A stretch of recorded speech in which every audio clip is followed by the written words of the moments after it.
square left R1 L1 for 10 seconds, release the buttons, press start, and it allows you to turn off the VSync. But yeah, no, we didn't know about it for a while. But yeah, let's get started without further ado in 3, 2, 1, go. Yeah, like I said before, this is Shin Megami Tensei Digital Devil Saga. It is the first game in the two-part series. So basically, Persona and Digital Devil Saga are both spin-off series of Shin Megami Tensei. Whereas Persona is more like modern world, high school, social life stuff. Digital Devil Saga follows the normal, they have common traits, similar looking enemies. This game is in a more post-apocalyptic setting, which we'll see as we get more through the story. Yes, they aren't even called Shin Megami Tensei in Japan. That is a trait that is unique to the West.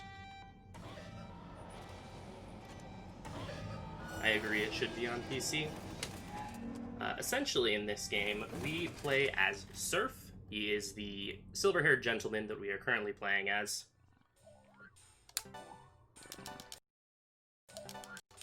And we are the leader of a group called the Embryon. We are in this area called the Junkyard that is basically this war-torn landscape where the only rule of the land is combat. That the person, the tribe, who is able to conquer all of the other ones will be able to climb this gigantic tower and ascend to Nirvana. You'd have to call it Analog Devil Saga, yes.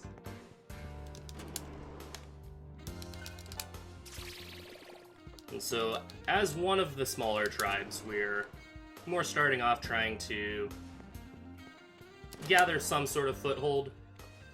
And while we are doing battle with the other small tribe known as the Vanguard, suddenly a strange egg appears, like in the middle of the battlefield. It was for marketing reasons that they did that. A strange egg appears, and when the egg hatches, it suddenly explodes into a beam of light, and everyone in the entire junkyard suddenly turns into demons and starts devouring each other. When the Embryon wake up after this very strange episode, they discover that there is a black-haired girl also inside the egg, who is amnesiac. All she knows is that she came here to help. Because the girl, who we don't know her name yet, doesn't really know anything about what's going on, we decide to visit the Vanguard, who are the other people that were there when the explosion happened, to see if they happen to know anything. And so that's what we're currently doing right now. We're exploring the Vanguard base to see if we can find out what's going on. Yeah, originally when the games were coming out, they had the tag Revelation. And then that's why Persona is called that, and then there's like one or two other games that have that tag, and then they abandoned it, and then when Nocturne came out, they decided to just use the Shin Megami Tensei tag. Weird localization things.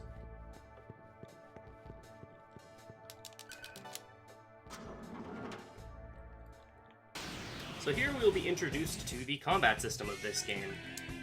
You have played any modern SMT game from basically every game from Nocturne to 4A. This game features the press turn system, I guess the exception to that is Strange Journey, where we have those little hexagons up in the top right corner of the screen that indicate how many turns we actually have.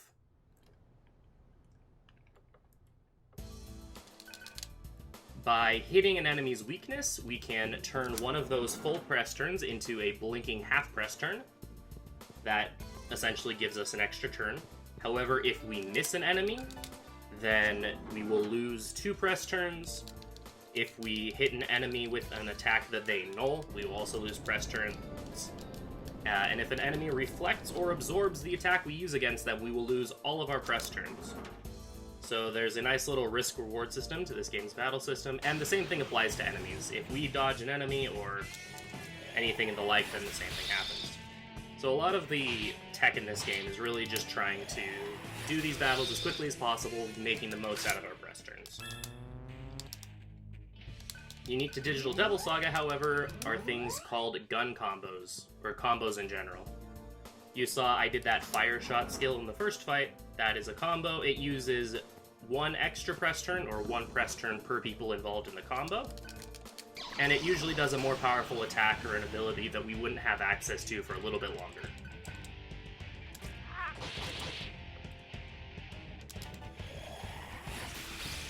And we won't be seeing guns very much because guns kind of stink in this game. But we will hopefully be seeing combos a lot throughout the entire game.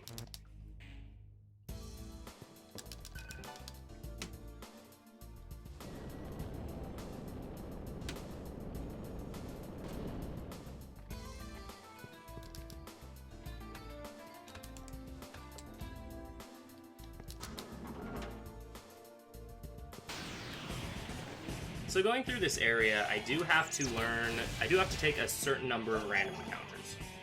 So oh, that's unfortunate. That's slightly more fortunate, I guess? Essentially, in this game, there's really two level up mechanics in this game. There's your typical experience that you get, you level up, you get stats when you level up.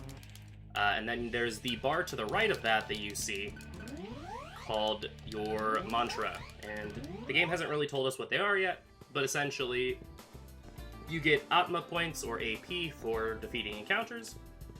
Those help you learn mantras, which will give you more skills, and over the course of the run those will be a decent bit more important than our actual levels. And for example, we have to take encounters through here so that Heat can learn his mantra. Because Heat's mantra has the fire spell, Agi, along with the skill Void Fire. And in order to do these gun combos, you need a character with a character in human form and a Void, Repel, or Drain skill on them. Or on another party member. So basically, we want Agi on Heat in general because more elemental coverage is good. We also want Void Fire so that we can use a gun combo against the first boss, because the first boss is weak to ice, gun combos do more damage, and also we really don't want Surf in human form in demon form during the fight, because Surf is weak to fire, but humans don't have elemental weaknesses. And yes, like has been said in chat, magic is everything in this game. We are given the ability to spec the main character however we want to, and magic is just straight up busted in this game, so we're going to be doing that. In this game, magic determines your magic accuracy, your magic attack, your maximum MP, and your magic defense. There's a lot of things in this game that use magic, so having a high magic defense is really good. And just in general, it'll get to the point that our solution to basically every single fight is kill it with fire.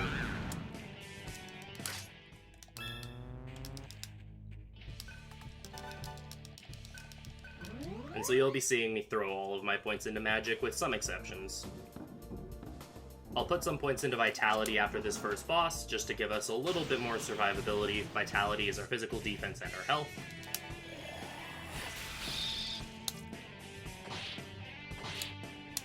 And then, after I max my magic stat, I'll just be throwing the rest of my points into Vitality. Because as a result of only having about 7 Vitality, we're going to be very, very squishy throughout a lot of the game.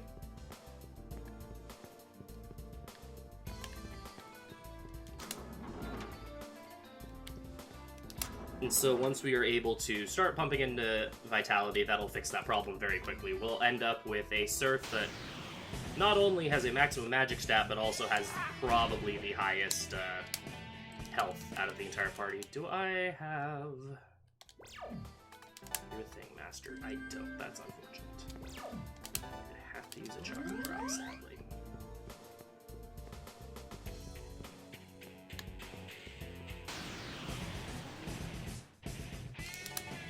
So ideally I wouldn't have to use any chakra drops through here, but sometimes you just get unlucky.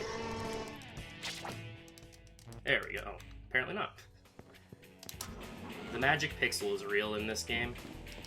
So you'll have the bar full, and the actual endpoint of that bar for your mantra is a couple pixels past where the bar ends. Oh, that's rude. I'm gonna have to... Nice! Good job, Heat. So sometimes you'll see the bar basically look completely full for a very long time. This Moyo Rio is not being my friend right now. Oh, come on. Oh my goodness. If Argilla dies, I'm really sad. Okay. Didn't use the thing. I can kill him. So, Heat is sometimes incapable of hitting literally anything. Which is sad because he's our physical attacker. And sometimes he just can't hit things with physical attacks. It's quite lovely. There we go.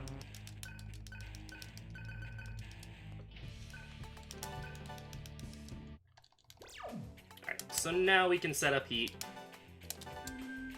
And we're also going to move this ammo that we bought over to Surf. It essentially doubles the damage that we do against the next boss, so it's very worth it. And yes, eventually, once Surf's magic gets high enough, he'll end up actually taking less damage from things he's weak to than someone who actually resists the element. Like, he can be hit in the face with a Xandine, which is a force attack. He'll get hit in the face with, like, an Agidine, which he's weak to. And he'll get hit for weakness, which stinks. I did set up the... But then he'll only take, like, 40 damage. Meanwhile, Heat, who resists it, doesn't have a great magic stat, and so he'll take, like, 70 or 80, almost twice as much damage despite resisting it. It ends up being pretty funny. So this is the first boss. This is Hayagriva. He's a zebra dude. He does zebra dude things, like getting frozen and smacked in the face a lot. But essentially, this is Harley. He is the head of the Vanguard.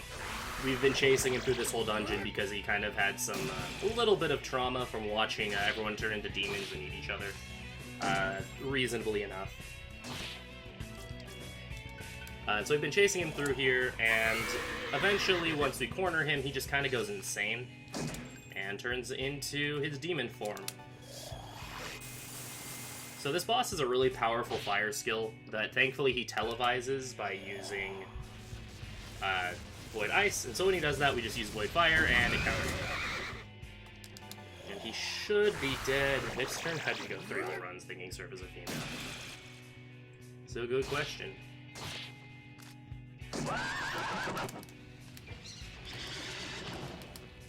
Yeah, there we go. Took him down. Very easy.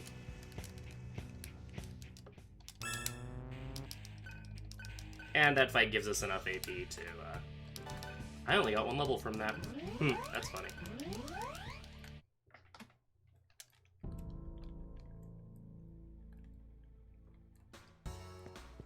Had a little bit of unfortunate enemy luck there, so ended up getting an extra level, apparently. That's rather amusing. I just need to remember to put 1 extra point into Vitality next level, though, so that's fine.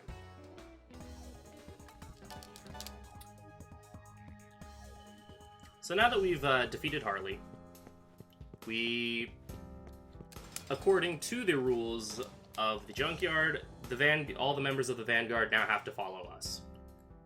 So we've conquered ourselves a nice little bit of land. I am not currently streaming this to my own channel, no. I am streaming this onto an RTMP that is then being streamed by Zell. Just so we can avoid things like ads if something happens to the stream.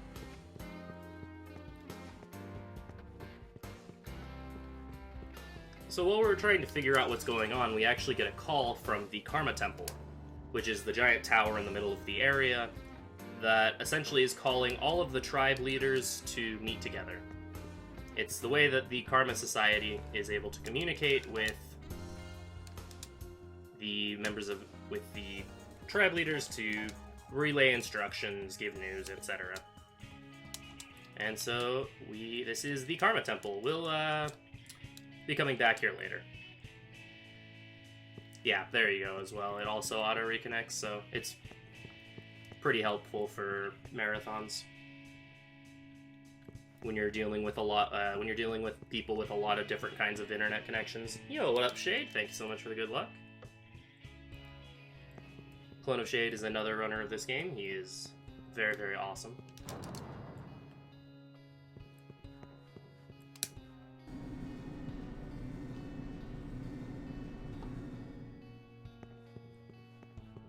So we're gonna meet with the Karma Temple, and we're gonna get like 15 minutes of cutscenes. I'm gonna mute my mic for a little bit so I can have a snack, enjoy the cutscenes and the exposition.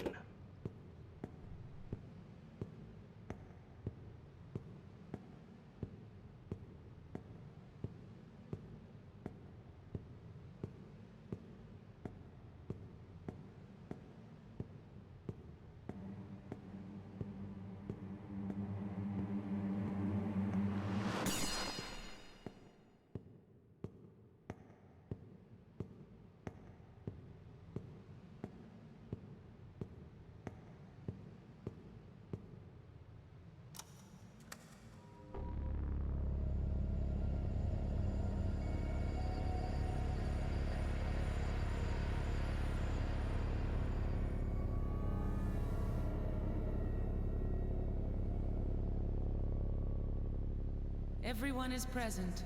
Why have we been summoned, Dissemination Machine? No answer to your query is available. There are no pertinent issues to be addressed at this time. I do not understand this. The temple summoned... I summoned you.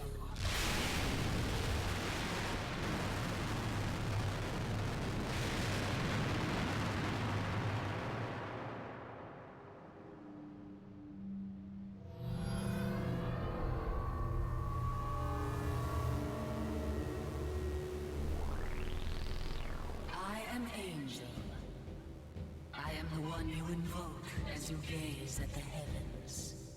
Angel. Listen closely, as there is not much time. Mark these words as the temple's new commandment. Soon, the laws of nature governing this world shall regress to a more primal state of being. The key lies in the Atma you have gained.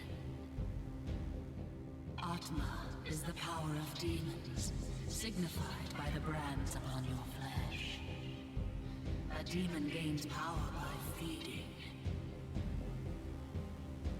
Rend, slaughter, devour your enemies. There is no other way to survive. You cannot escape your hunger, warriors of purgatory. What is a demon? The essence of your new selves, your karma. You cannot yet understand. If you wish to learn the truth, slay those assembled here and ascend to Nirvana. All that you desire shall be granted in Nirvana. End the stalemate with your newly awakened powers and fulfill my commandment at once. You speak words that we do not understand. Aside from our new power, nothing has changed. Incorrect. There is one addendum. The black-haired girl. One tribe will conquer this purgatory and seize the black-haired girl. Nirvana shall open its gates to this tribe alone.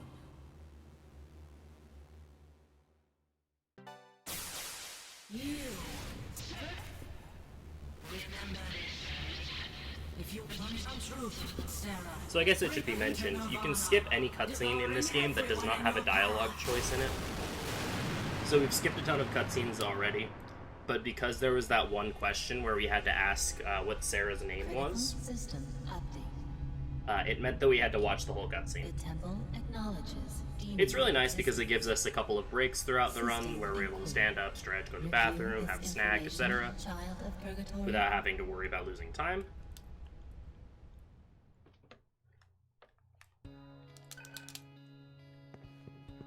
But it does make life kind of funny when you're grinding attempts at this game and you have to reset a bunch, and then you do like 12 minutes of gameplay, and then you get to chill for like another 12 minutes and do nothing.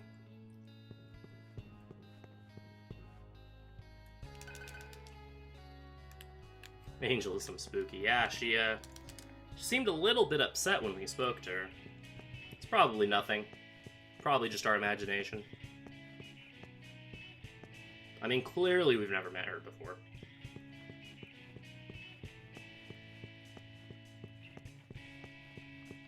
Also, something of note that happened during that cutscene is you saw the one dude with the blue hair, how his eyes suddenly changed color, like went from that like empty gray to having color in them. In this game, specifically, whenever a character awakens to their personality, then their eyes change color and they start talking differently and they basically act like normal people. You saw like a lot of the other tribe leaders there basically spoke more or less like robots. That was because none of them had awakened yet.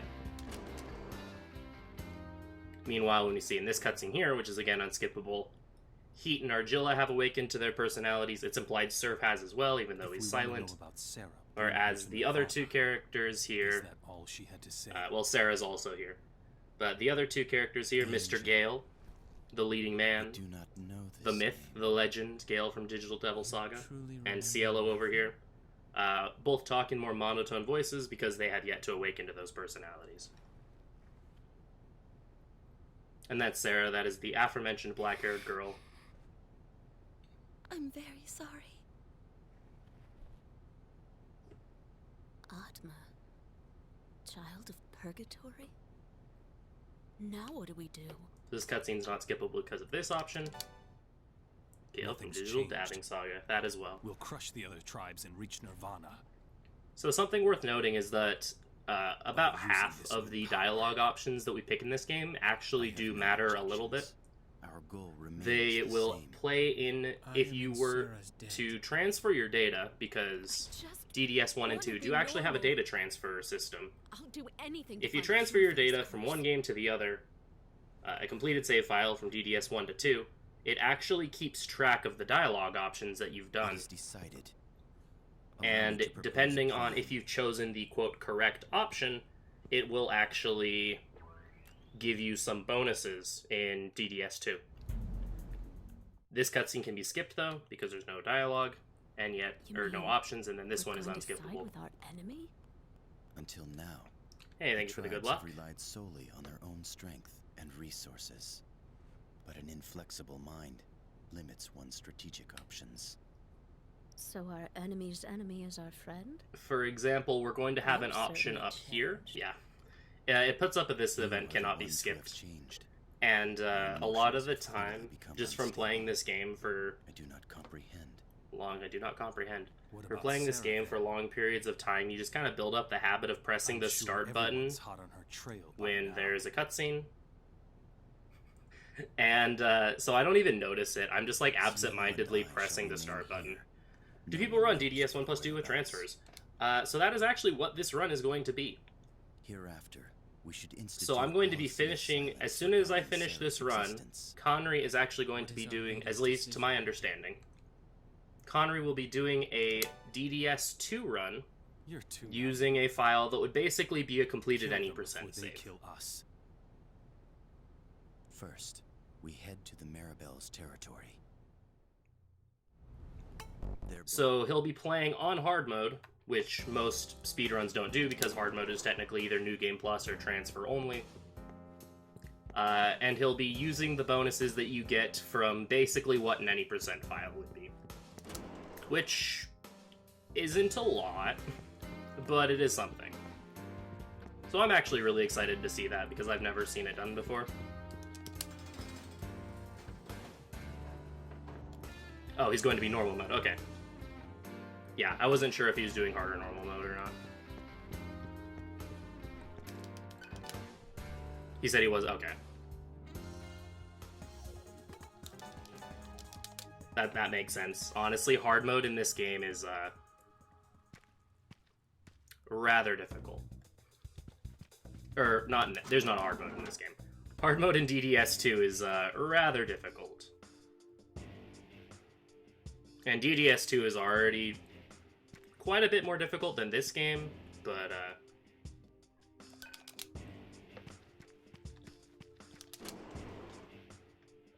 hard mode takes it up several notches.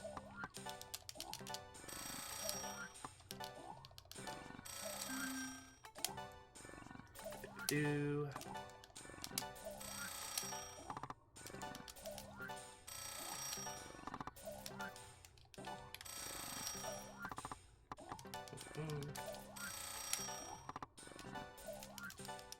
To buy 5 of them, whatever.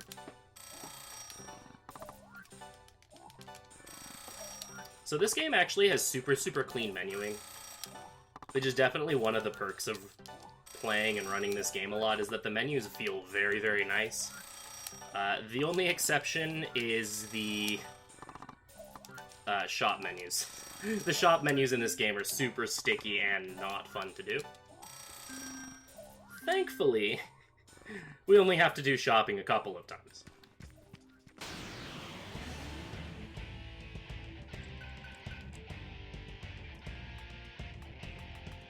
Yeah, the other reason why people usually don't do, like, data transfer runs of DDS2 in general, the shop menus are a mistake, yeah. Yeah, they're just, like, all of the normal menuing, like, when I'm doing a lot of the, thank you for the good luck, when I'm doing a lot of the menuing, like, in the pause menu, you'll see I'm able to do the menus fairly quickly and fairly cleanly. And then I'll get to the shop menus and I'll just be, like, mashing down or mashing buttons or whatever and nothing will be happening.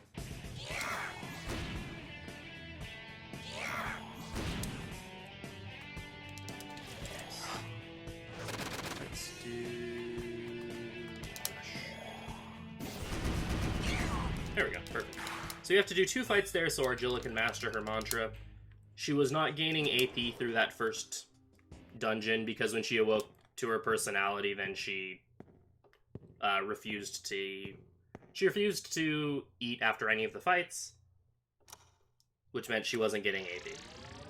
She was getting experience, but not APMA points, and so she just needs 2 fights there to learn her mantra, and now we can buy new mantras for people. Will the second be yes? As far as I know, the plan is essentially that he'll be using basically an any percent transfer, so it will have the choices that you would make at any percent, which is pretty safe to assume because in any percent we literally just pick the default option every single time.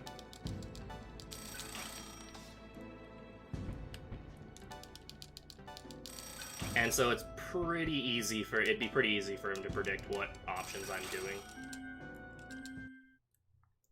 And it also just so happens that picking the first option every time also gives you all the bonuses, so it works out. Now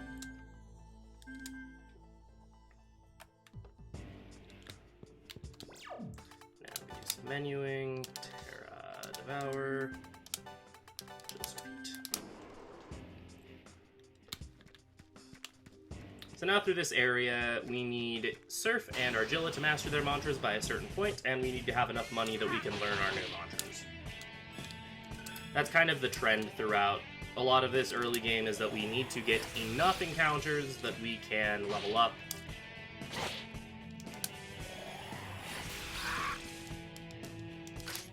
Yeah, so if, that's the thing, is the reason people don't do... Part of the reason people don't do all transfer, or do any percent transfer bonus, is that that would technically mean that, you know, that's any transfer bonus. And so the fastest way to go about that would be to then get a perfect transfer. Also, there is no bonus for getting level 99. But you need basically a perfect save file, and so you need to 100% this game. And getting 100% in this game is quite the task. Nice agility.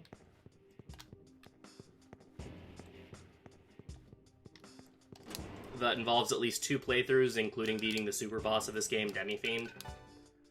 The requirements for 100%, the speedrun, and also the speedrun's definition is everything that transfers into DDS2, is all mantras, all bosses, accepting the side quest at the end of the game, and ending the game with a certain amount of money.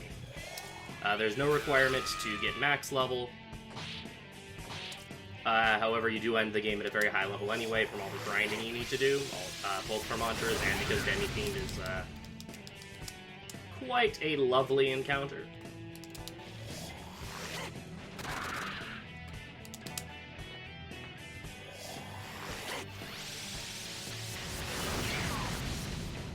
But yeah, that's why, is because creating a save file like that is a lot of work. For reference, the speedrun for it, which Kanri put a ton of time into routing. The definition sounds made up. Like I said, the definition is how the game defines it, or the definition of literally everything that transfers into DDS2. So if it's something that transfers into DDS2, we have to do it. If it doesn't, then we don't worry about it. But it's still pretty comprehensive. Fair enough.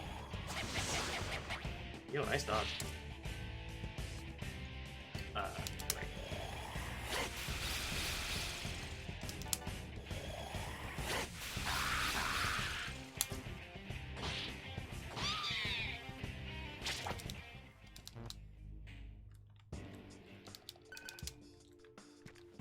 I don't remember what I was saying.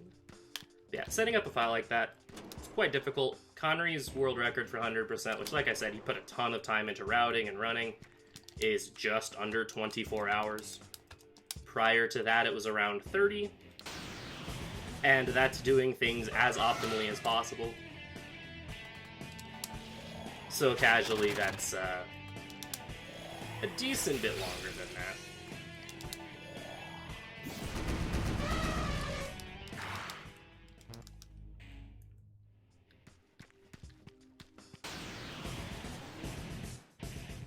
What is the gauge in the top left? So the gauge in the top left is what is called solar noise. Let's see, let's do this. It's normally like moon phase in other games, and it has a lot more role in other games. It really basically does nothing in this game. In this game, the solar noise determines the really only important thing that it does in the grand scheme of things is that there's these items called cells, C-E-L-L, that we can sell in the shops for money. And they sell for more on max solar noise, and they sell for less on min. There is one item that's an exception to this, called the Jack cell that we... Argilla? Why?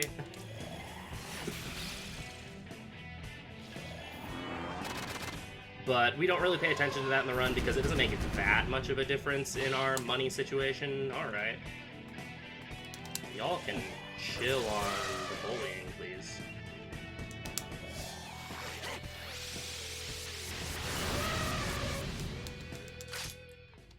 Yeah, it doesn't really make enough of a difference to be of note or even really pay attention to. Like, every time I go to sell my cells, I'm not even going to be looking at the solar noise. It does have a couple of other, like, minor effects. For example, any item, like a Estoma spray, which reduces the encounter rate, or gets rid of low-level encounters, I should probably say.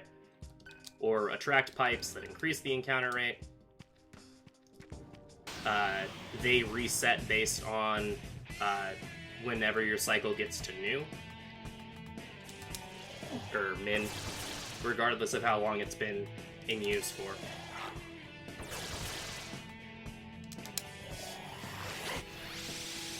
And then stuff like, there's certain items like max critical and min critical that boost your crit rate when you're on those specific cycles. There's things that we'll be doing later in the game called field hunts. Those reset after a full cycle. There's a lot of, and status ailments can heal randomly at min. There's a lot of very minor things that it does. It's not particularly important. It affects escape chance in Nocturne. I don't know / think it affects it in this game. But in Nocturne, yes, you have a lower chance to run away from encounters on full.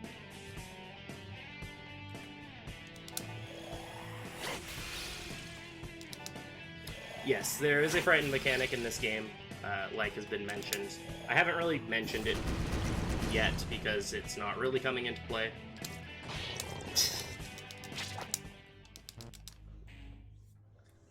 But when you hit an enemy with their weakness, it ends up...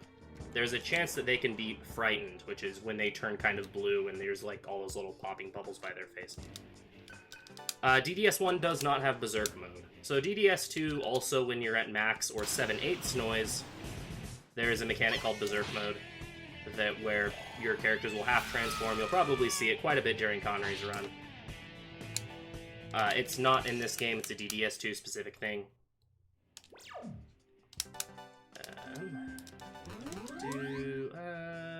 Yeah, I'll use it. I was debating whether or not to use that chakra drop. There's a chance I can get into an encounter here, which I didn't. Yeah, it does not cease to scare me occasionally. By this point, most of the time I remember, oh yeah, the slimes are just gonna fail to use it. But especially when I was starting to learn this game, and then occasionally when I'm not paying attention and I forget that I'm at the beginning of the game, I'll see the slime use Pterodyne and be like, wait, what?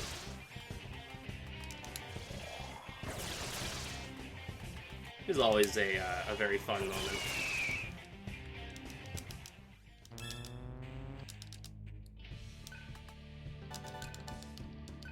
Oh yeah, sewer pixies. Yeah, there's a pixie enemy later in the game that knows Megidoleon, which is a super, super powerful skill. But she doesn't have enough MP for it. But she's a rare enough enemy that it's a lot easier to forget that she doesn't have enough MP for it.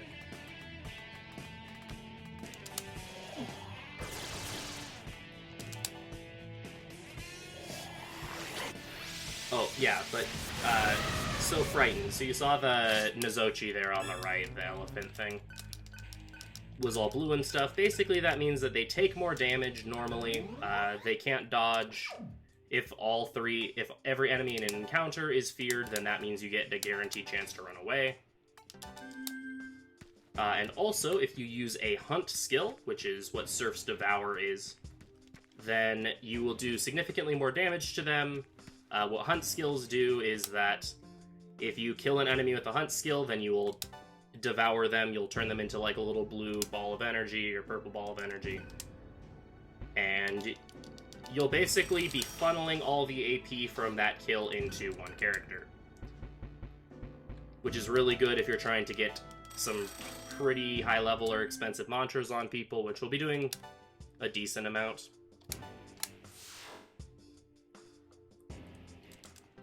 And fear basically just helps increase the effectiveness of those. And turn them into takoyaki, exactly. We won't be seeing it in this dungeon, we'll be seeing it a bit in the next dungeon. And then it'll kind of take a break until a little past the halfway point in the game. We'll start devouring a lot of things with Surf. I am set up already. Alright, so this is the fight that I needed to bump Surf's Vitality in for. Fun fact, in this game, follow-up encounters are a thing, where you'll kill an encounter and then enemy reinforcements will arrive. In literally every single encounter in this entire game, I think that might be correct. No, I didn't. Okay. Just figured I'd check. In every single case, except for the enemies that spawn after this set, we go first when enemy reinforcements happen. However, for some strange, silly, mildly frustrating reason, they decided that this upcoming enemy here, this giant crab cow thing, Yuki, goes first. And he has power charge because that's fair, and he can do that. So the reason... the reason we put Vitality onto Surf is because he's supposed to be able to survive one of those attacks if we put Vitality onto him. That, clearly didn't happen because he got a critical. Oh, come on.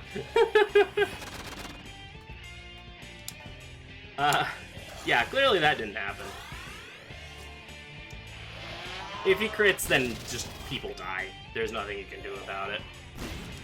But, putting points into Surf makes it so he can survive provided there's not a crit. Whereas for Argilla, it is a damage range.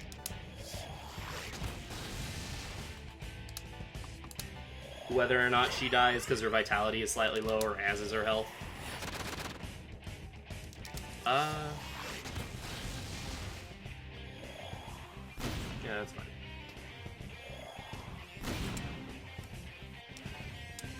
But, you know, sometimes Gyuki does Gyuki things.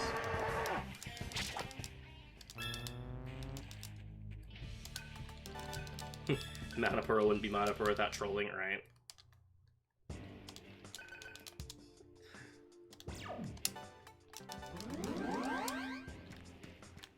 So yeah, that was the fight that was very important that Surf had enough vitality for, and then he just got one-shotted anyway. Oh, I love this game.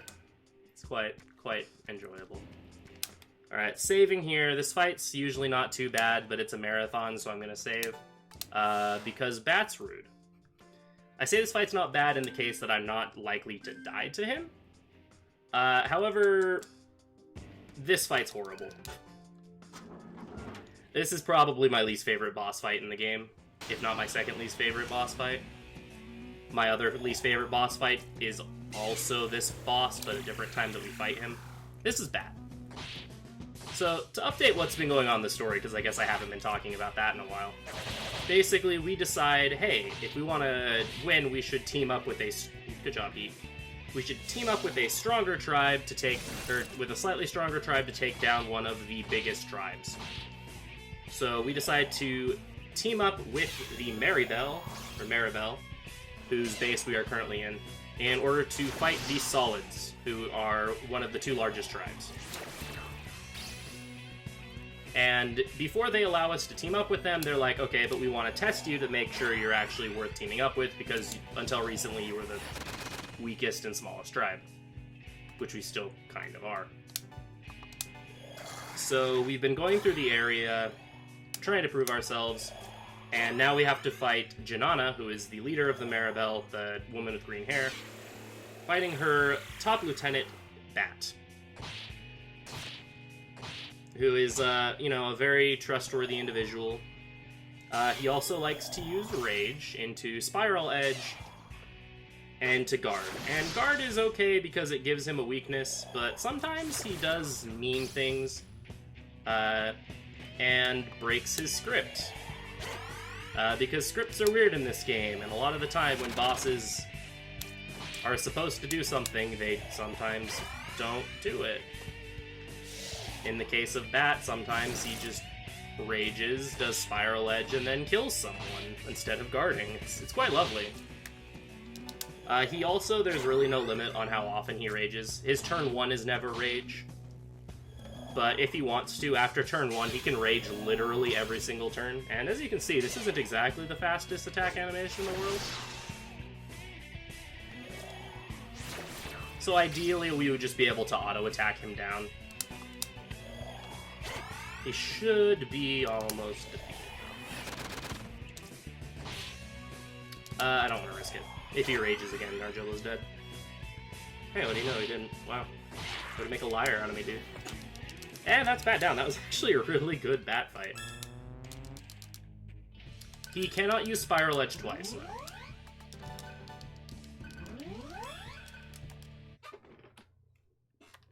Thankfully, that is something he can do. That was a very friendly Bat.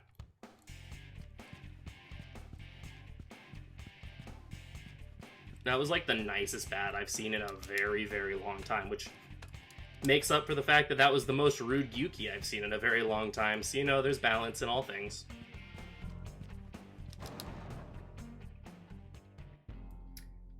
So with that, we have proved ourselves to the Maribel. Heat tries to eat Bat, but Argilla stops him. And Janana's like, wait, why didn't you eat him? You're supposed to. And Argilla's like, no, I don't want to eat people needlessly or whatever. And so Janana's like, oh, you're pretty cool. Yeah, we'll team up with you. How about we attack the Citadel head on, you sneak in, you kill their leader. Because, like I said, according to the rules of the Junkyard, if the leader dies, then the following members of the tribe have to obey the person that killed the leader. So now we're sneaking into the Solid Citadel in order to assassinate Rahu, or his name is Mick the Slug. Rahu's his demon name. Yeah, so we're going to attempt to assassinate Rahu while the Maribel create a diversion. Also, Bat wakes up to his personality and seems a little bit upset that Janana's teaming up with us. Surely nothing weird will happen of that. He's just a little salty because he lost. He'll get over it. Probably. But now we get one of my least favorite fights in the game. Regular encounter fights. So Surf has to learn a kind of high-level mantra and then like 2 other mantras in this area. So we have to eat both of these Archangels, and these are special Archangels. These Archangels have 170 HP. I used that with the wrong person, that's a problem, it's fine. That's 5961. So I was supposed to use both of these with Surf and not with and not use one of them with Argilla. That was a bit of a mistake. But yeah, nice dodge. But it'll be fine. But yeah, we have to eat both of these Archangels with Surf. Like I mentioned. So the skill Devour is based on our physical attack. And as you've noticed, we haven't exactly been specking into strength. Okay, yeah, I was way off with my numbers there. Oops. This fight's going a little slow, because normally I'm supposed to use both of those shock bombs with Surf, and they do around 76 to 83 damage to both. Wow, I was way off with damage. Go me. Just in case. There we go. Strength. Oh, wow. Nice dodges. Yeah, strength is slow and bad.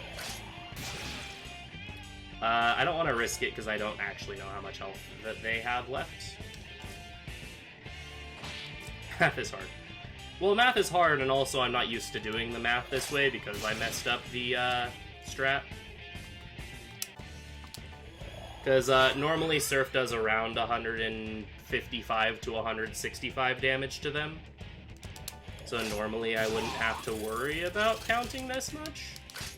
But I was short about 20 damage there, so... My brain was like, math, what's that? Yeah, that, other than the little kerfuffle there, was actually pretty good. There's a mechanic in this game called stomach aches that I don't want to mention because I don't want to curse it. Called stomach aches, where occasionally when you devour an enemy, there's a chance that the character that devours will get a stomach ache. Which basically means that they do not gain any AP until that stomach ache is cured, including AP from that encounter. If you get a stomach ache mid-encounter, then you can cure it and still get AP. However, if you eat the last enemy in a fight, and then you get a stomach ache after the fight ends, then you're just kinda sorry out of luck. And we needed Surf to get all of the AP from that fight. So if Surf were to have gotten a stomach ache, or I were to have accidentally killed one of those with Argilla, or Argilla got a crit and killed one of them, which has happened before, I would have had to reset. Which is one of the reasons I always try to save before that point. Unless I'm doing, like, PB attempts or something.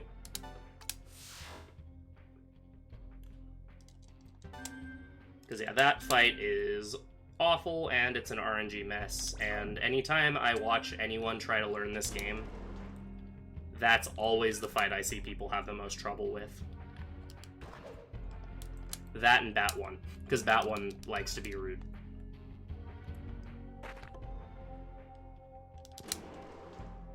I mean, you gotta store them somewhere. Those demon forms don't have pockets.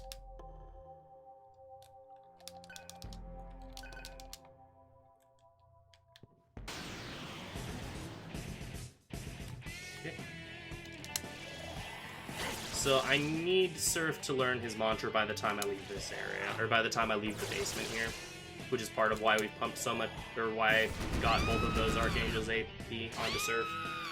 When you eat things, you also gain bonus AP as well, so you get all the AP for that one enemy along with a bonus. Alright, make sure I'm at full, because we get to fight a Yuki again. Yeah, shoutouts to Nekomata's Death Screams. This is another Yuki. He also goes first. Thankfully, we have a lot more health this time, though he does know Mad Rush now. And we want to devour this Yuki, because he gives a good amount of AP.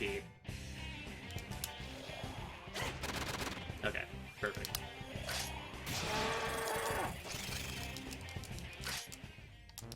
We need to fight the Yuki anyway, because this chest here has some good items. Med kits are very useful. They restore 150 HP to the whole party. Thank you for the good luck. This is a very wholesome game. Very. Thank you for the good luck.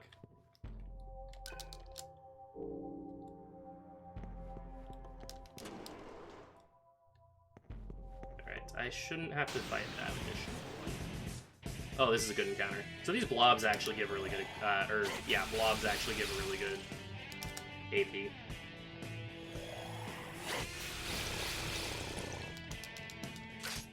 Just fighting them in general.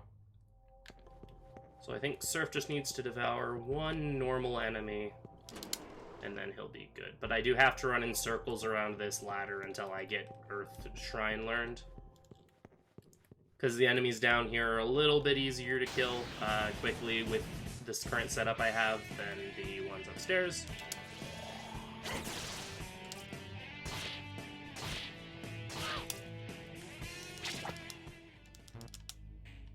One or two more encounters will do it.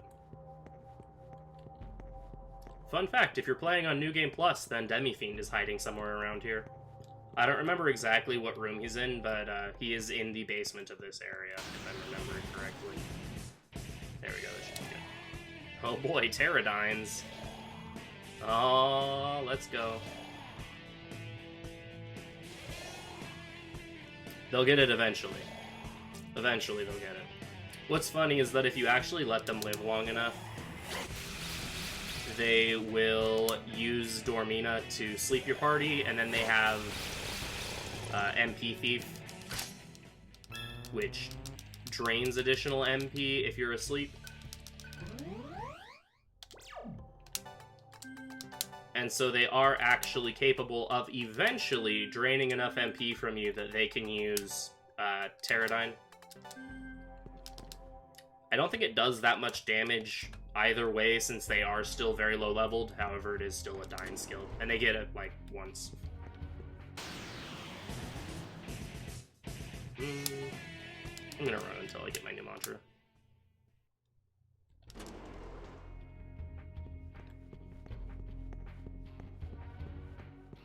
So now that we've done that, we get to get another mantra on Surf. Surprise, surprise. We have to learn a lot of mantras on Surf in this area specifically. We just got Earth Shrine, now we have to get Dragons so that Surf can learn Zan. And then we have to get another one. Surf needs a lot of mantras here, which means we have to kill a lot of enemies in this area. Which is a little unfortunate, because about half of the encounters in this area are awful. This is, has a very lovely nickname among the runners of this game, because this dungeon is not particularly pleasant to grind out in attempts. and I'd say it probably has killed more runs than anything else since I've been running on console. So it's quite a lovely place.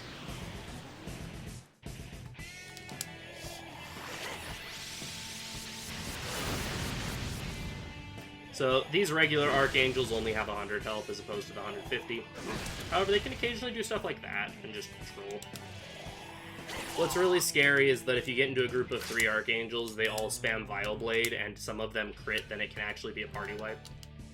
It's always very exciting when you see that happen.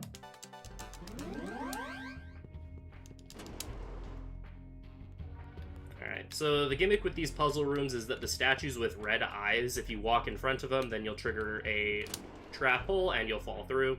Go back to the basement area that we were in before. However, if a statue has blue eyes, it's safe to walk in front of, and if a statue has yellow eyes, then it will... it's supposed to be a mystery, but its eyes change color to its proper... it changes to its proper color once you get closer to it. So, saving before Valkyrie, this fight's normally fine, but sometimes she can troll you. Such a chore to get, yeah, literally anywhere.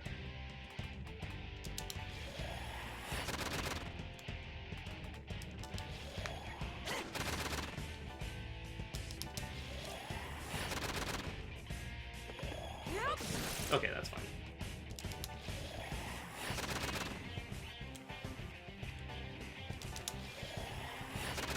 Okay, that was a good Valkyrie.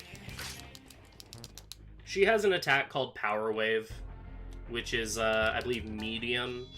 It's either medium or heavy physical damage to the entire party. And if she crits, she'll kill anyone but Heat. Not to mention, you know, the whole getting an extra press turn thing.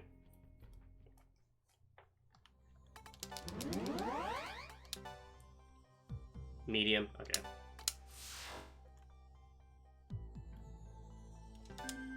I just know it's a lot of damage, especially when Surf doesn't have very much vitality. Neither does Argilla.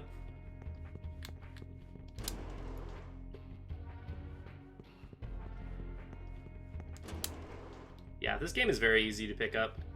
Honestly, a lot of the time people are saying they're looking to get into more of like the mainline type SMT. I'm just gonna run from this. The like more mainline type SMT games, like if they're coming from Persona or they just are coming from other RPGs. This is one of the games I would definitely recommend, and it's my personal favorite. Okay, that's rude. Sometimes you just don't run away. Fortunately, these succubi don't get scary until you've dealt like over half damage to them. Once they've taken over half damage, they can use Allure, which is a party-wide charm skill, and status ailments in this game don't have a minimum turn limit. They can just last as long as they want. And so it's possible for your entire party to just get charm locked for like 5 minutes. It's very lovely. So essentially we don't attack the succubi unless we're sure we can kill them that turn. And unfortunately, Succubus is weak to Zeo, which is electricity. And those bicorns, the other enemies, repel electricity. So there's literally no good way to kill that encounter quickly. Like, I'd have to kill the bicorns first and then take on the succubi, and that would just take a long time, which so did, you know, failing to run away 2 times, but...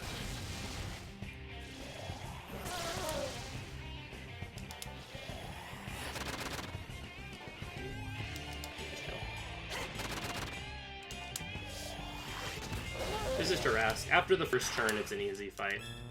If he gets a shock proc, then he spams Mad Rush like crazy. And getting shocked in this game means that every physical attack that hits you is an automatic critical hit. So, getting shocked there is very, very sketchy.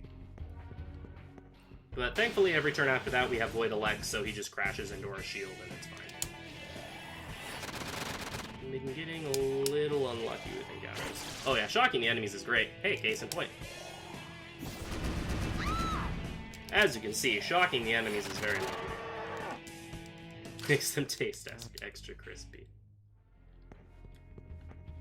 Speaking of, there's another effect in this game called Freeze that has a similar effect as Shock, except it's actually better.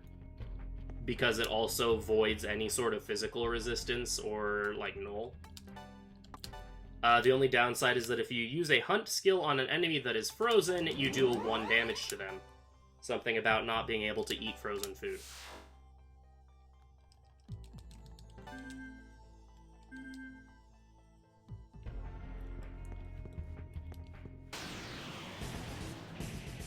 Moo.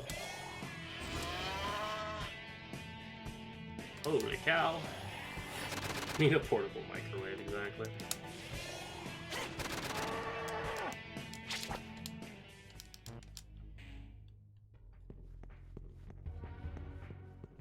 Alright, so unfortunately I got kind of garbage encounters along the way. So as soon as I solve this incredibly difficult puzzle where we have to turn the right key that we just put in, we have to turn it left. And then we're going to take the left key and we have to turn it right. It's a crazy puzzle, I know. After we do that, we have to employ circle strats, because Surf needs to learn Dragon, like, now. And as soon as we go through that door, random encounters get turned off. So we have to take any encounter we can get now, which is a little bit unfortunate. I wonder if my... It'll kill the Archangel, but... And now I might be dead. Okay. Okay, we're good. Like I said, if you damage these succubi, they can use Allure. Thankfully, they didn't show that off, because that would have been terrifying.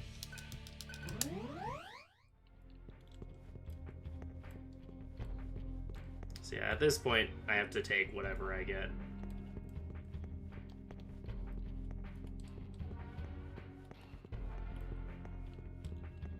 Get to try to trace the outline of the square here. Yeah, your turn becomes a second enemy turn, exactly.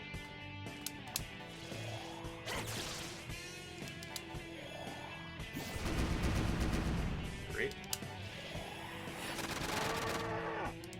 I think that's enough? Yeah, okay. That wasn't too bad. It's not particularly uncommon to have to do circle strats here, just because we do have to learn that mantra in such a short amount of time. And I could devour enemies to get it learned faster, which, well, that would be, like I said, faster for Surf. Every devour that Surf gets is less AP that get put onto Heat and Argilla, and they both need their mantras mastered by the end of the dungeon. And Argilla generally tends to be the last person to learn her mantra anyway. Especially if Surf devours anything extra, then Argilla ends up learning her mantra last. And she also has the most expensive mantra that got put on a lot later than Heat's.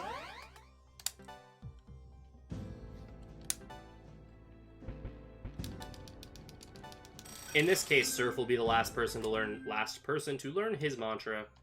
However, Surf's mantra is super, super cheap, and is therefore very quick to master, so that's not really a problem.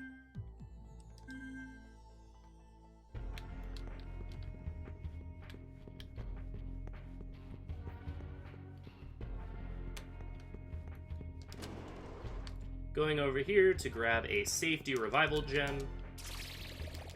Revival gems revive you with full health.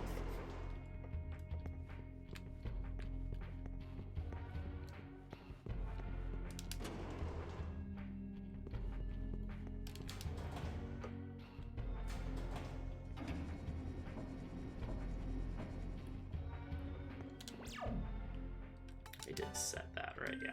Cool.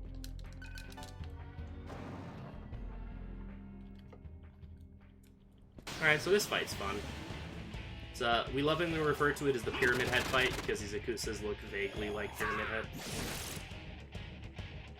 Ideally, they just spam Matera over and over again. That was fine too. What we didn't want to see was them just spamming Raving Slash. Excuse me. We didn't want to see them just spam Raving Slash. Because if they spam Raving Slash, then there's a slight chance that Raving Slash will inflict Confuse. And Confuse is super, super obnoxious, because there's a chance that the party member will randomly do nothing, or revert back to their human form, or leave the fight. Basically, everything that Confusion can do is a very bad thing. So as long as they don't spam Raving Slash or use Hell Thrust on Surf over and over again, then it's usually fine. Alright, so...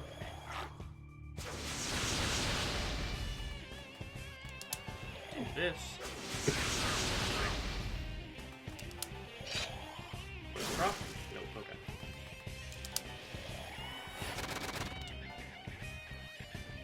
I recently figured out how to consistently kill this in one turn. There we go.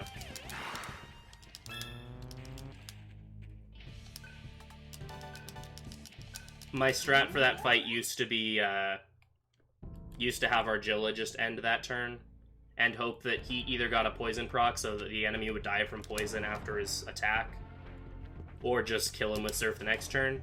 Then I realized if you skip Argilla's turn and just have Heat attack twice, then it's basically a guaranteed one turn unless he dodges. Which, isn't uncommon. It's unfortunate, but not uncommon. Alright, now we need to keep taking it. We are basically at the end of this dungeon, which is very nice. Oops, that's... the cows reflect all magic that isn't Terra. So, using Mazan there would have been a little bit sketchy. Yeah, we're nearing the end of the dungeon, and I have to have all of my mantras mastered before I fight this next boss fight. So, since the boss fight's basically through that door, I get to run in circles right here. It's Circle Strats 2.0.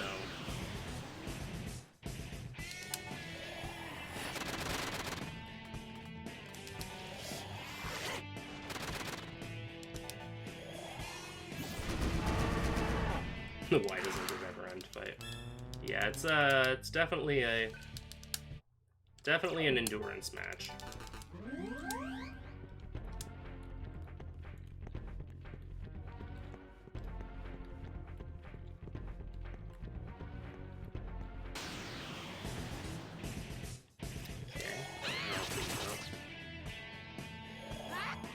Karin. Oh, lovely. Didn't want to do the fight anyway. Oh, please don't. Please don't. Please do not do the thing that you were about to do. Okay. Alright, we're good. We are perfectly fine. Everything is a-okay. This is a little annoying, but we're fine still. Moo. Normally I wouldn't, but I really need AP.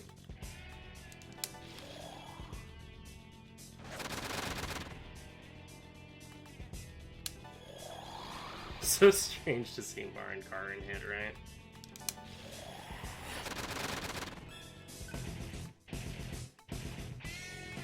Don't like having to use these many landmines, but kind of don't have a choice. Also, shoutouts to Argilla's human form having the slowest item throw animation in the entire game. Oh, please. This is one of the worst encounters to have them go first. Okay, please just don't. Cows, which are known to be are weak to Earth of all things, right? Please don't. Please don't do this. Please do not. Okay, we're fine. Everything's fine.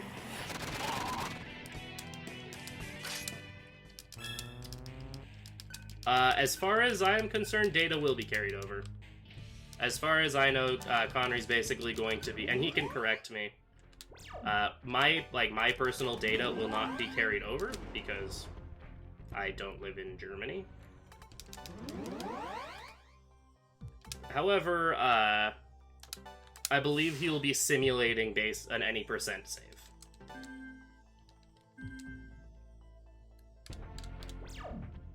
Did I did. Yeah.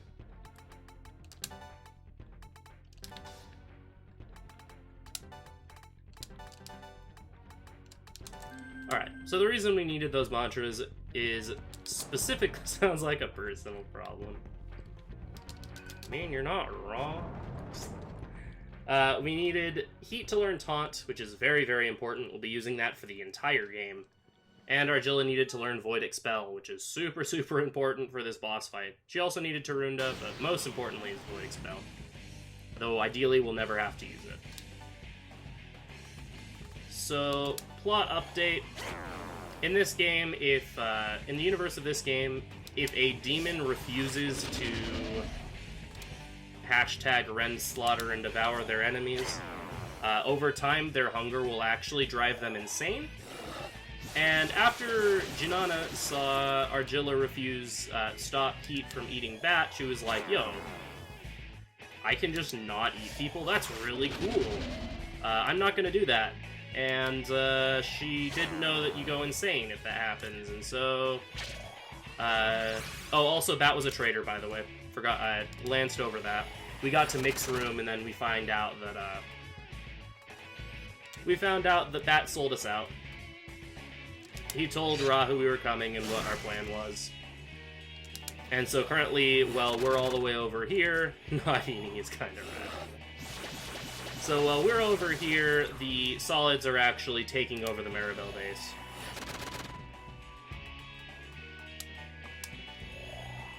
And Rahu came, kind of beat the crap out of Janana, and then she went insane, so he's like, yeah, I'm just gonna go take over that place now, and you guys can deal with Janana. Have fun!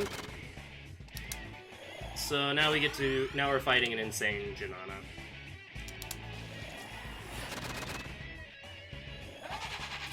So after we do about 500 damage, I wasn't damage counting there. After we do about 500 damage, she can start to summon these unicorns. Ideally, she summons 2 immediately and doesn't leave 1 out. Okay, good. The reason I say that is because now that she has 2 unicorns out, every other turn she will use an ability called Seraph Lore, which is Expel Element. And because it's a combo attack, and because we're putting up a Expel Shield, this will just basically kill her turn and give us a free turn to do whatever we want. It's possible she never summons unicorn. Ah, wow, nice damage Heat. Holy moly. My man.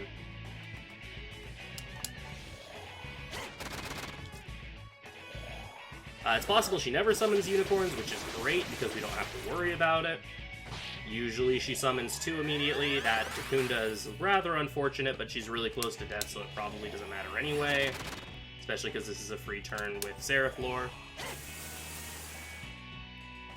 And then there's a chance she just keeps 1 unicorn out and never summons... Wait, what?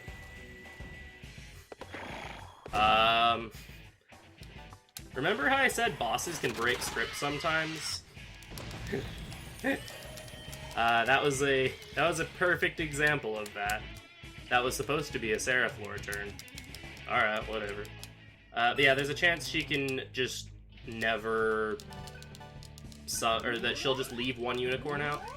And when she only has 1 unicorn out, she can Seraph Lore whenever the heck she wants. And that's not good, because Seraph Lore does, like, I think 75% max HP. Hama in this game is percent damage, by the way. I should probably mention that. Unlike most games where Hama and Mudo are both insta-kills, Hama is just percent damage, whereas Mudo is an insta-kill. So Seraph Lore does, like, 75% damage. It's really scary, especially because if it hits, the unicorns both get turns as well. Not a recommended experience. Let's see. So also we get the man, the myth, the legend, Gale in our party. So, Venom Fang, Mazan. Force boost. You get Agi over Zan. I should probably actually... So I've had my notes up. I haven't actually looked at them yet, but I should probably have them up for this shot.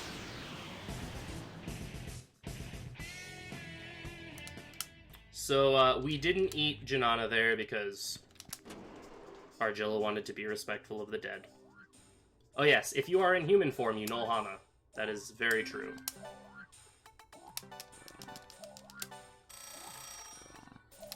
I'm just gonna sell this now. Also selling this Holy Arrow to clear up my inventory. I ended up using a lot of landmines there. It is going good. But yes, humans null Hama, which is very nice.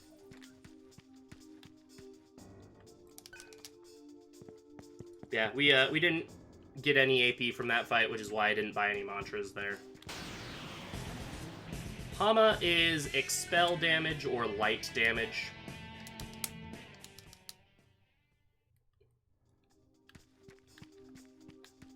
Yes, there is a rare enemy in this game called Omoekane. If I see him, I'll freak out. Not because it matters, but because it's a meme.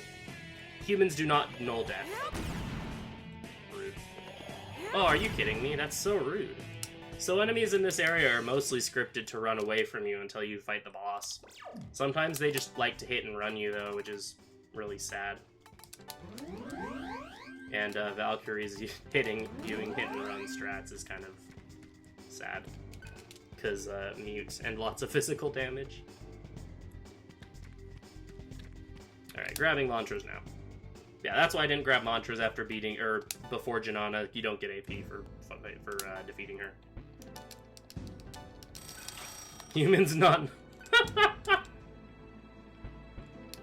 I mean, you're not wrong. Adamant.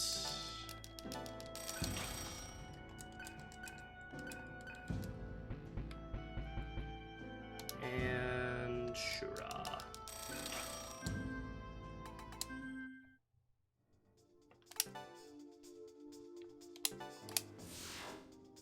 Excuse me.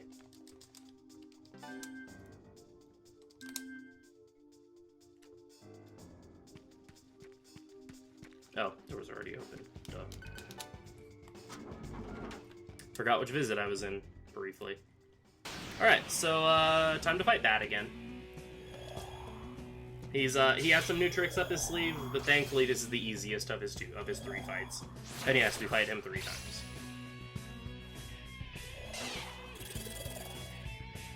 This game has some really amazing battle themes.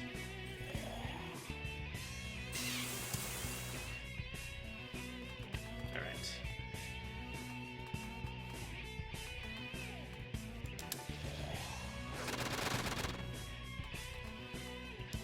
So, I guess I should explain what Taunt does, because I said it was useful and didn't say what it does. So what Taunt does is it applies 2 stacks of the defense debuff to your enemies, and 2 stacks of the strength buff to enemies. Which is very, very nice because it's a really good way to get enemies to get enemies defense down very, very quickly. And most of the time the attack buff is rather menial. Okay, that's annoying. Did they use Void Earth or Void Expel? I wasn't paying attention. I think it was Void Earth, which means this is a 4-turn fight. It's going to be the slowest possible fight you can have. Yep.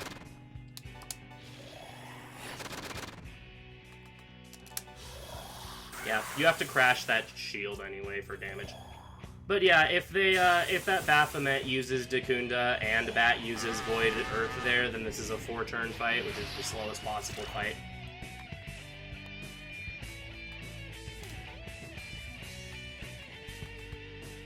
I'm gonna do this a little bit differently.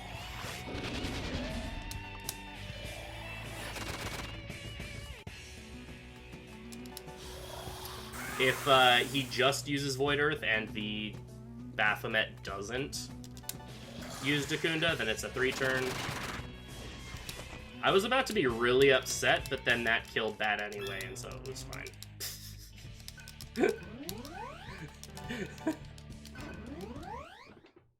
I think I just saw both of those Baphomets dodge. Which is lovely. Alright, so we find out that Argilla has a big mouth. And even though Gale literally just was like, hey, we should not tell anyone that we have Sarah, considering literally everyone wants Sarah right now. We should probably not tell anyone about her.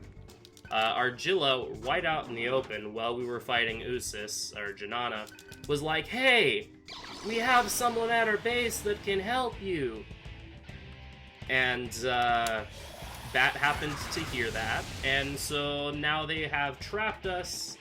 Now the Solids, who have taken over the Maribel's base, have trapped us inside the Maribel's base while they go and abduct Sarah.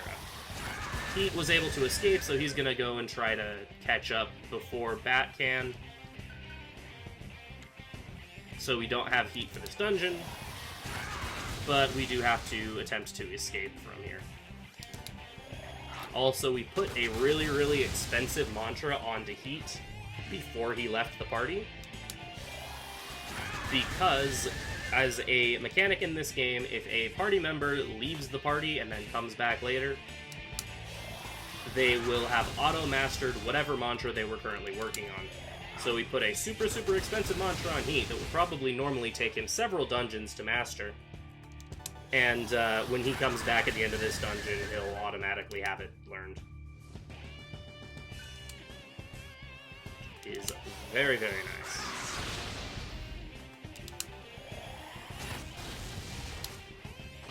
So the gimmick for this dungeon is that there's a ton of gauntlet fights.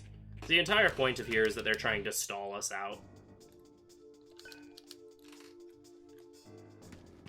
So throughout this entire dungeon, we're going to be getting a ton of just gauntlet fights. Which is very nice because it will allow us to learn some mantras pretty quickly. However, it will also result in a lot of fights like that where we're just killing multiple waves of enemies repeatedly doing the same strats. We do need a couple of random encounters, though I can afford to be a little bit picky about what I fight. This is one of those encounters I'm going to be picky about. Because Gale needs to learn Shura before the next forced encounter. And Surf needs to learn Fire Demon right after the next forced encounter. So we need one encounter for Gale to learn Shura, and then one more so that Surf is set up to learn Fire Demon from the forced encounter. Ideally, that's what will happen. There we go. This works.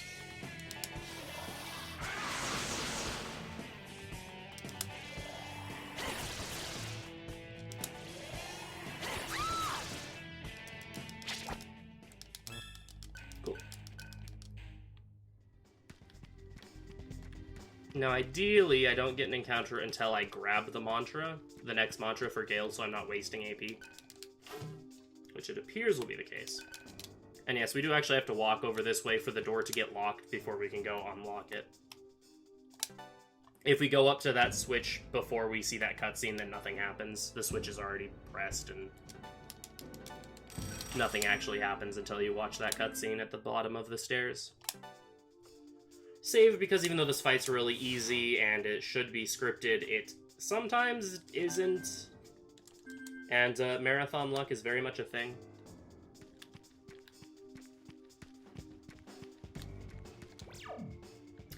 Yes, so there are what are called combo attacks, where for using one press turn per party member that is involved in the combo, you can use certain moves that you normally would not have access to.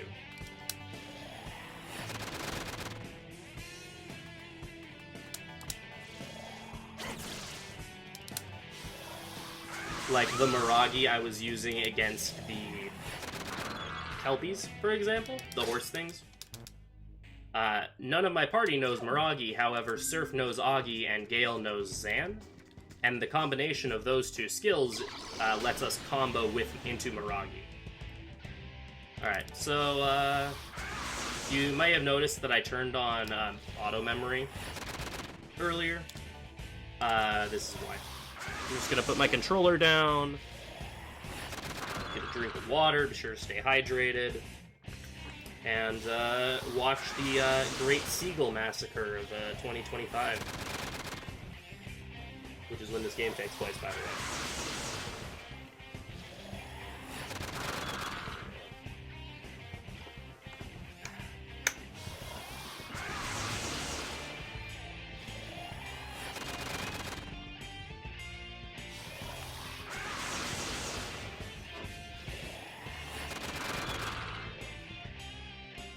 COVID gets worse.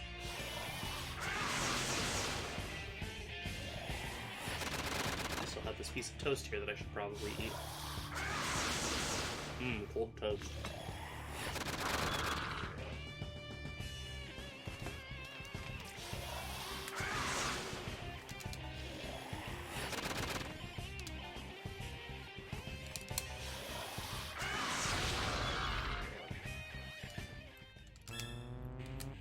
Are you kidding me? Sometimes that can happen. Sometimes one or two of the encounters that you get isn't very good for AP.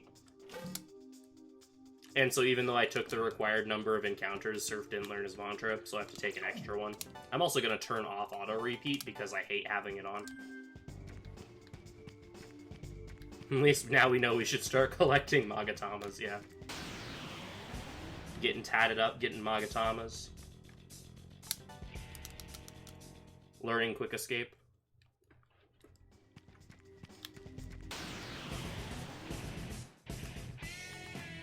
Here we go. His word.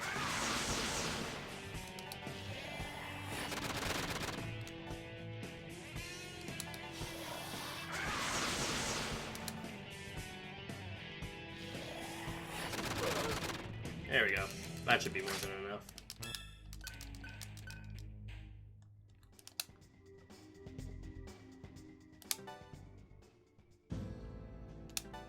Alright. So now we're going to do that field hunt that I mentioned earlier. And I'm going to save because if the field hunt goes wrong, I have to reset.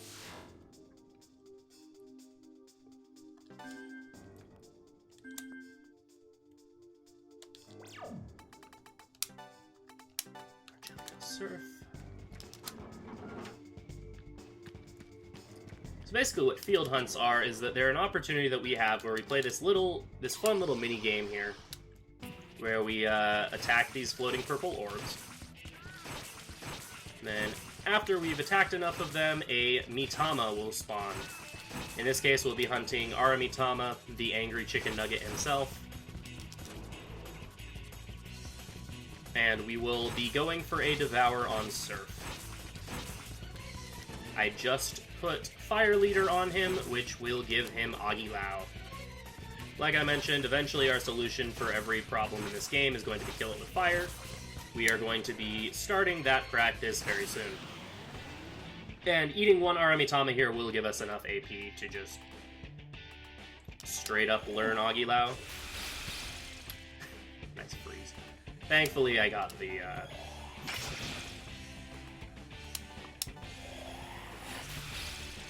Fear Proc. If I don't get a Fear Proc, I have to just pass my turns, and hope I get it on the next turn.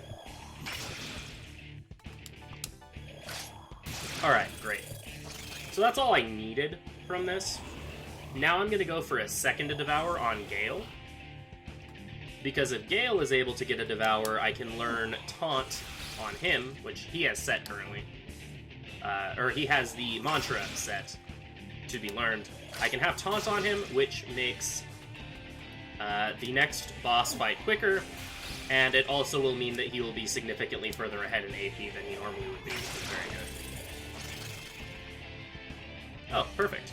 That was actually a perfect Mitama hunt.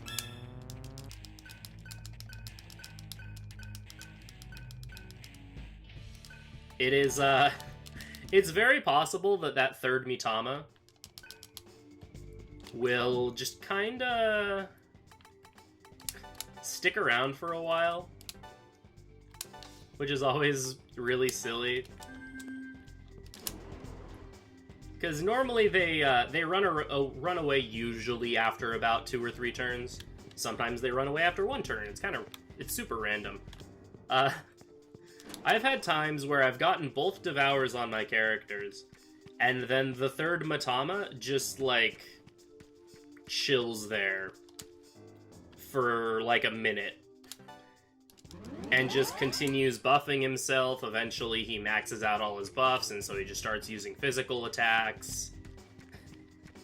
It's rather silly, and a little unfortunate whenever it happens, but it's, thankfully it didn't happen this time.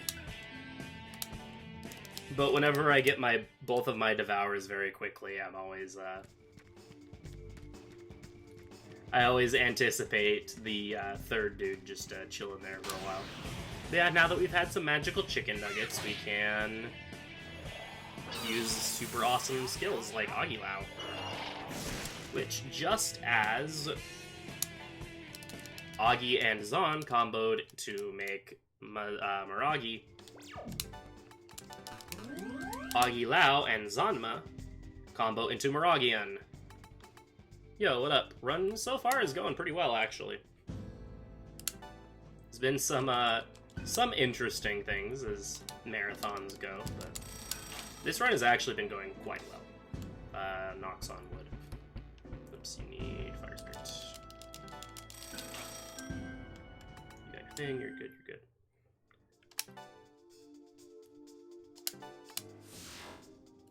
Huh, Don't you love it when that happens?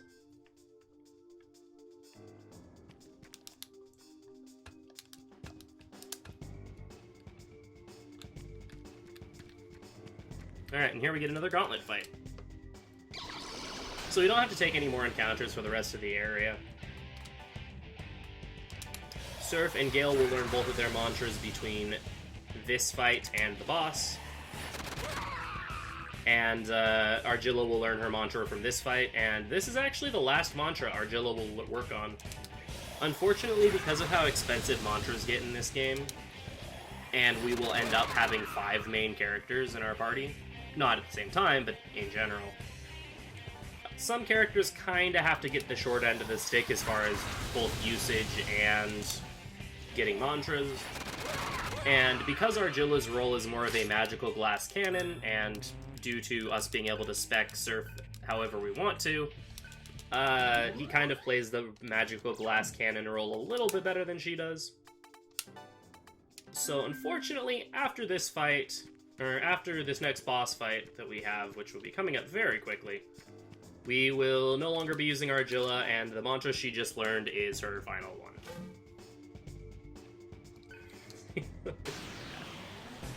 I should probably explain that a little bit. It's a bit of a meme in my chat that for some reason GameFAQs has this like enduring hatred of the 5th party member we're gonna get, Cielo, who we'll get into him when he joins the party, but just for context, GameFAQs really hates Cielo.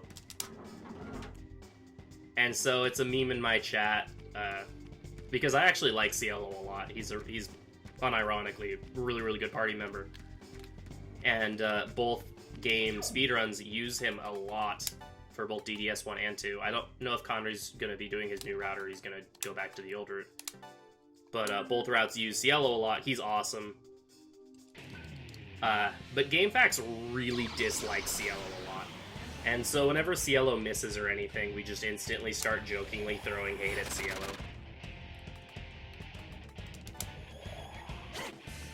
Nice, okay. So this boss can be slept.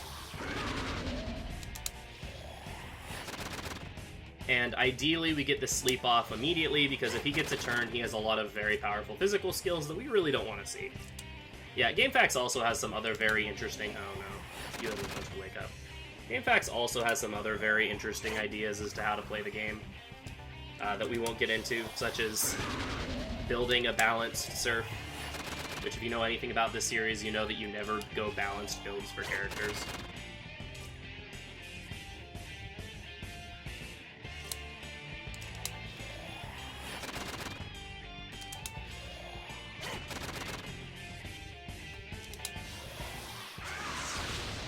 No, it's his gameplay that people hate on. I can get into it more once we actually have him in our party, but to summarize, Cielo, part of the reason why we use Cielo in both runs is because Cielo is actually, he doesn't have an elemental weakness. However, he is weak to about half of the ailments in the game. And ailments are fairly common. And so as a result of him being weak to ailments, he gets a lot of flack because they're like, oh man, he's weak to ailments, it's so bad. Why would anyone ever want to play a character that's weak to status ailments? Even though, as we'll find out, status ailments are one of the easiest things to get nulls for. Oh, also, speaking of Cielo, someone spilled strawberry jam all over our base, and I blame Cielo.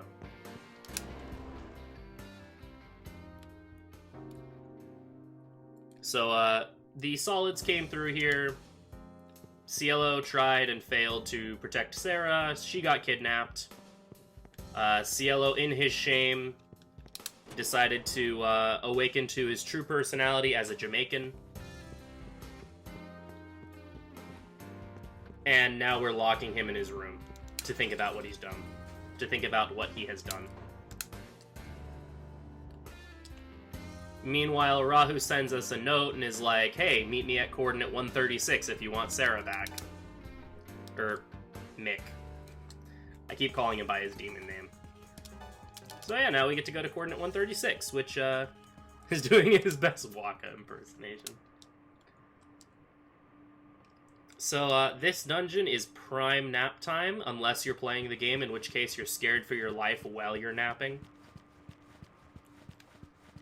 But also, this area has a little bit of foreshadowing some of the events of DDS2. Also, Cielo's, there's a cat that's kind of walking around, and everyone knows that it's a cat despite not knowing what cats are. And yes, that is actually notable. You know, take care, Sport. Oh, you're meaning, I think. I made the joke, and then I fell for it. His name is now Rick.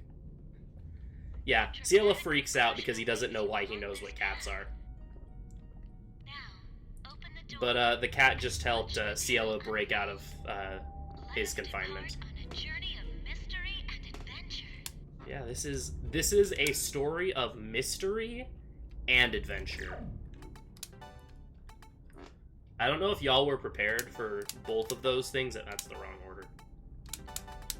I don't know if y'all were prepared for both of those things, but you're gonna get both.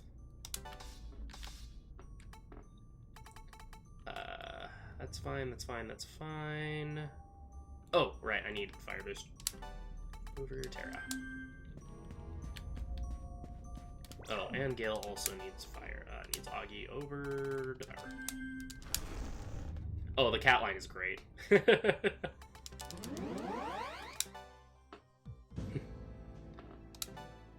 Nah, Schrodinger is a way cooler cat than Morgana ever could be. Schrodinger's the name of the cat, by the way. I'm pretty sure that's not a spoiler.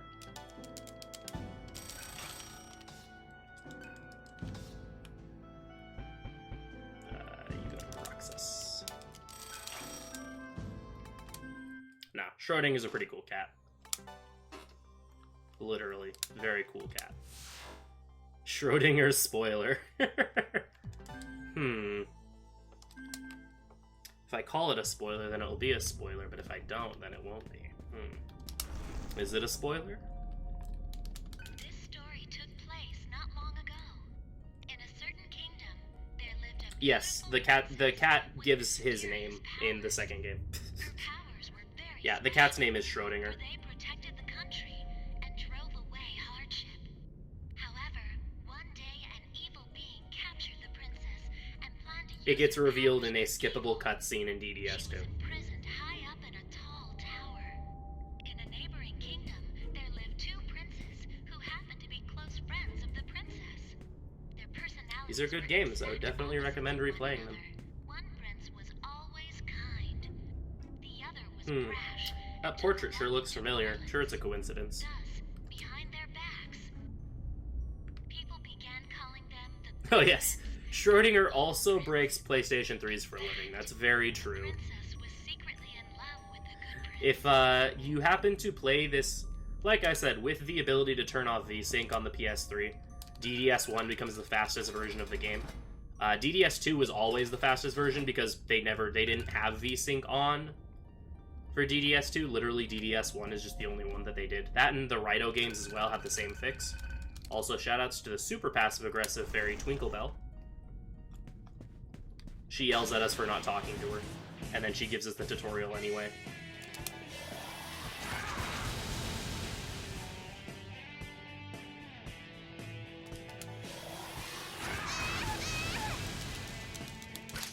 But, what was I saying?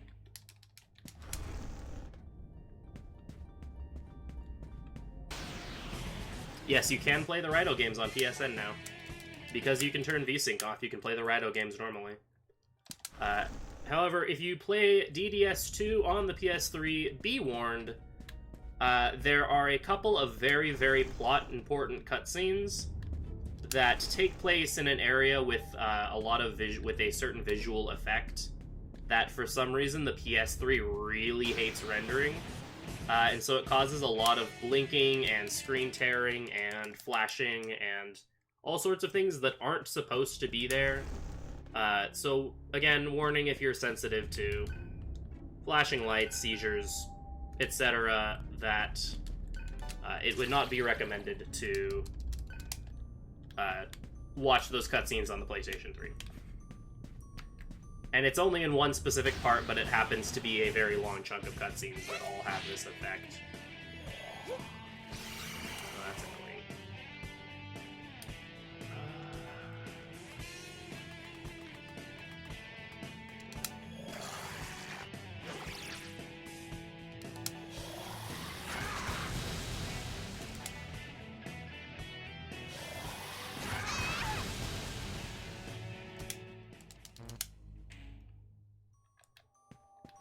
Better at PSAs than a billion-dollar gaming company. Did I talk to the prince? I'm gonna double-check something. Okay, we're good. I couldn't remember if I had talked to him or not, and I've made that mistake before where I've just forgotten to talk to the good prince there. I have walked literally right past the painting, grabbed the treasure chest, and left. And then talked to the princess here and wondered why she didn't lower this gate. That was that's a fun moment. Because then you'd have to do the maze again, which isn't too big of a deal, but it's a little awkward. No, I didn't end up forgetting to talk to him, thankfully. He said that be careful in your travels, which means I did actually talk to him. Alright, so this is the validation point. I have to talk to these guys multiple times until they change their line, because memes. Hee-ho. Hee-ho. Hee-ho. Hee-ho. Hee-ho. Hee-ho. Oh, there we go. They've changed their line. Run is valid. Yeah, just to be sure. But yeah, I did actually talk to him. I just didn't remember if I did or not. Alright, run is valid. Now to fight the Hee-Hop brothers. Better go back to them one more time, yeah.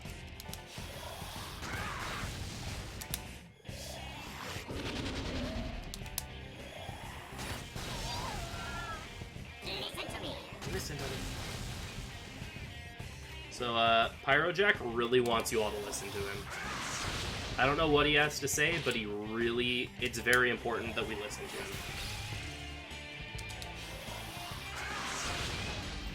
Also, Frito 52 love. Yeah, nothing's ever gone wrong in this fight.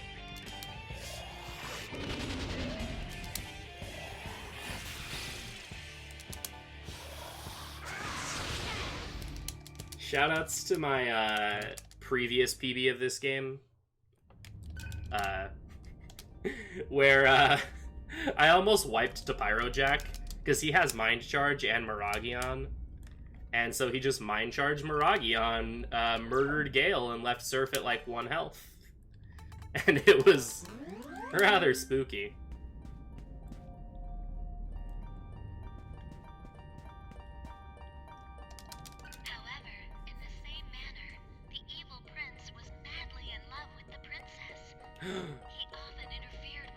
I occasionally like to ham up the reactions to these lines because I've heard them a couple of times.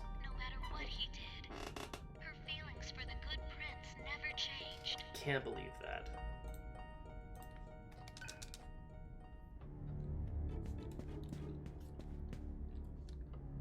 Yeah, once or twice at least.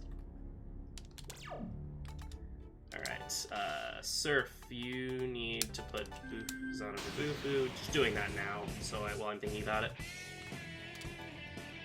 Alright, so although it pains me to do this, Jack Frosts give a really good AP. So, unfortunately, the Hee-Hoes have got to die.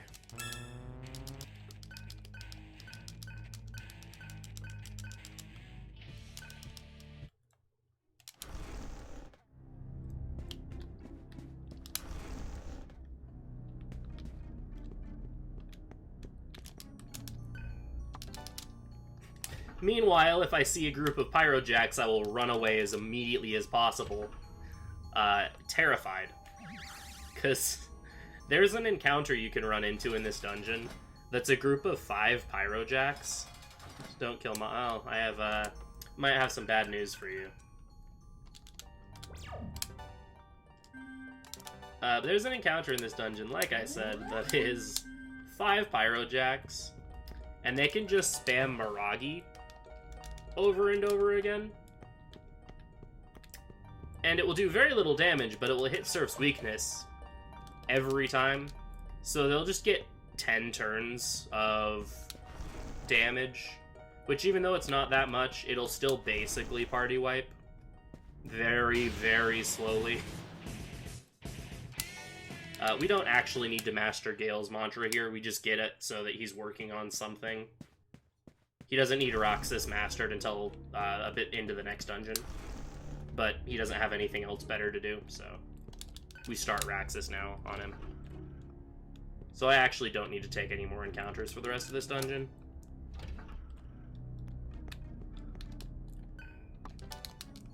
Oh, these he's. Hell, yeah, doesn't matter what game, yeah. This game, especially in the speedrunning community, for these games, very much has a reputation of being significantly easier than, or not significantly, but just being easier than a lot of the other SMT games. And having a much easier speedrun, both in terms of difficulty of the run and the fact that this is only a 4.5 to 6 hour run. Whereas a lot of other games in the series are, you know, 7+, 10+. Yo! It's your boy! So this is Omoikane. They do literally nothing for us in this game other than take time. Hello, hello. You're confused with the character model? So, essentially, when our characters go into battle, they turn into demons, and so they become different forms. Billy, have a drink.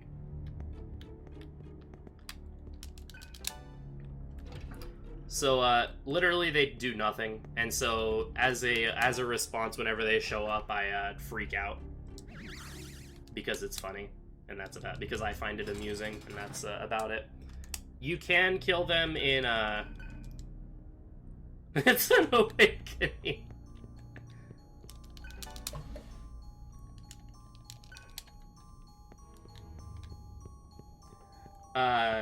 It is possible to kill the Omoikanes with gun damage. However, in order to actually kill them, you basically need the best bullets in the entire game, which you get from one of the game's super bosses. So, we won't be able to ever kill Omoikane in this run. In DDS2, however, you can very easily kill Omoikanes, and they give you a ton of experience and AP, and are very, very much worth it going for the kill for.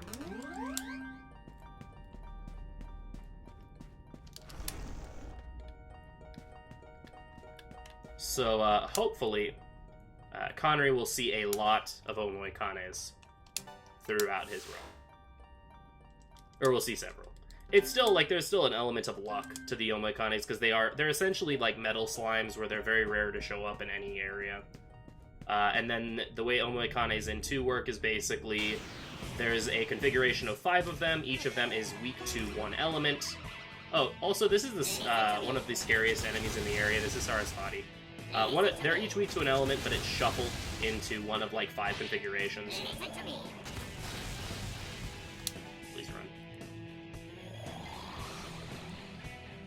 Oh, yes, the, please. Well, apparently we're, reverting. Lovely. Please run. Thank you. Yes, the rare enemy theme in DES 2 is amazing. Both of these games have some of my favorite soundtracks in all of video games. Oh, nice thing about these narrations is that they're really good for taking drinks of water. Remember to stay hydrated, folks.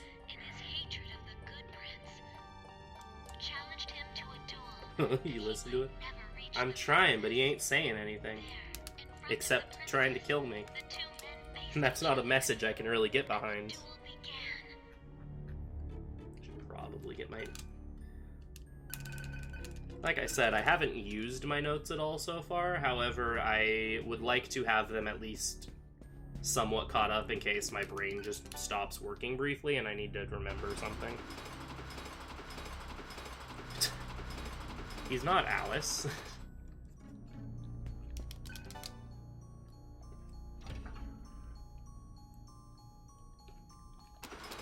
Last time I checked, Pyrojack and Alice were not the same demon.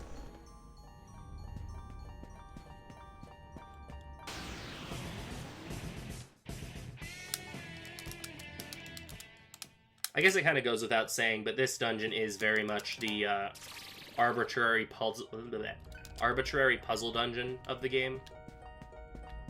So before we were doing mirror puzzles, now we get to do roller coaster puzzles. Please get me out of here, thank you. You never know. Larpus. And after this, we get to do a roller coaster mirror puzzle. It's called Foundational Skills. But this first puzzle is pretty easy. We just flip the far switch, run all the way back, and then we flip the switch that the prince is on, and we get to the end. Kind of Persona. I mean, we're in a castle, aren't we? It's royal.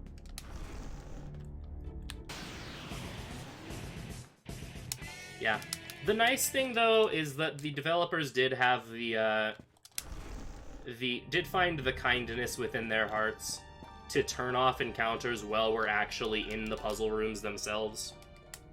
So while I'm in this room, or while I was in one of the mirror rooms, encounters are turned off, which is really nice. I don't even want to imagine having to do these puzzles while getting interrupted every couple of seconds with a random encounter.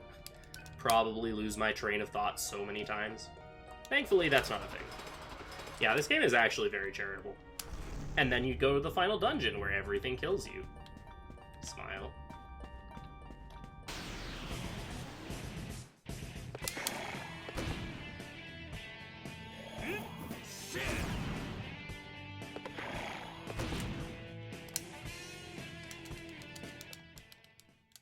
Yeah, this game is still very much SMT, despite its reputation of being an easier game in comparison to the rest of the series. It's still not an easy game by any stretch of the imagination, and there's still a lot of very, very rude moments where the game's just like, you know what, you don't get to live today. And you're like, alright, that's fine. Sure, game. This game is easier than Nocturne.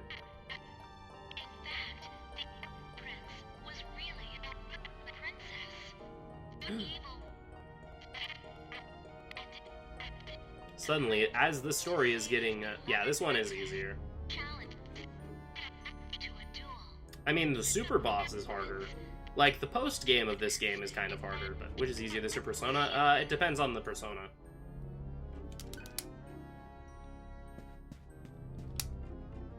I would say this is, like, easier than...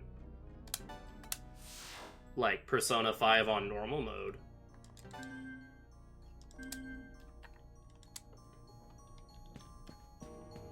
but like Persona 4 Vanilla has its moment, and it's like easier than Persona 4 Golden. But like Persona 4 Vanilla, I feel like is a lot more difficult.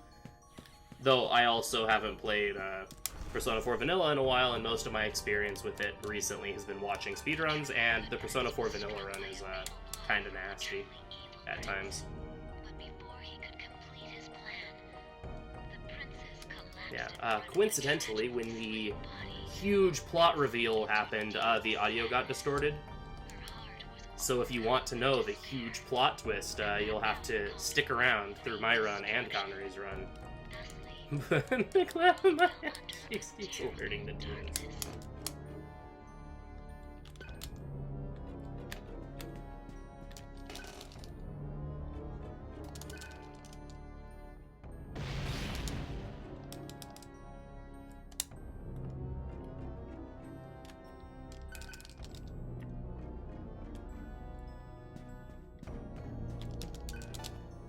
So like I said, we get a roller coaster or a track-based, three-dimensional light puzzle, which is significantly more sounds significantly more challenging than it actually is.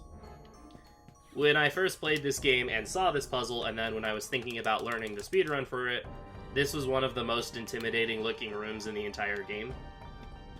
And then I realized that this puzzle is actually really easy.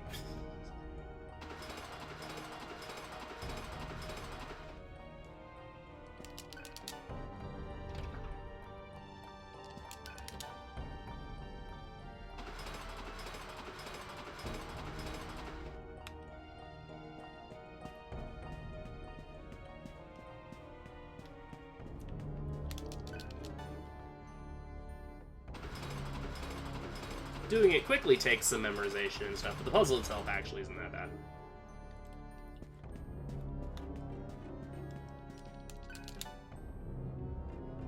Since the only piece you have to move more than once is that eastern one, whereas the other two you move literally once, they're not even attached to a variable track or anything. You just move each of those once, and then you have to go on this one twice, once to flip a mirror, and then the other time to actually put it in place. And that's the puzzle. Like I said, I promise it looks way worse than it is.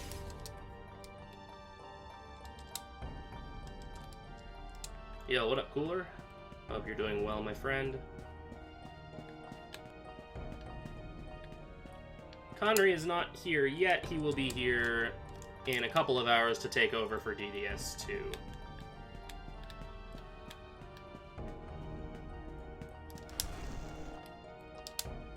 Alright, so this room I lovingly refer to as the stairway of sadness, pain, death, suffering, misery, endless woe, and torment. Because you have this really long stairway where you can just get into some of the scariest encounters in the dungeon. So Walmart, yep. This entire dungeon is basically a giant Walmart. That's one long name. It's great because I just think of as many adjectives as I can. So a normal SMT staircase, pretty much.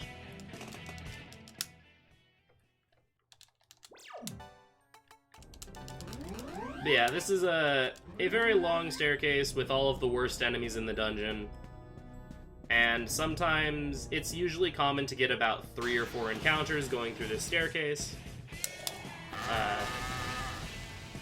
Ideally, we don't see a Choo-Choo or Cuchulainn with 2 Sarasvatis, because Sarasvatis have Tentarafu, which really hurts and it can confuse.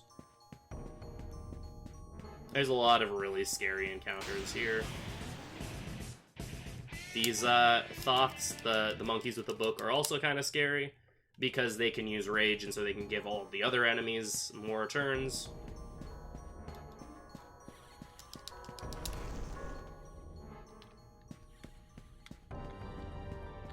Alright, but we made it to the top. That was actually quite easy.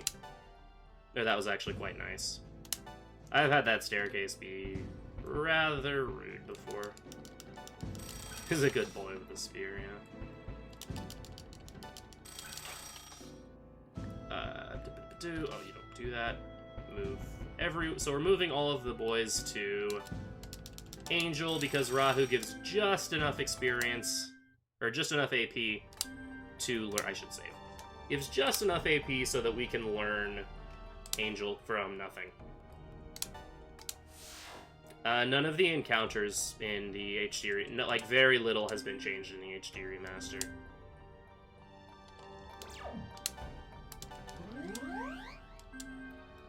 Basically all of the fights play the exact same. Alright. I will be right back. Oh, how nice. You came all this way so that I could devour you. Mott works the exact same way. Let's hear you sing. And if you do a good job, I'll bring you along to Nirvana. Who'd want to go with you? Oh, you don't like me. Well, if you're not going to cooperate, then maybe I'll snap your little neck right now. Get your grubby hands off her! I'll tear you apart, you fat freak! All right. Come and get a piece of me.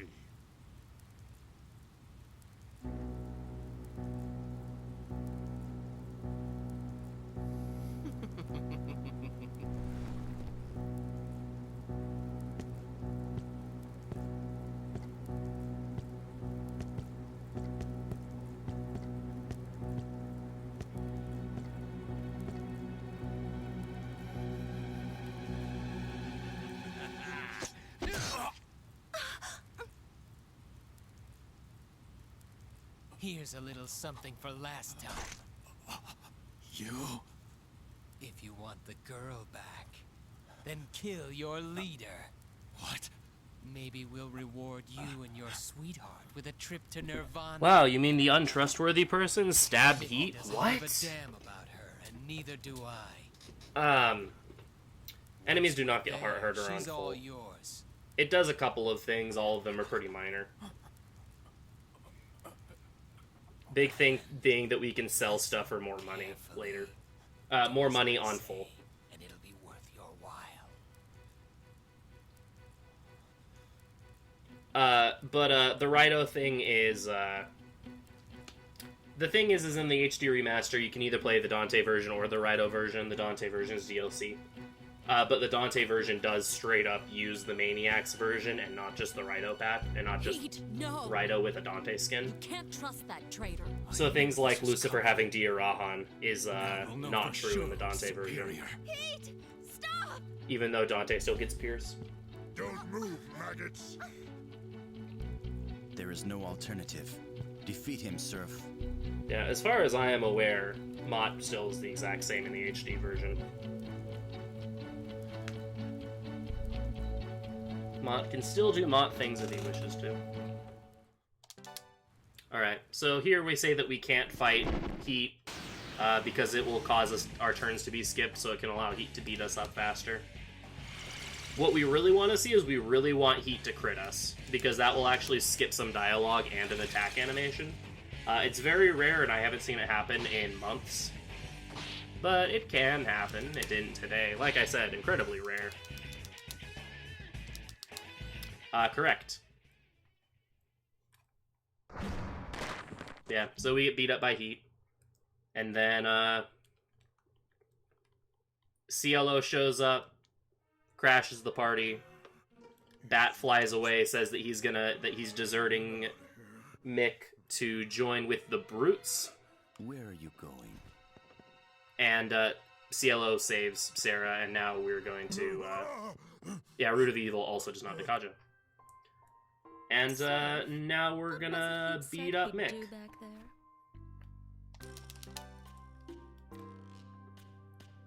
Yep. We'll tear you apart, you fat freak.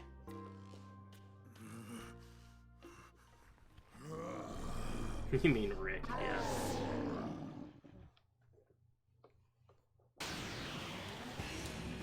So yeah, this is Rahu. It's a fight.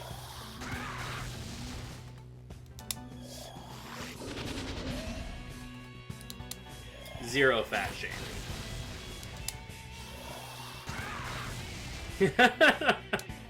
Yeah, no, never. This fight has never gone wrong. It definitely didn't go wrong in the same exact PB that the Jack Bros fight went wrong during. Nope, not at all. Which, I mean, isn't even my current PB anymore. It's just what is on SRC, I think, unless my new run got accepted recently.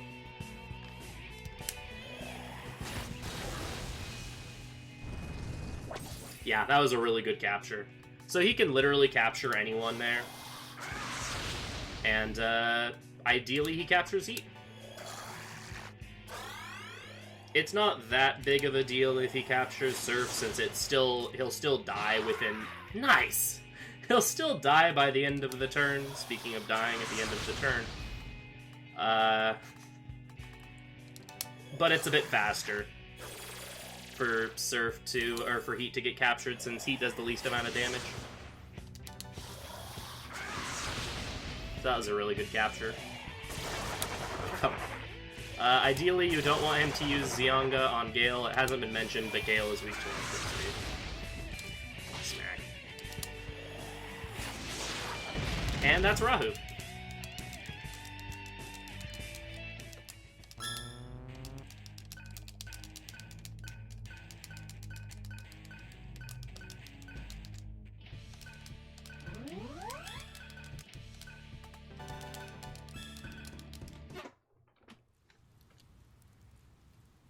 Here you go, brother.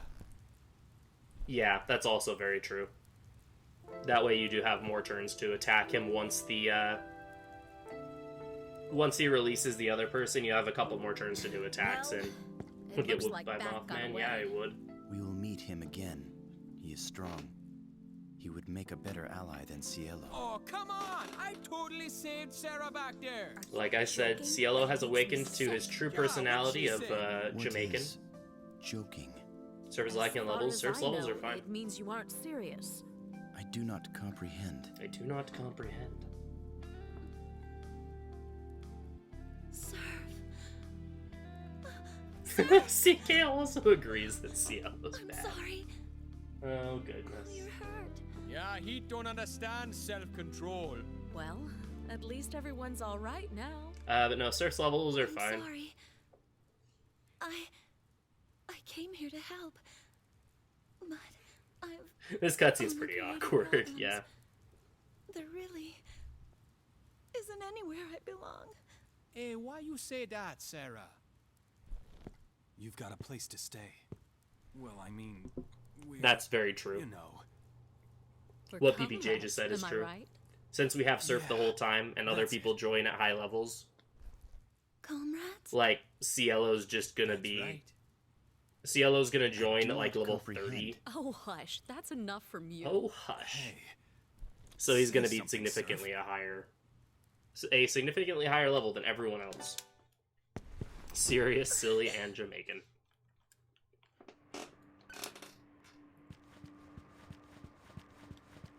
Hmm.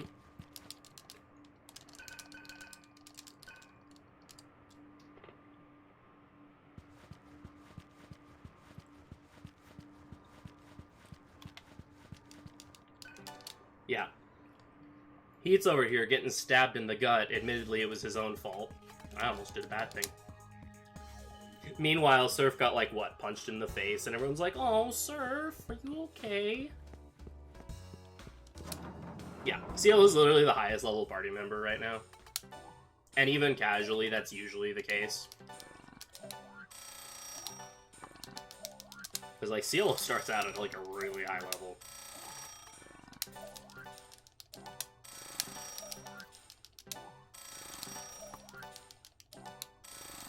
Yeah, he's fine.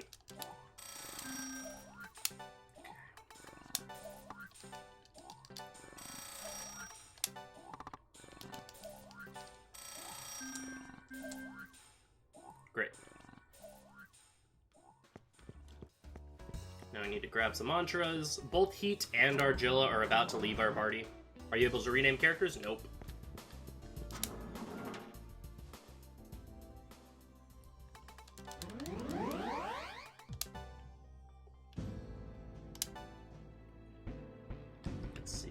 Battle Demon.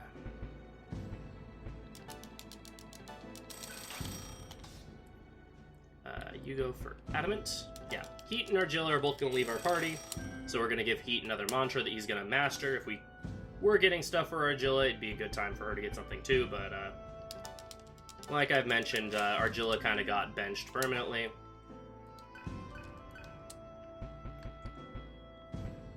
Oops, not that. This. Yeah, they're both JRPGs and they both come from the same parent series. But other than that, they're totally different. I was gonna say, Surf getting punched in the face is a lot more traumatic than Heat getting stabbed from a hit point perspective as well, I guess.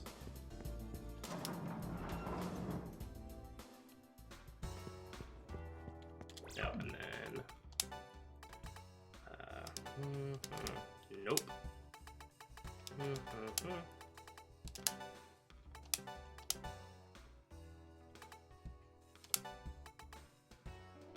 think that's right.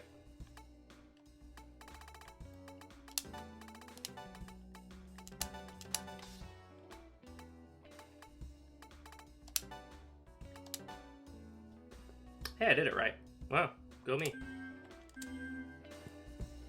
That's one of the menus I'm, like, never sure about, so I had that one pulled up just in case, and I actually did it right. Go me. Because they look at you funny.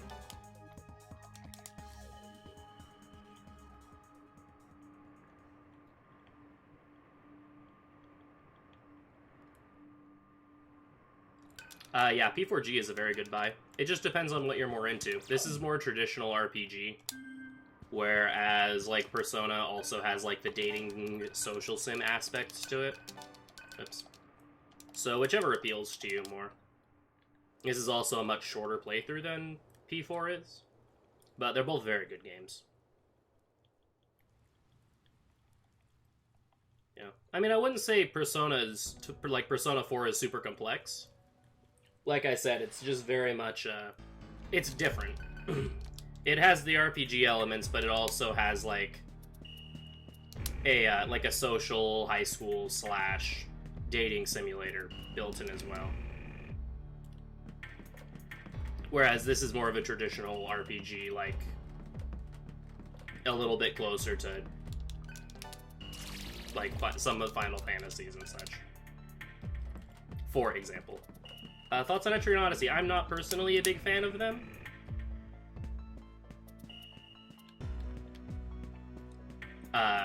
They're good games. I'm just not the biggest fan of first-person dungeon crawlers.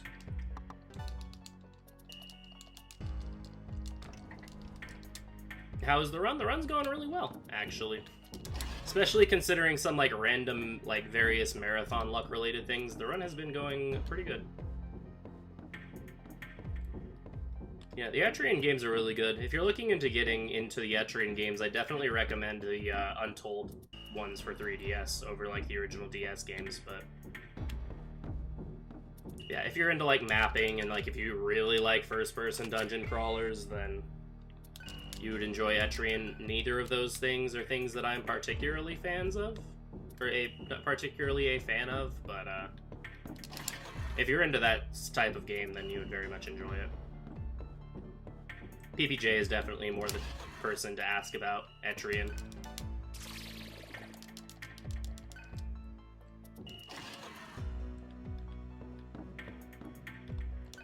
Alright, so in the story, after defeating Mick, we've discovered that basically everyone is now breaking the rules of the junkyard.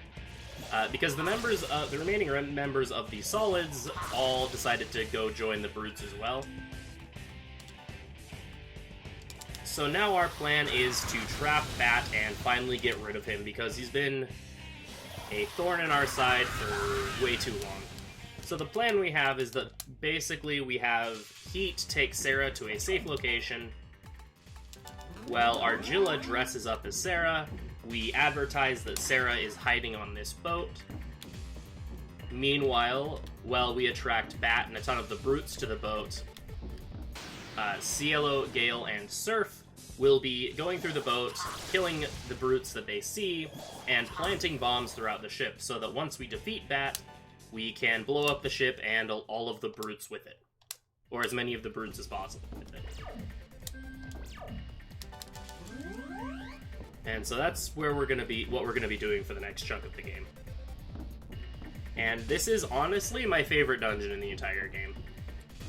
I find it to be really, really fun, and also the music is super, super catchy.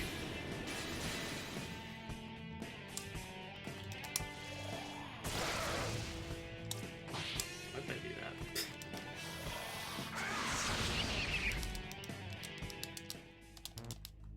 Okay, I want one more encounter. Normally I wouldn't circle strat for this, but since it's a marathon.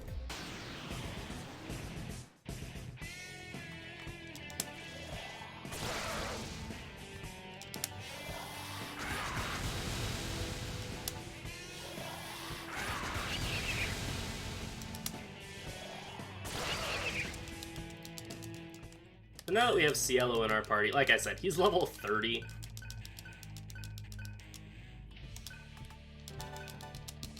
He is, he's kind of high level compared to everyone else. But he has a lot of low-level mantras he has to learn. Also, Gale is super far ahead in AP because of the, getting his mantras done, or getting the extra Devour. It's like a casual playthrough.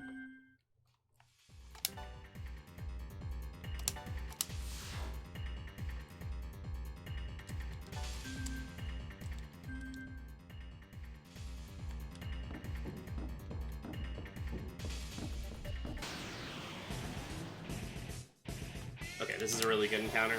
These, phantoms, not phantoms, shadow. No, these are the phantoms.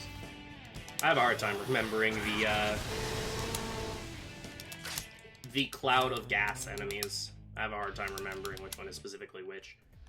But they're a pretty good source of AP, especially early on in this dungeon when we're getting cheaper mantras.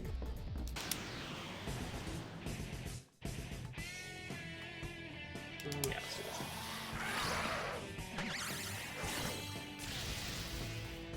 this. Like PPJ was saying, he really likes Untold 2 and Nexus. I've heard Etrian Odyssey 4 is a really good starting point.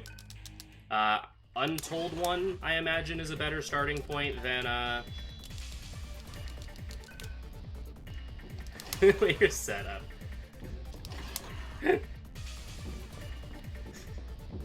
that's funny. Yeah. Yeah, you can play them in any order, but, they're not connected at all. Like, I mean, similar themes and whatever, but, like, they're not actually. Like, the games themselves are all separate.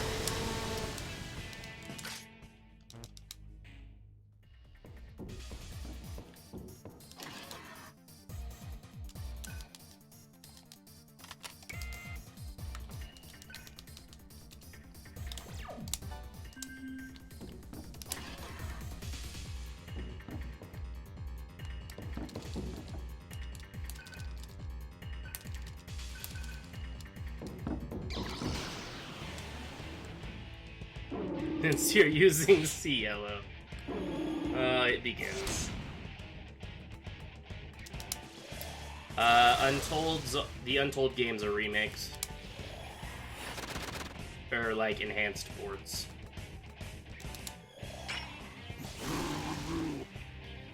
With, like, stories and such. Wow, I already have... Alright. So, we just learned, like, one of the most broken hunt skills in the entire game, by the way. One sec, I need to do this now. And I'm just gonna set this one thinking about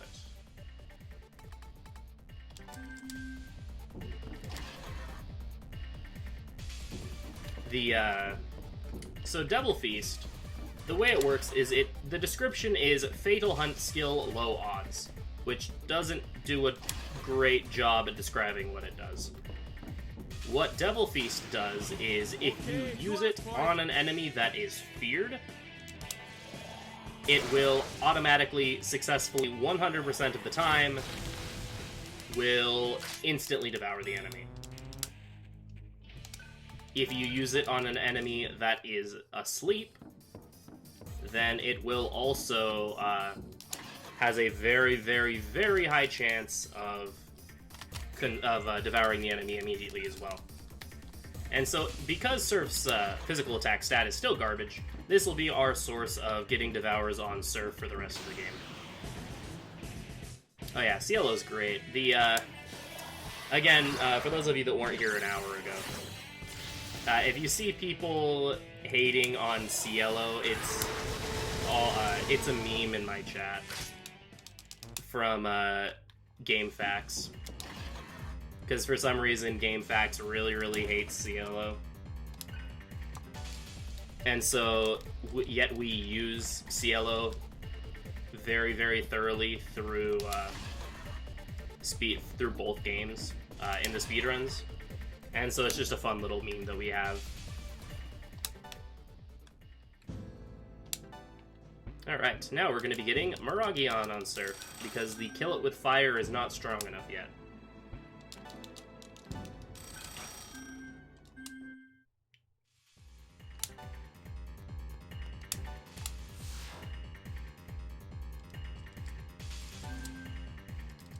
Gale is my favorite character, because he's the real main... He is the real main character. But, Cielo's pretty great, too. He has some of my favorite lines in the entire series.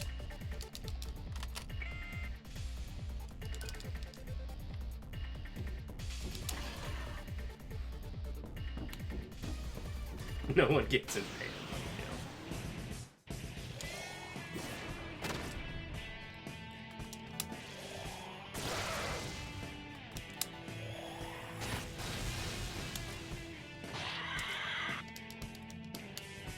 Shoutouts to DDS2, where they decided that Gale's act of kicking things wasn't dramatic enough, and so they straight up turned him into a breakdancer in DDS2.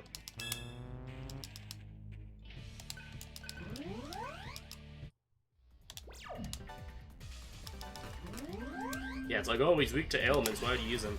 But, as we'll see, ailments are some of the easiest things to get nulls for.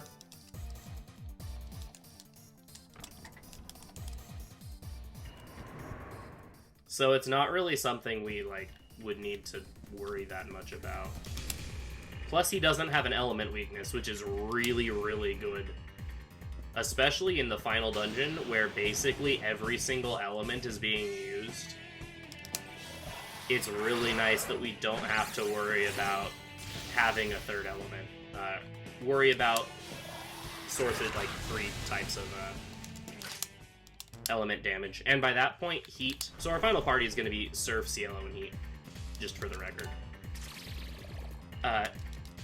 Like has been mentioned, Heat will basically turn into a null bot, so he will null every ailment, or every, non-death ailment, because Curse and Stone are technically death ailments. They're not actually,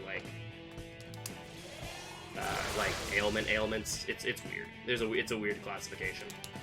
But, he will null every ailment, so so having an ailment weakness in the party doesn't matter, because if an enemy targets, uses an AoE ailment, then he will null it anyway, and it won't matter.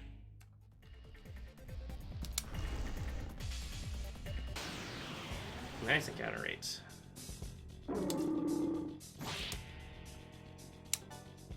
Yes, he will say that, though. Heat has claimed every single butt in this game. They all belong to Heat. Unfortunately, I don't think he said the line during this run yet, but there will be plenty of opportunity for him to do so later. Okay. Nose on you. Magic Nose on you. Chakra drop you because you're kind of low. Chakra drops. There we go.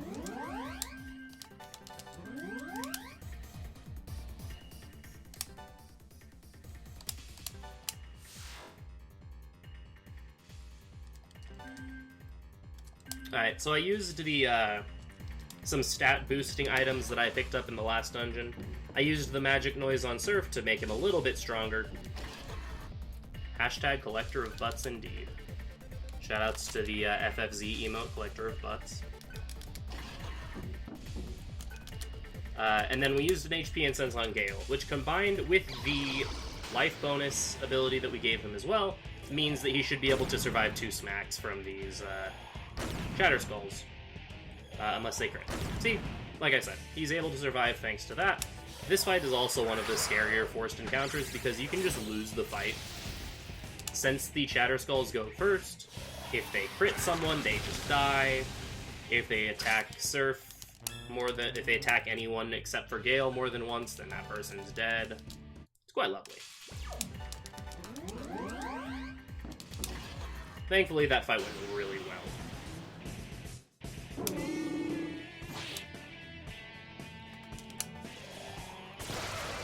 I'm just gonna allow it. I want the extra press turn. It's a master kill.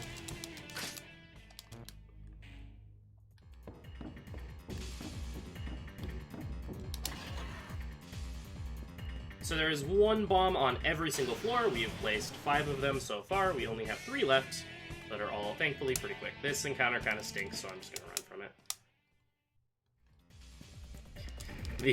Yeah. You only need 1. The only hit point that matters is the last one.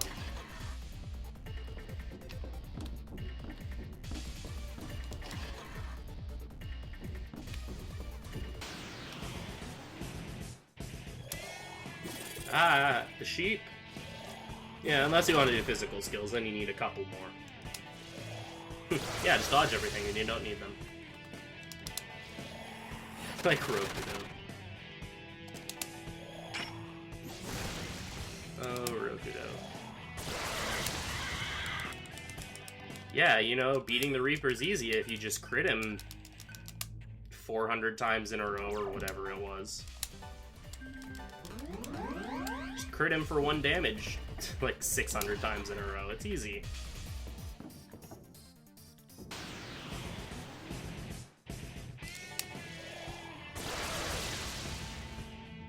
Really, Cielo? Here I am trying to defend you.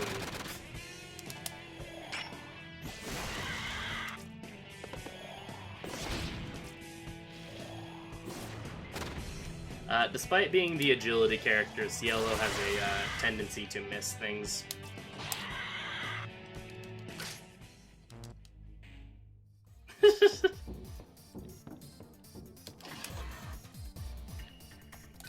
Yeah, these games have some naming inconsistencies, like, just throughout them.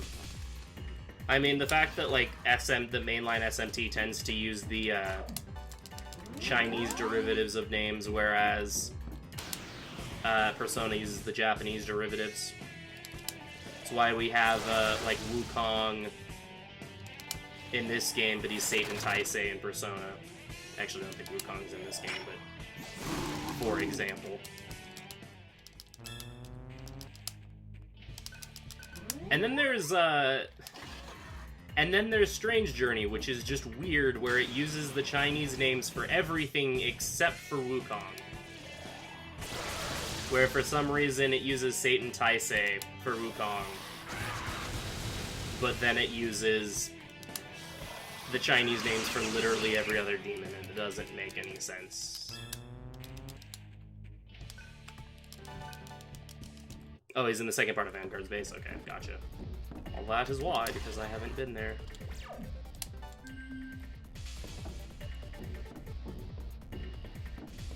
Strange Journey is a good game. I got to Memelef and then rage quit because Memelef is awful, but eventually I intend to go back to Strange Journey and finish it. Specifically Redux.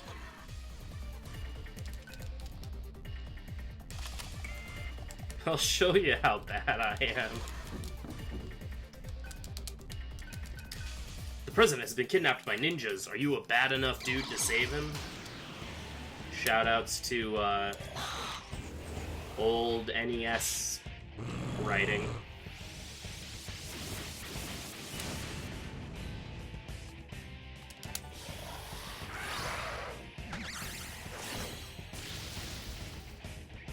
I really enjoyed Redux until I got to Memelef. And then I was like, maybe I don't want to finish this game. Is it really worth the grind to do this singular boss? And then the grind that I'd probably need to do to fight Shekinah after that. Oh yeah, the Redux run looked really cool. Like, the run looks fun, but the game can be a little bit of a... Casually, at times, the game can be a little bit of a slog.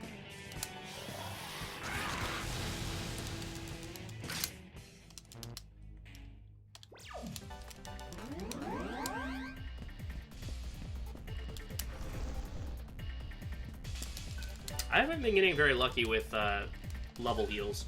So when characters level up, you can occasionally get stat boosts, which you don't really pay much attention to other than to meme. However, you can also get full heals and MP heals and HP heals and stuff. And I unfortunately haven't been getting, like, any on Cielo, so he's just kind of been burning through all of his MP.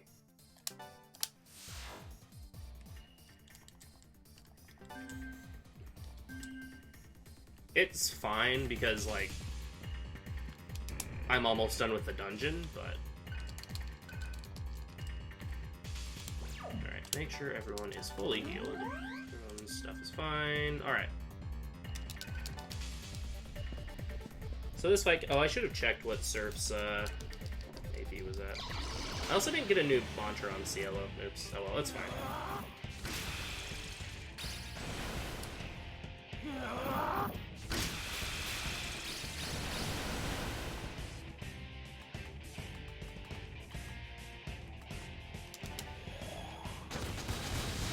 Cielo!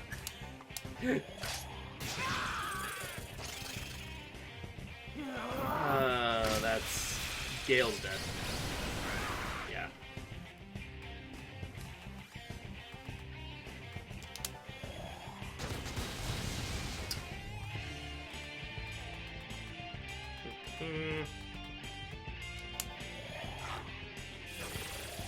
Please use the thing again.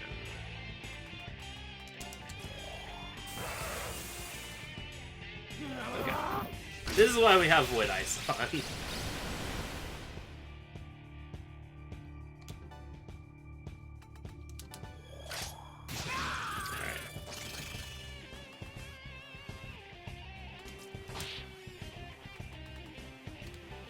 I really don't want to go for the 3 Devours because I don't want to get a stomachache and just die. And just, like, waste all my AP. It's a little slower to not go for triple Devour, but I would rather actually get the AP for this fight.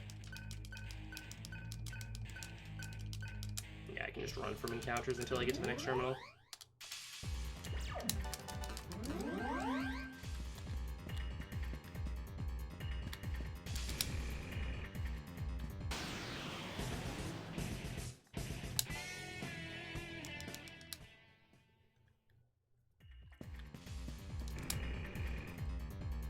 Yeah, I had a, yeah, it would have been overkill. The strat used to be to eat all 3 enemies there. And then I realized, A, you don't need the AP. You don't, it is overkill, like you mentioned. And B, that has the potential to go very, very poorly. Because it goes from suddenly, oh yeah, I have my mantra mastered, to, oh, now I'm super, super far behind, like, immediately. It's a little bit slower to not go for all 3 Devours with Surf, but, when it's something like that where, you know, RNG making it significantly slower versus, you know, being way more consistent, I go for the consistency. Alright. Kill it with fire intensifies.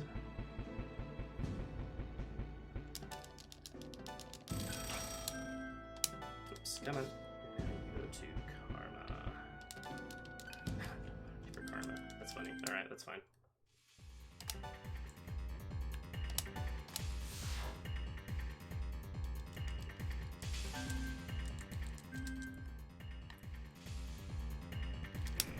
I'll grab him on the way back.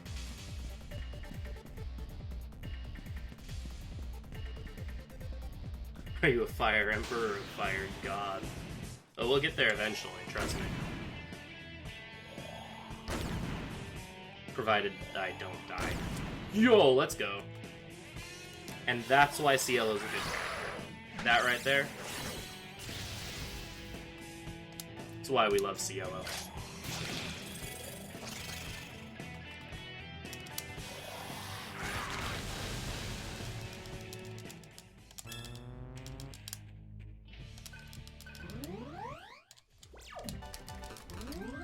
I also forgot to set Miragion over Terra, because we don't really need single target Terra. And Miragion's really good as a single spell, so we don't have to worry about comboing it. It means I can... Oh, no. It means I can do this. And then do this. Which is actually slower than the way I should have done the fight, but I was just so focused on showing off the attack that I just kind of didn't. Yo, nice! Good job. Good job, Cielo. That wasn't even a physical attack. like I mentioned, your magic accuracy is tied to your magic stat, whereas your physical accuracy is tied to your agility stat. Cielo is an agility character. He shouldn't be missing as much as everyone else. Nocturne is killing things with the Force. The moment you realize that Demi-Fiend is either a Jedi or a Sith Lord.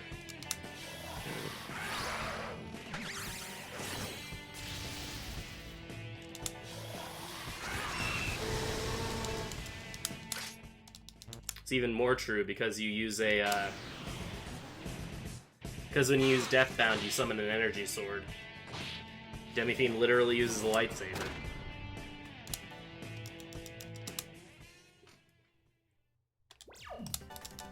Probably a great Jedi. Yeah.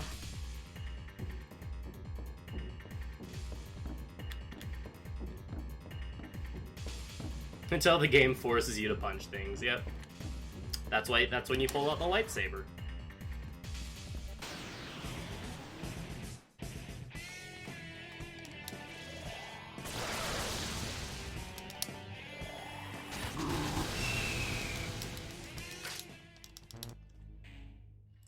Deathbound is very great.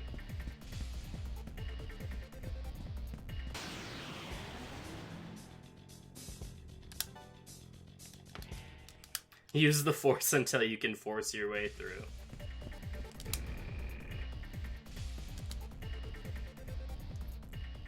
No, Deathbound is weaker than Frykugel, but Frykugel you have to be a really high level for that the speedrun never gets close to.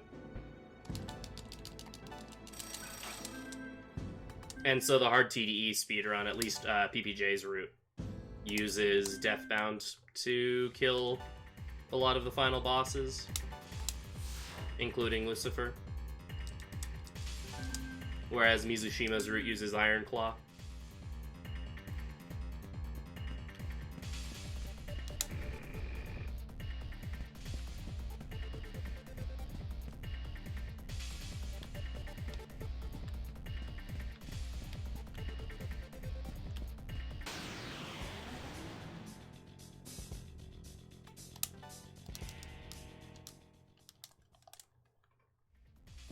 Is basically Frykugel, yeah.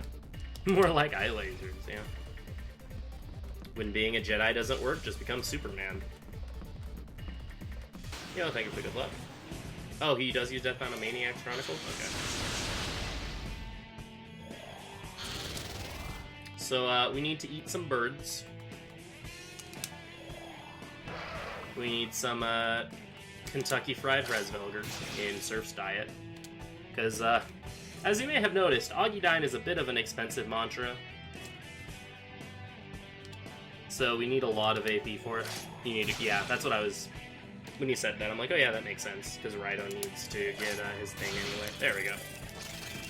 So we need to eat 2 Kresvelgers. As you can see, they give a lot of AP to Devour. And it gives us a very, very nice head start to getting Augudine learned, that otherwise we would have to do a lot of fighting or devour a lot of other things for. Is that an Articuno? I mean, we had a Ho-Oh earlier, so we're just... It's game is really about Surf's quest to devour all of the Pokemon.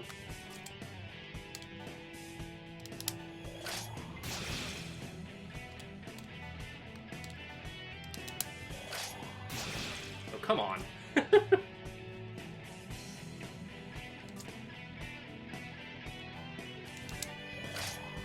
There we go. Cool. Yeah, we just need to eat 2 of those to give us a really nice head start. Edgy Pokemon intensifies.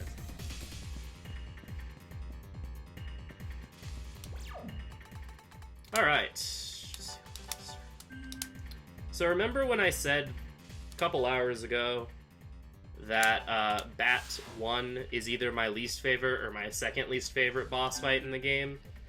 Well, Bat 3 is the other one that is in competition for that spot, depending on RNG. So we'll find out today how he's feeling.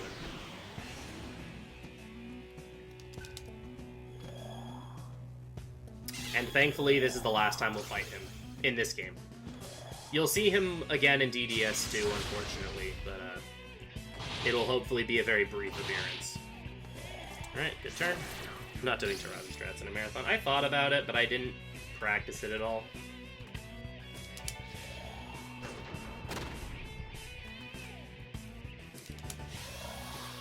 I was definitely considering doing it though, but I wasn't feeling super well the last couple of days, and so when I was going to have tested it, I didn't have the chance to do so. Alright, what you gonna do? Yeah, if you have Tarazi, this is a one-turn fight. You should be the ones. Alright, he's actually not being terrible. I mean, that's fine. Gale can die.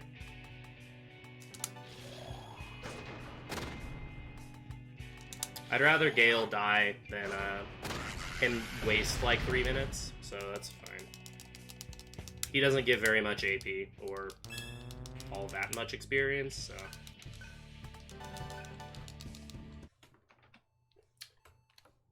There we go. That's the best that's fight. That's the best that fight has gone in a hot minute. He can. Normally, that's how the fight is supposed to go. Sometimes he does some nasty things. Do you realize? I have it written in my notes that if he decides to turn everyone into a bat and then doesn't guard, that the strat is to just start crying. Devour just to survive. Because he's just kind of decided he wants to waste your time. I couldn't defend myself. Oh yeah, he has the ability to turn people into bats, by the way. That's his signature move. Being a bat lowers all your stats and makes you weak to wind. What's the point then?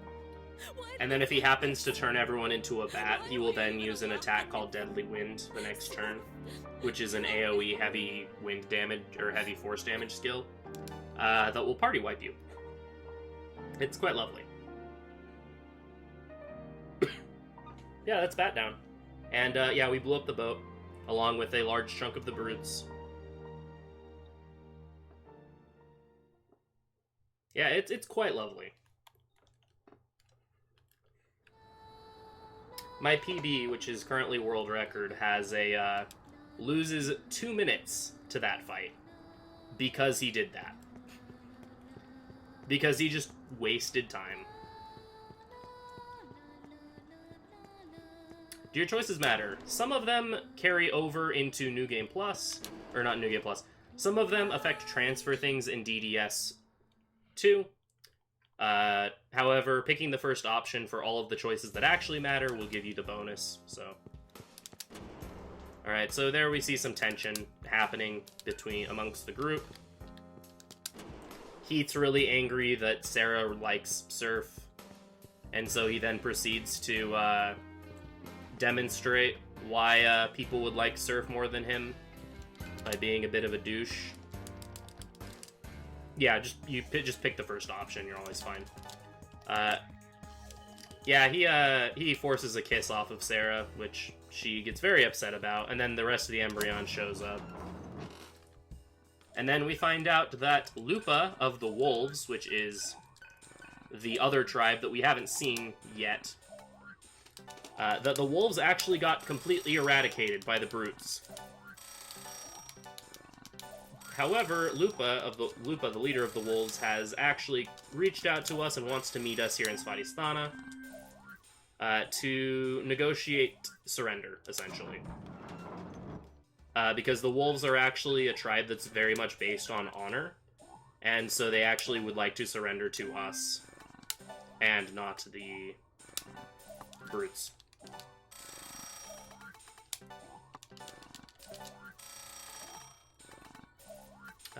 Brain.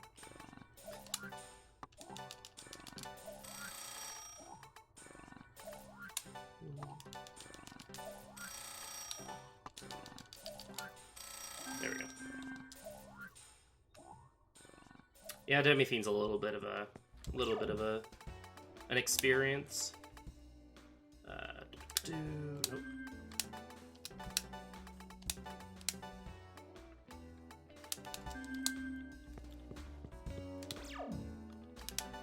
So, the reason we sold things, left the store, then re-entered was because the cells that we have accumulated and then sold gave us enough of a bonus that estoma sprays were put on the market to be purchased.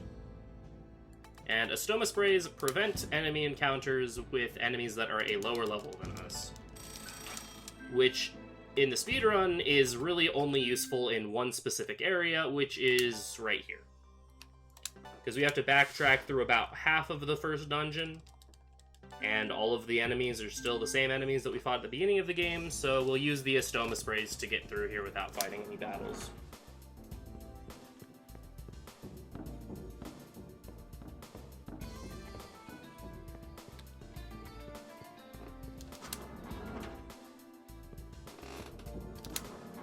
And I think my cycle's lined up enough that I'm able to just get...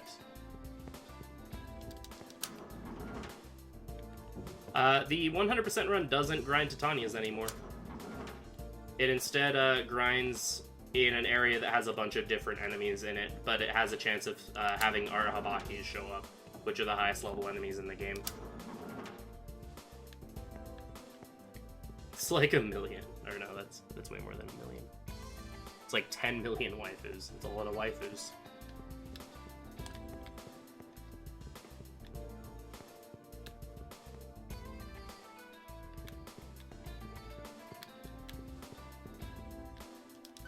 Okay, that's fine. That was almost perfect.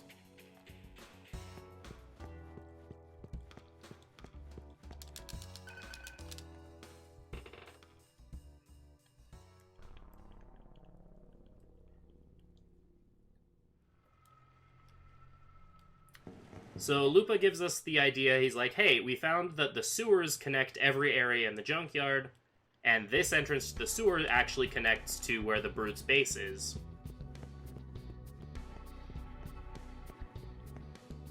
I mean, the new route is less than 24 hours now.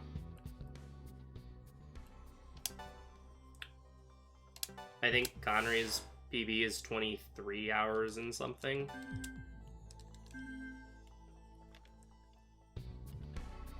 I don't remember the exact time. Time to grind luck noises. So we can... Basically the plan is that we're going to take the sewers to sneak into the Brute's base, like I said. And Lupa is ahead making a distraction for us.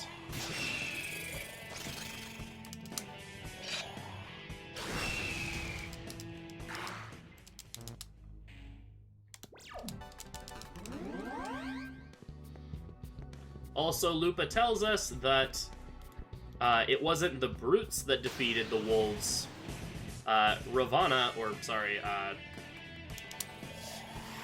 Varen, the leader of the Brutes, Varen, also known as Colonel Beck, also known as Ravana, single-handedly defeated the Wolves.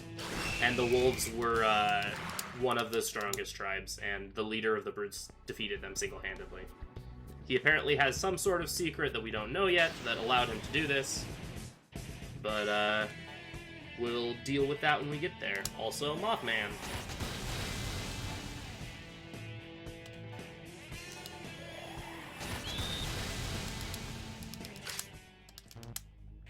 So, Mothmen give pretty good experience and decent AP, so, that's Colonel Beck to you. So, as much as it saddens me to say it, as long as they don't ambush us, it's very much worth it killing Mothmen.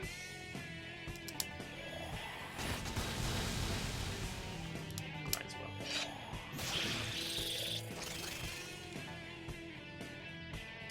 I would like Heat to learn his mantra, because Kichijo gives him Void Panic, which makes him immune to Tentarafu. Which some things in this area very much like using Tentarafu.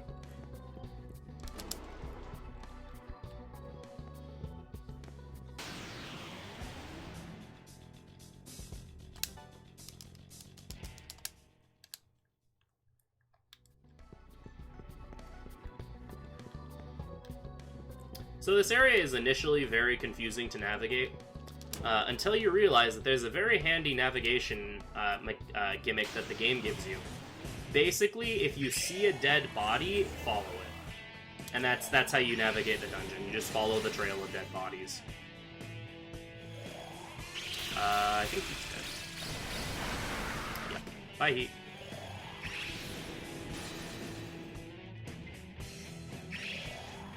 That's mildly frustrating. Alright.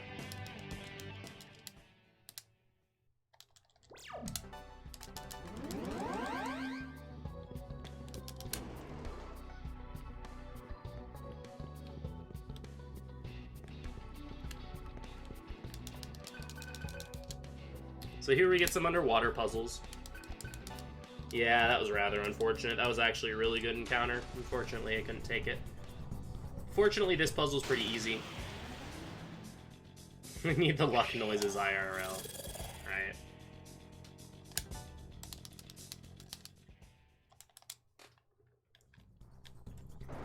This puzzle's pretty easy. It's just literally northwest and then keep going north after that.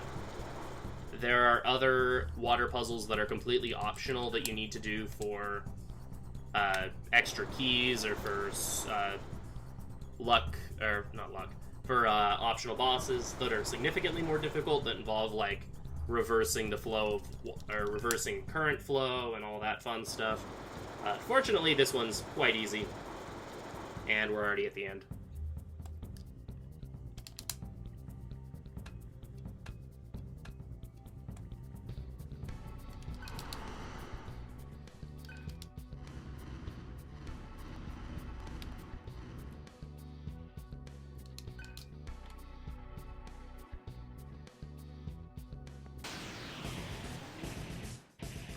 Okay, so Dekarabia here is actually the best enemy we can encounter here, for if we can get Devours, which I can't in this case, because they give a lot of AP.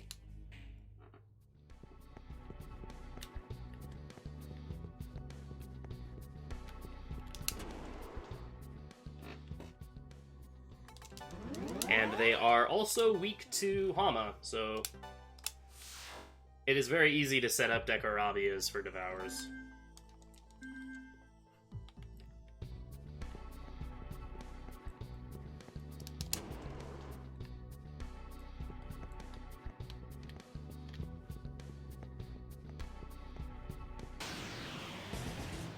Okay, it's another Resvelger.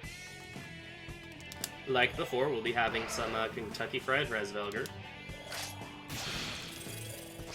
Delicious. I can't handle the Mothman abuse.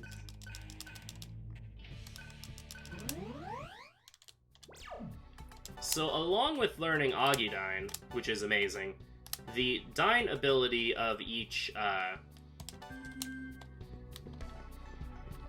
element also comes with the Amp passive. And amps and boosts stack, so now we're going to be doing an absurd amount of damage with everything fire related.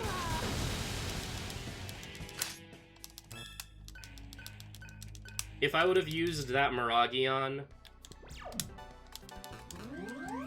on that Karasu there, if I would have used that on him before I set Fire Amp, it would have done about 140 damage. As you saw, it did a little over 200 now. It's a bit stronger.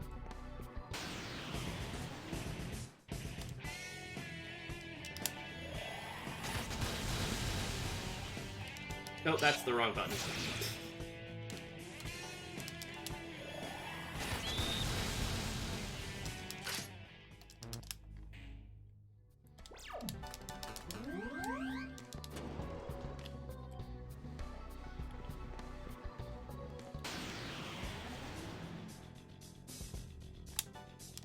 Unfortunate.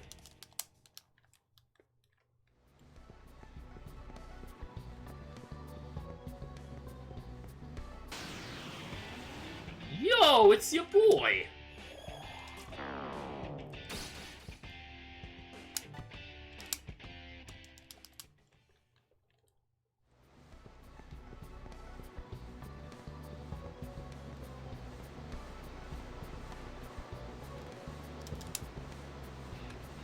Big brain. Again, we can do literally nothing about Omoikanes, and so I just make a big deal about running into them because I find it amusing, personally. Okay. Now we're going to go in a bit of a seemingly odd direction with Surf's mantras. We're actually going to go back and we're going to start working on the Force tree again.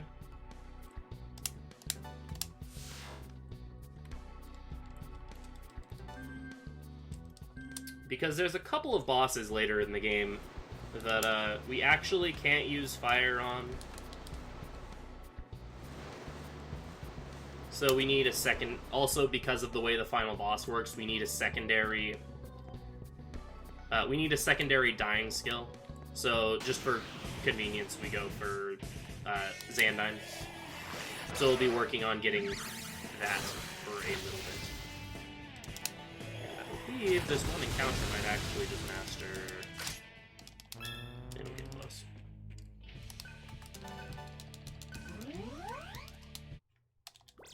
Also, I should set No Panic onto heat just in case I get Tentara food. Excuse me.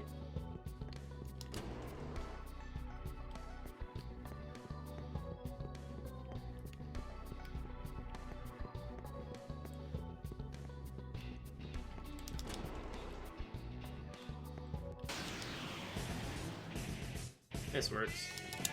So Isoras are really, they're both A, good for AP, and B, they're good because if you kill an encounter of Isoras, you can run into Fornius as a follow-up encounter. And Fornius gives a lot of AP if you're able to kill/devour him.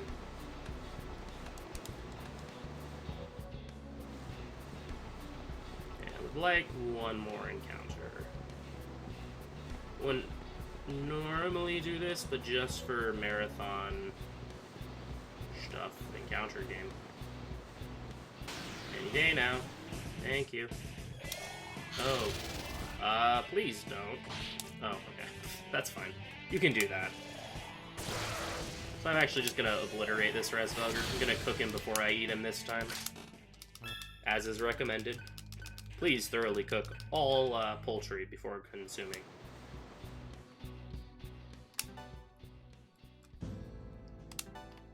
You go to E10, and now you go back down to Vidyaraja.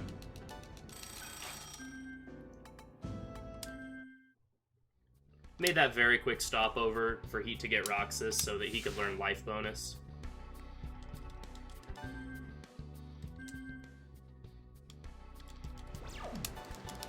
As turns out, having more health is a good thing.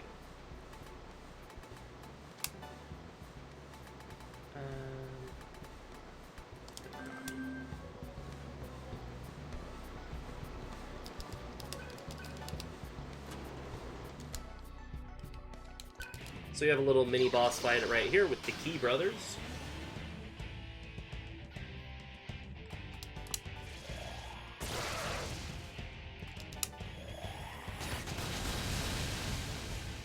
Yeah, You heard it here.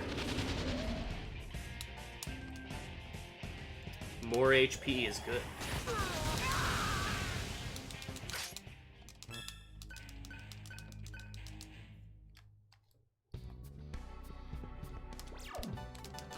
Shocking truths they don't want you to know.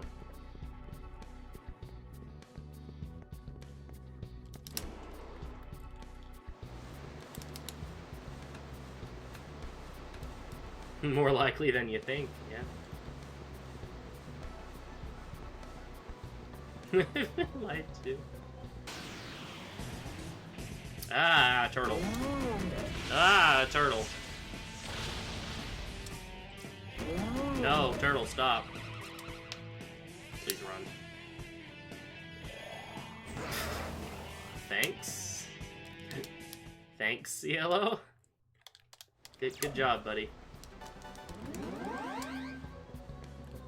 Alright, don't need to tag that terminal because I don't really need to grab any new mantras. Well, everyone's working on theirs. Gale's next mantra is really expensive, so.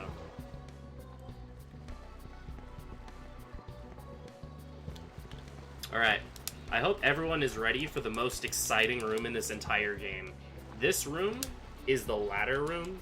We climbed a ladder, we're climbing another ladder. What do we got here? We have a third ladder. Some major ladder action going on.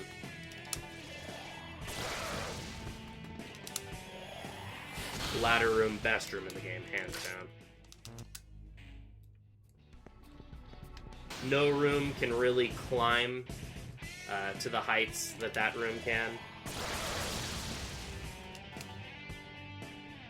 Every other room is just it's just a rung below that room.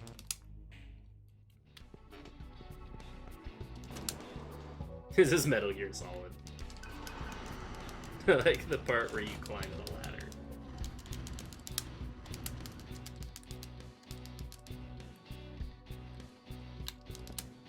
Yeah, it truly helps the game reach a new high point. Ooh, another one. I'm actually going to use these.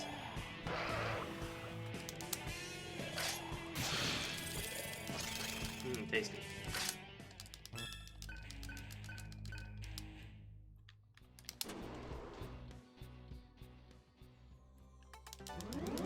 I think it's the ladder. What?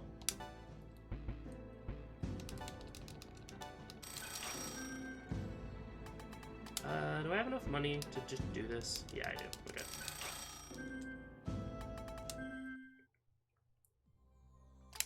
Yeah, this is probably my second most favorite dungeon in the game.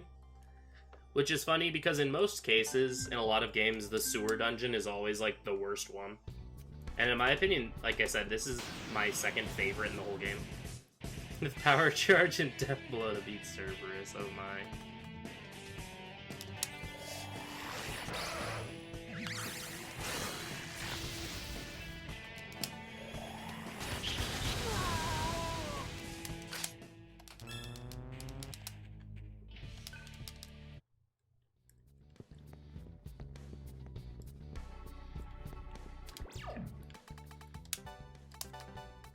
Switching up my party order a little bit, make sure I am at full health. I am indeed. Alright, time for Cerberus.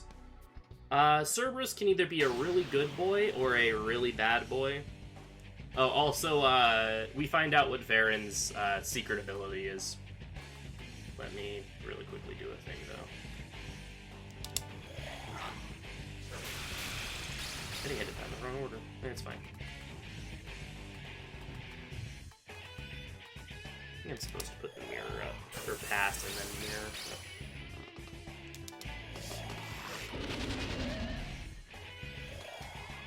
So we find out that Varen's secret ability is that he can actually make demons go berserk at will.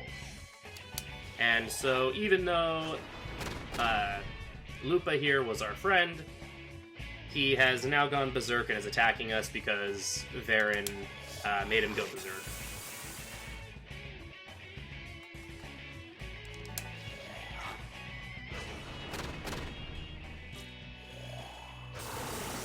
I like the Cerberus design a lot. So yeah, this fight is either fine or it's really, really bad. Also, shoutouts to Lagny Bombs.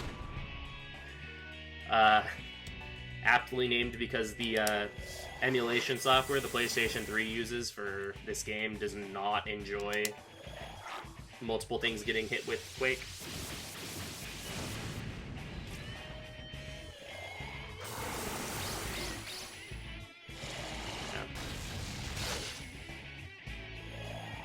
Alright, that's one. We need to count how many times the that head uses diorama, so that's one.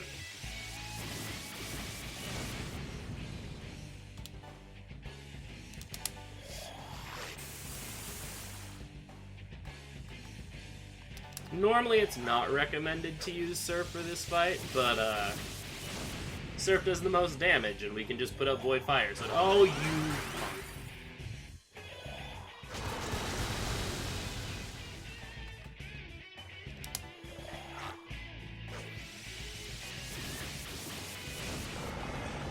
Alright,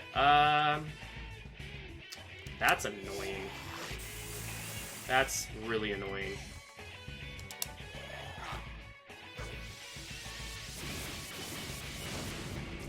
He's being a bad boy. He's not gonna get a treat.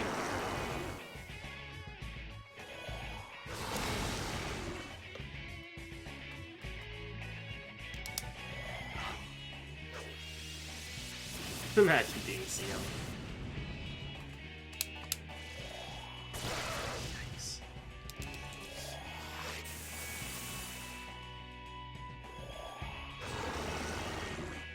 Well, if he uses Tarakaji again, I have no qualms about taunting him again.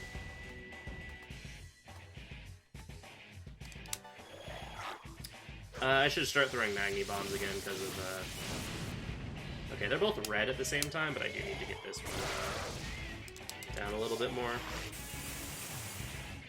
Hubris.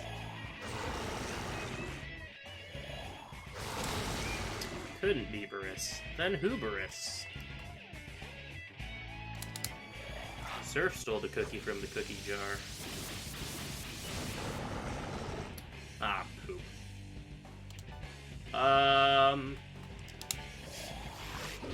Please. Please. Please. Uh-huh. Alright.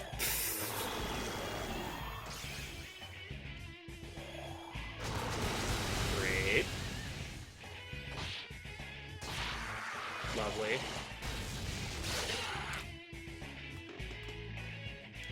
Please. He's really close to being dead. Just please die. Alright, we're good. Never punished. We're fine. Everyone else is dead. It's fine. We don't get AP from that fight anyway. Never worried. Don't even know the meaning of the word.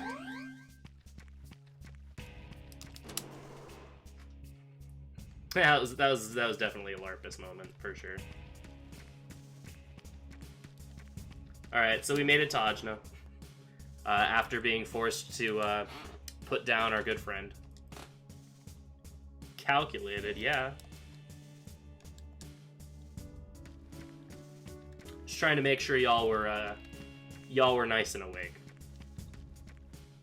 Easy fight, easy life. So we make it to Ajna.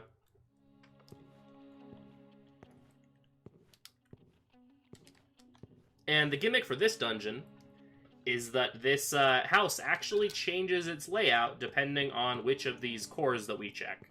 Yeah, throwing for content, exactly. Like you got on Wish. Oops.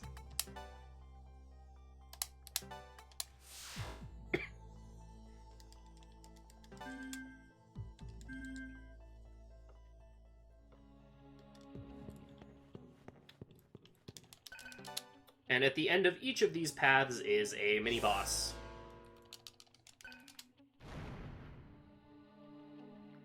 There we go.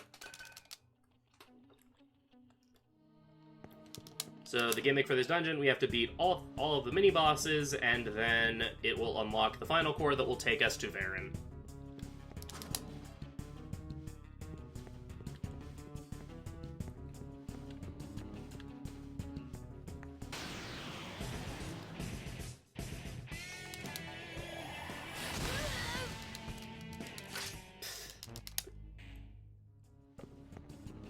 Uh-huh, right.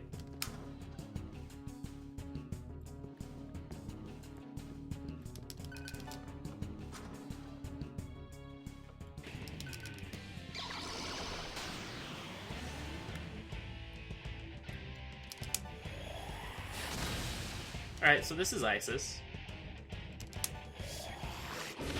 Isis's gimmick is that she will summon back up. And then once there's 3 of them out, they will attack you with whatever element you have been using against them. And they can combo into the Mod Dyne equivalent of all of those skills. However, if we keep picking them off one at a time, there will never be enough of them for them to really do that.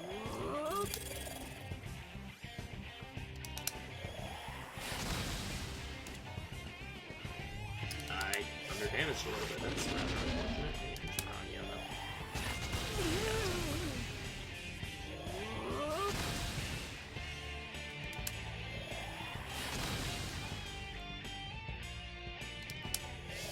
There's actually a fun little quirk, like I've mentioned previously. Some bosses just totally forget how to follow their scripts.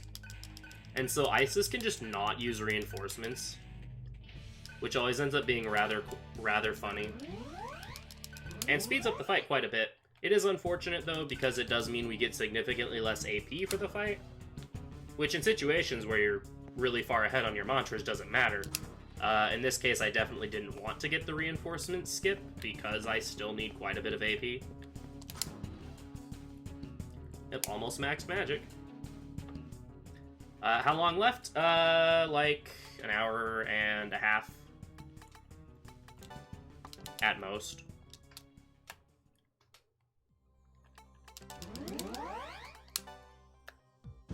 At like the very most, an hour and a half. Joe.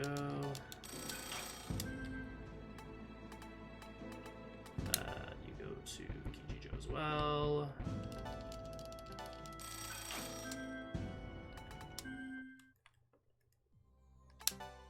Yeah, I'm actually on a bit of an insane pace right now.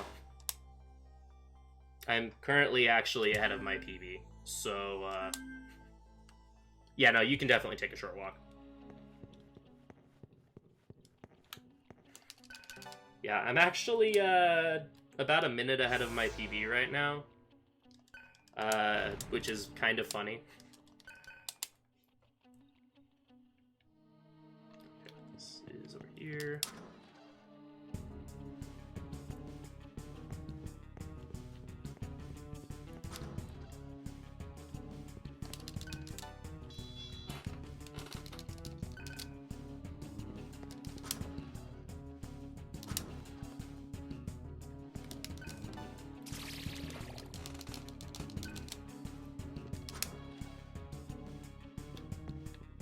My Karma Temple which is the final dungeon, was really good in my PB though, so we'd have to see what happens. But it is feasible. Oh, Fizz and DDS is quite bad. Like, it's not awful, but the number of things that null or resist or repel / drain have some sort of resistance to physical is a little bit higher than one would hope. As DOS, yeah.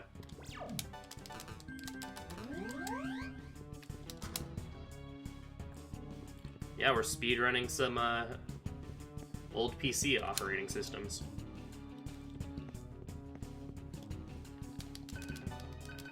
So we reach under the table, we find an odd morsel, but we reach further and we find a Soma. Your ass is mine. He said the line!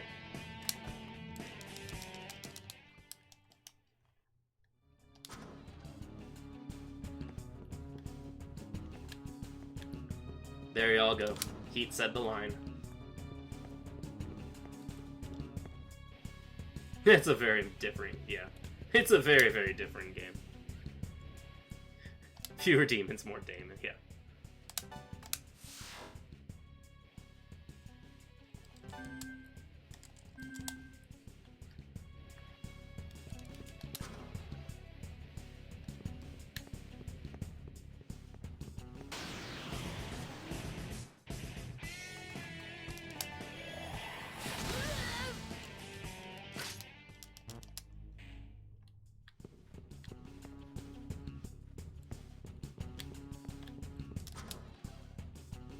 Alright, time for... on the most punishing SMT game? I mean, if we're wanting to be, like, super, super technical, probably Megami Tensei 1 for the Famicom.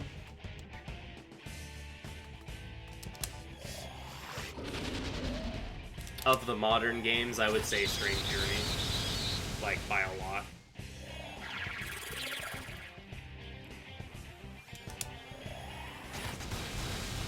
What about Ragnarok? I mean, Ragnarok is a good skill, and it's technically almighty physical, but it's literally, like, the strongest physical skill in the game.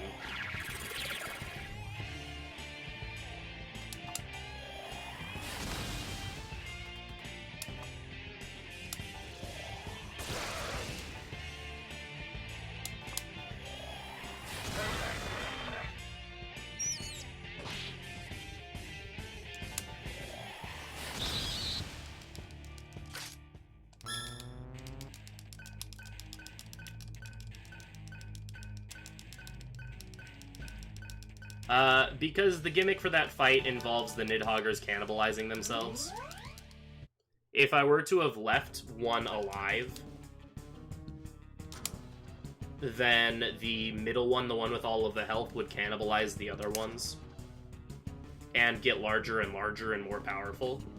However, if you keep killing the Nidhoggers, then they will, why did I do that? You need to run with the person that actually has, quick escape. That's unlucky.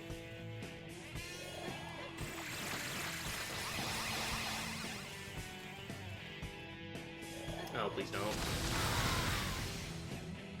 Oh, please don't. Oh, no. Well, that's exciting.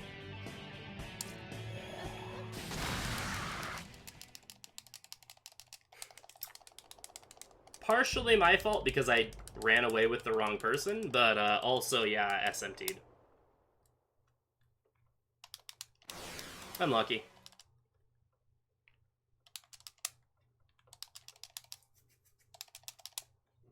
Yeah, remember what I said about possibly world record pace? I take it back.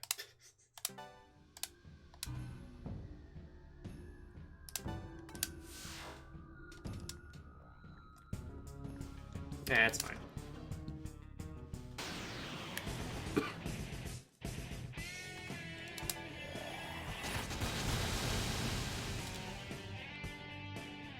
Streamer throwing PB, you know it. Throws for content.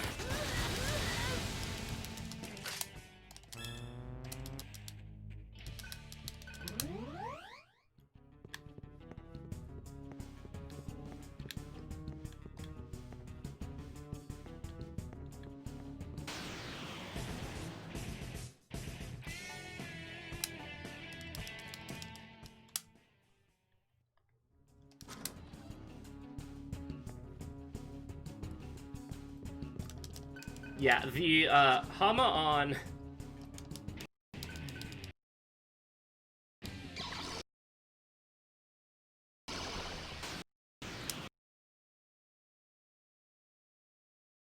Yeah, the Mahama on spam there was really unlucky.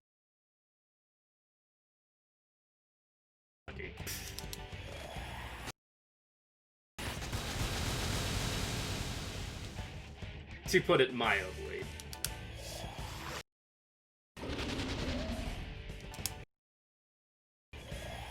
It's okay, we get to kill more Nidhoggers now.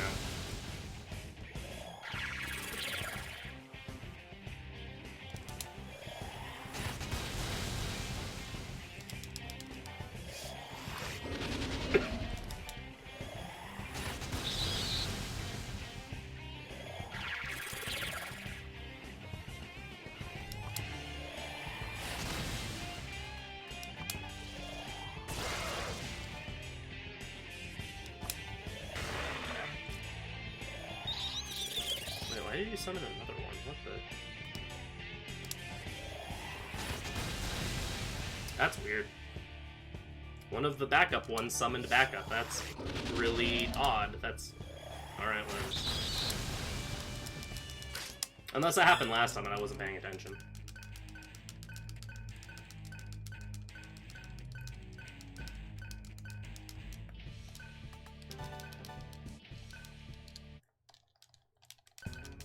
Oh well. Alright. You need... Kaja over Hama. Void Death over Tarkaja. Yeah.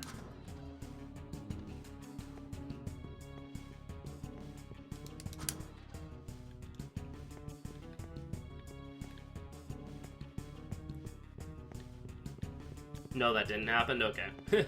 That's what I was thinking. I'm like, I mean, theoretically, but it doesn't make sense because I don't think the smaller ones have cannibalize. Unless they do. I don't know. That's one of those situations you don't run into very often, so I just don't know the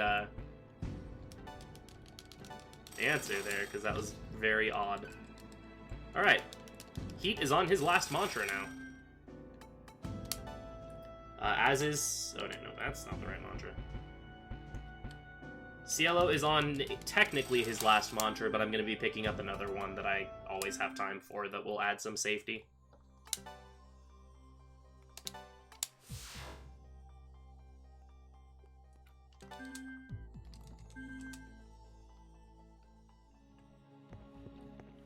Also, 5 hours of progress. That's an oof. Yeah, shoutouts to SMT being SMT sometimes. Friendly reminder that these are not easy games.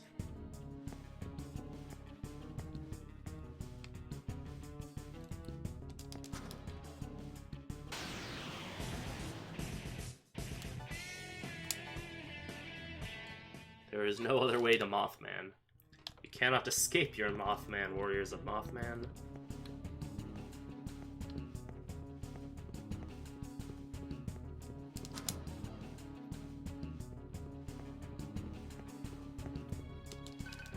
Alright, time for,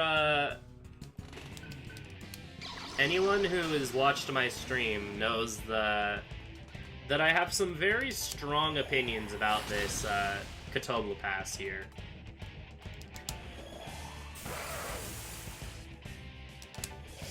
There have been, many strongly worded discourses, directed towards this enemy. Not this one specifically, this one's mostly pretty easy. However, he becomes a normal enemy in the next dungeon, the final dungeon. And, he has been the result of many, many unfortunate deaths.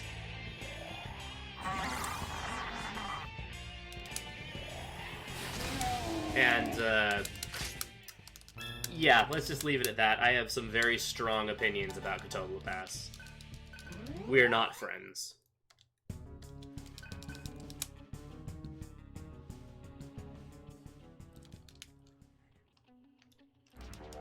The camel and I are, we're acquaintances, but not the good kind.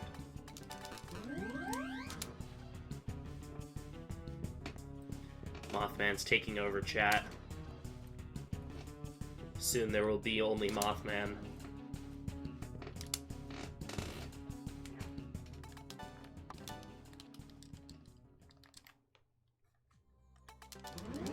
Also, the top viewed clip on my channel may or may not be me dying to a Katoble Pass because I didn't know what this... I didn't know that the move Death March was a suicide attack and it wiped my party. Like right at the end of the final dungeon.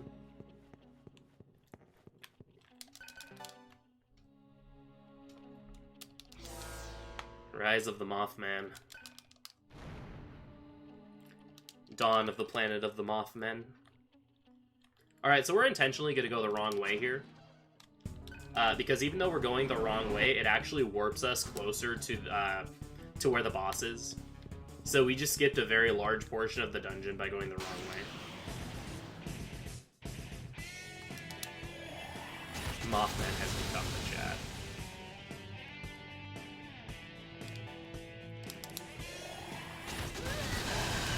The chat has become Mothman.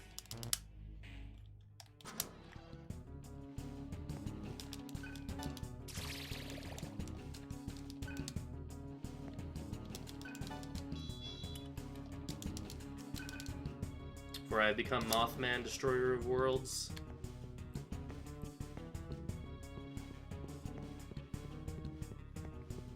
Cool, encounter, let's walk to Ravana. Lovely. Il Cielo, set. Force repel, over. Earth boost. Force repel over Zanma, everything's healed. We are infested. No, leave Mothman out of this. Don't do it, Lei. Alright, so, basically, this first phase of Ravana is a game of whack-a-mole. And we have to use single-target skills. If we use multi-target, he, like, punishes us pretty heavily. So we just kind of gotta figure out where he is. We have a 1 in 6 chance of guessing where he is. He doesn't move until he gets hit, though. And eventually, Sarah will help us. Alright. Okay. Sometimes she does that, where she's like, hey, he's not on the left, and I'm like, really? It's not like I've guessed both of those spots already, but thanks, Sarah.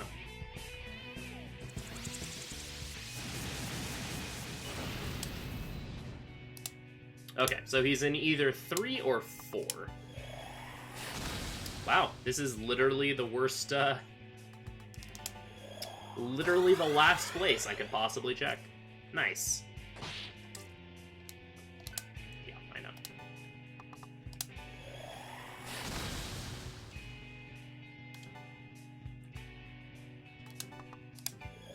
Flashbacks of the windows.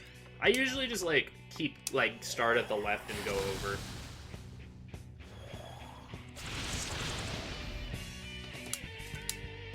He is in the center again. True, but what if he's in the second one and I miss him?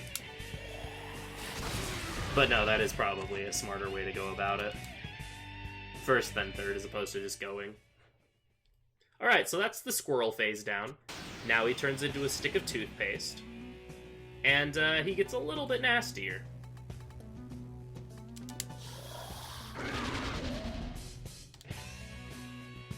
It's also why it was imperative that we got up those 3 Rakukages during the first phase. Because he kind of hurts a lot. He also has Hunger Wave, which is his ability that causes demons to go berserk. I don't know exactly how it works, but it's not fun. Yeah, stick of toothpaste. Alright, that's fine.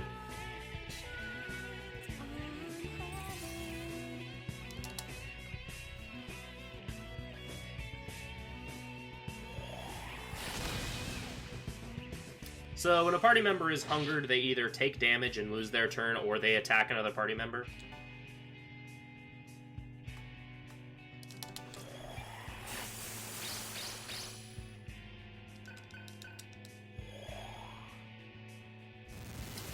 Choppy, I think that would be... Oh, nice. I think that'd be on Zell's end, because I'm not dropping any frames right now. So, this is kind of worst-case scenario, especially that specifically. Of,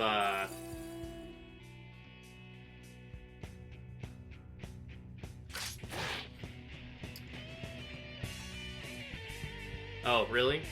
Huh.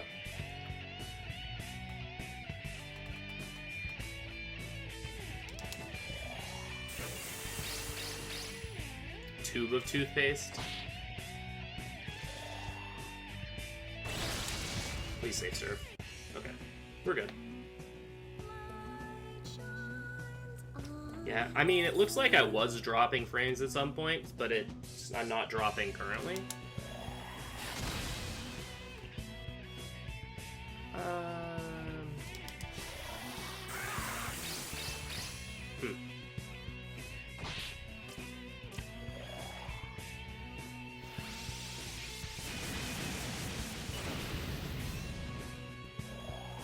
come on. Please don't. Lovely! Okay, that's annoying. Of course you couldn't save friggin' Surf. If she would have saved Surf, it would have been fine, but, So yeah, sometimes this fight can just go horribly like this. Nothing I can really do about it.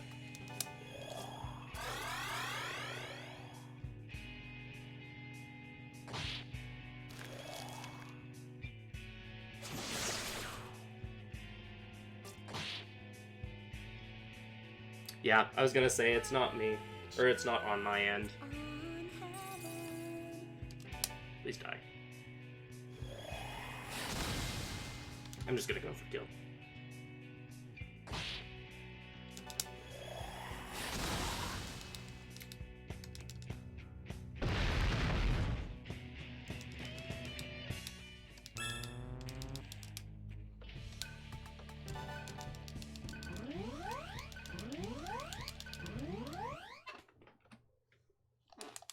Yeah, his punch animation's pretty great. He's just like, aha! Yeah. Oh, Sarah got her memories back, by the way, so she remembers that she is something called the Cyber Shaman. She's more or less essentially God over the junkyard. Also, I'll be right back. I have a break.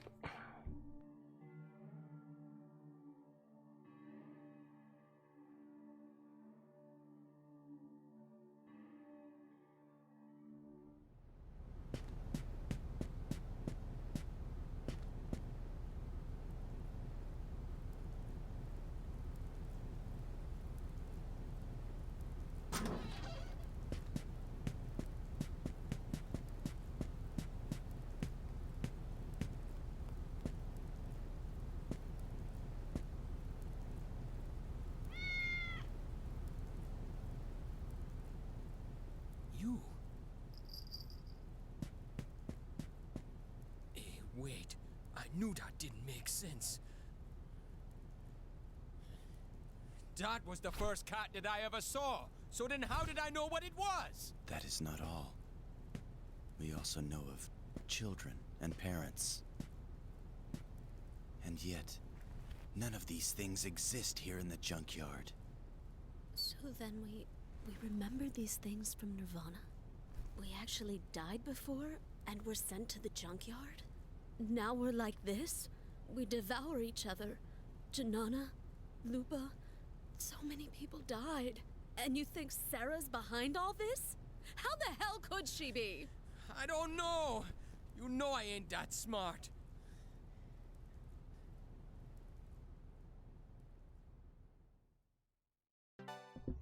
Cielo is very passionate about kittens.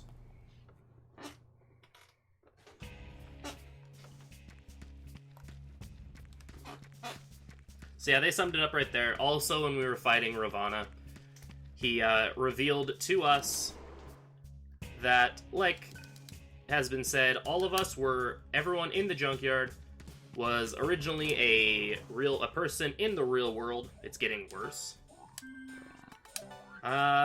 Like I said, I can't do anything about it, and Zell stepped away.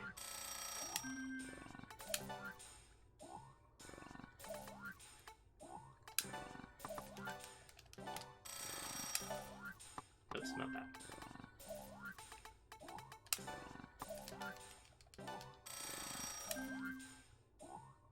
That's all I need. Oh, right, I need revivals.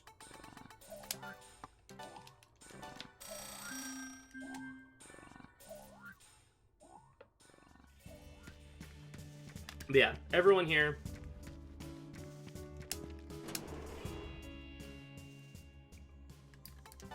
Oops, I didn't mean to do that. Zell went on a walk, apparently, so he's not around. And he only left, like, 10, 15 minutes ago, so he might be gone for a while. So I think it might just be you.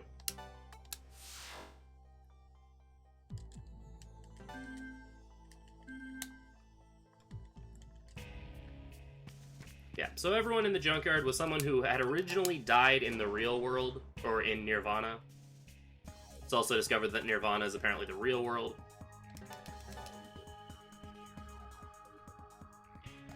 Thank you.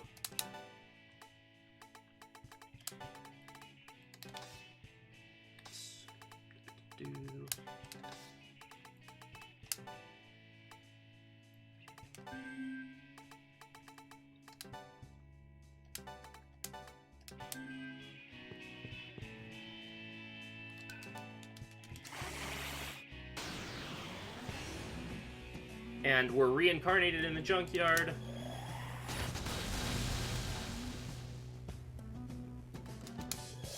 Because apparently something really, really bad happened in the real world that involved Sarah, that resulted in everyone turning into demons and killing each other, and now we're here and we're demons and we're killing each other. And Sarah got her memories back and then immediately bolted, so now we're following her to the Karma Temple. Since we have now conquered the junkyard, we are the last tribe standing.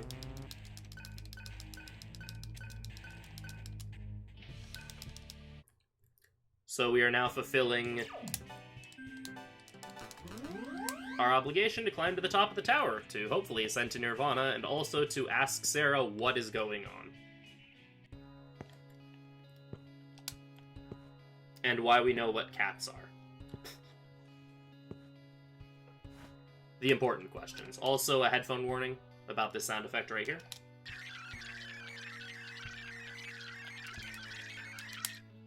I usually have my volume turned down enough that it's not too big of an issue, but that sound effect is quite uncomfortable at louder volumes.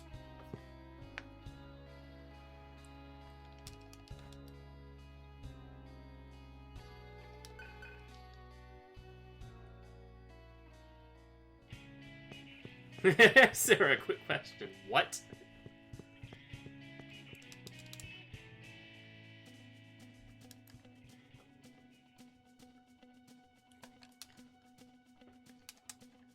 Yeah, we find out that apparently the junkyard is running on dial-up.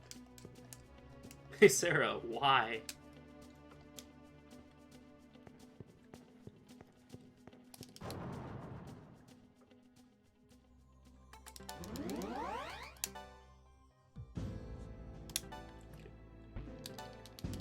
Serve second to last mantra.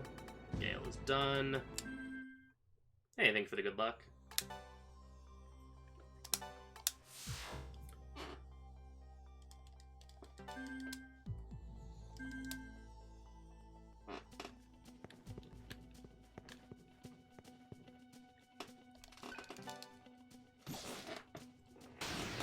Shoutouts to these guards being slightly less important than the guards before. Because the last guards got the boss music. These guards just get the mini boss music. And then the sounds like a bit of a problem.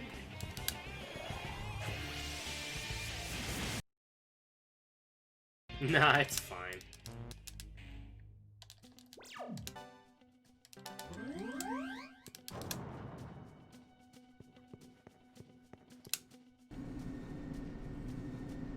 Are we like dying? Do I need to pause for a sec?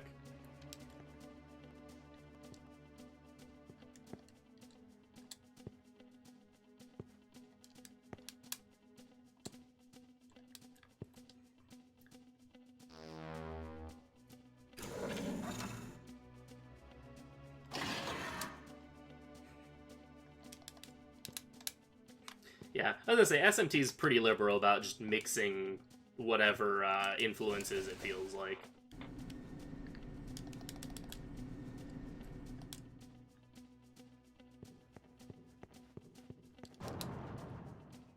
Mothman's using the bandwidth. We good? Thank you. The junkyard's on dial-up.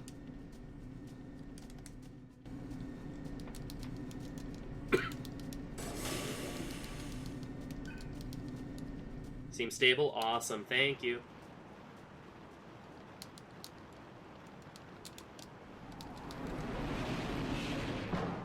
Thank you, Frosty. I need the internet.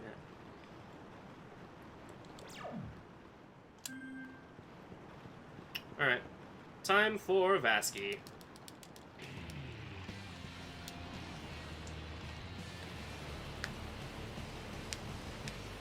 Random aside, I'd like it to be known that I hate Vasky's design, like, just the way Vasky's model looked in this game.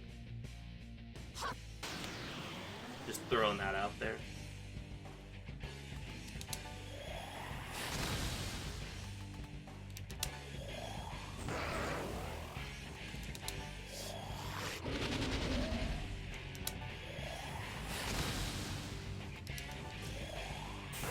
She also likes making finger guns at us. See? Finger guns.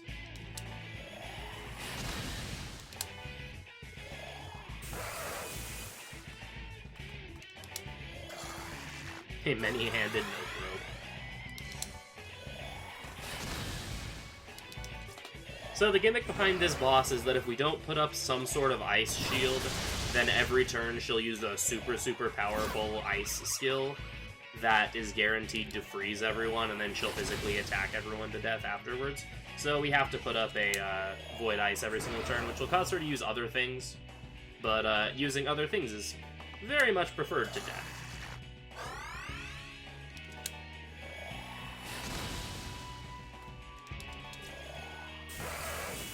You'll shoot your eye out. You'll shoot your eye out. Ideally, she would just throw out like a Sonic Wave every turn, since now everyone knows Panic. But sometimes that's not what happens. I'm gonna taunt again just because I think I can kill her. In general, but especially with the taunt, yeah. And that's Vasky down.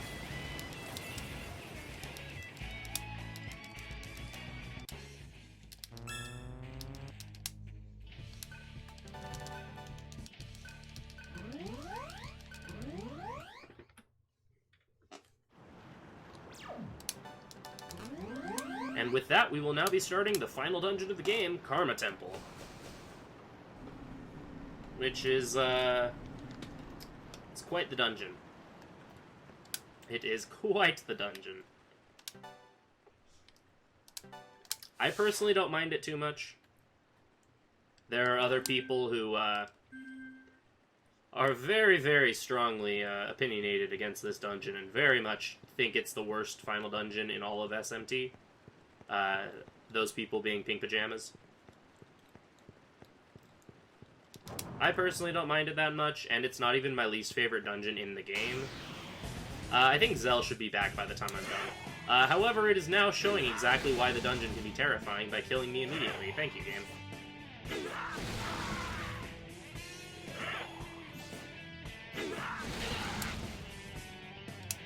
Thanks, game. So this is why this dungeon's terrifying. Fortunately, I had literally just saved anyway. But yeah, this isn't even my least favorite dungeon in the game. Like, I would take this over Citadel any day, honestly. But,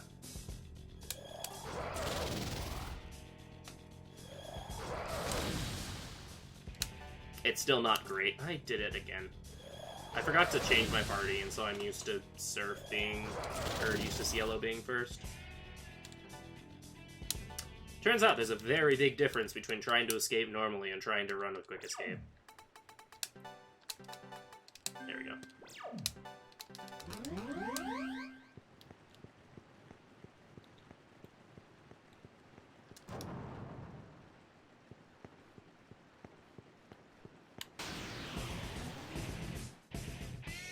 Gives you a Vegemite sandwich.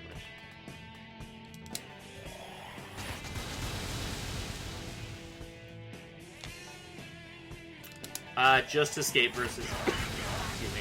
Just escape versus... sorry. Yes, agility does affect run rate. Sorry. Your agility does affect your run rate.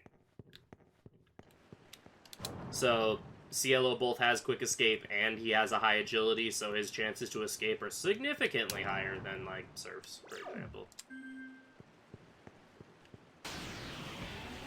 Yo, it's your boy!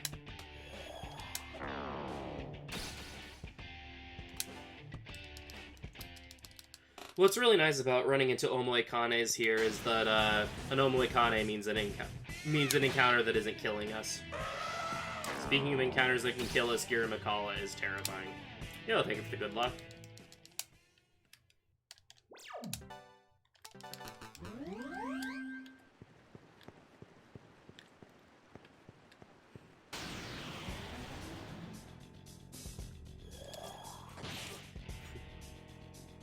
Do I have an Omoikane brain? Maybe. Who's to know?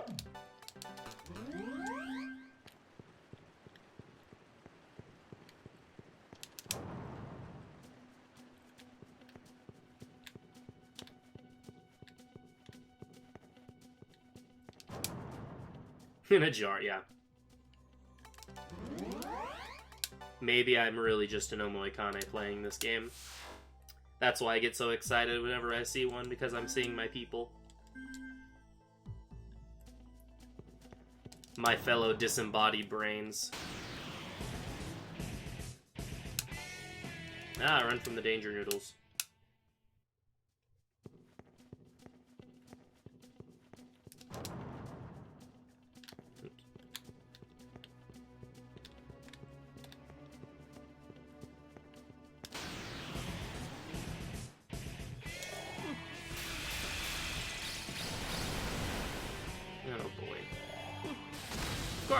Of course Titania attacks my weak point. Of course she does. And of course I get seconded, so I can't take this encounter. Now I'm gonna get slowly exploded. Lovely. Very lovely. Wonderful, even. Please run. Alright. Well, the dungeon has made a very, very good attempt to show why it's terrifying. Yeah, Titania's weak to ailments.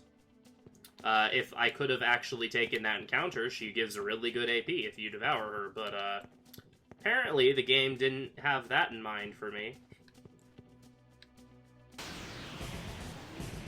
Alright,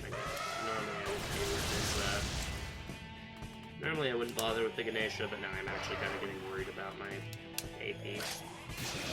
So she's also bad.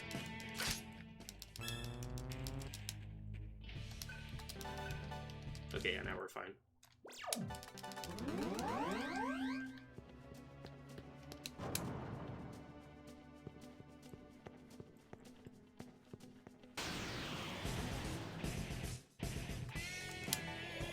Yeah, as you can see, she's weak to being slept. Mmm, tasty.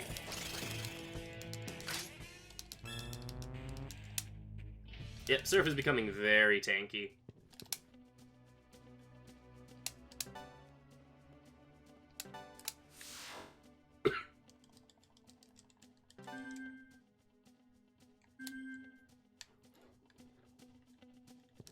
Yep, come on.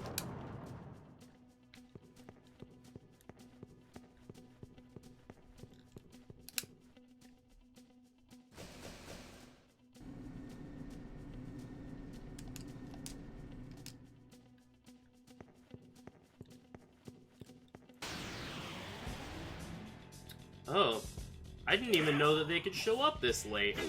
Usually I don't see them once I get out of the basement. Yo, Cielo dodge, let's go. And then he got crit, so it just countered out him being good.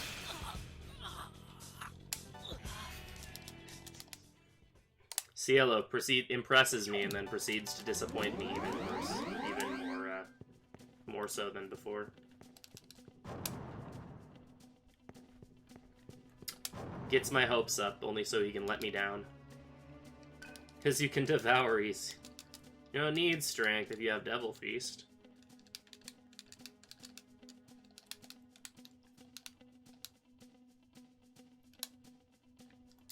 Oh, also Sarah's laying traps for us to make this dungeon even more fun. She knows we're already having a fiesta. She wants it to be like a super special fiesta.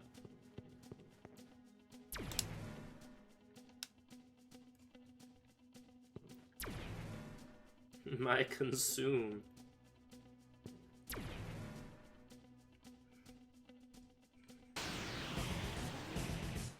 Hi, Parvati. For some reason, Parvati is susceptible to fire in this game, so she gets exploded. Knees weak wall spaghetti.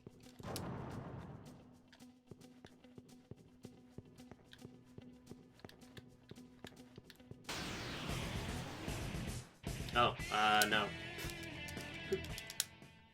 That encounter is very, very scary.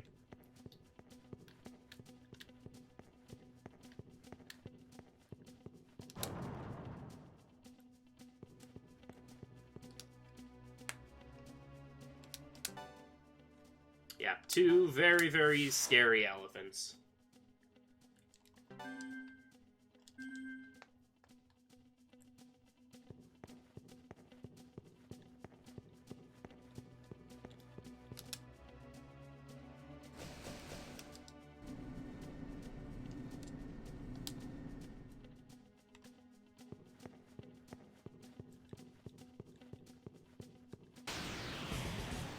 Ah, here we go.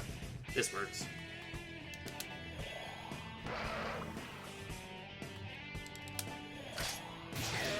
It's a little redundant to do that, but whatever.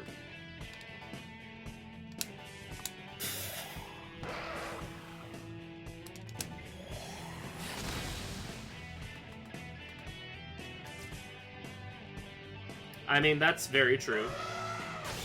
This is why we don't like, that's why we don't like Ganesha. Ganesha has friggin' Ragnarok.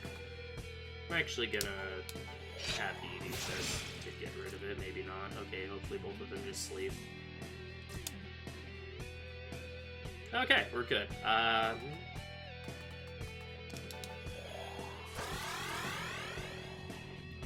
want Heat to eat. There we go. Cool. Heat's known as mantras, and now we can build Heat into his true, most powerful form.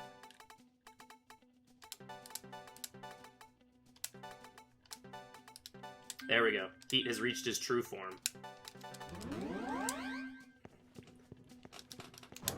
Life bonus, taunt, and a whole ton of ailment protection.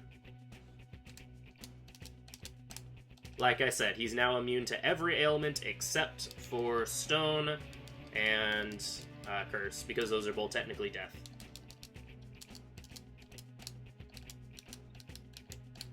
Which also means Cielo is not weak to those ailments, fun fact. Because they're technically death element.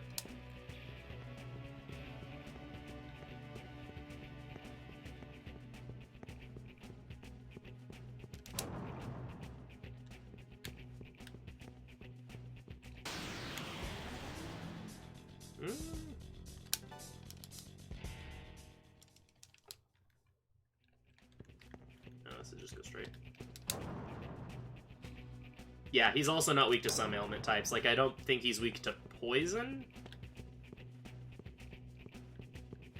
I think he's weak to... I think he is weak to mute.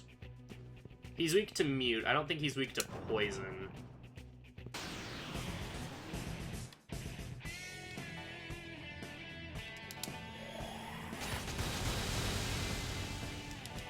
Heat has become taunt. There's no more heat, only taunt. Excuse me.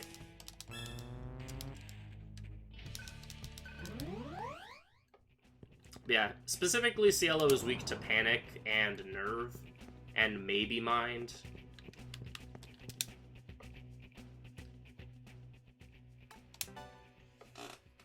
Taunt Yeller of words.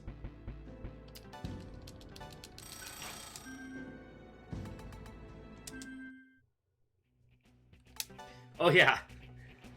So, continuing our talk about how long do I have? Like 20, not 20, like 30 minutes.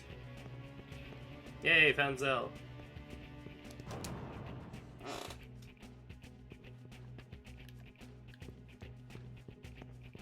Yeah, maybe mind.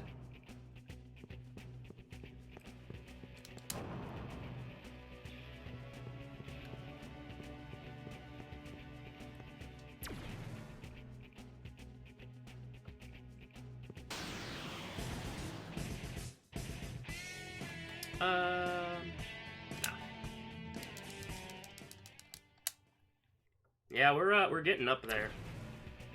But yeah, the recommended guide for game facts, so the guide that it's like, hey, if you need help getting through this game, then use this. The recommended guide doesn't tell you how to do this dungeon. It straight up says, this dungeon sucks, have fun, and just leaves it like that. And then it picks up at the boss fight. It just straight up doesn't give you navigation for any of it.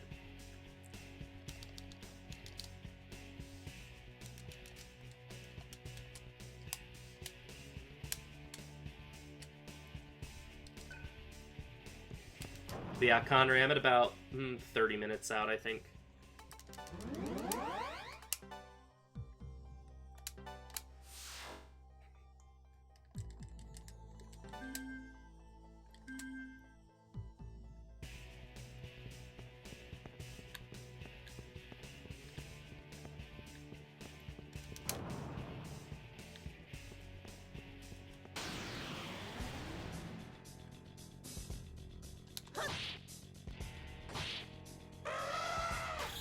Oh. Oh boy, we get to be smacked again. Or not. That works too. Oh, that'd be so nice if I could actually do that. At least I get the guaranteed runaway. So if every enemy in a fight is panicked, or not panicked, is feared, then it's a guaranteed runaway. The FF9 official guide.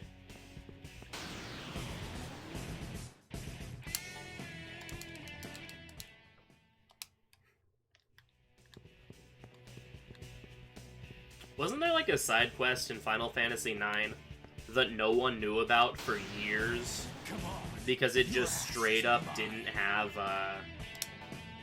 because the official guide just straight up didn't have the side quest in it? Oh, visit Play Online.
Okay, I am back live again.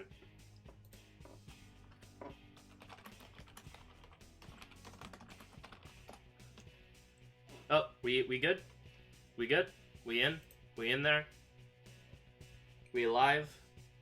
We're alive? Can I go? I'm back? Alright, let's, I don't know if the timer's getting restarted, but, guess 3, 2, 1, go. Alright, I've returned from the Shadow Realm. It was a lovely place. They have cookies. They tell you the dark side has cookies, but really it's the Shadow Realm.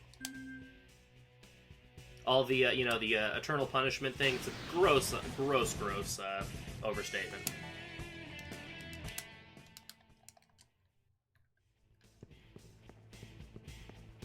Yeah, it's quite lovely this time of year.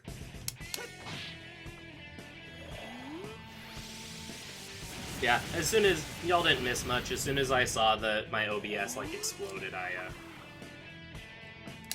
stopped stream. So, or I paused. So, y'all didn't miss much. I got away from the Lakshmis, went through a door, and then OBS was like, "We have disconnected." I'm like, "Why would you do that? That's a silly thing for you to do."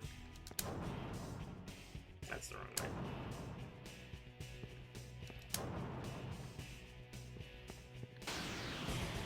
Okay, you asked for it. There we go, here's a good encounter. I don't technically need any more encounters, but stuff like this I might as well take, because it's relatively fast, and Isises are one of the higher level enemies in the game. So they get some good experience and such. Oh, I actually do need encounters still, because it's illusion.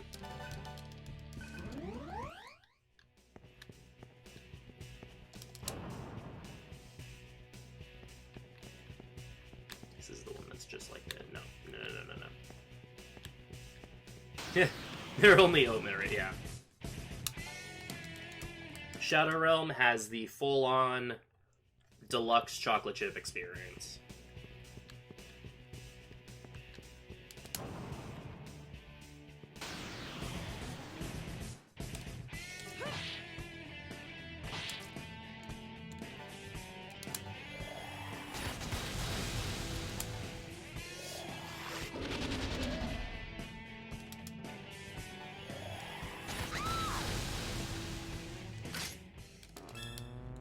Okay.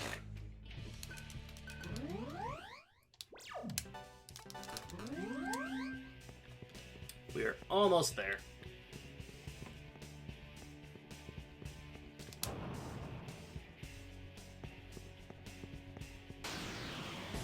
Come on, your ass is mine. Oh boy, he said the line. That's not the button I wanted to press. Excuse me. He said the thing!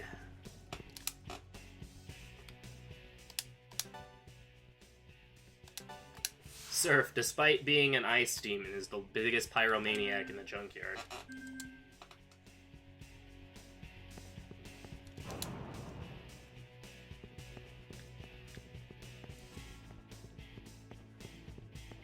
Yeah, we're just a short walk from Jatayu and Garuda, and then after Jatayu and Garuda, it's just a bit of a walk to the final dungeons. The final bosses. How long is the stream, Borked? Like 5 minutes, I think.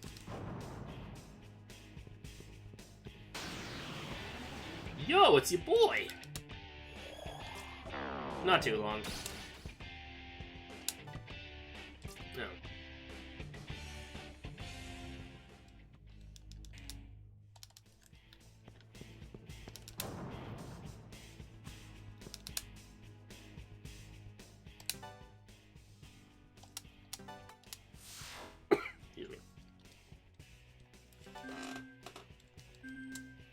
Yeah, no, it wasn't very, like I said, probably no more than 5 minutes.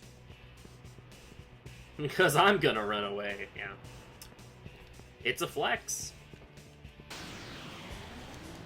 That was actually really nice today. He gave me, that too gave me the slowest pattern possible, but that one was, that 1 and 3 were good.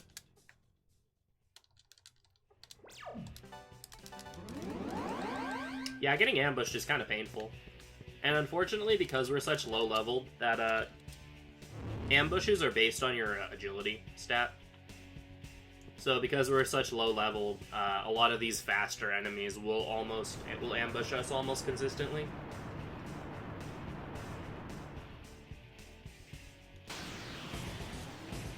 Okay, I think this last encounter might give me the... Cielo needs to have his mantra learned. Technically needs to have it learned before Jatayu and Garuda. He doesn't need it.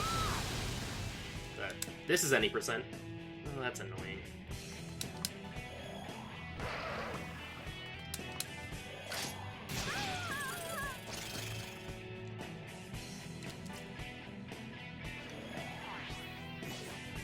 Yeah, this is an 8%.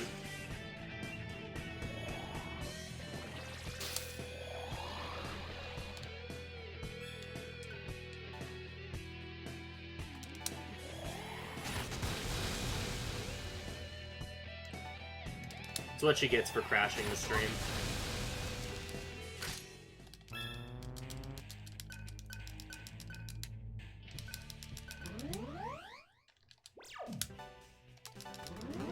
Okay. Now I can run from everything, pretty much.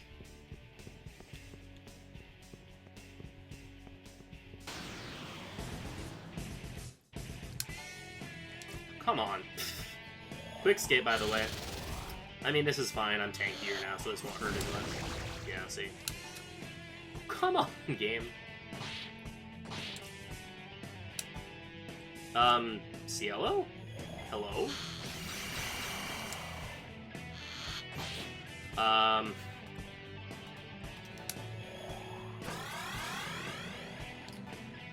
And Vanity is almighty ailment damage, so it doesn't hit weaknesses. Okay, there we go. Jeez. That was a thing. Cielo.exe has stopped responding, apparently.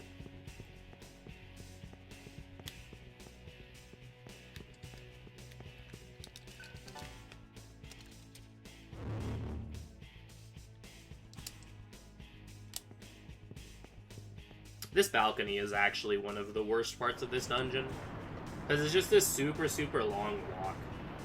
And it's actually, fun fact, the walk from that save point back there to Jatayu and Garuda is actually the longest period of time between a save point and a boss in the entire game.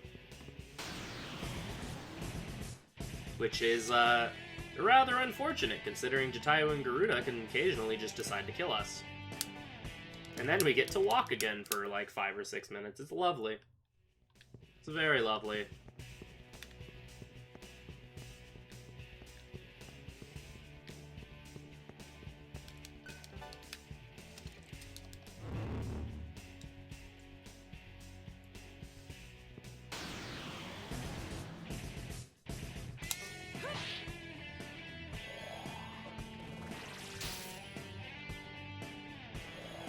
I'm just gonna go ahead and take this fight. It's good enough AP and experience that I might as well.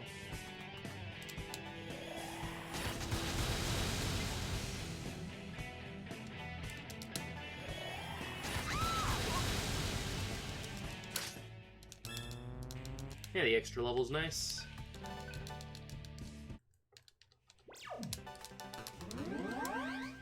And like I mentioned at the very beginning of the run, Vitality, along with affecting your maximum HP, also determines your physical defense.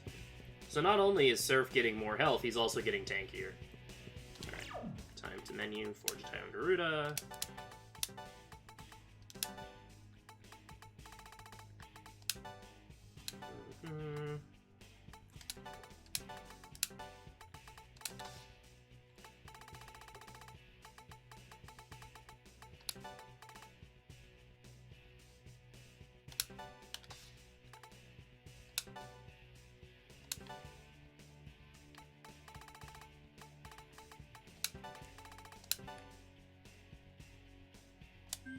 Okay. Should be right. Excuse me.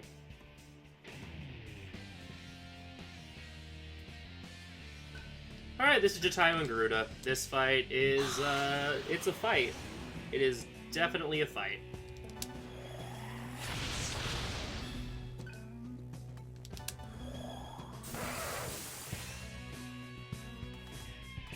So basically, first of all, we have to use Void Death every single turn because of this. Jatayu can just throw out Mamudoon whenever he feels like it. He can even throw it out multiple times in one turn. It's quite lovely, so we have to have Void Death up. Otherwise, we probably die. Okay, that's 4. He'll be dead next turn. He dies in 5 Xandines, thankfully. And friendly reminder, that only protects from 1. So if he were to Mamudoon right now, I couldn't do anything about it. So yeah, that's exciting, but that's Jatayu done. Next up is Garuda. Garuda is the big jerk.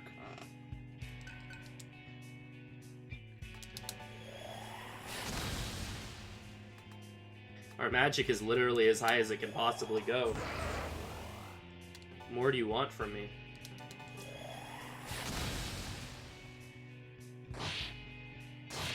Really? Pardon the loud exclamation, but...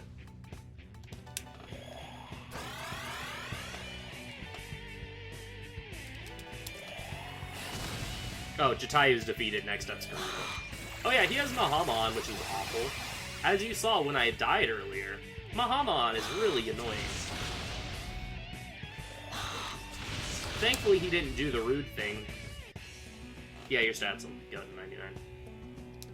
So occasionally, if he wants to, he can use Mahamon, hit everyone in the party, and then use Megidola to hit everyone in the party for about 100 damage, and considering Mahamon's like 60-something percent of your life, getting Mahamon into Megidola would probably wipe you.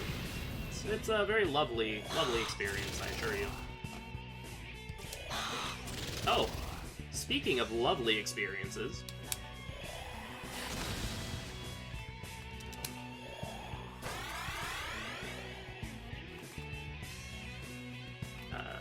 there it is.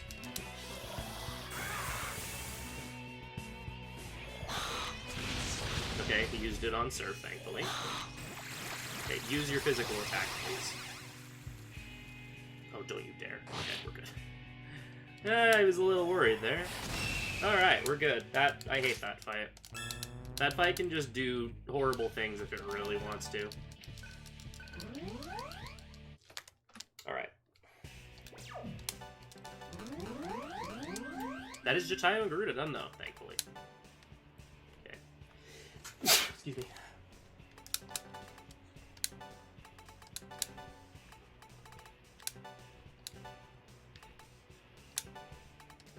Okay, getting set back up because I do need to devour a couple more things. Thank you. I hate it.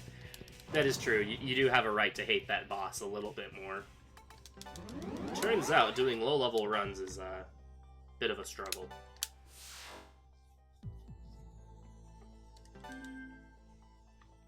Okay. And this mantra is technically optional, but because it gets auto-mastered from the next boss anyway, I might as well grab it.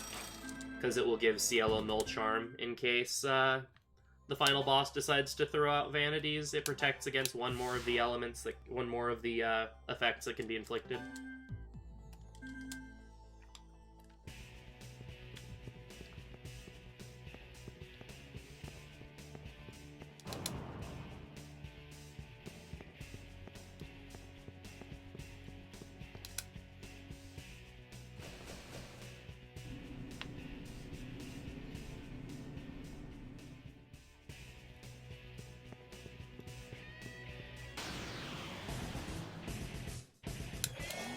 So at this point, I'm basically going to run from everything except for Samael's and Horus's. In order to get Surf's mantra mastered. Yeah, the number inflates just a little bit. There's Horus. Xanadu, Xanadu.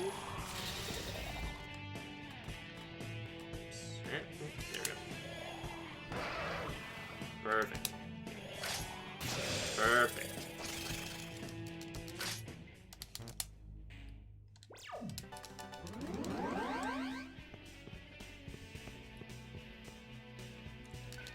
Just fly on Horus's back all the way to the top of the tower. Yeah, what if we took an enemy and covered it in bright? What if we took a bird and made him painful to look at?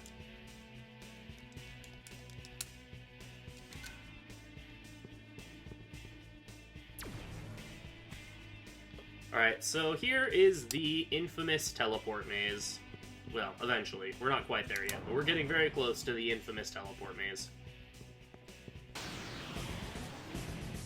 Also, Jataiya and Garuda can show up as regular encounters now, and I hate it.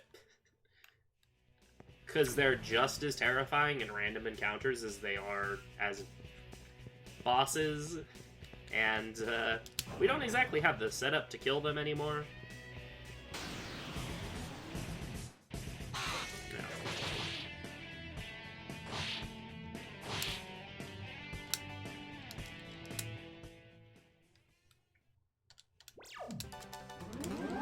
Alright, here's a safety save I normally wouldn't take, but because this is a marathon, I really don't want to lose that time. Also, shoutouts to Garuda's freaking gross-looking toenail situation. Because they tried to, like, hybridize it with a bird, but with human feet, but, like, bird claws. But because of how the PS2 graphics, Garuda's toes just look kinda nasty. So, like, I don't want anywhere near that. Sammy!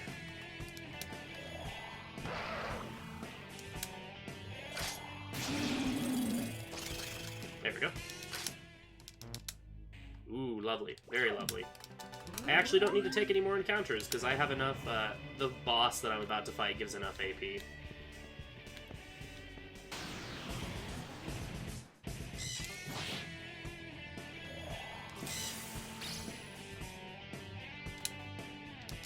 Sammy be dead.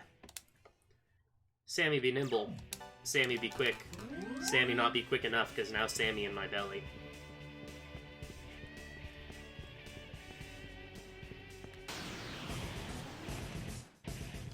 Okay.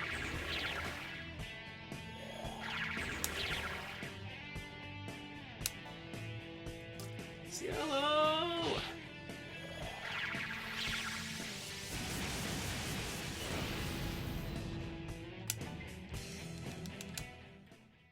Sammy be lunch, indeed.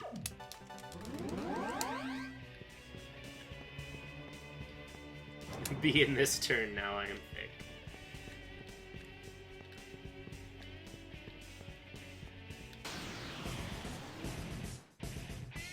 Might as well.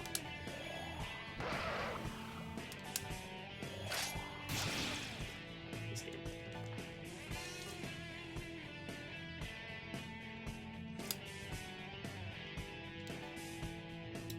Feeling when you put the sun to sleep.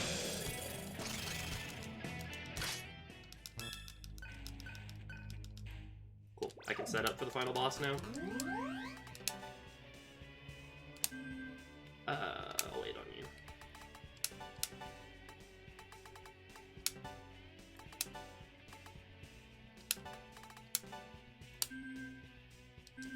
Yeah, and I'll shield Argilla. Give me B. Oh, come on! Good feeling when you eat the sun.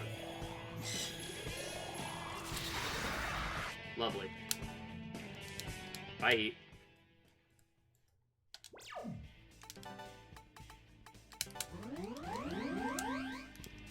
You put the sun to sleep. Wah, wah.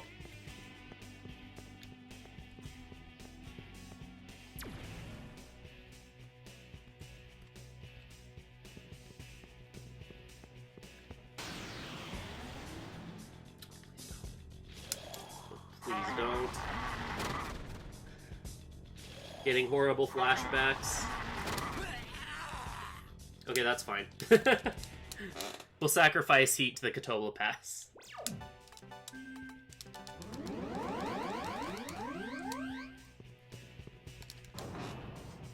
Mild, brief reliving of past trauma there. That encounter is not my favorite in this area. And by not my favorite, I mean it's actually probably my least favorite. But yeah, so we're at the infamous teleport maze now.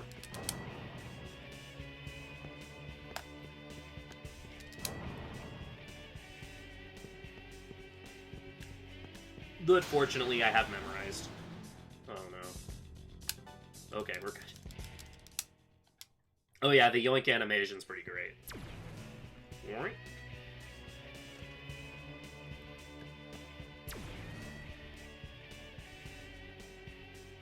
I think probably my proudest accomplishment with learning this game was the first time I was able to do this dungeon or do this puzzle memorized.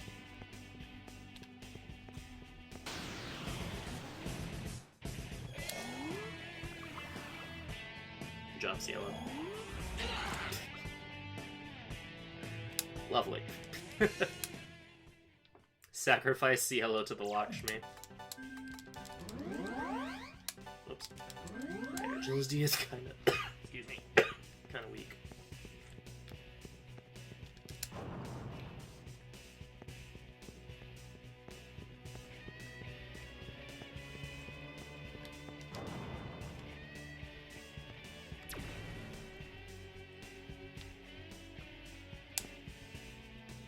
Should have just benched Cielo.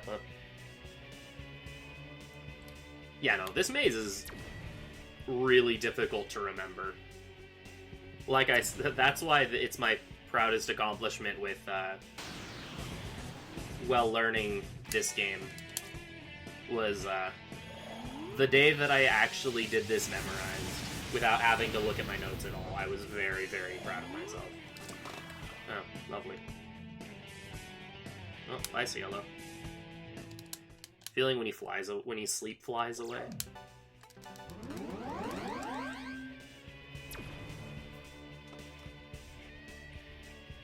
Yeah, he's just, he's tired. He's had a rough run. Literally, Cielo's been, he's been having a time this run. He's done. He's like, can this be over? I'm like, dude, you need to, like, finish the game first. You can't just nap on the job like that. We're playing the credits? Okay. Yeah. I can do that.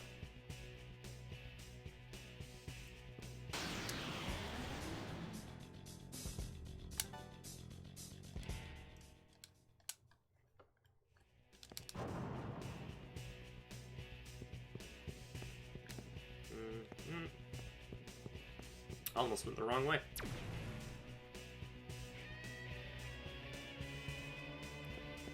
Yeah, that makes sense.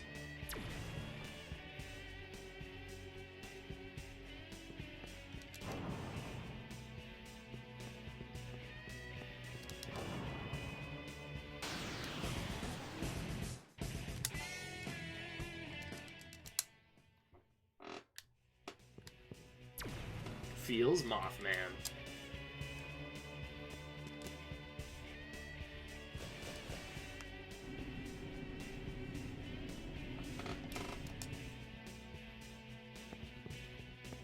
Okay.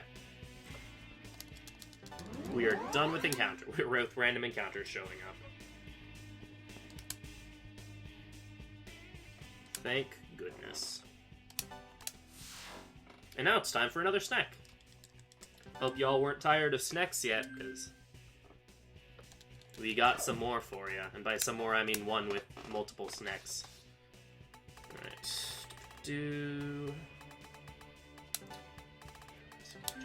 Death, you're already set up, So heat. Took you over a mile in a few seconds.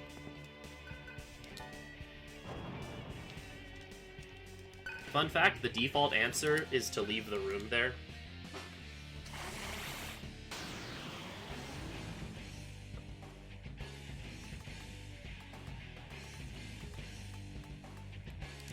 And this is a Nanta. He is a snack.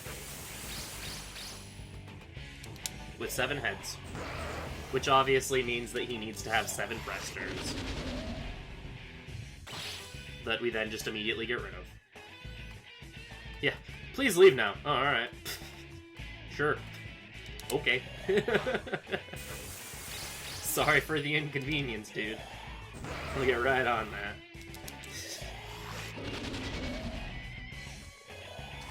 Stun wave is kind of bad. That's fine. I can work with that. I'll just need to skip Cielo's attack.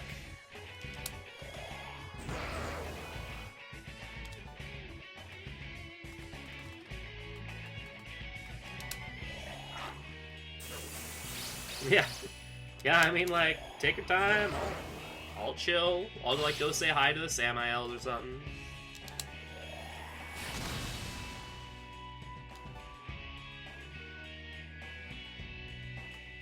I'm gonna do something silly.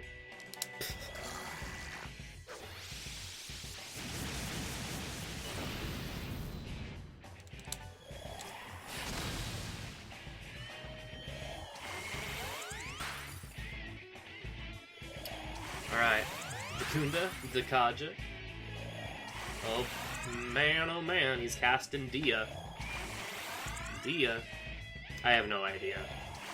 Honestly.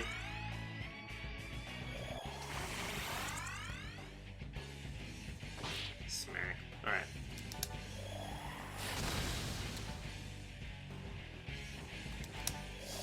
Anything with Dia. And that's neck down.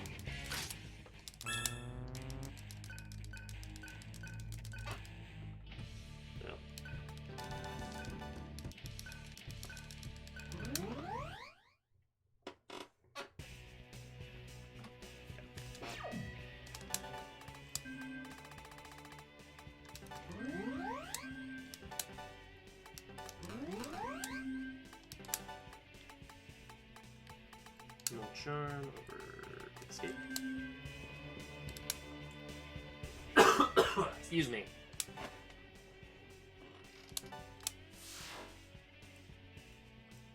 Alright, time for the final boss. After the Dia, I didn't know if we'd make it. I know, it was close.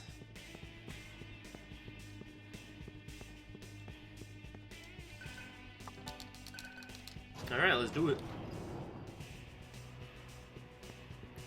It's time for the final boss. Yeah, don't trip. It'll be a little bit of a long fall.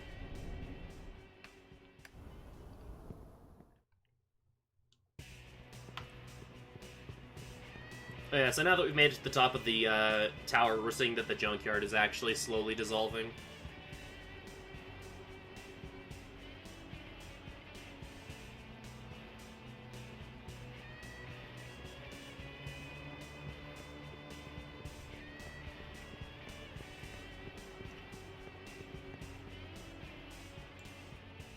Stop! Alright, final boss. So this is Angel, the woman from the opening cut, or from the one cutscene. Nice.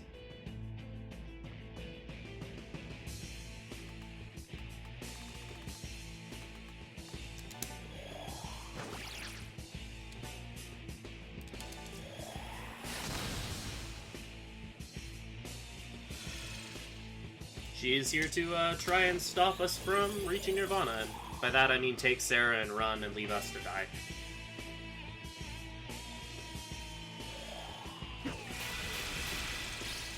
Okay, that's a little unfortunate since he's weak to that. Oh, bye Heat and Cielo. Ah, that's a little awkward.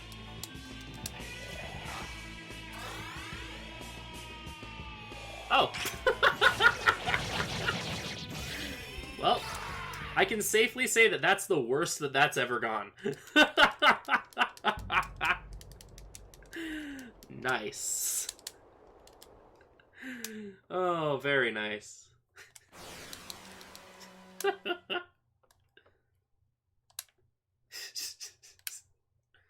Yes, that's an auto kill.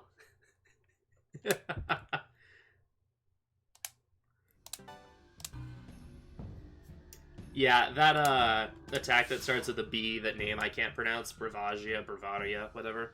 That's an insta-kill.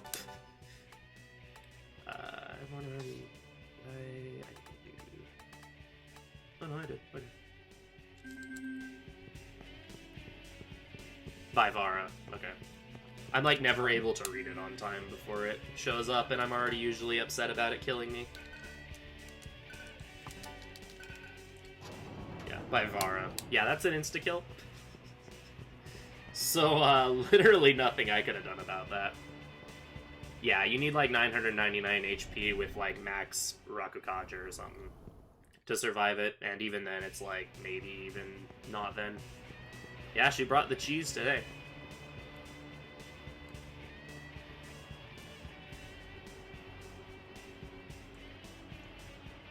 It's okay, the game just knows that that we're a little ahead and that Kanri needs some time, so game's just buying him some time, it's fine.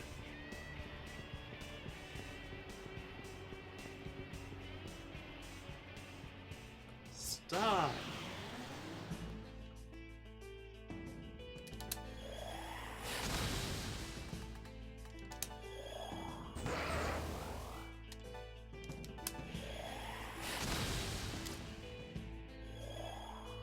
Alright. Lovely. Am I free after my run? Yeah.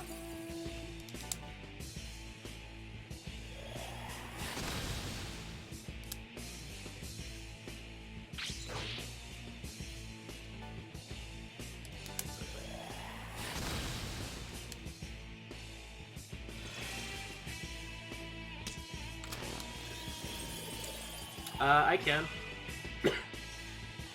I was gonna pass out for a bit, but I can commentate for a little bit. Oh, lovely.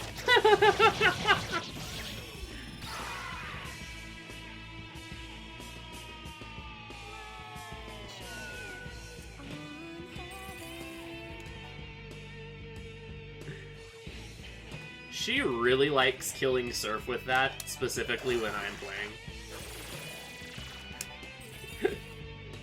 Yeah, and buy all my buffs. It's like so we want to get as far buffed as I possibly can before the second phase starts.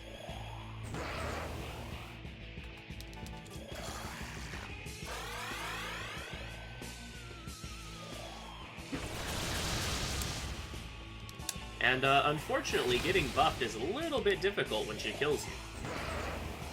I've also now lost track. I think Surf is at 2, the other one's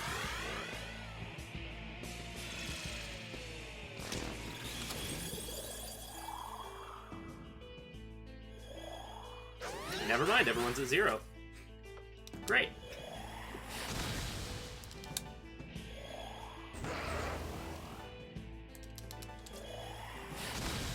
I can safely say that this is by far the worst this fight has gone for me in a very long time.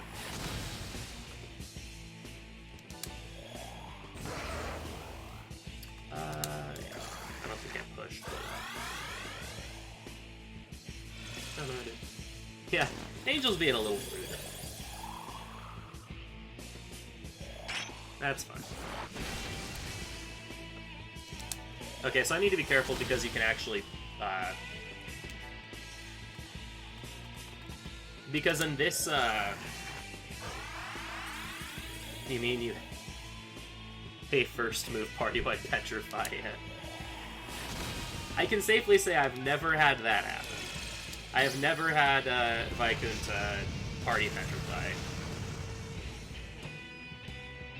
I've had that to Katobla Pass in random encounters, one step in front of the elevator to Ananta, but I have not had her do that.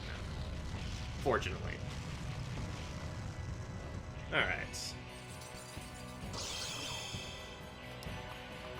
So the way this phase works is essentially each of these cores on the side of her all allow her to repel a certain element corresponding with the color.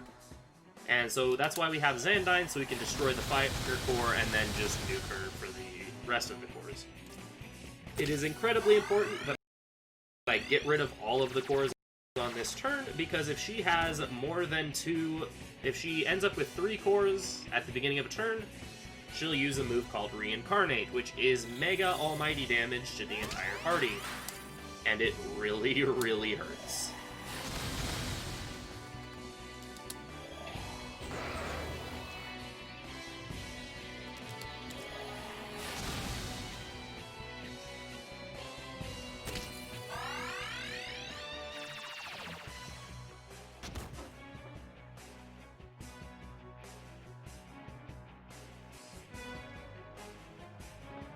Oh, that's annoying. That's a little bit unideal. Let me think. What I'm going to do is I'm going to Dekaja you.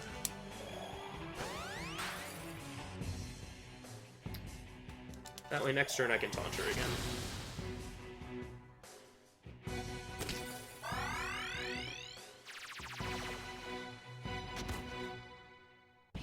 Oh, also fun fact, she resists Almighty.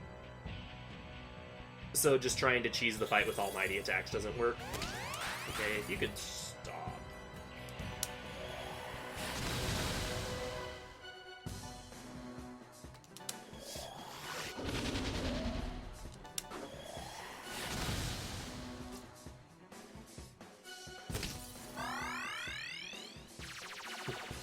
Dekaja, right?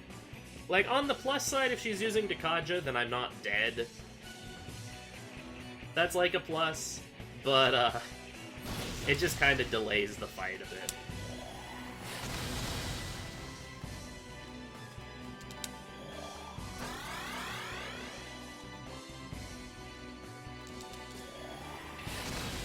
Alright.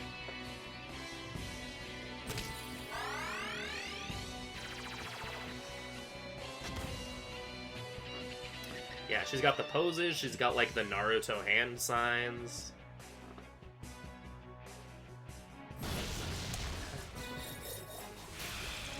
That's actually fine.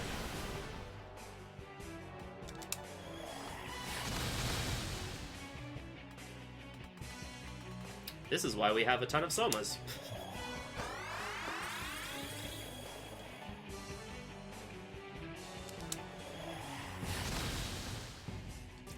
Alright.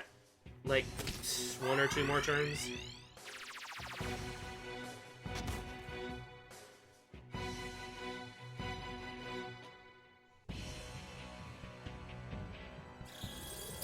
You know, whatever.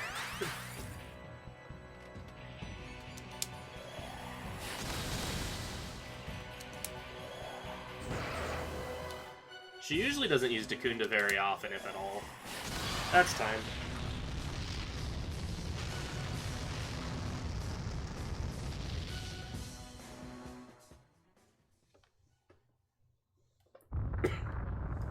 Impossible. And I can play out the ending in the final cutscene, in the credits and stuff. Thank you all for the GGs. Thank you. Oh my goodness. Yeah, the element cores are really nice. She just picks those at random, and if she picks a fire core, I have to delay damaging her until I can destroy the core with the Xandine. Yeah, now we get to watch ending and credits. Do you have any idea what you've done? No. Everything will disappear. Nothing can stop it.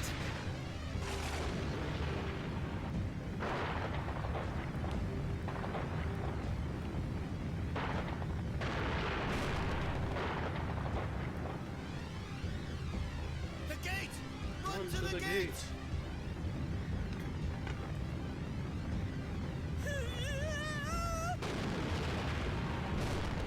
Same, Cielo. Same. You too!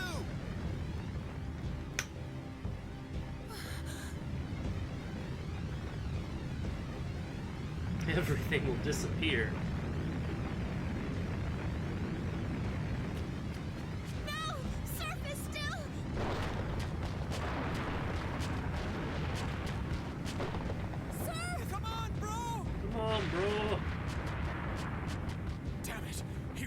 it!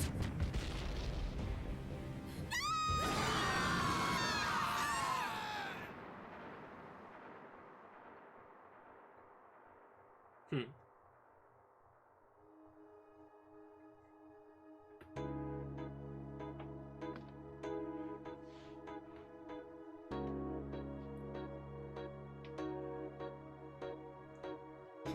Yeah, I was gonna say, Surf is showing off some pretty impressive acrobatics there for a while.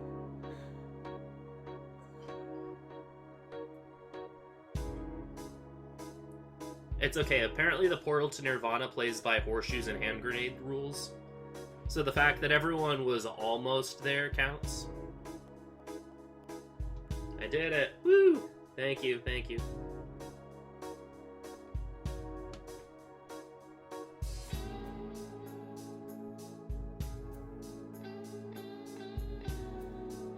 Blow up the internet with the ending. I already blew up the internet twice, though. Find you. I blew up the RTMP server, and then I blew up my OBS. Within, like, 20 minutes of each other. What more do you want from me?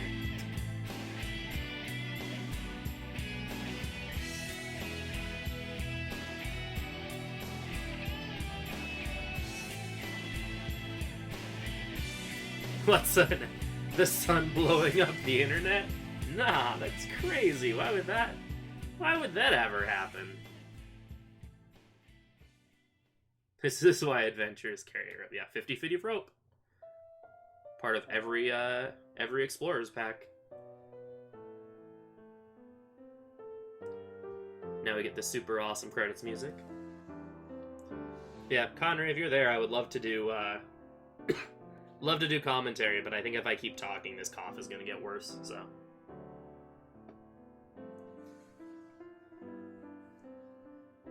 But be sure to stick around through these credits and then afterwards, because Kanri's EDS2 run is coming up, and it's going to be awesome.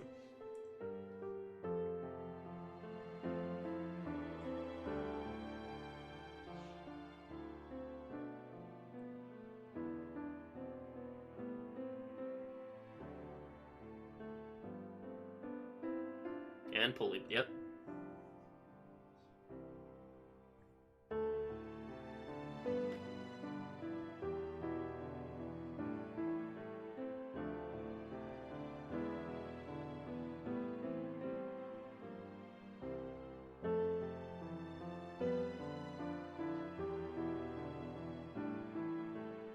I actually did that entire thing with only looking at notes once. Huh.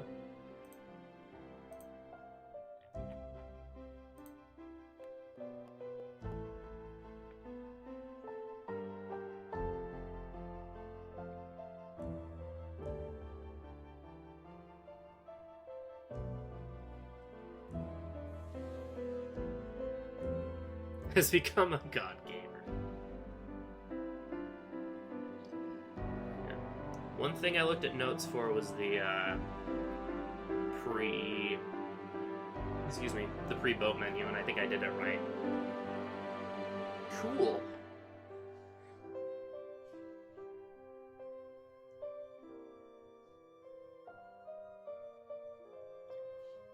But yeah, to summarize, now the entire party has been blasted off into the ether.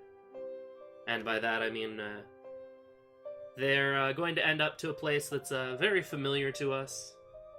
To all of us, that is, it's been changed a little bit. They're throwing a rope to each other, tying themselves together.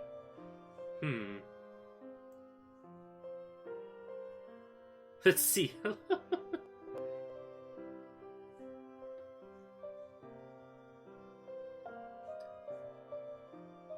The real victory was the Cielos we met along the way. This game was always advertised as a two-parter, and the games only came out within a year of each other. Also, there's an after-credits scene as well that's going to tie things up a little bit.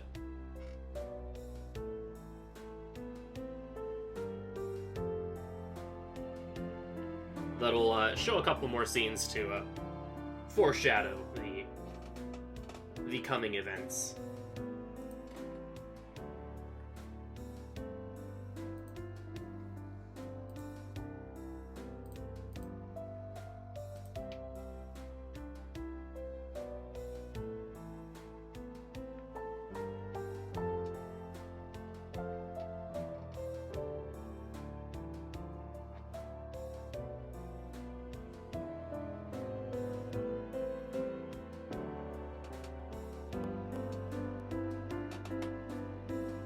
They escaped the Digimon world.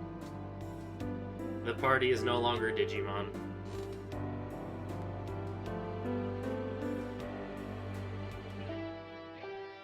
Which, does that mean that they're no longer the champions?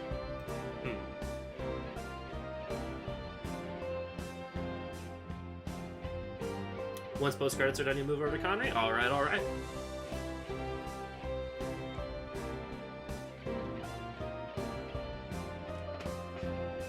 Well, then I guess I can say my final piece and then we can have the credits and stuff, so... Ooh, we're doing Holt Root.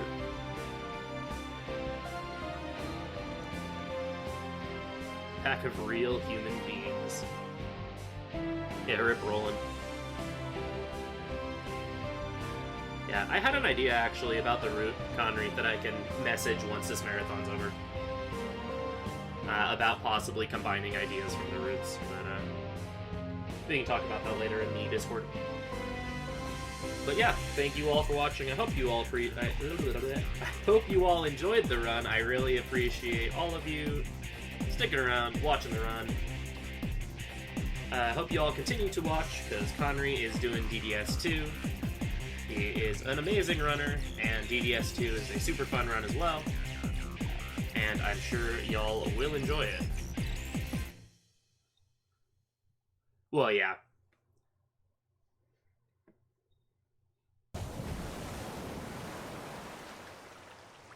Yeah, I'll catch you all later. Thank you again, and hope to see y'all around. I'll be chilling in chat for a while. Thank you all. Thank you, Zelf, for putting this on. Appreciate it. Thanks to everyone who has been helping out with moderating, with running the stream, and everything in addition to that. Y'all are awesome. Thank you so much for having me. Thank you, Kanri, for letting me step in and do this run. Had a lot of fun. Thank you to the RTMP server for only exploding once.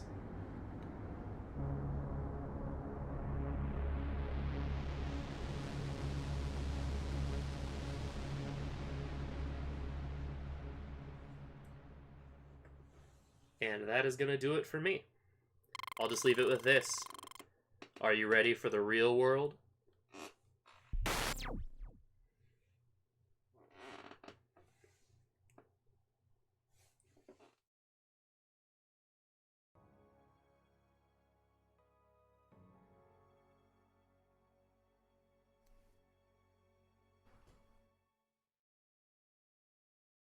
Alright, so I guess I'll just start right away then. Alright, let's go.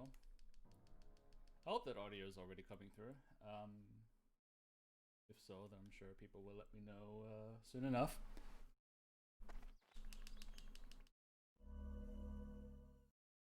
So, first things first, thank you Freedom for stepping in real quick. I had a unfortunate daisy chain of events happening where this semester at the place that I'm in education, doing an education at the moment, has introduced evening lectures, and it just so happened that I received a evening lecture today, which cut right into the run I was supposed to be doing. So I had Freedom Pulse do Digital Devil Saga 1 for me, and I could do 2 instead, since my lecture ended like half an hour ago. So, we are now in the real world, We'll have to take care of those guys outside. but lost Cielo and Heat. And Sarah, I guess. Anyway, they just attacked without warning. So now it is our goal to try and find them. Don't you know anything? The soldiers come from Karma City to, you know, hunt other humans. Thanks for the good luck, I'll need it. I haven't done a run of this route in like 2 years. I did some runs a while ago where I experimented with a new route, but the new route just kind of was a bit meh. It was a bit overly ambitious and complicated and stuff, which is why I won't be running it, because to run that route I would have to remember almost every single regular enemy's HP and attributes, and I don't have that in my head right now. Savior of all mankind, my butt. So instead we'll be doing the gold standard. Logical destination should be Karma City. I also have notoriously bad luck when it comes to Digital Devil Saga 2 marathon runs, so we're in the same it's boat. gonna be interesting to see how this one goes. I actually ran this at the...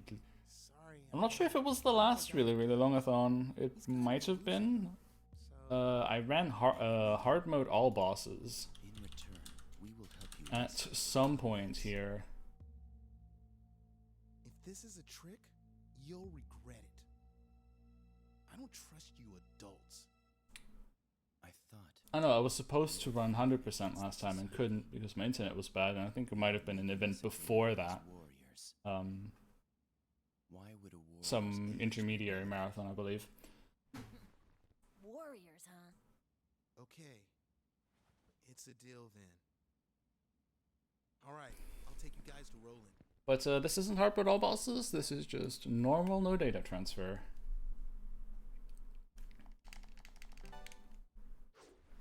Whoa, it's just a handshake. And this whole opening cutscene is unskippable because Surf doesn't know how a handshake works. That's Surf. He's the leader of our tribe. I'm Argilla. Mr. Personality here is Gale. Okay then. Come on, follow me, Surf.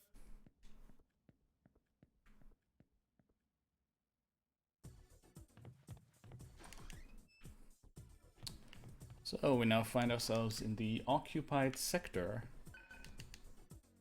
and have to essentially help these two kids get back to the underground base so that we can in return get some information out of Roland.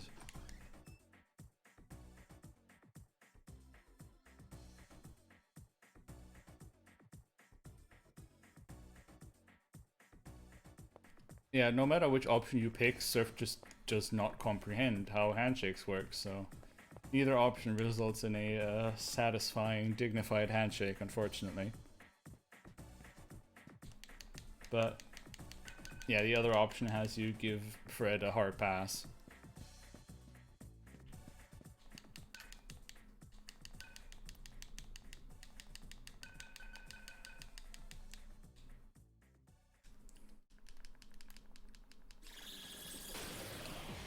So put into a tutorial battle, though not much has changed since Digital Devil Saga 1, if I could do words.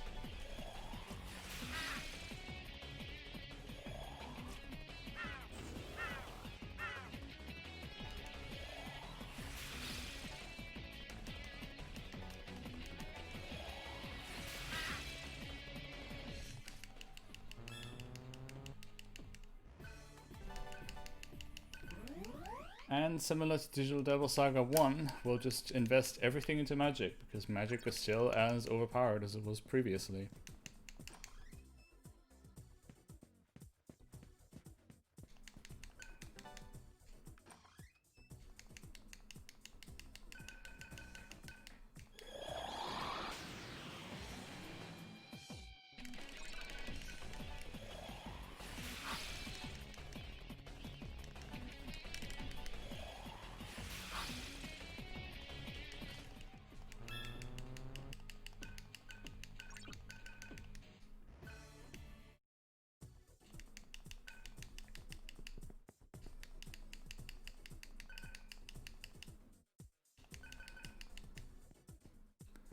So now that Gale's learned Zan, we'll do a quick menu.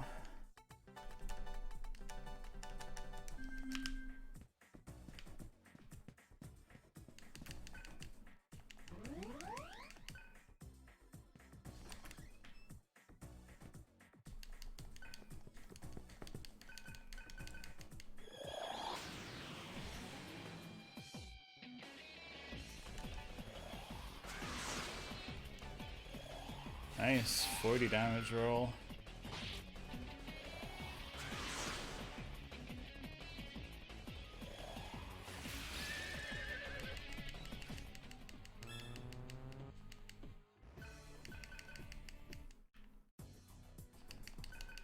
We got a Disake for our troubles, which is, I guess, useful.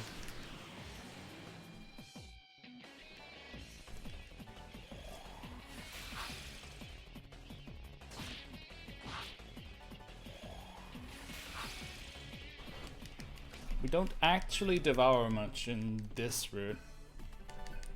The reroute attempt that I've tried a month ago was trying to move a lot more resources into devouring, but it didn't really pay off that well because devourers are not the easiest to pull off.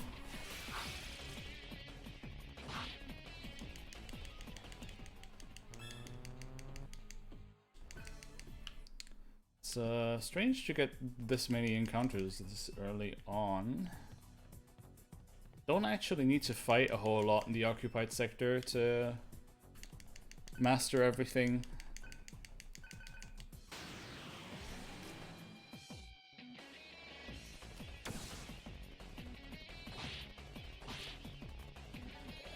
So this is a new addition to Digital Devil Saga 2. We can actually fight people before they have transformed. And in this case, it'll scriptedly transform into a Pavelzag, but later on we'll actually encounter battles where we'll actually ambush the enemy and then actually fight against Karma Soldiers, which is something that we really don't want, because if you fight Karma Soldiers, you don't get Atma points. And the only reason we'd ever want to bother fighting regular enemies is to get Atma points.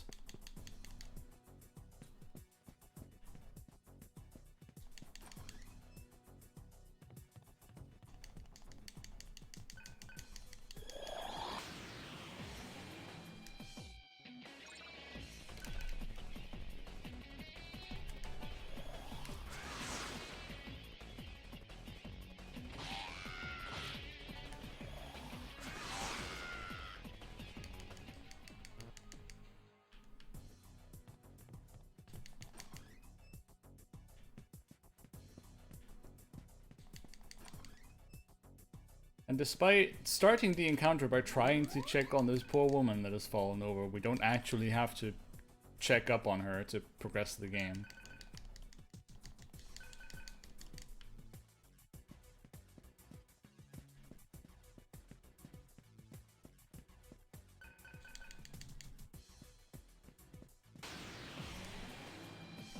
We are actually kind of fine on encounters, but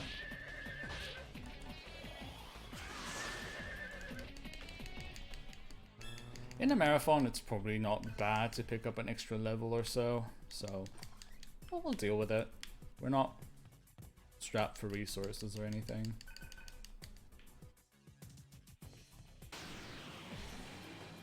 So this is kind of getting out of hand. I would like an encounter rate like this later on, once we actually are getting relevant skills, but don't actually have to decimate the occupied sector all that much.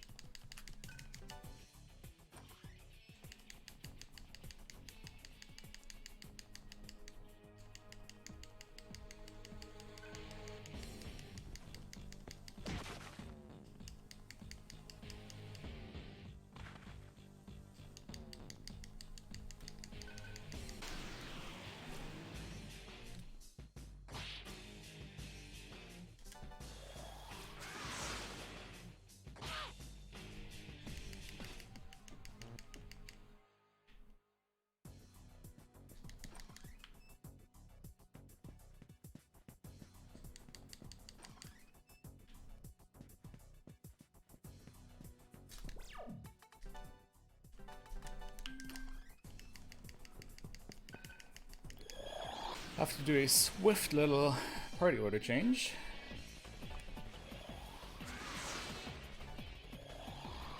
Because Andras is weak to Earth, and our only real source of Earth damage is combo Earth shot.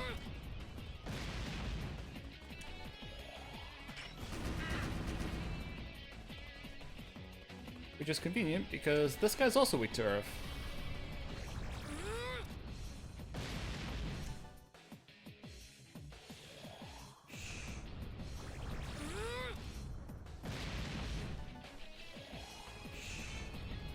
So Argilo's just going to snipe him for days.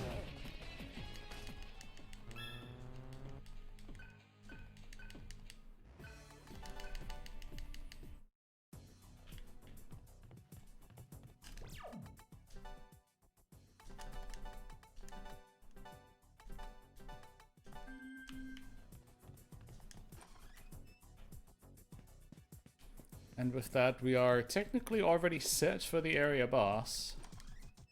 But we still have a bit of walking to go. I will probably do a bit of safety strats just because I am really underpracticed.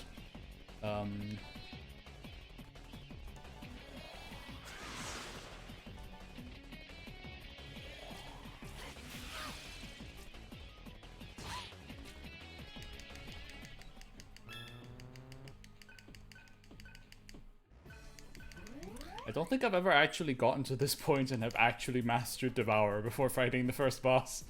That is a something.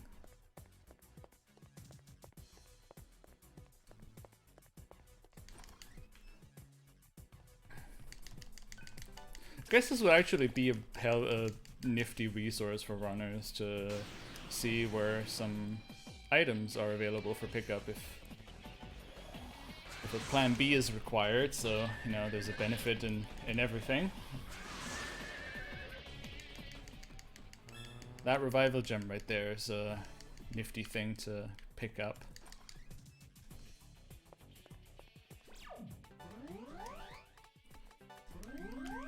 We'll feed Gale a chakra drop, and are already at the first boss.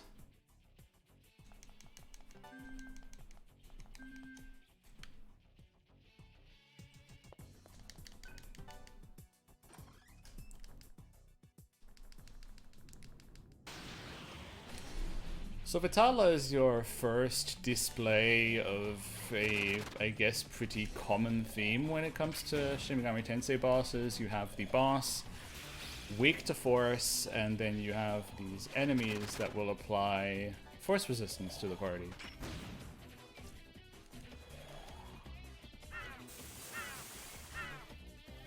So we gotta take care of the Andras first, since we can't bring our full might to bear on Vitala without them being gone.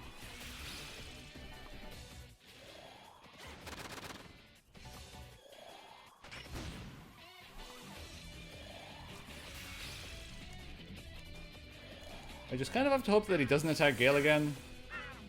You wouldn't do that, right? Ugh. Okay, calm down.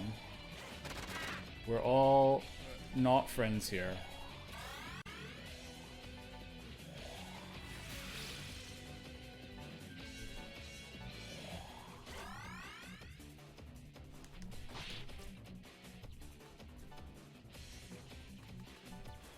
But yeah, feel absolutely free to enjoy this battle theme.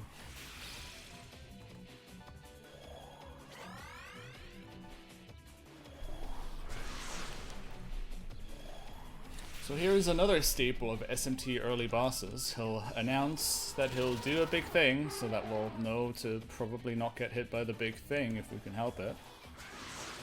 Which in this case involves using the Void Earth Shield ourselves to block the next attack, because it'll be Earth-based. Spoiler alert. Speaking of spoiler, actually, probably not a bad idea for me to say this.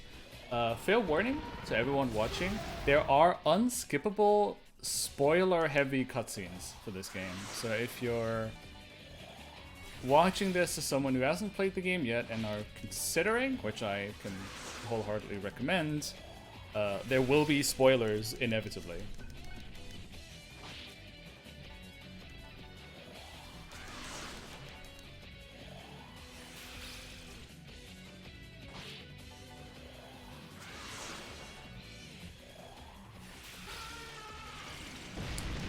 nice. That was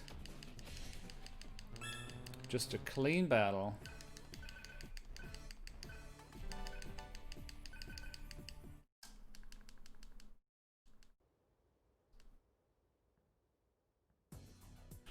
And with that, we're in the underground city, where we can finally get ourselves some information out of Roland.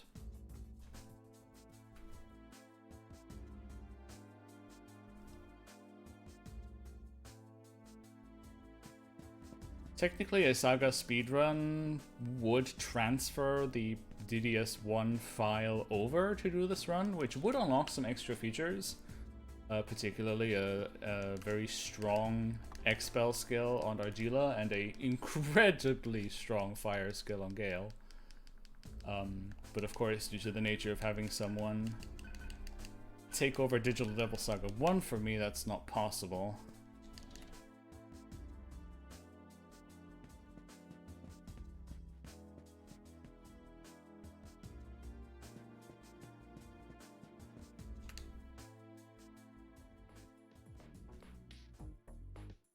So Matmot is our equivalent of the shop in Digital Devil Saga 1.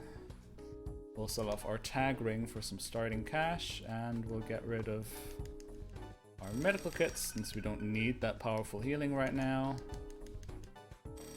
And a revival gem. And for that, we will buy ourselves some status healers.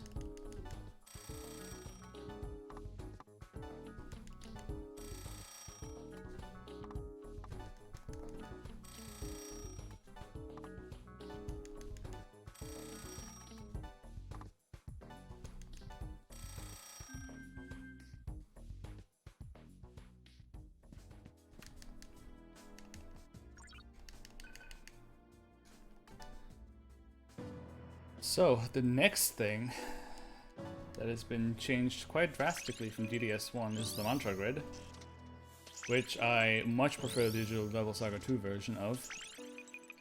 And it's essentially this hexagonal grid that we can freely maneuver, which allows for some really cool ways to build our characters.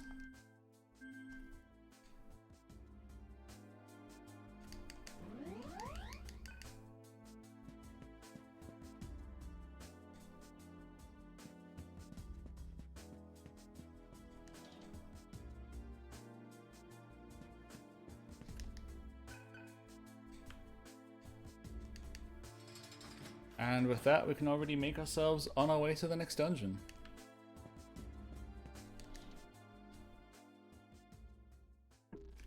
The underwater cable.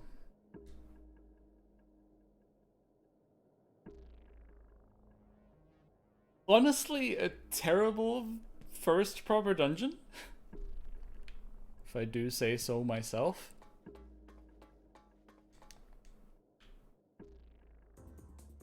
And you will realize why I have this sentiment shortly.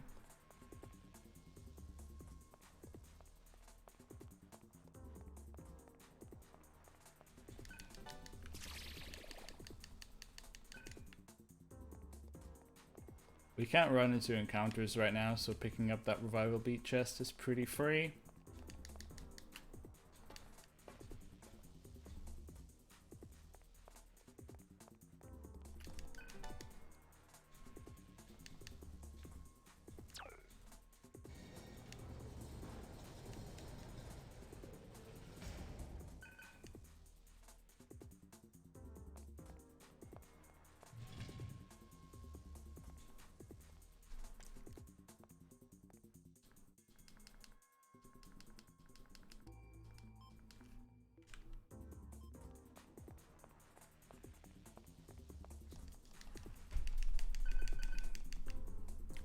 And now we'll learn that the Karma Society has been starting their advance on the underwater cable, so we can now run into enemies.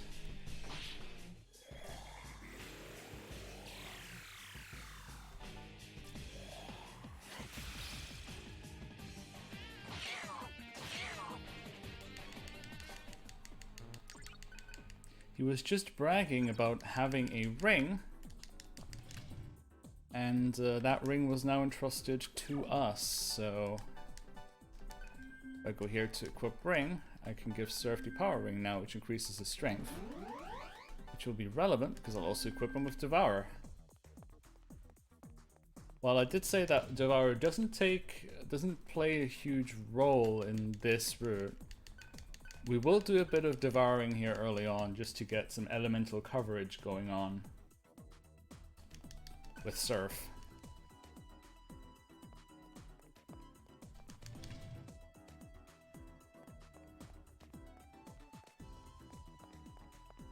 So now that we alerted the Lokapala, the members of the underground city, with the information that the Karma Society is advancing on them, we can move on, and we now get battles.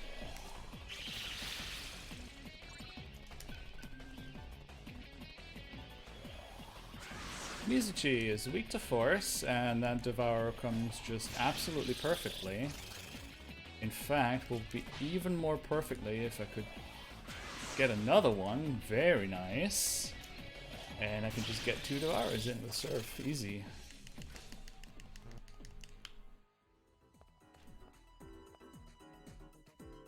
That would have been almost perfect.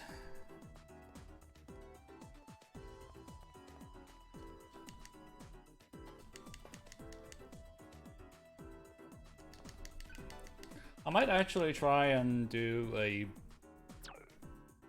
bit of a hybrid between the two routes if I can manage. Depending on how the encounters go, I might experiment a little bit here with this run. You know, I've kind of noticed that I have a tendency to do just routing in the middle of a run sometimes. That's just who I am, I guess.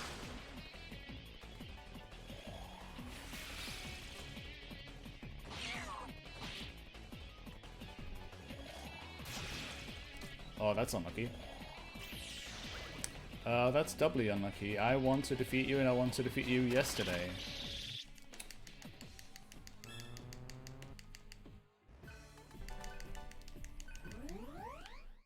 I just got inflicted with confusion or panic on Gale, and one of the effects that can have on my characters is that they can use a hidden skill called Scatter, which throws a bunch of money on the floor, never to be seen again. And that's kind of terrible early on in the run. We don't kill things with fire a whole lot. We'll zap things with electricity instead.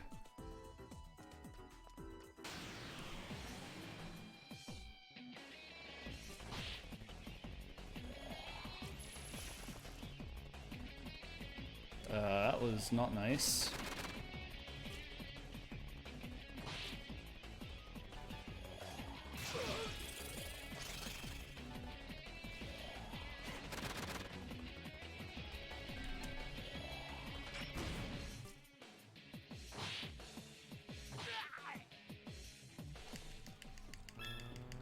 That should give us Fire Spirit Mastery.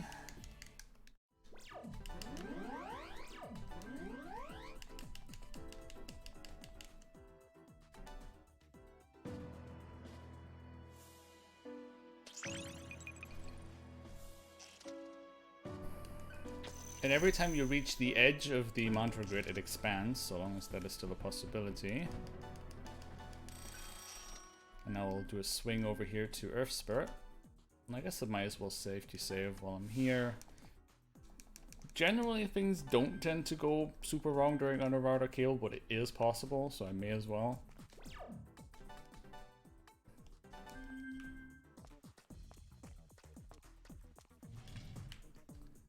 And with Agi on our side, our combo potential is just increased significantly.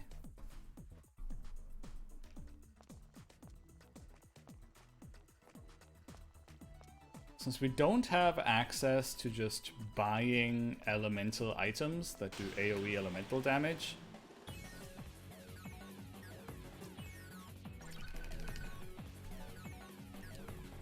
we have to rely on combos to get our elemental coverage instead. So what we saw just there was also a new feature for Digital Devil Saga 2, which is called Berserk Mode, which puts the characters in a half-human, half-demon state, modifies their stats a whole bunch, but essentially we kind of just want to stay away from that as much as possible. Thankfully, it gives you 100% escape rate, so that's what we'll be doing most of the time when we get a Berserk Mode battle.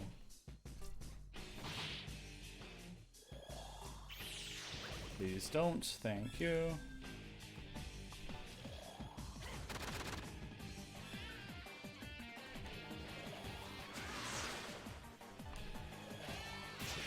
Yeah, I figured this wouldn't work. But I guess we can just do that.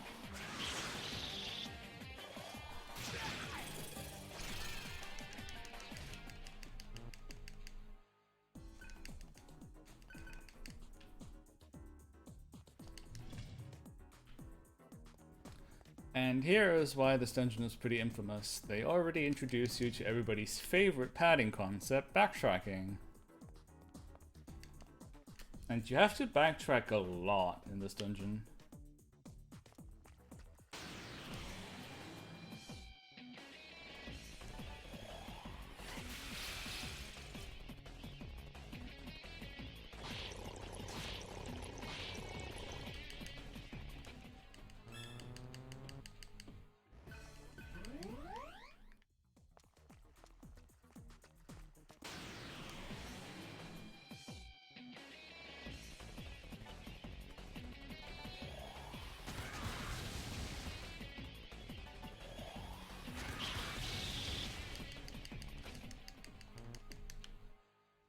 And now that we have a bunch of elemental combos at our disposal, we can get rid of encounters much quicker.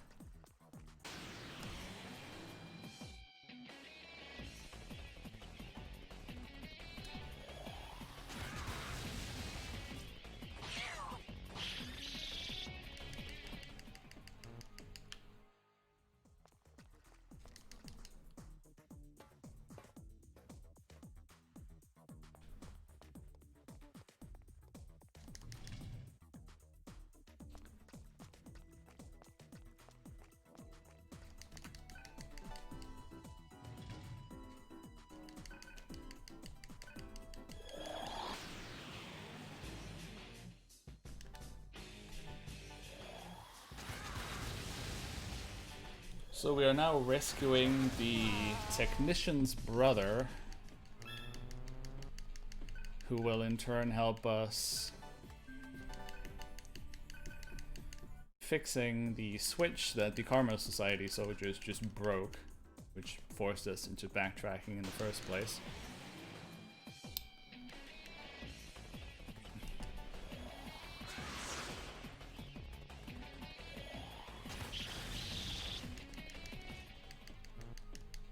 Kinda wish that with two enemies I would get this mantra mastered as well.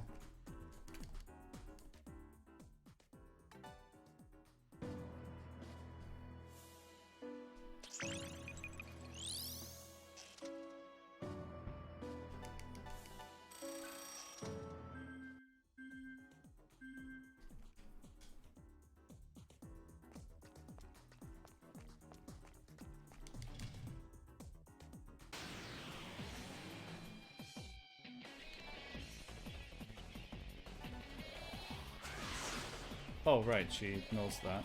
I forgot.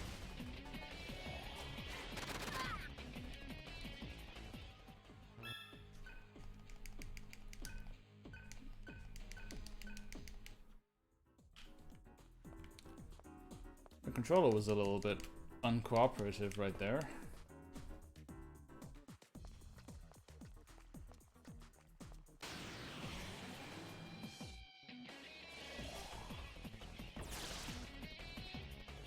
It's always a bit unfortunate whenever these enemies go first, because she knows electricity, which Gale is weak against.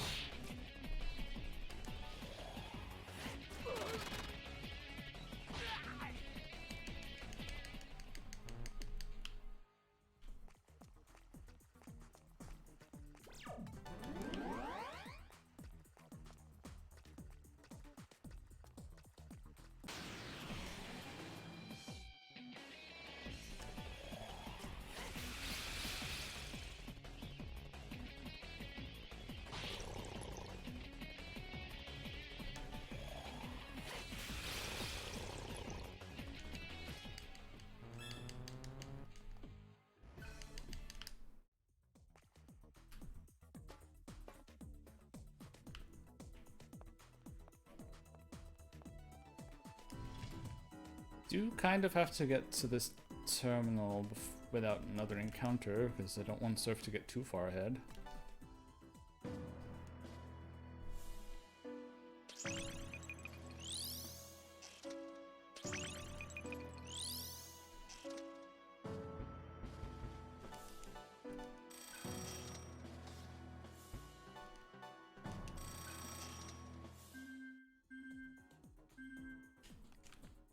We'll increase our elemental coverage a bit more, and going to stop by this healing terminal.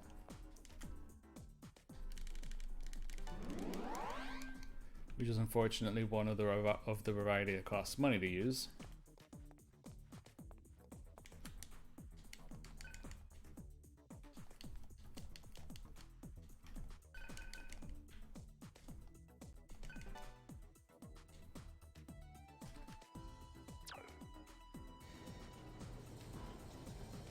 And now we have one little puzzle to solve involving these doors that close and open.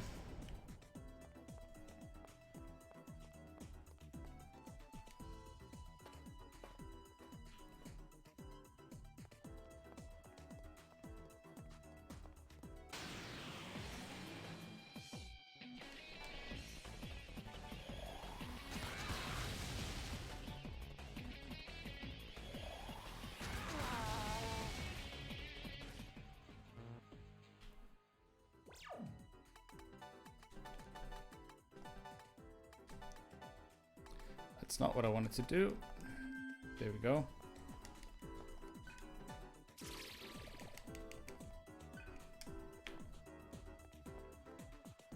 Going to take this detour for a revival gem, since those are always handy to have.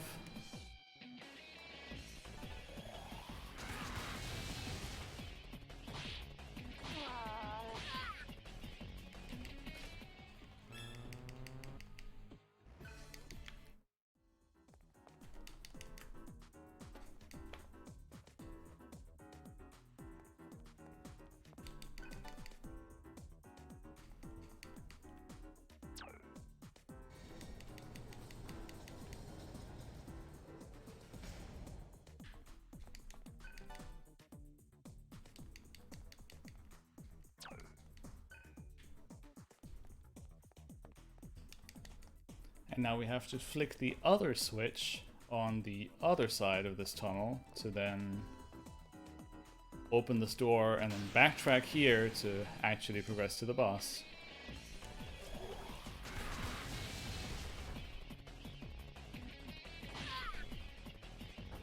That is unfortunate.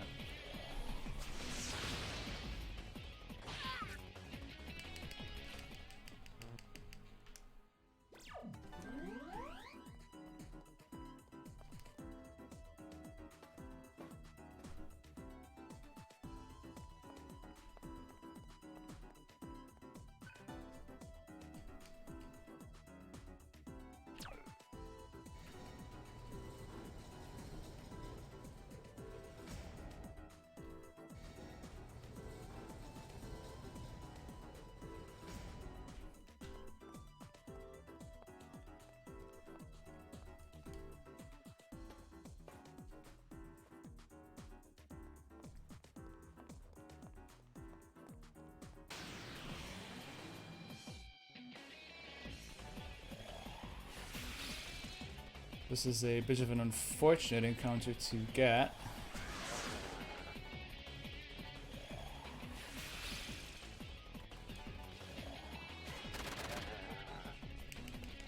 At least we only got 2 of those. Those are actually a very dangerous enemy. Because shadows know a self-destruct ability which does just lethal damage.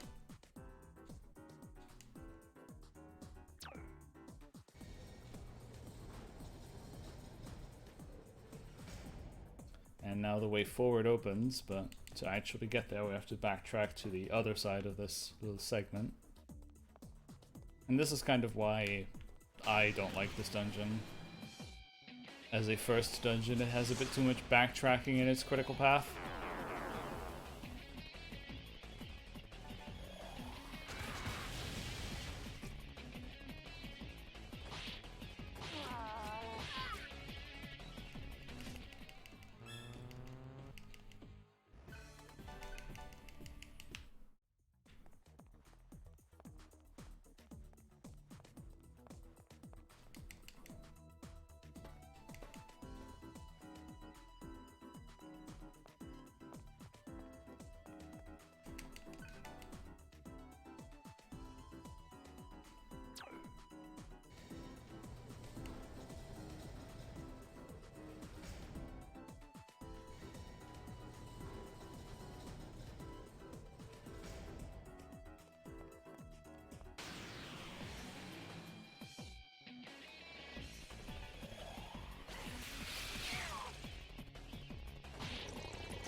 That is unfortunate. I would prefer you not bully my Argilla.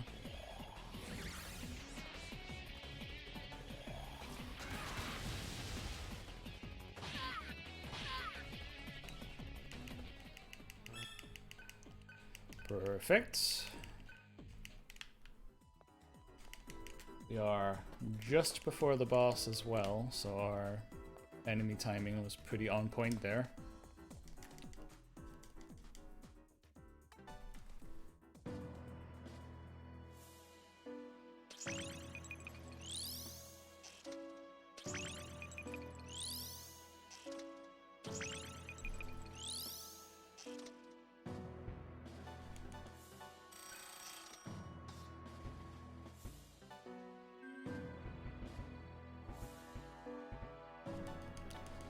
Over there is the mantra that I need.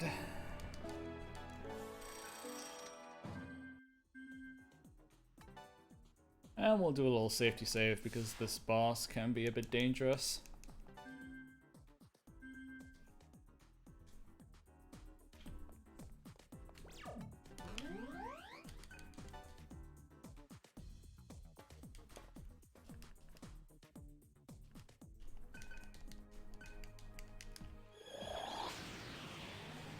Hekatongaries. Wake to Earth. And that means we'll revert Argilla and just get a blast in.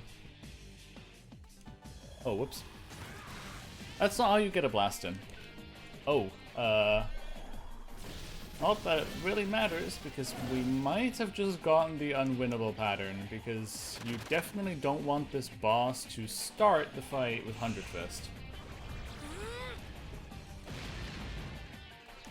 Unfortunately, Hekatongaries can replace any turn with 100 Fist, and 100 Fist does increase damage with every use.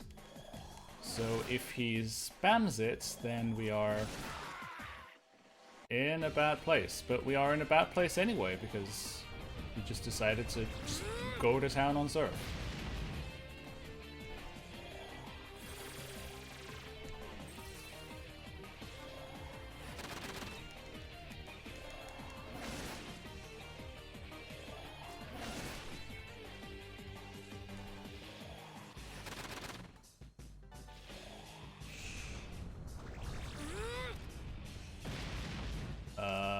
What is this fight even? We were going to be good, now we're back in the bad.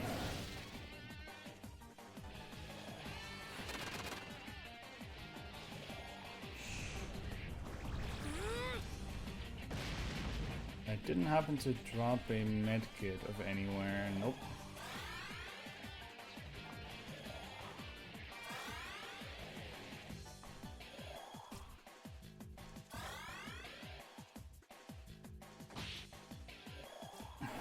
Rather peculiar how this fight's going.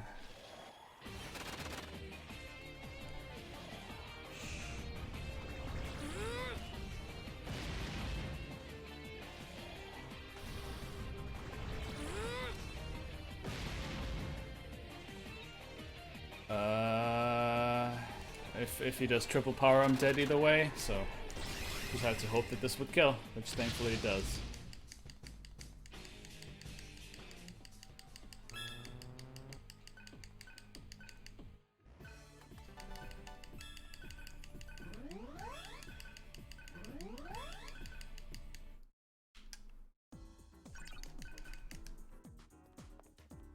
That was a fight.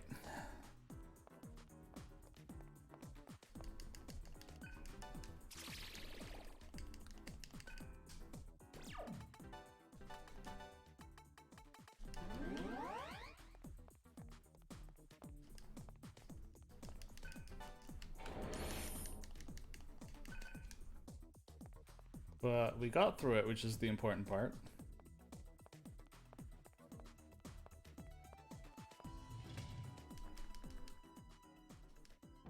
Now we get a bit of a cutscene, which awards us with 2 new party members. Cielo and Roland both joined the party.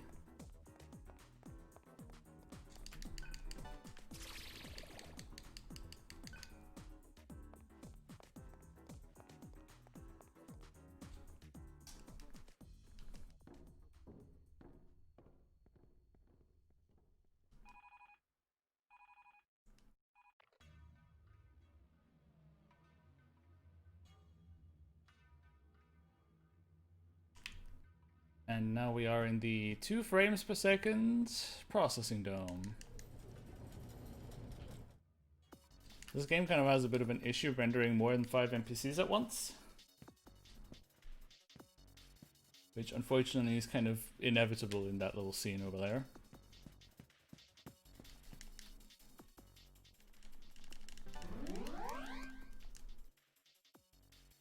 So first off, we gotta fix ourselves some mantras here, because Cielo starts with something that we don't really need right now.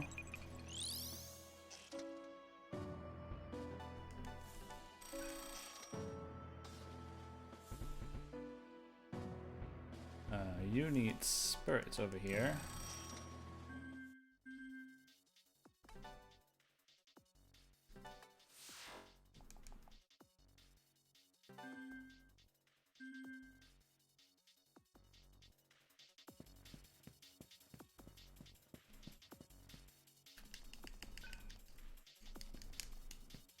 And here's the first instance of a Mad Mart Express.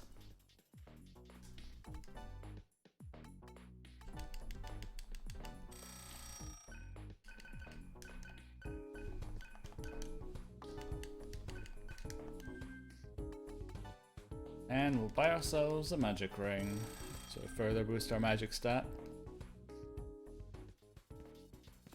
I did a nifty little order change back in the previous menu because Roland unfortunately kind of forces himself onto our party in here.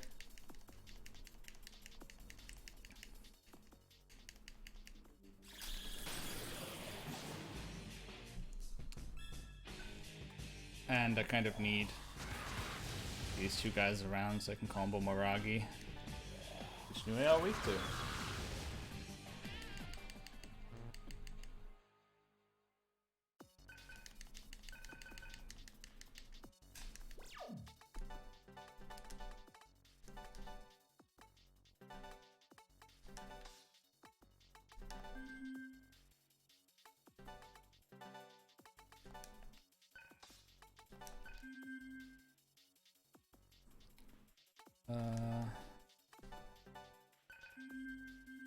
Got a little something here. We'll put that there. Now we're good to go.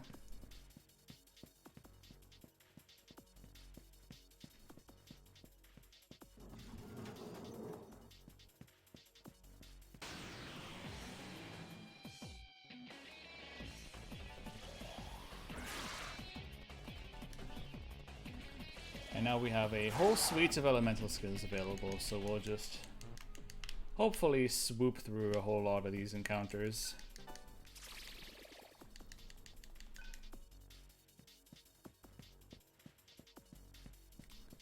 Picking myself up a contingency blue diamond here. Well, we might need that to improve our chances in one of the later dungeons,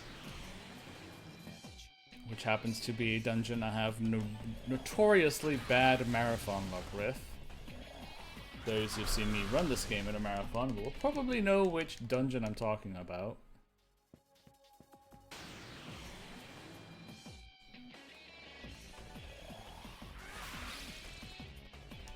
I guess we're kind of getting a bit of an exhibit through all the encounters that this dungeon has to offer. So long as Onkot doesn't show up, I'm fine with it.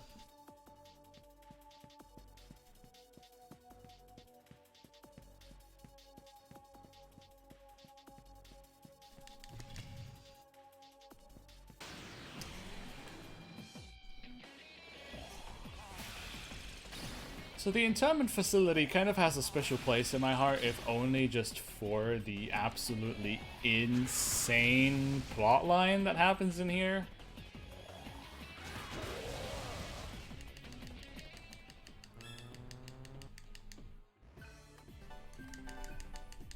We'll get into the nitty-gritty in a second here once the star role of the internment facility has made their introductions.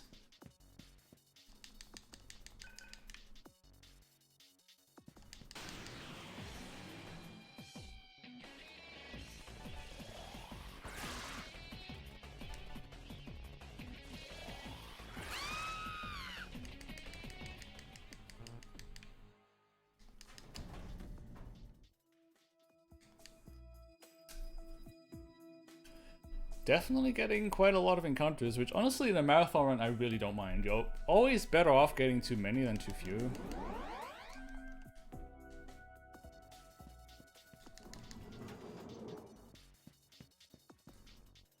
And without further ado, it is my pleasure to introduce to you the one, the only machinima hat wearing, mushroom machinima hat wearing, skeleton, pelvic thrusting, cape wearing, shoehorn throwing horse. Panda. Just digital Devil Saga having a normal one.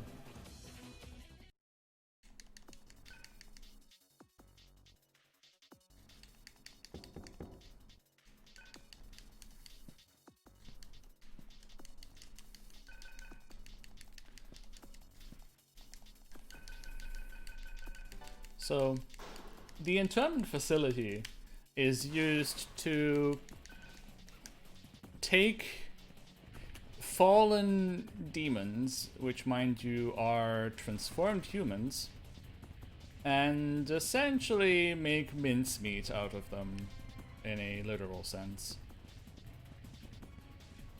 Which is unfortunate to say the least. And so the jailer is unfortunately just putting a damper on our day, which I will kind of try and juke like so.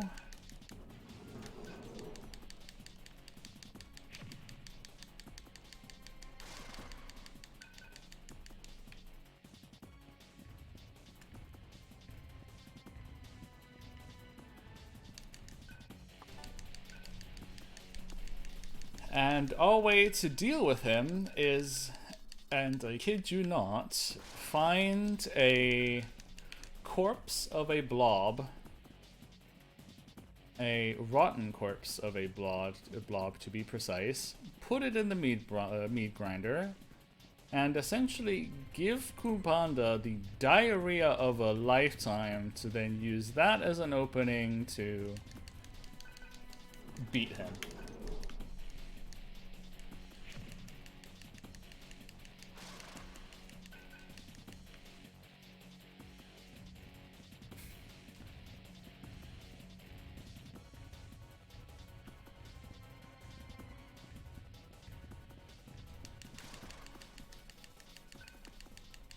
And here's our blob.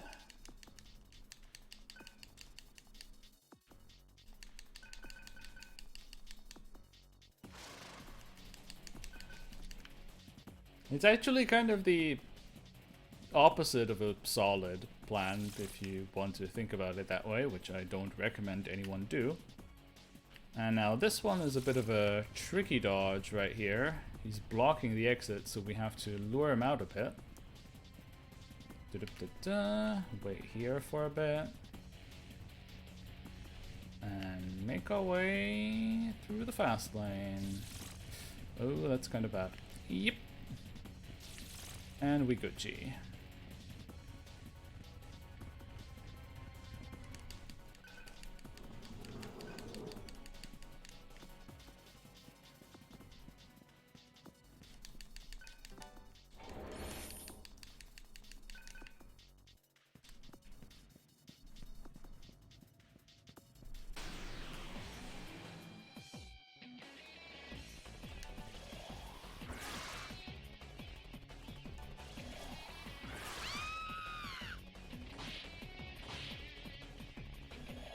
Rather unfortunate that he decided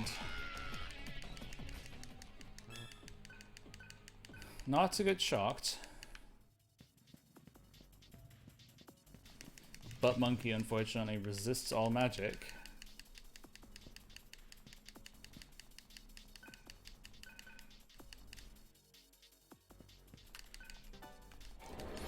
And here we find ourselves a more special Karma Ring, which is kind of where the run gets a lot more fun. The Trick Ring. What the Trick Ring does if you equip it to someone is make them start with one turn of you make them start with Sukukaja one charge rather, not one turn, one charge of Sukukaja and Tarunda at the start of a fight. And since we use magic to deal most of our damage, the Tarunda really doesn't bother us, so it's essentially just an auto Sukuka ring. With some rare exceptions.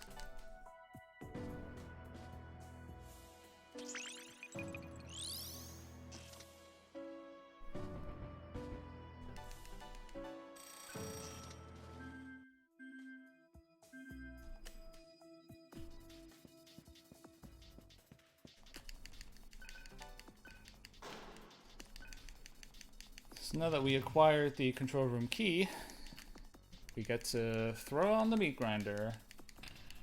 And you guys get to marvel at the pinnacle, just the peak of sound design coming right up.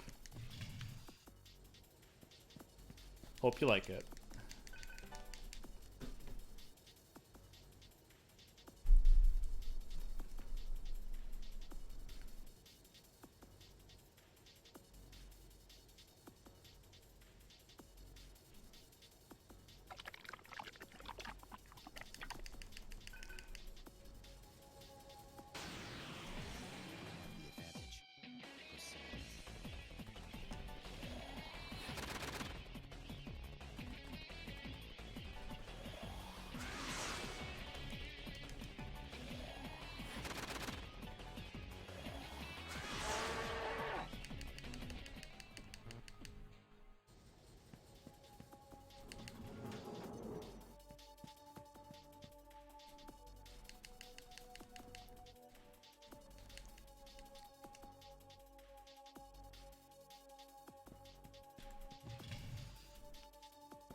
And now we kind of just have to follow the conveyor belt to see step per step how our diarrhea in a can is being produced. This here bird, which you might have seen during the Digital Devil Saga 1 run in the first dungeon being weak to ice, has unfortunately lost his ice weakness in favor of a gun weakness, which we are much less inclined to want to fight. And because I can, I'm gonna go over here and pick myself up some additional items. Don't hit surf, don't hit surf, don't hit surf. Thank you.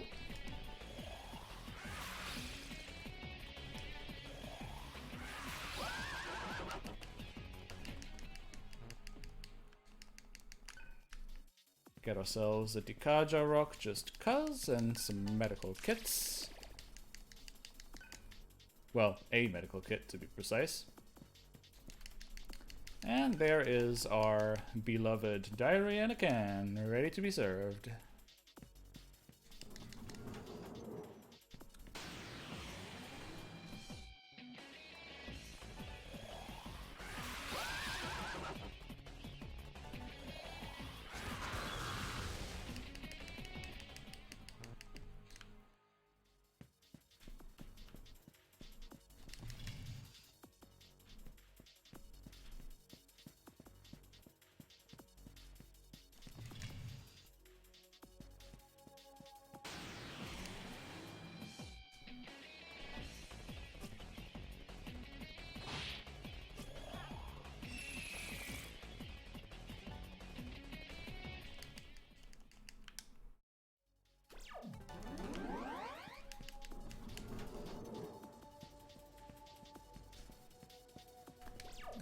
Alright, so Surf Cielo Gale will set Cielo Makajam onto 6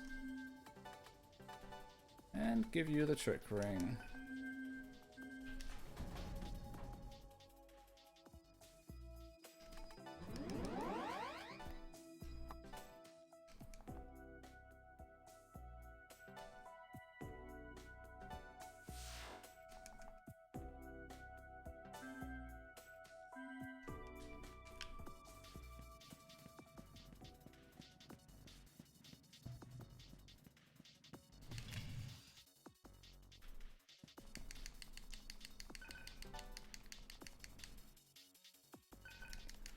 Now we'll place our massive diarrhea in a can on the table, ready to be devoured. And thus our plan is set in motion.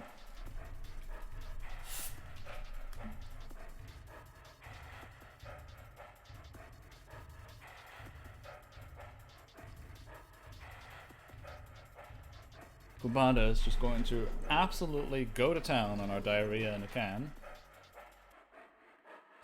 And suffer the consequences.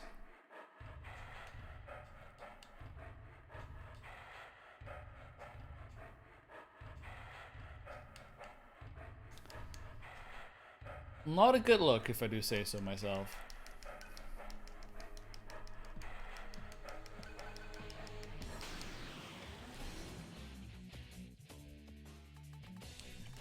And thus, due to the diarrhea in a can he just devoured, he is probably the first boss.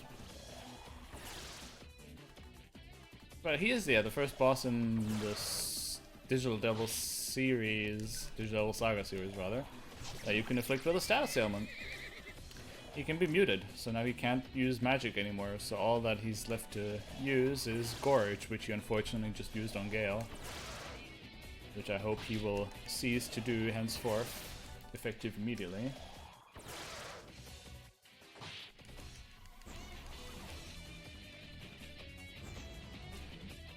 And he has a very threatening toolkit, like... This fight would be pretty hard if you didn't just mute him.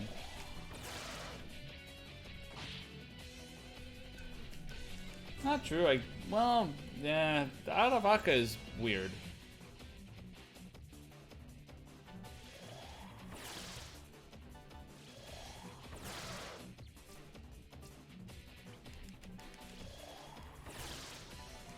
I guess he does count as the area boss of the Manipur revisit.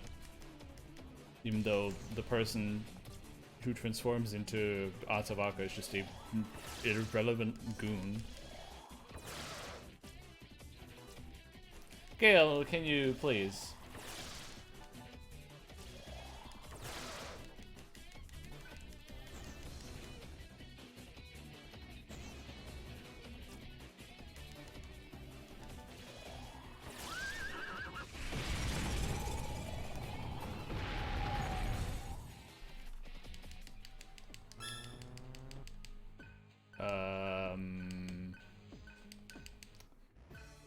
That's bad.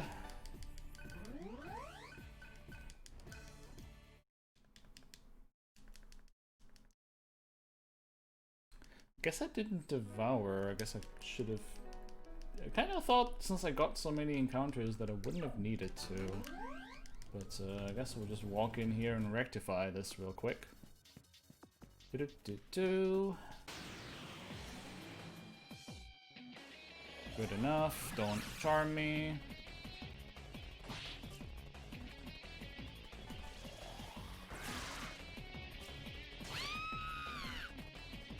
Guess we may as well just...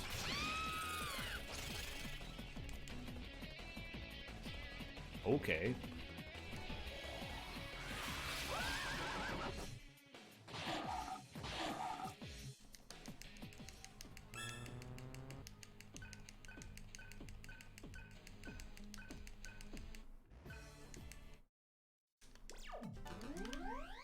Alright.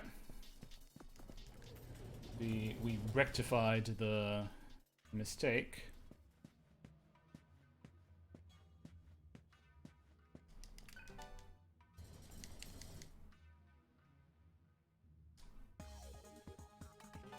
And I'm actually going to take a detour to the underground city.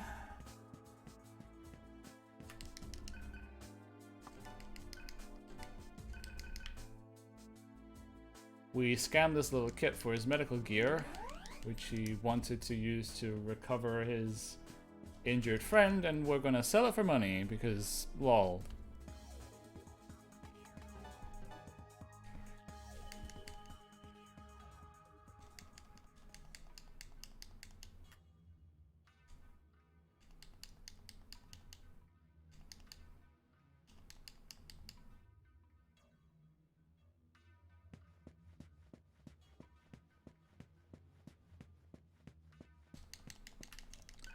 Then we're going to tell this guy to name his kid Gale, because in return we get a pink crystal.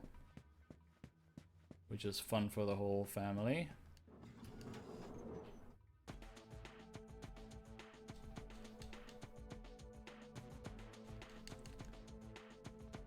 Unlucky, but thank you for the good luck, Tatsuya.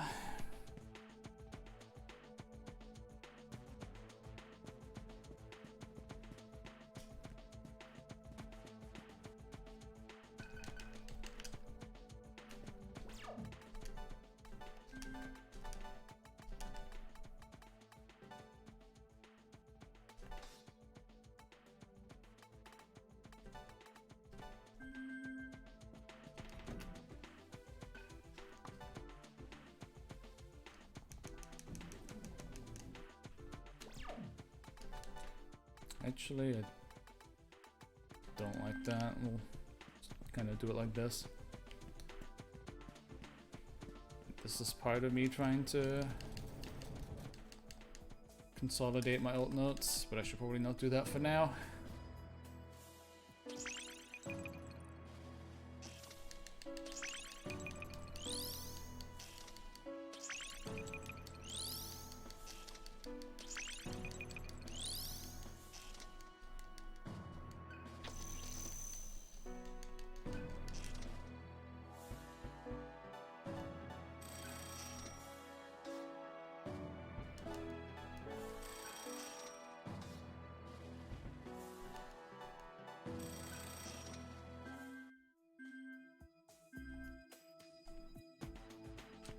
So, now that we have equipped Pulimpa and Tarunda, we get access to a rather peculiar little combo.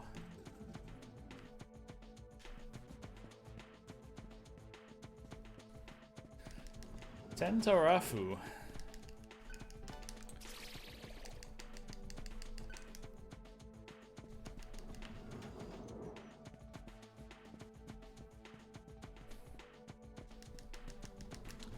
And while we are barely scraping together to cover our low damage elemental combos, Tentarafu is Panic Element, medium damage to all enemies.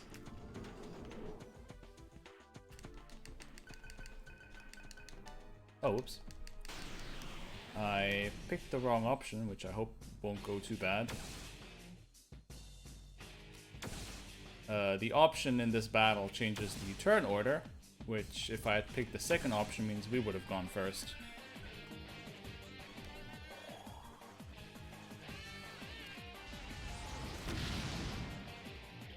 Oh wait, why did that do oh, I'm a dingus. I am messing this up big time. That's what I wanted to do. Well, I guess rip medical kit.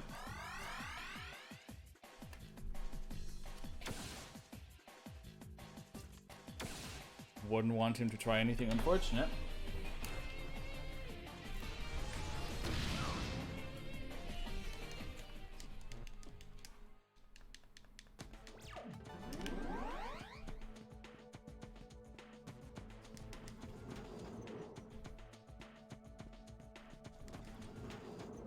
Going to take ourselves a little detour here for this daisy. Flowers are essentially the equivalent of the cells from Digital Devil Saga 1, except this time their sales price isn't determined by... The sales price isn't determined by solar noise levels, which is very comfortable.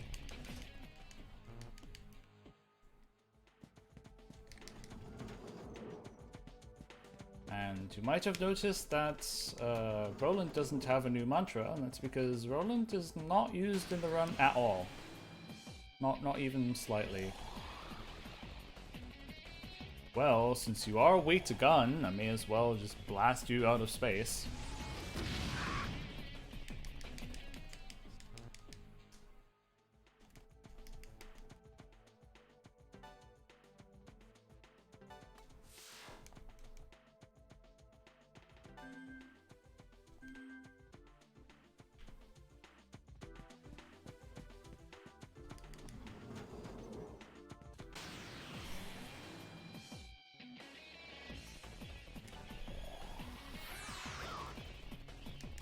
This is Tentarafu at work. So, you might have noticed that I just saved. There's a battle coming up that I could probably just die on without having much of a say in the matter.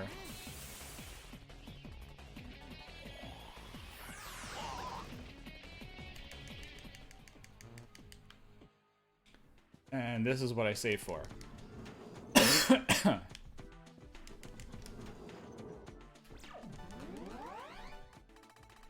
And before this battle, I will throw some HP data on Surf, just to increase his max HP a bit. And here's hoping they don't completely destroy me, which they didn't. Yay! Get Tentarafu'd.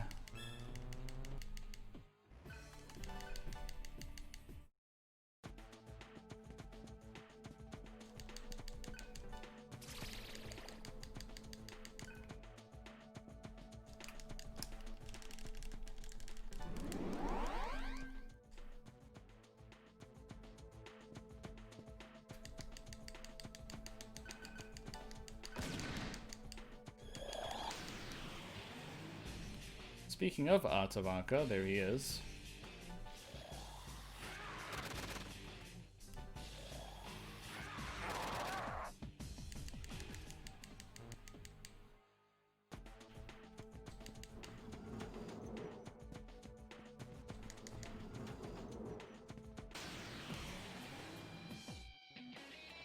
Getting a lot of Karma Soldier encounters, which is not very cool. Since, as I mentioned previously, they don't give Atma points, and the only real reason why we want to fight things is for Atma points specifically.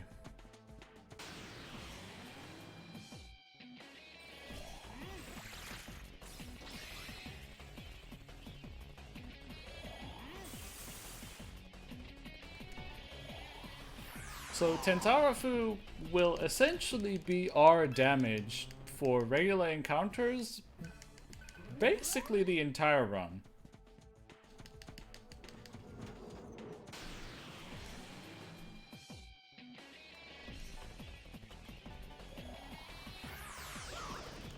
Though I really hope these Karma Soldiers will stop showing up because they are kind of doing a bad.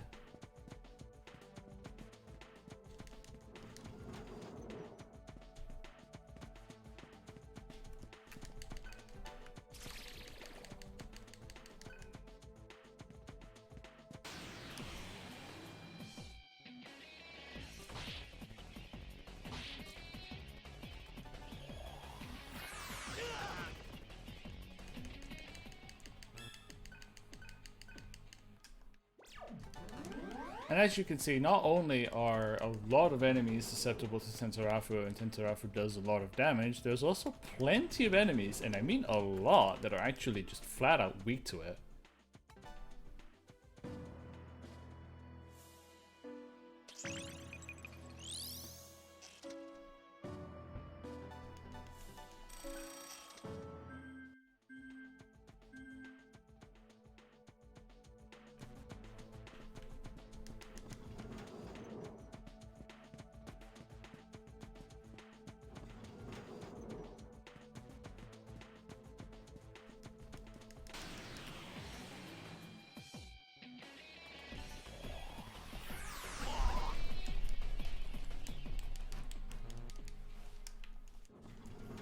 Which also makes Digital Devil Saga 2 very comfortable to run, I'll be honest, with this route, because you don't really have to remember what everything is weak to, you just have to remember what you can't Tentarafu, which isn't a whole lot.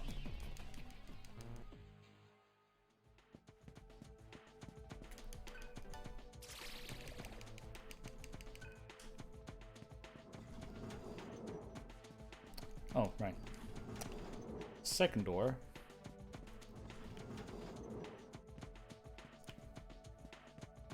So in all honesty, if anyone is considering running SMT games,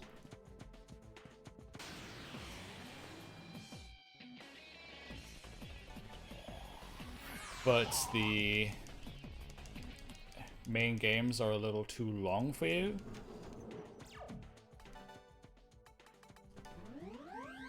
I can definitely throw a recommendation out towards Digital Devil Saga.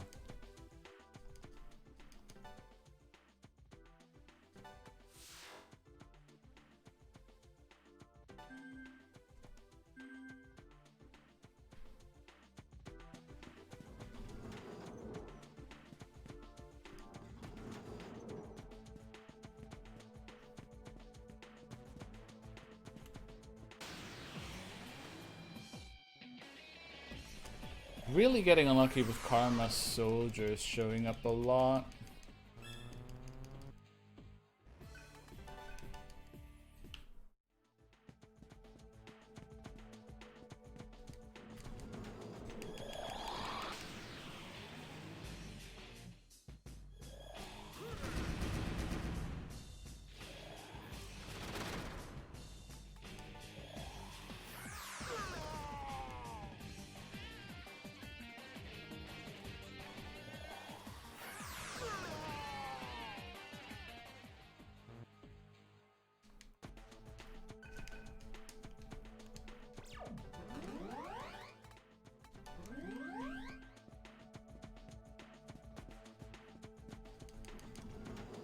Unfortunately, Tentarafu costs a lot of MP to cast, so you do churn through MP very quickly in this part of the run, and we don't have the best regen.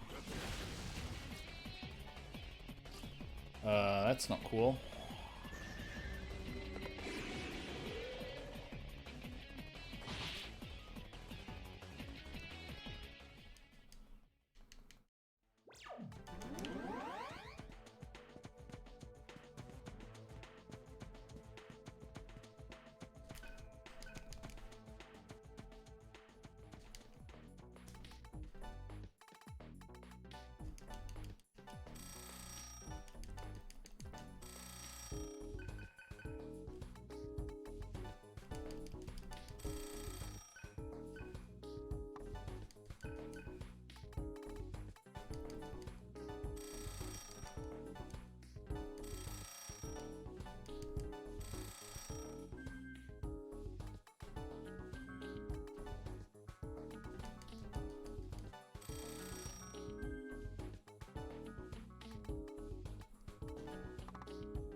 Please don't.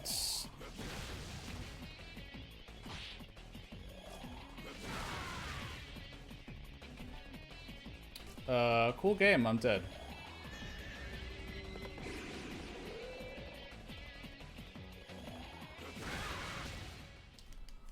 Oh, that's nice. Right in front of the safe terminal.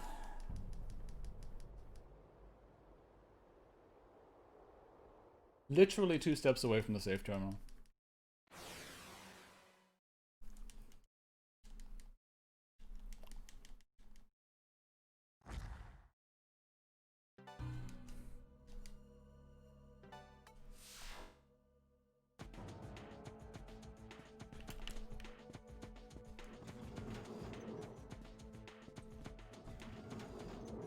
Alright, so we get to repeat that last bit again.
very unfortunate.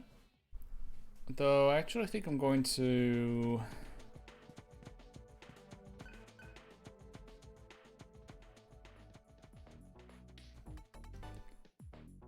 forego buying the protect ring this time around.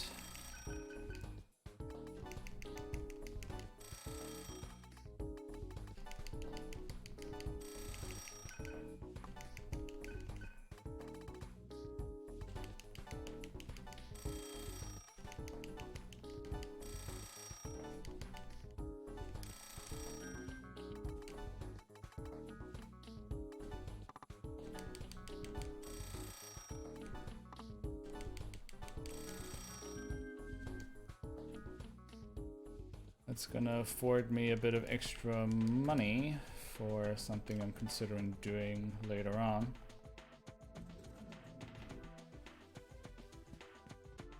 And this time we actually get to the safe terminal without incident.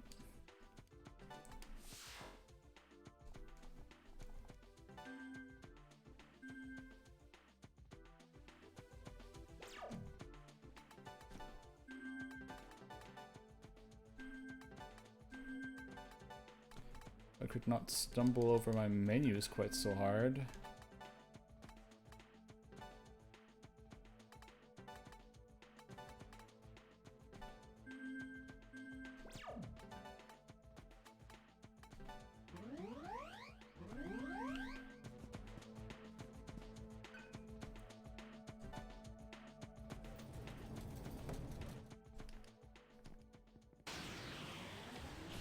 Alright, Travana 1. We'll begin with throwing out a little Tintarafu. And a Zeo on Ubuluris, or who will be Ubuluris, to trigger the phase shift. So they're all going to transform.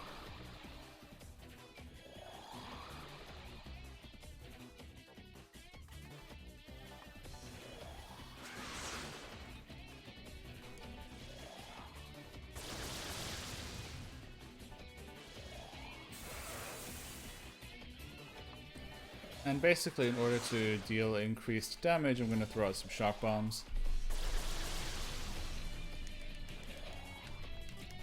I used Zan so that he would use Void Force instead, which allows me to do a bunch of damage.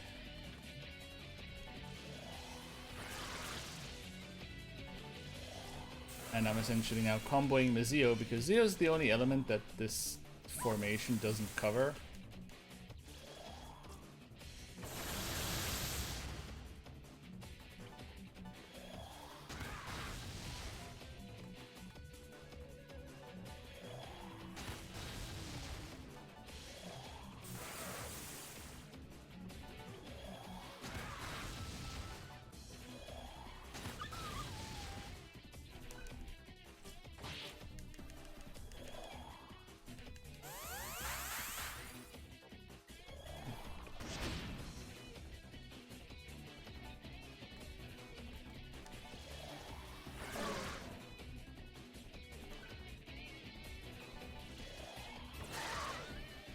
And that's it for Travana 1.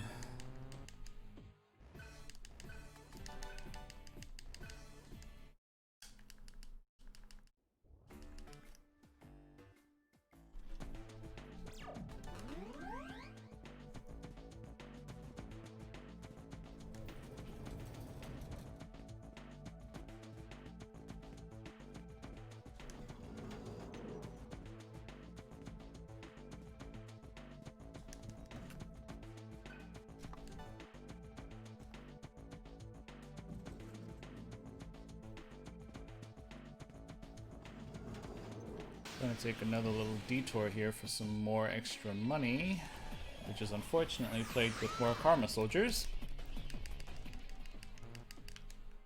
Which is really good that I'm doing the old run, the old route rather. There's also a little Jack Frost here on the bench, hee-ho. Because getting many Karma Soldiers in the other route would have been disastrous. Speaking of Jack Frost. Jack Frost is a special encounter in this game. He essentially asks you 20 questions, but we don't have time for that.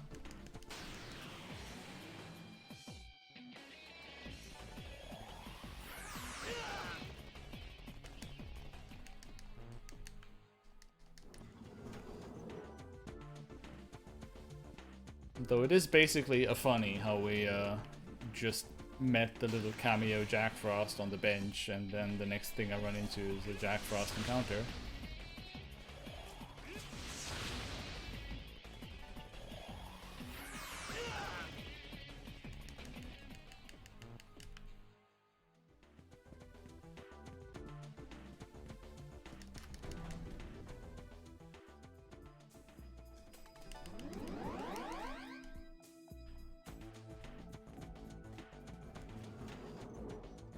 And that we're getting a lot of Karma Soldier encounters is definitely showing, because we are falling behind on Mantra pretty quickly here.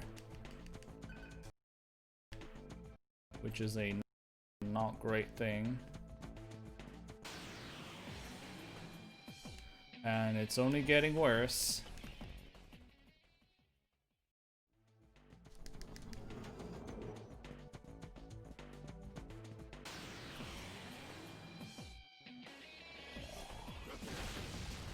Oh, great.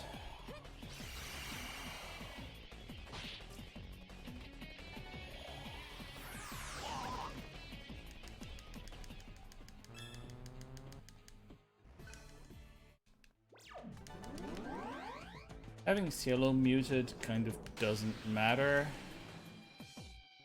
So I'm just going to cleanse that later on.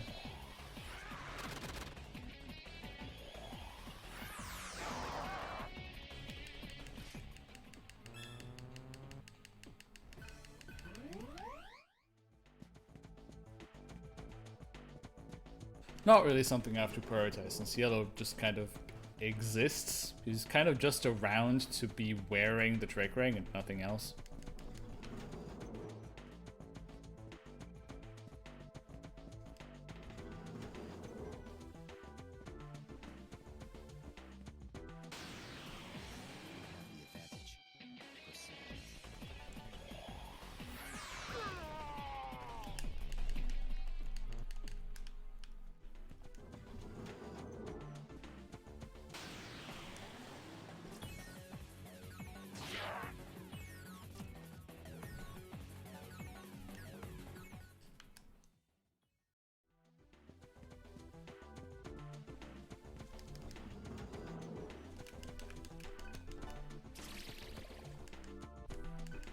You're just gonna have to believe me that there's a chest with a magic data in it.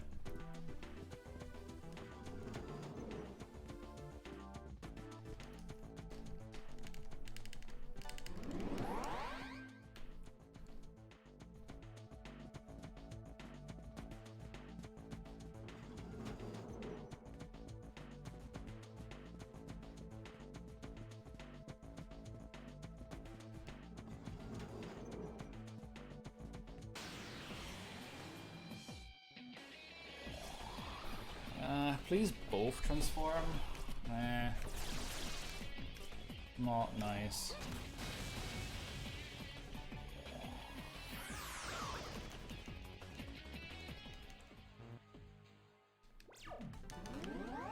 Now the time has come where we'll just save and then run around in a circle and grind for a bit because we're behind.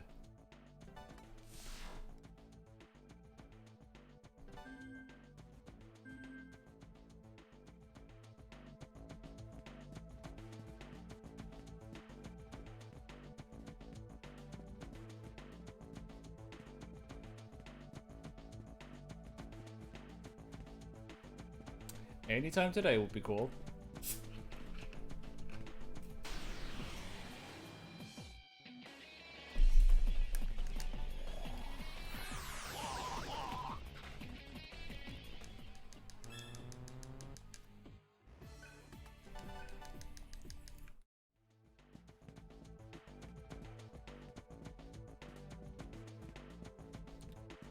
Do-do-do-do.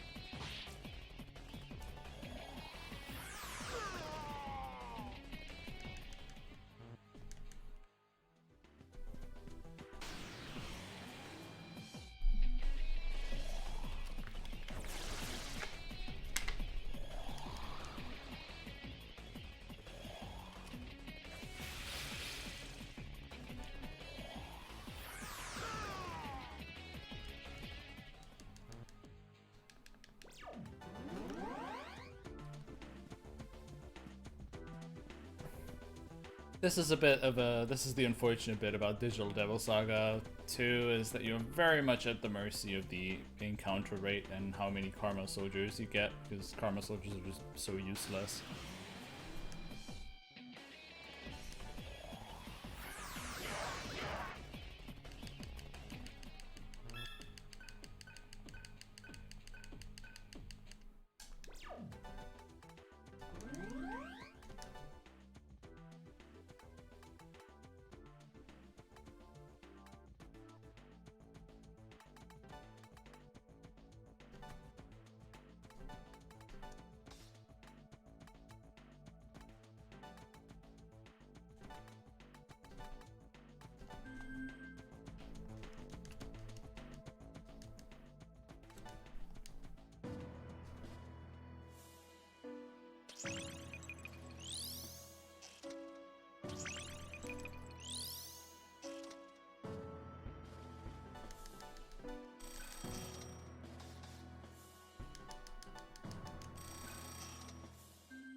And we fight Ravana again, except this time they are already transformed. And not much changes, other than this time we can actually use Mazia with Surf directly.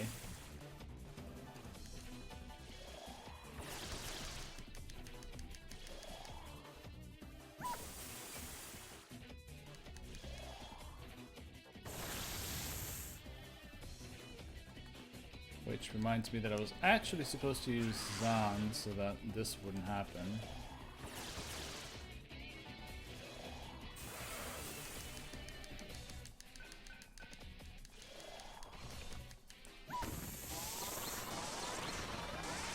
And now they'll use Bolt Rain, which is why we use Void Elect, because that way this can't hurt us.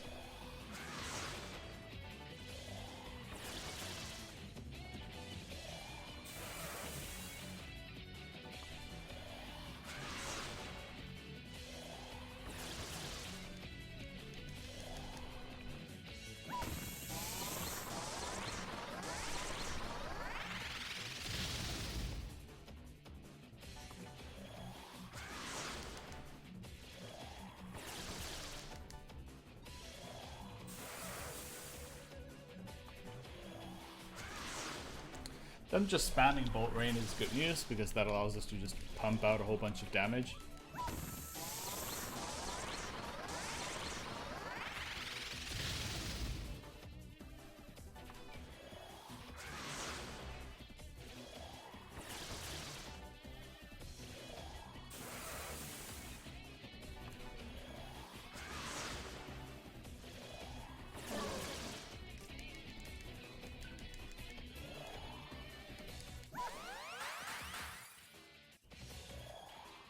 That is, of course, rather unfortunate that she decided to do that.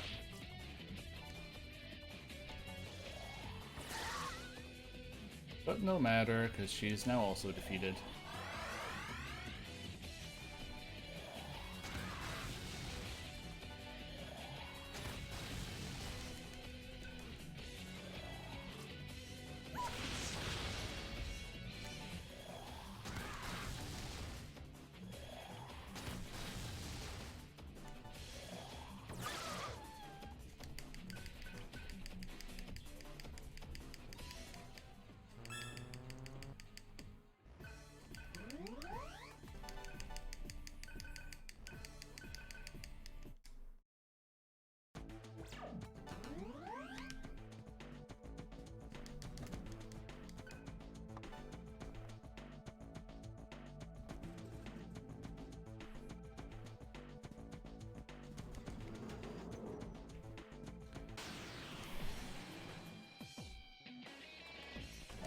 How unfortunate.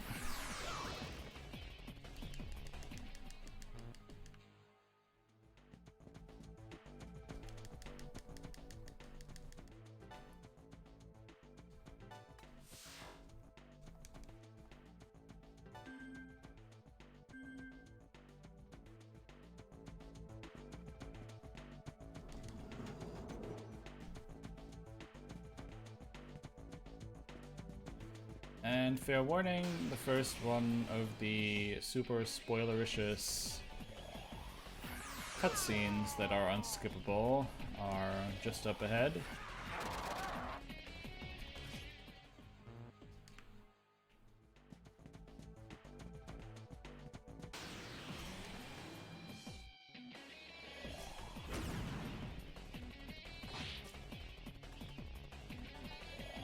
Thank you for dodging that, Cielo.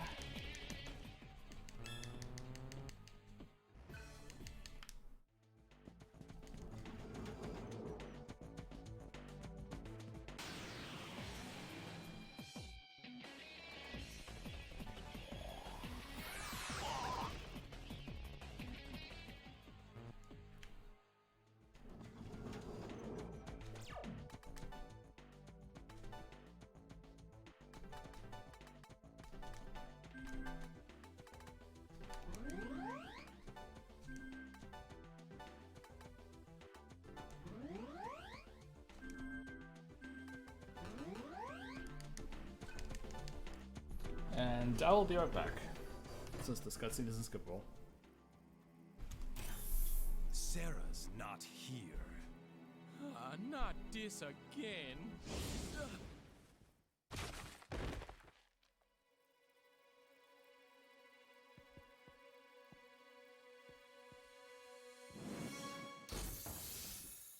Heat?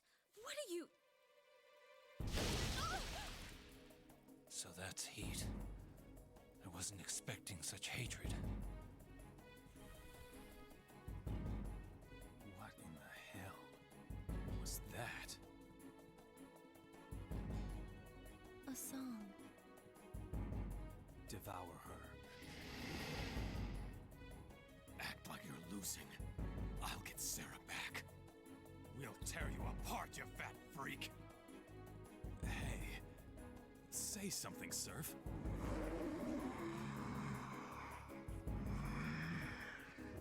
I won't allow that.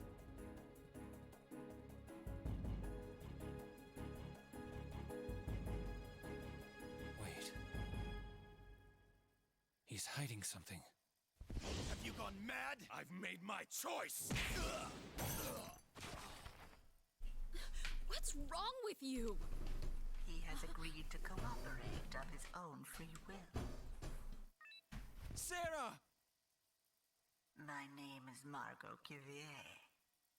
You may call me Madame. You've already been made aware that you are just AIs that Sarah created.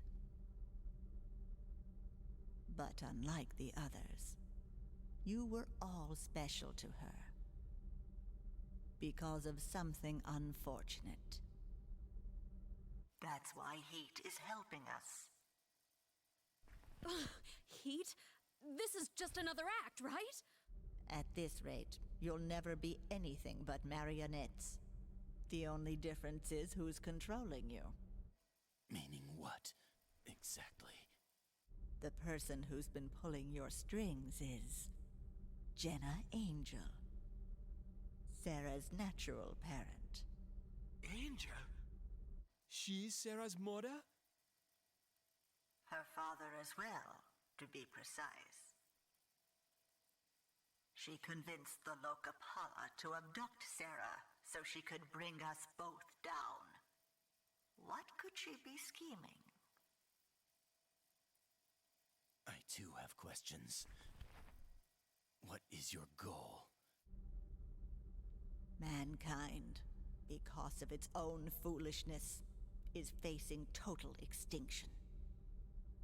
Man's insatiable greed destroyed the environment which had protected us from God's malignant data. We tried to help, but our warnings were ignored. You mean the Cuvier syndrome? Ah, so then you altered God to purge the sinners? That was an unfortunate accident. I want only to sow mankind's seed for the future. Otherwise, we will vanish from Earth entirely. What we need is order, and bodies that can survive in this hostile environment. Our city does have a limit after all. So you turn everyone into demons? Just to resume living under the sun? That's totally insane! Demons have to devour each other to survive. And if they lose control... That is why we will exercise control. The junkyard experiment provided us with an effective demon virus. Using Sarah, mental deterioration can be prevented. And so, food supply is the only remaining concern.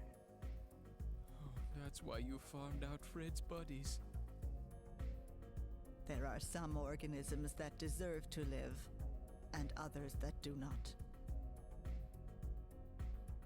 In order to avoid past mistakes, You will decide who merits life. order will decide. A world of tuners under our control, Nirvana, is the only way to preserve mankind. Come back to us.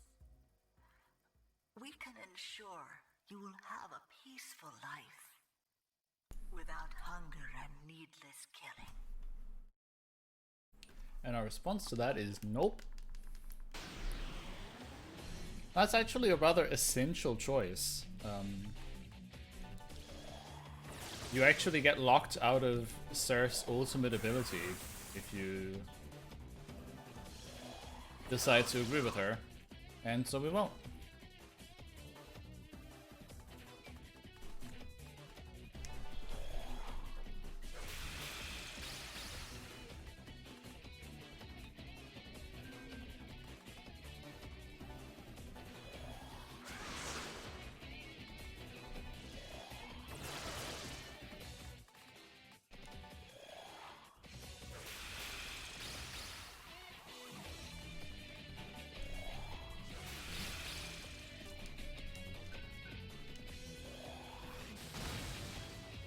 So we're now fighting Agni. How we go about the fight's pretty simple. Just throw the whole kitchen sink and everything at him.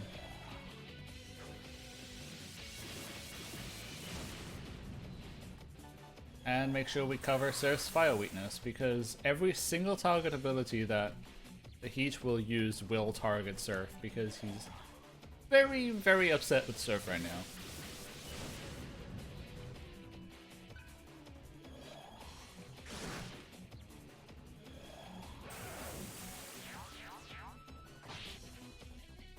That was rather unfortunate.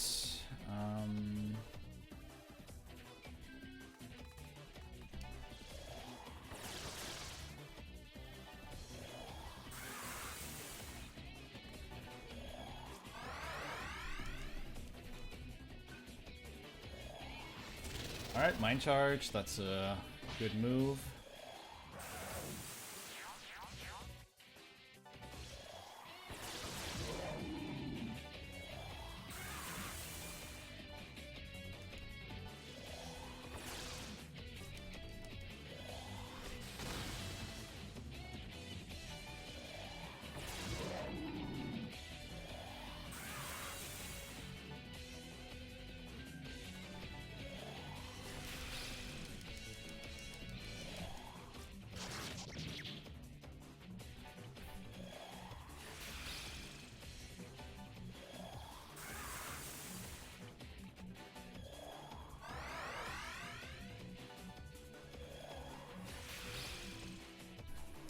And with that, we're doing good work on defeating them.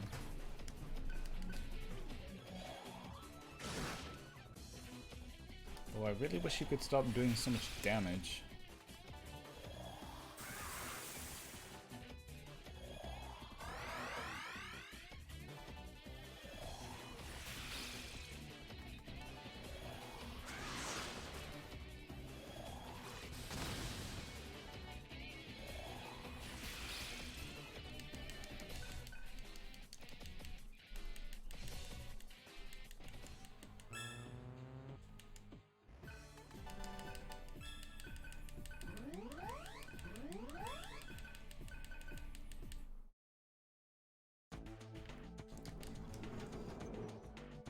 So unfortunately the person we were looking for wasn't here.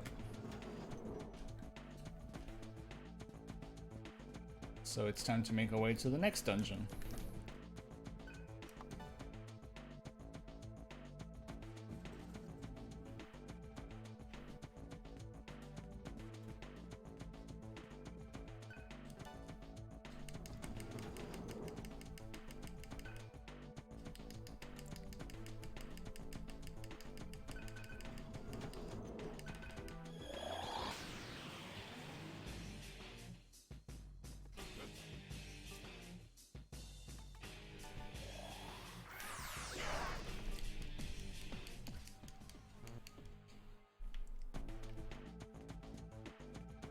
So we'll continue to just absolutely demolish everything on our path.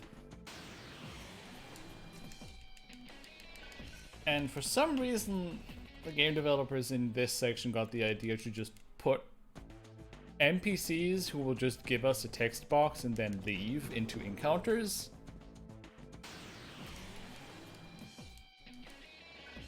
Which is kind of annoying, but oh well.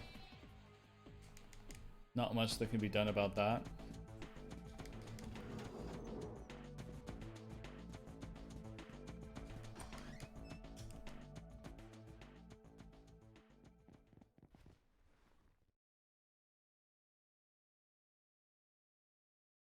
It's kind of weird how the law alignment cutscenes, even though there's no law chaos distinction, but for the record, Jenna Angel is chaos and Madame Cuvier is law.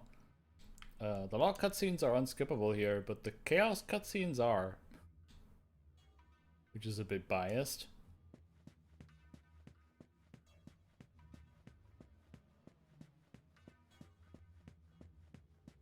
Anyway, part of the reason why I got so much extra money is so that I can go to the underground city and buy a little something that's going to be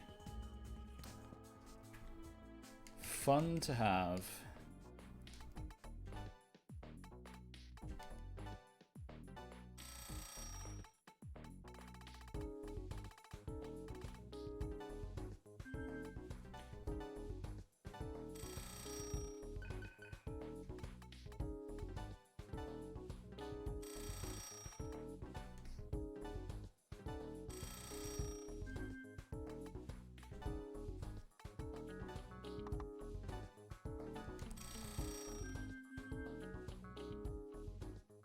Buy ourselves some medical kits just in case, and talk to this Pyrojack who will be selling us an Impulse Stone. And an Impulse Stone is effectively a one-time use Psycho Rage, which turns one press turn into 4 half press turns. And it's so incredibly powerful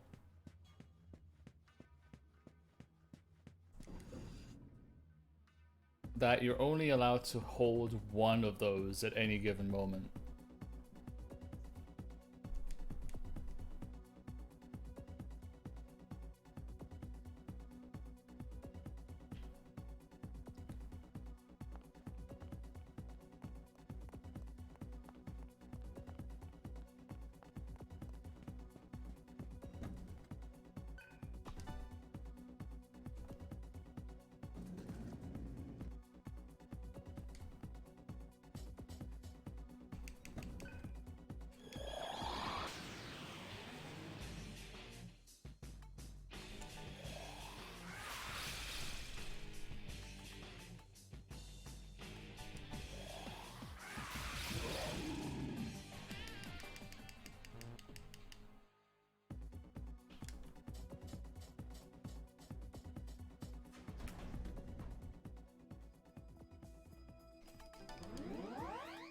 And because we just had a super long cutscene, I'm going to save here just in case.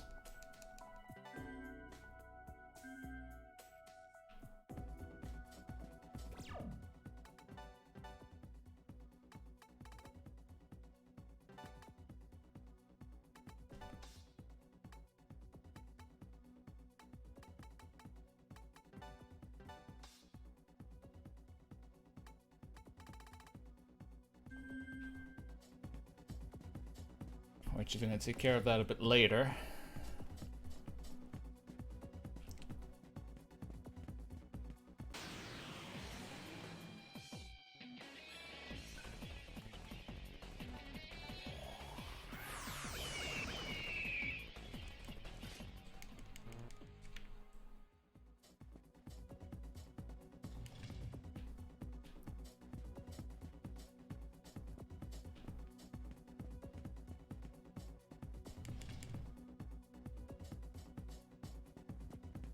Going to take a little detour here, in part for a bit of extra money, and I was kind of hoping to get some extra encounters, but unfortunately I'm still only getting karma soldiers, which aren't particularly useful.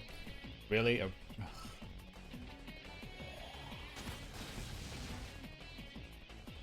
That is more than just slightly annoying.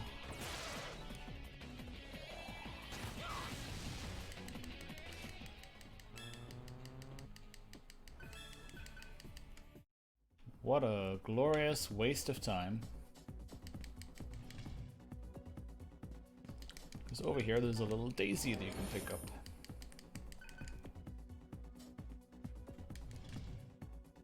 Not the best detour for a little money fix, but it's there. Are you kidding me? All that detour net me was more Karma Soldier encounters.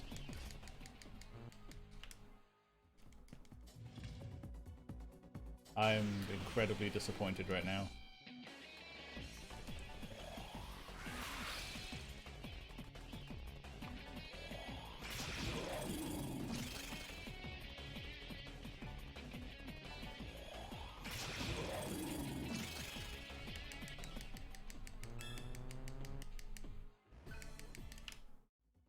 We'll just go ahead and eat those real quick.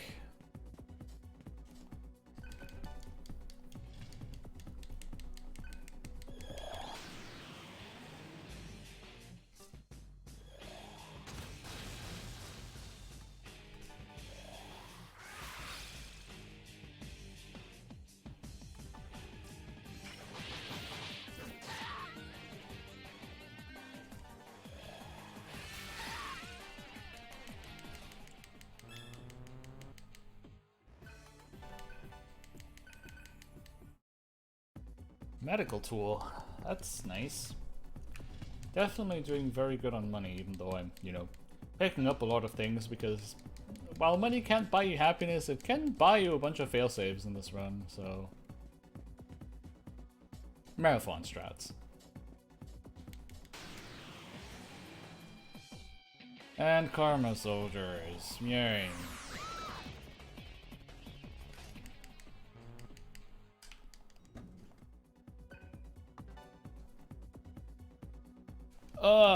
Atma points are going to be a real headache to solve in this run. We are getting unlucky in the most unlucky way to get unlucky.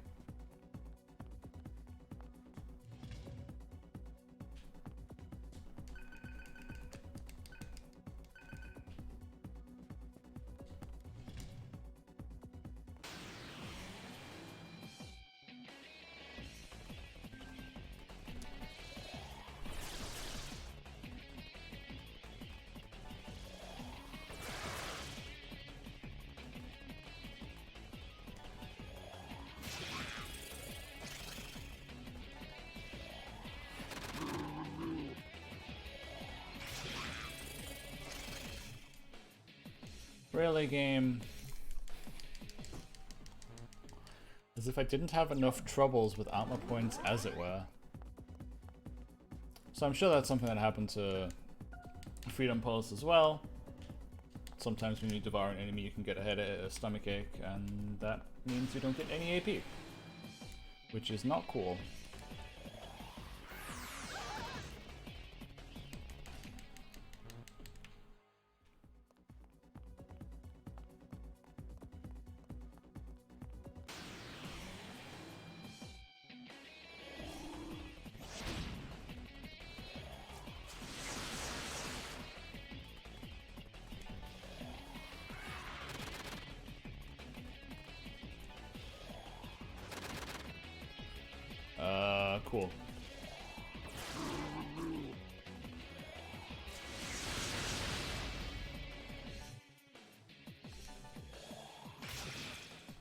Very cool, Gale. I'm so impressed. My screen means Yellow's gonna die, so that's cool. Really am appreciating everything that Gale's doing right now, which is missing and missing and then missing some more and then missing because it's fun.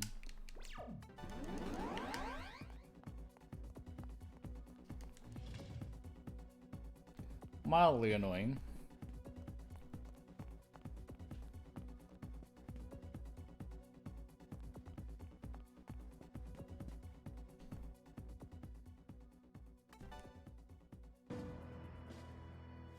Alright, so Argila is gonna put a bit of a break on fire skills.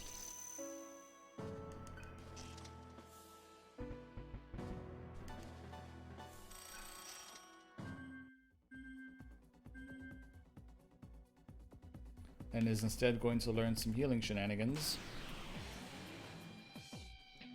Speaking of shenanigans.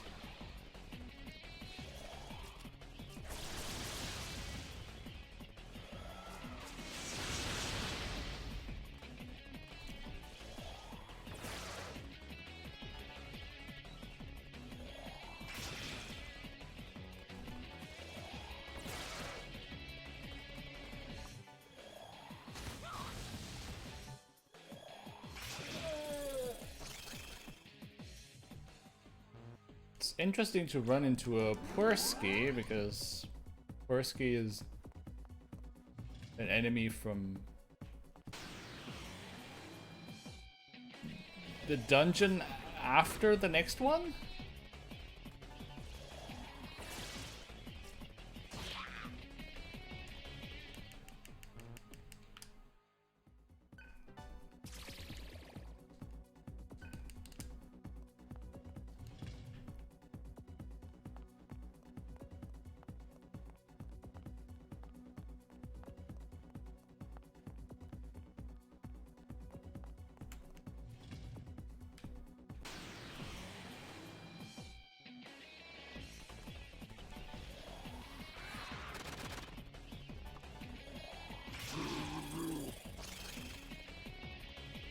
Ugh, Gale, you frickin' meme.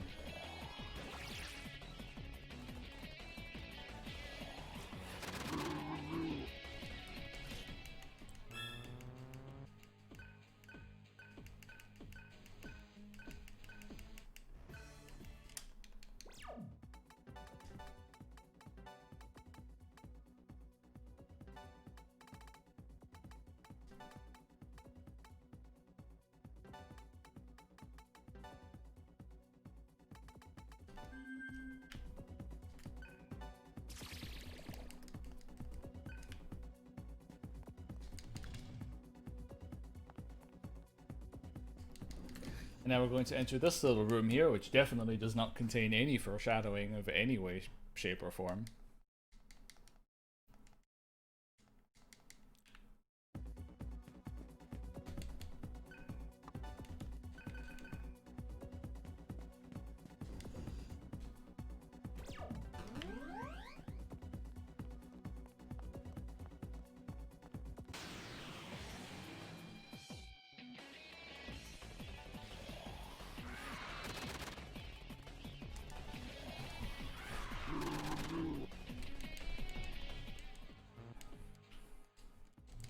I'm kind of low on MP restoring items, so I'm gonna have to try and curb my MP usage if I can help it.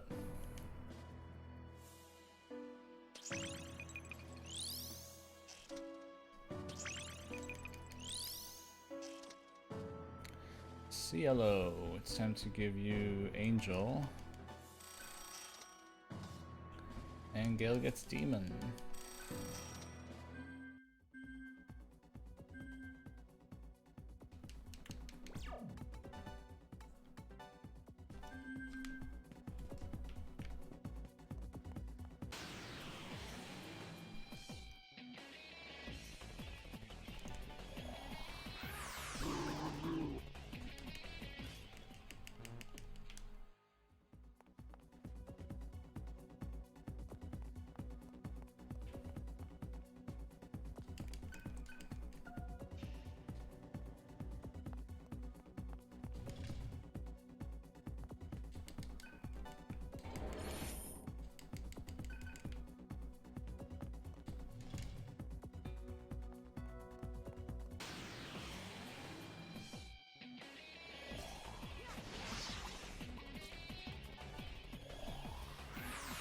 I do enjoy seeing the trick ring putting in the work.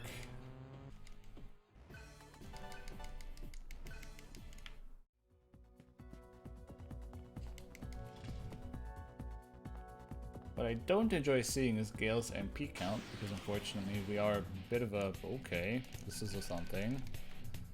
The weak to Bufu. Oh, he actually is.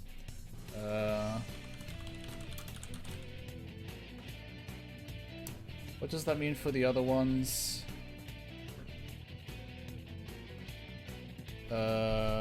Which means Zan is this guy. Zio is this guy. Terra is this guy. And Agi is this guy. So that's gonna be interesting.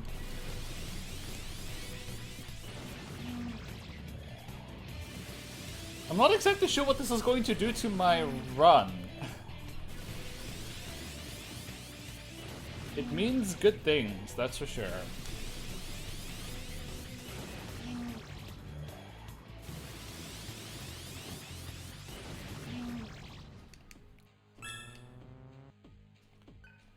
It means $240,000 and instant mastery on a whole bunch of skills.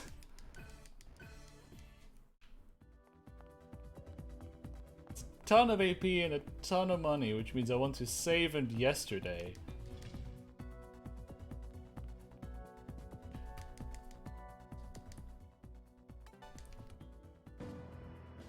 Okay. That's a thing that happened. So. I'm kind of like way ahead of anything that Argila should have by this point, so we'll give her a Bolt Lord, I guess. And Surf can get working on Fire Demon already.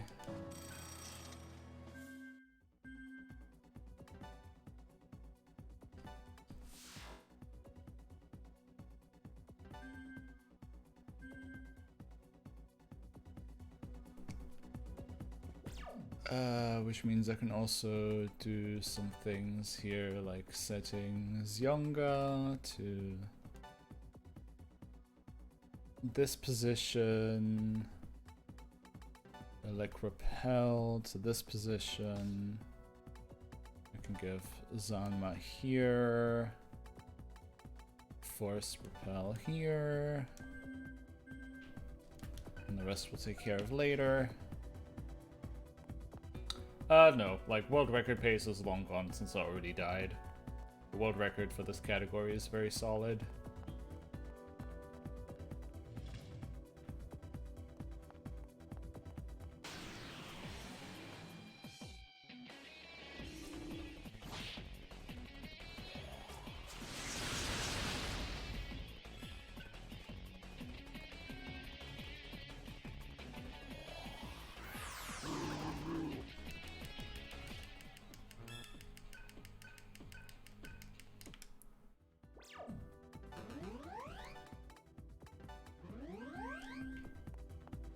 This will be enough for now. This is going to make my notes mighty awkward because I'm way ahead of everything now.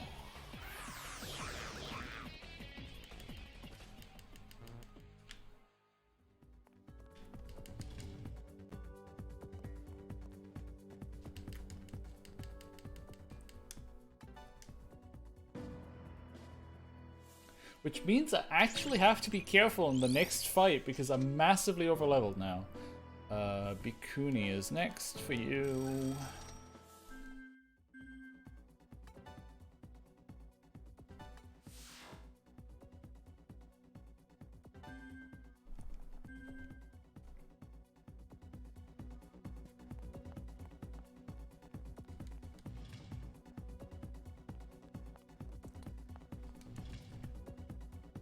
It does not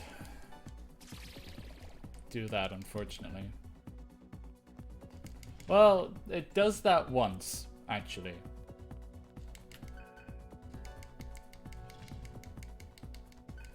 But it doesn't do it every time like DDS1 does.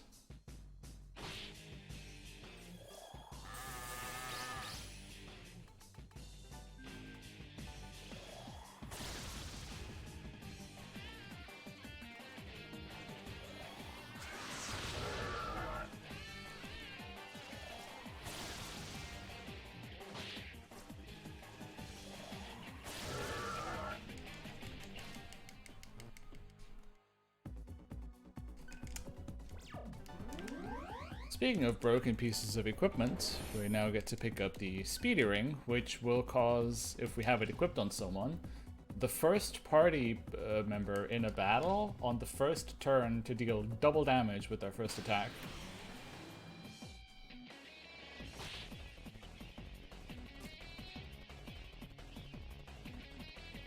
Which sounds kind of underwhelming, but is actually incredibly strong.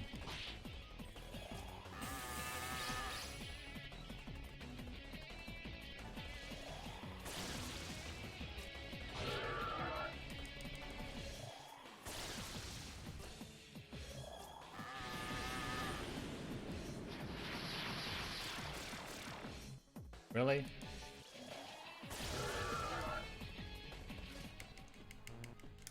Good thing that I bought a bunch of Discurs.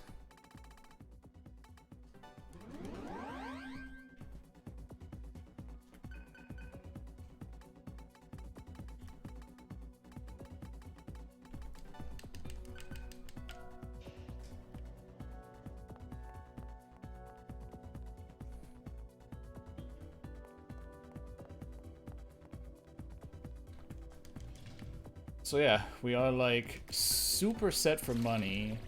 I can buy Impel Stones for days if I want to, just to make the whole run safe. We are unfortunately still cursed when it comes to Karma soldiers, but we are now also more than ahead of Atma points now.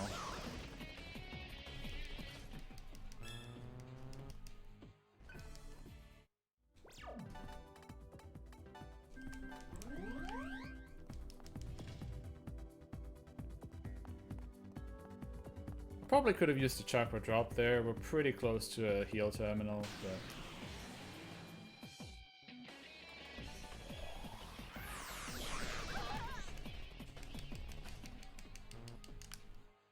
better to be safe than sorry.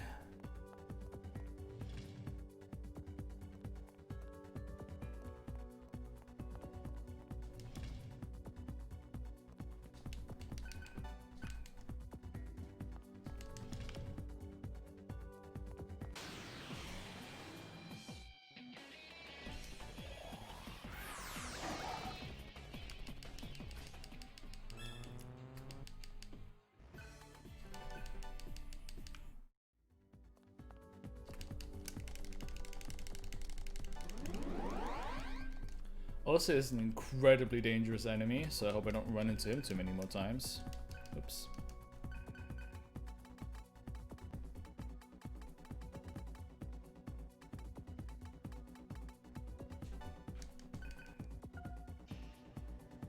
These passwords are fixed, so I just have them in my notes. Don't need to go looking for the the clues for them.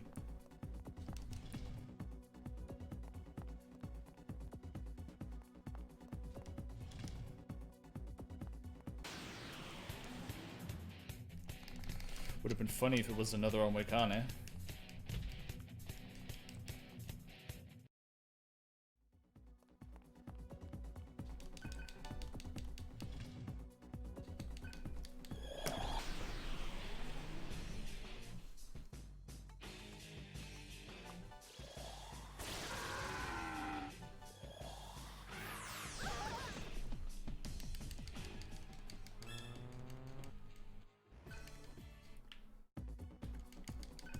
And since this dungeon didn't have enough overpowered equipment, we're gonna pick up the change ring here, which we're gonna put into use on the next boss in spectacular fashion.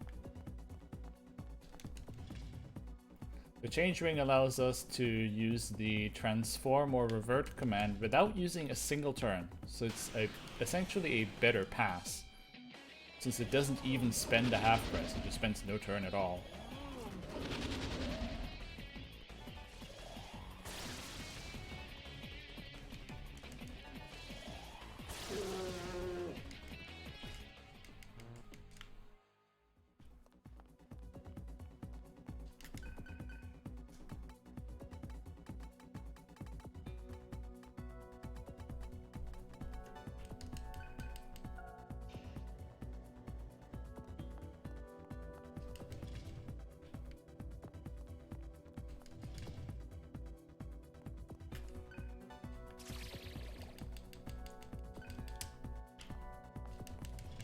I don't think I ever got a full sweep Omaikane encounter in a run, so this is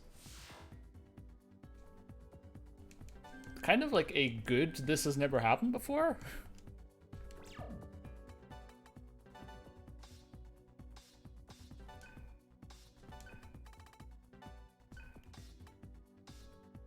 I'm fucking sorry about that. Potatoing this menu big time.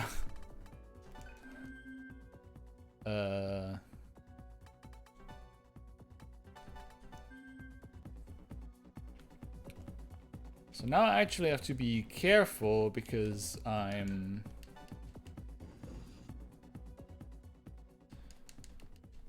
going to be dealing a bit more damage with Surf now.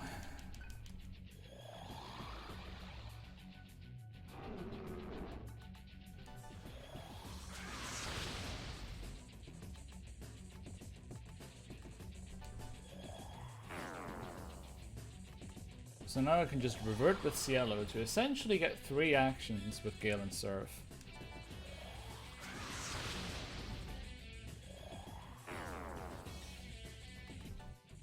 Which, needless to say, is super good. So I've done about 400 damage now.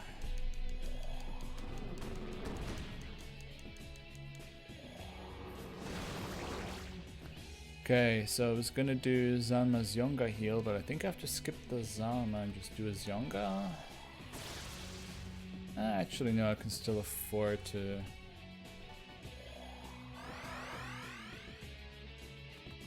Still afford to do the Zanma, actually.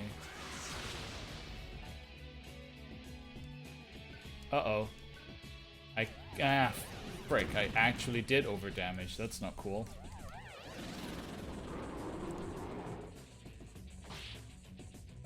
What do...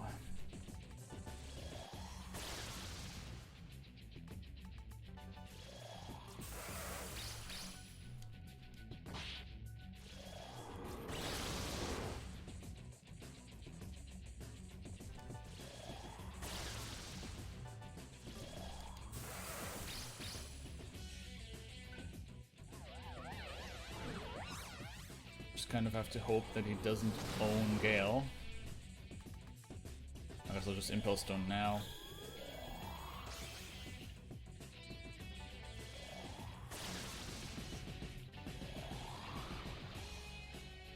I guess what I can do is I can get out Argila for Gale.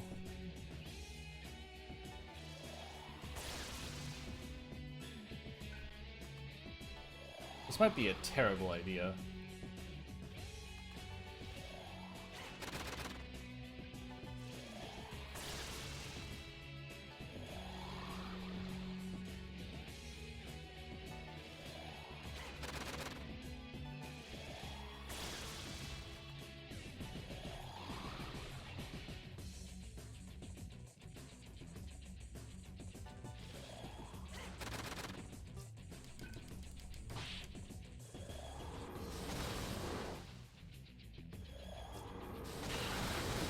It is a terrible idea.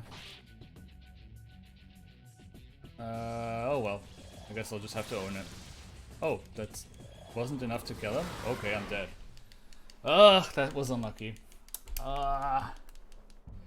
This is kind of the Omoikane encounter coming to curse us because I super unluckily overdamaged a bit on the first phase.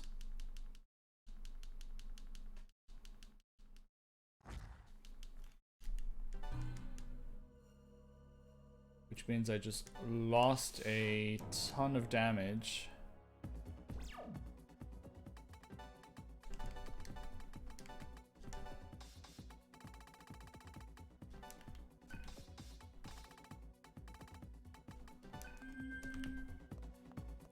Oh, what?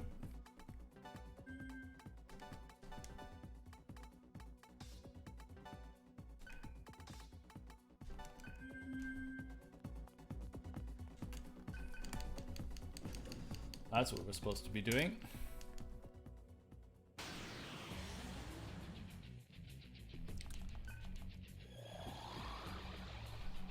Okay, let's try again, but this time without the over-damaging.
Alright, now we can do some things, so...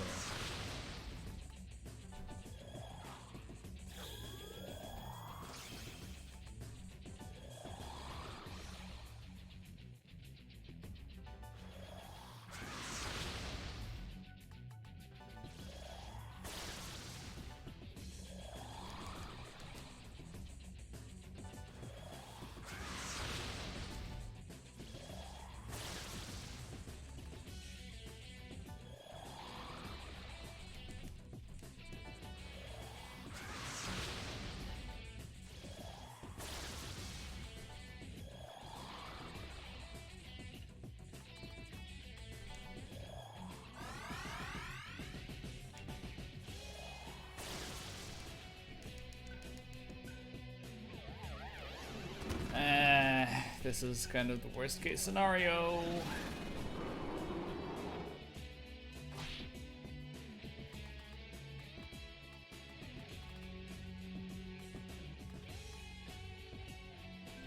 Yeah, I have no real way to deal damage now.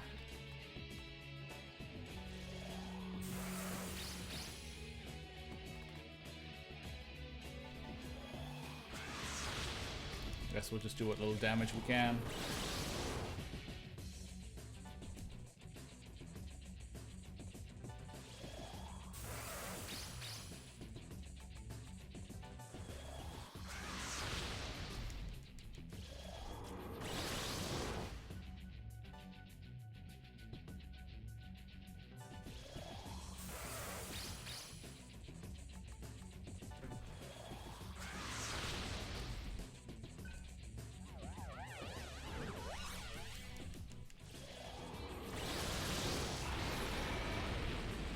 Alright, there we go.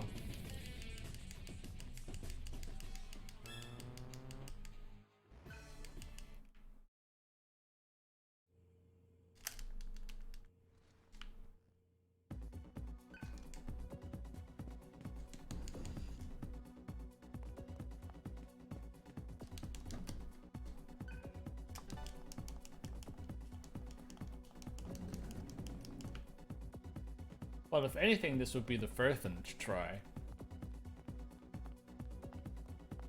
Not second, but Firthend.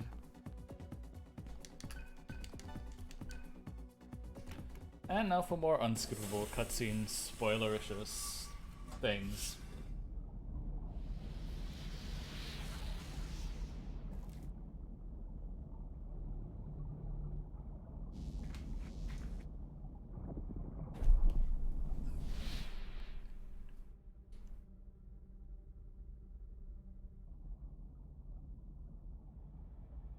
Nah, its true form is definitely Furfend. Or Fursend, rather. Sarah! Sarah!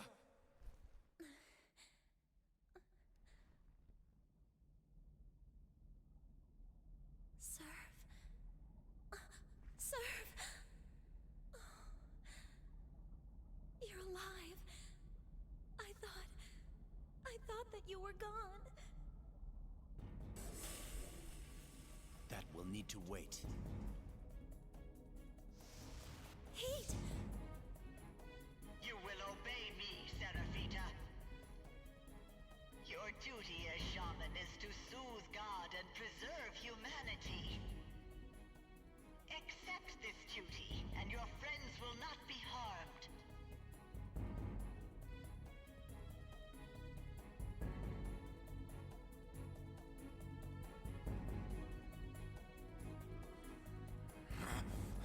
Stop this instant!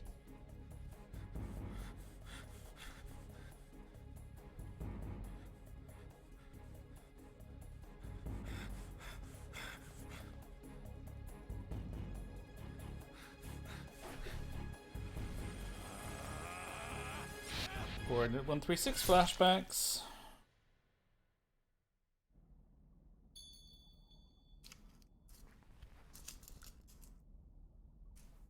Why'd you just stand there?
The hub is operating on its own! That can't be. The system isn't even connected. Connection opened. It's transmitting from our side. Upload rate is 945.56 zettabytes per second! That dwarfs even the incident 5 years ago!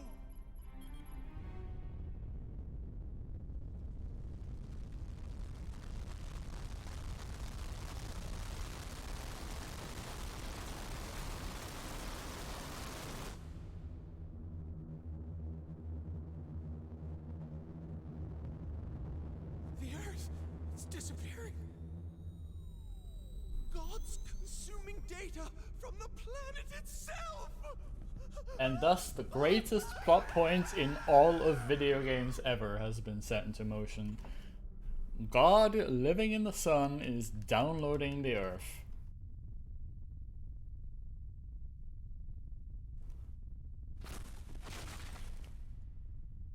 And our first course of action is to go to the power plant and essentially pull the plug on Earth and see if that helps.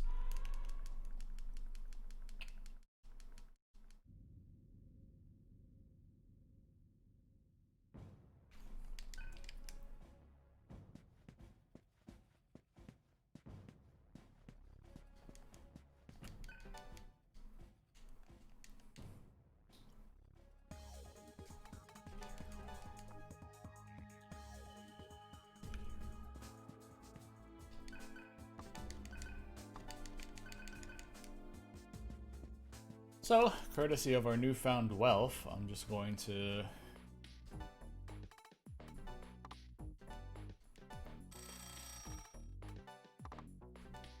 buy myself some comfort items.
And so now we've lost our main damage dealer.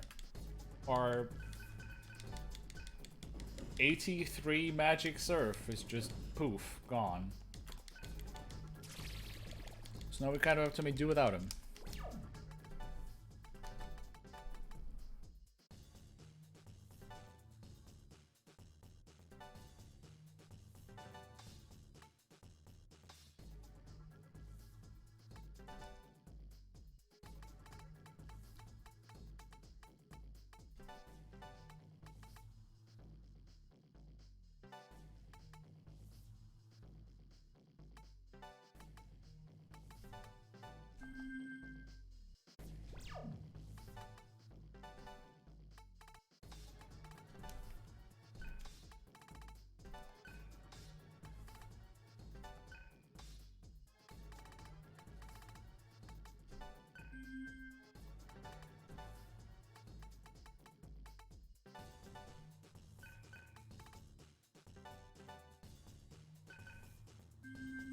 I was kind of hoping that I would be able to get a strength increase out of that, but unfortunately I didn't. So similar to the previous time we had a huge cutscene, I'm just going to save just for the sake of not having to watch that cutscene again should something go wrong.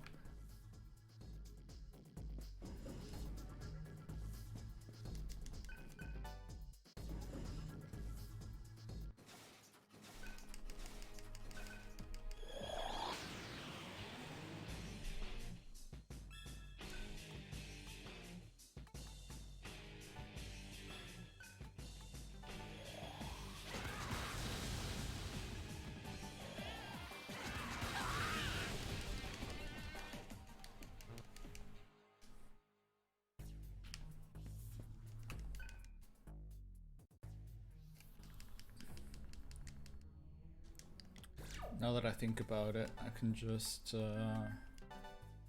already set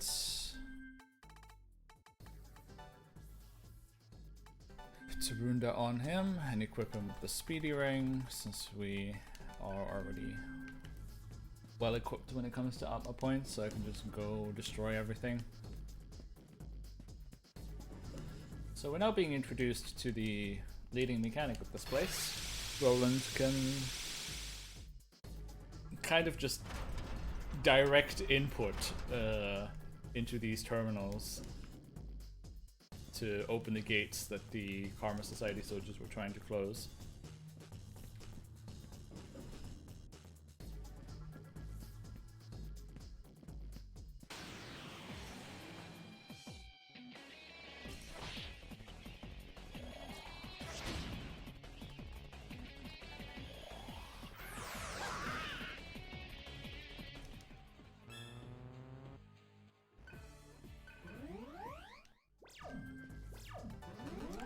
So, essentially, we don't have Surf anymore, but because we got the Speedy Ring just before we lost Surf, we can just use the Speedy Ring to substitute Surf's high stats for added damage. So we're still able to just comfortably one-shot everything.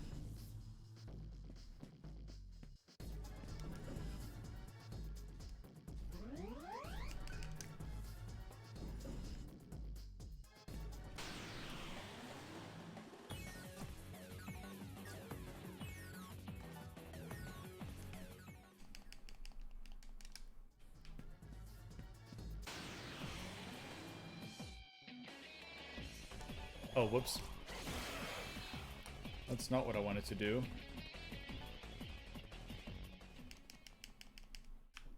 This is usually where I kind of hiccup battles a little bit because it's kind of difficult to get used to Tentarafu not being the lowest combo available anymore. Since unfortunately Angelic Grace is even lower on the menu.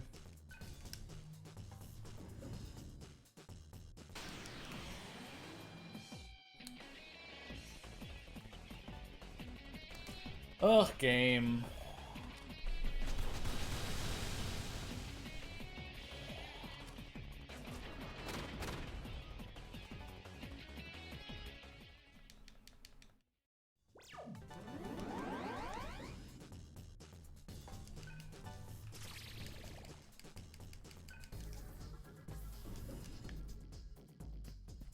It's very good that we got that encounter when we did it, because otherwise I would be in such trouble when it came to AP.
Alright, what does he even get after Demon Spirits?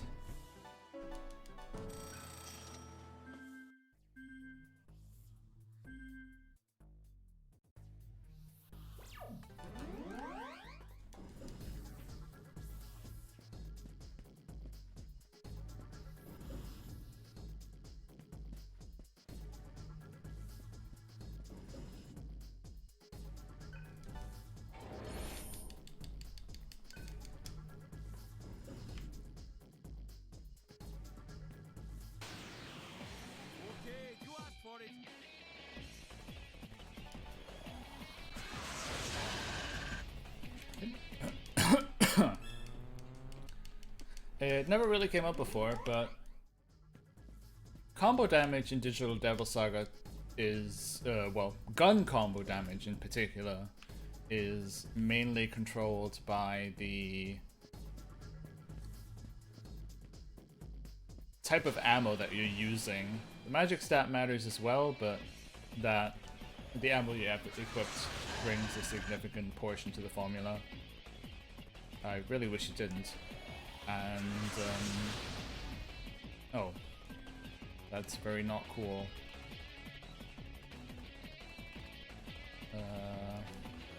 Go away. Of course.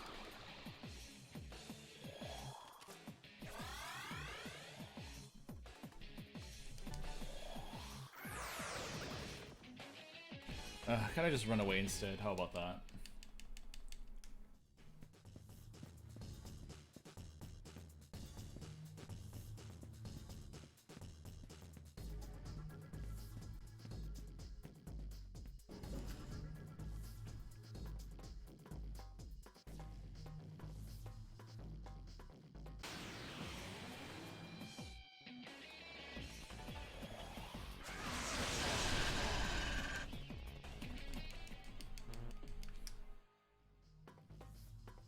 Would be cool if I could master all of these at once, that would make it very nice on me.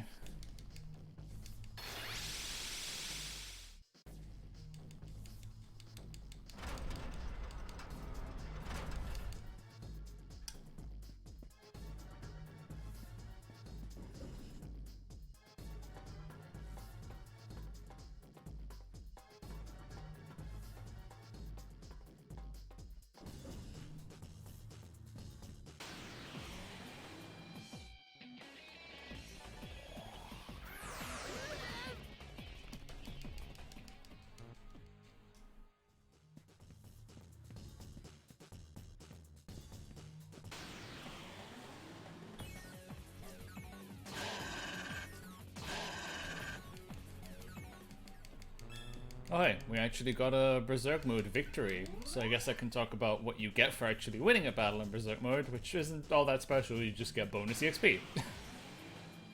In this case, it's actually kind of nice though, because Argila is very low level, so the bonus EXP actually does a lot for her.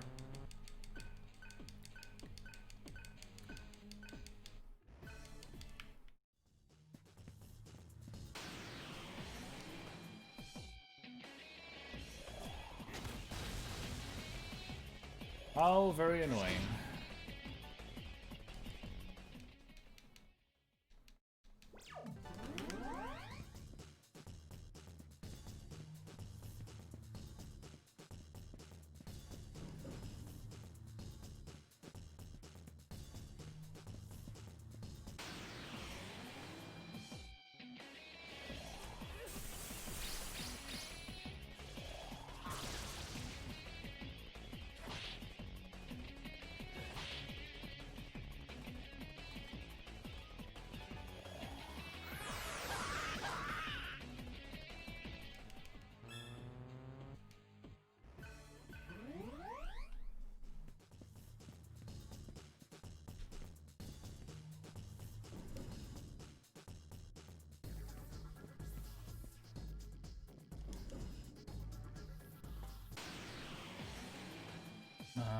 Could you not?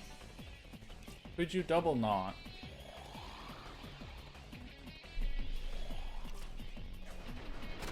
Could you especially not that, please? I was really hoping that I could just, you know, get one more encounter here and master Bikuni.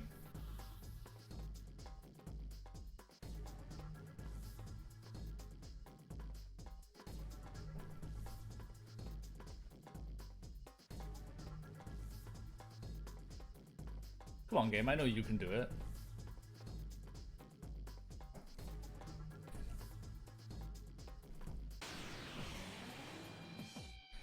One enemy, great. Probably not going to be enough. Oh, okay.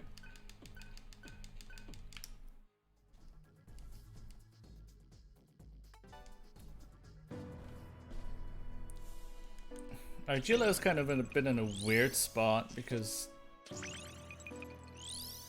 the mantra she's supposed to be getting I won't be able to master, and then it doesn't matter anyway because it gets auto-mastered later. So, gonna give ourselves Priestess. Guess I'll get her Lightning. And Gale gets Bikuni.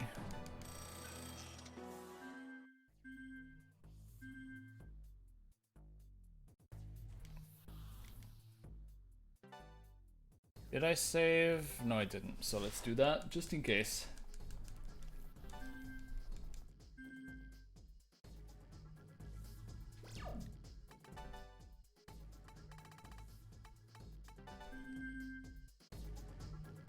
I didn't want you to turn around like that.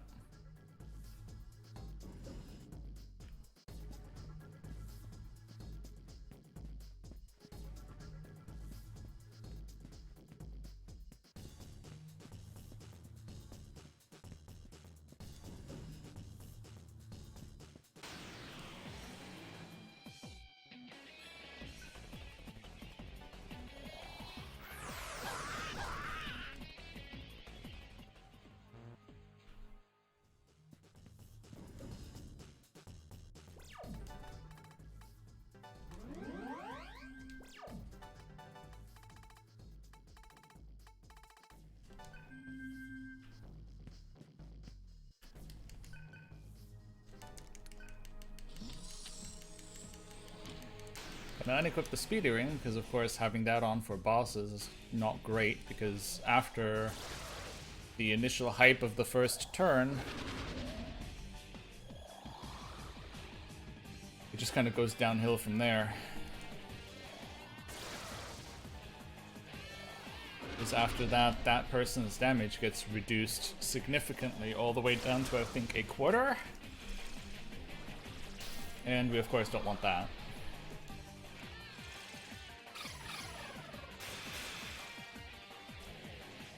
I especially didn't want that to happen.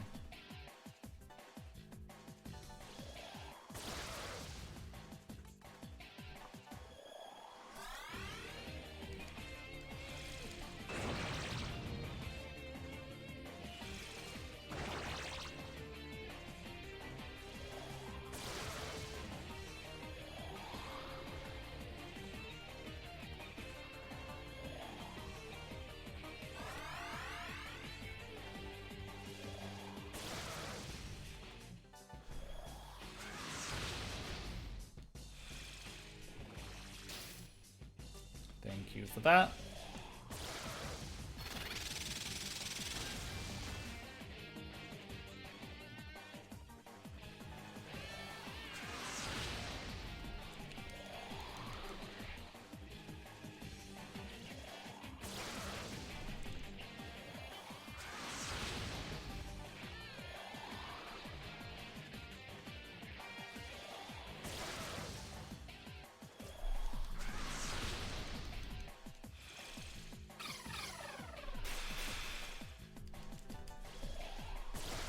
As you saw earlier, Argila got crazy low on health, which is why I equipped her with the change ring and added some vitality to it so that she could survive 2 attacks.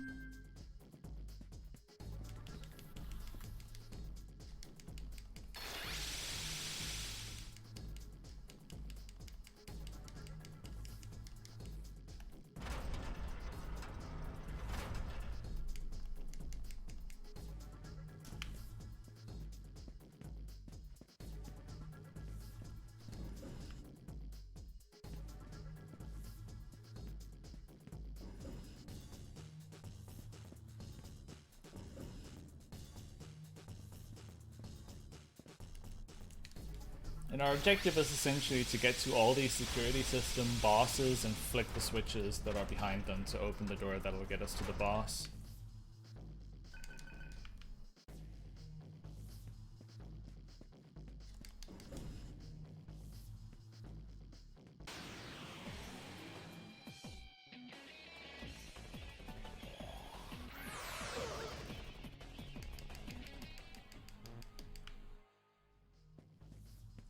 We're getting a lot of bonus flower drops as well, so I have like an insane amount of money right now.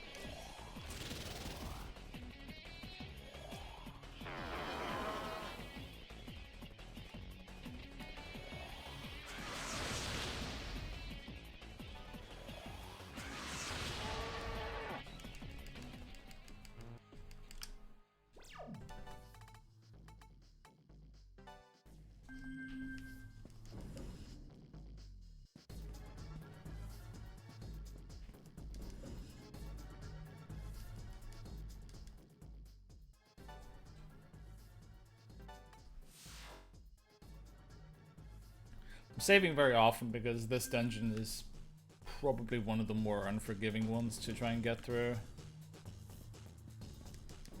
I ran this category at a different event called the Shimigami Tensei Marathon a couple of years ago, and I think I game over in this dungeon like 5 times. It was not a good time.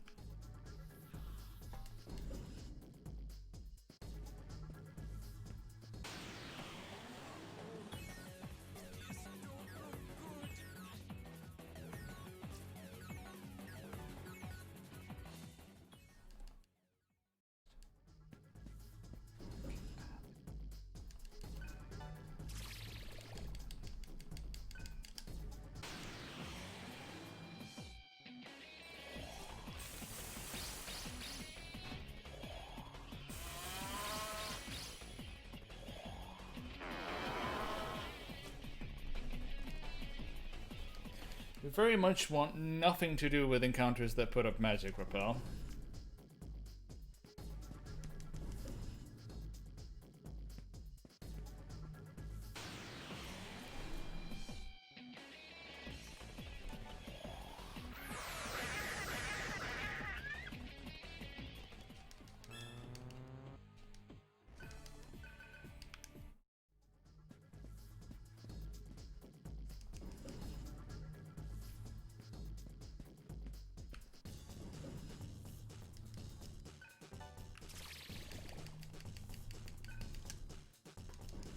Going to pick up this extra chakra pot just in case. I've been kind of running low on MP restores.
So now we get spat out at the beginning of the segment, but we can now actually flip the partition back and use the other entrance we just opened to actually progress through the boss, which is actually pretty nifty dungeon design. I do quite like this little puzzle here.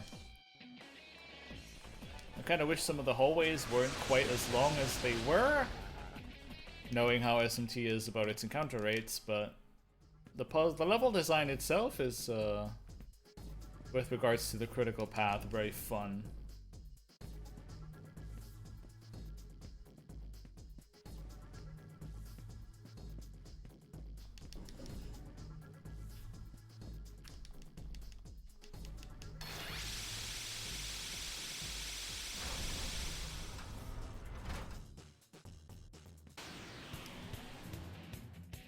Oh. Here we go again, I guess.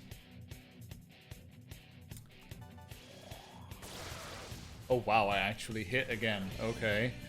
Zeo works there, which means Aki on the second. I don't have a way to do Bufu damage. So we'll do Terra here. And oh, I do actually have a way to do Bufu damage. Whoops.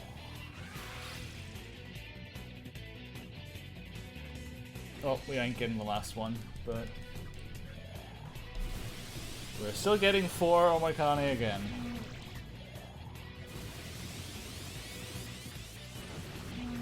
Which means I actually have to like look into the notes of the next dungeon to see what skills I have to get now. Probably.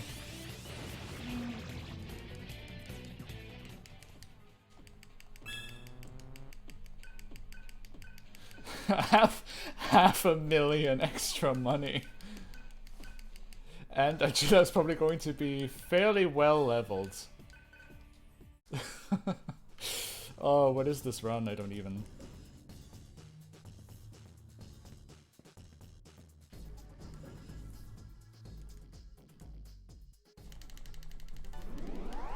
Oh, if only I had actually if only I'd actually gotten Fire Lord on Argila. Oh my god, we would be saving so much time. Nah, the world record for this category is really good. I died twice. My world record run is deathless.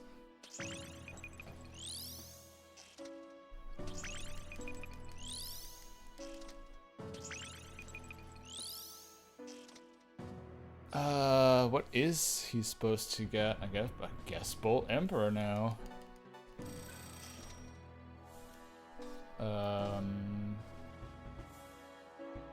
I'm just gonna get Fire Lord now, just in case I don't butcher that later. And Gale, I can only assume, has to get Karma next. What do the notes say? Indeed.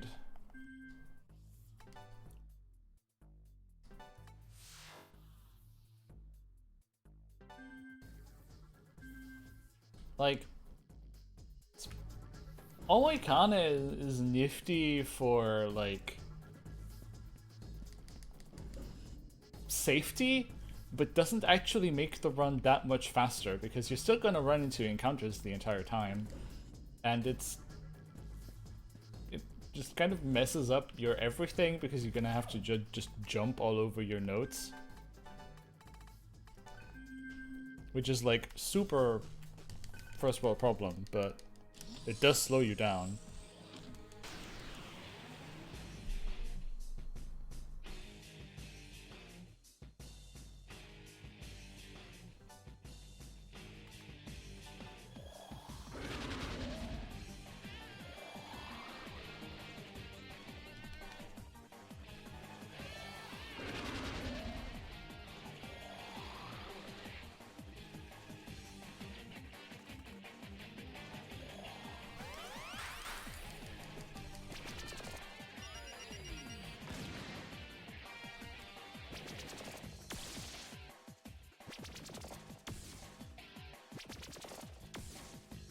Very not nice of them.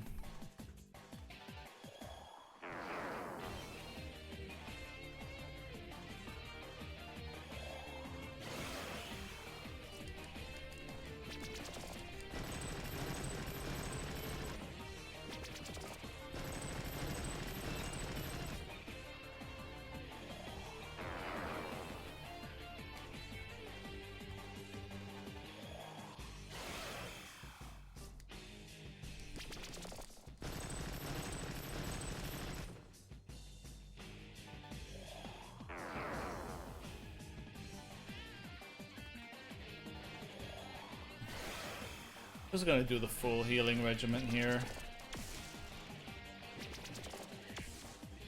Can you stop critting? What is this? I mean, okay, sharpshoot's guaranteed crit, so it's not much I can complain about there.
This boss does a lot of damage, but since I just went for maximizing the defensive stats, they can't really do a whole lot against me. The buff game is, as always, king for SMT.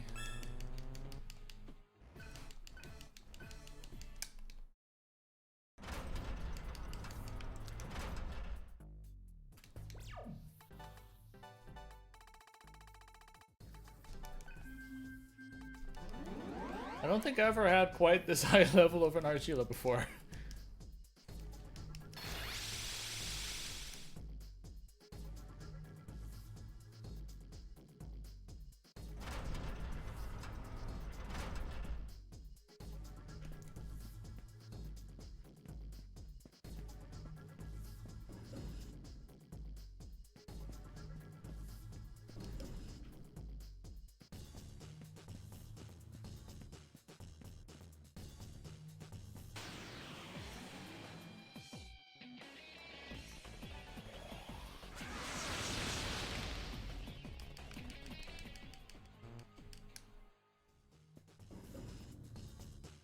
It's definitely very strange to be this far ahead of Mantra.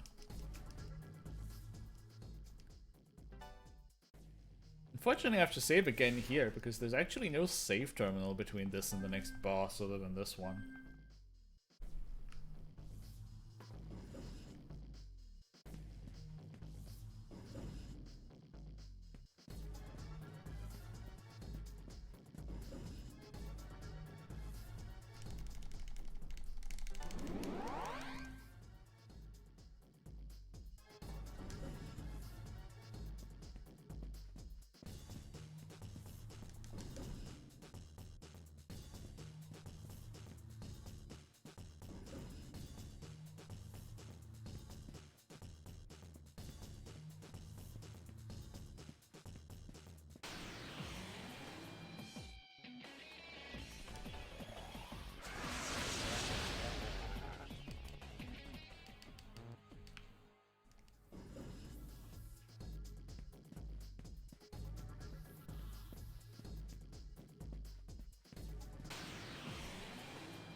Dang it.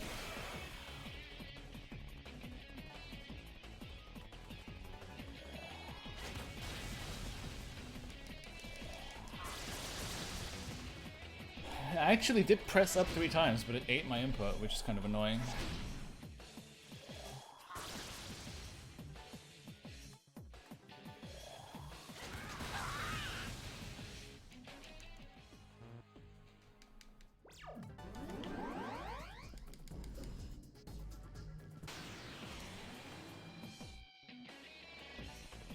This is the opposite of what I want to see.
That's very not cool.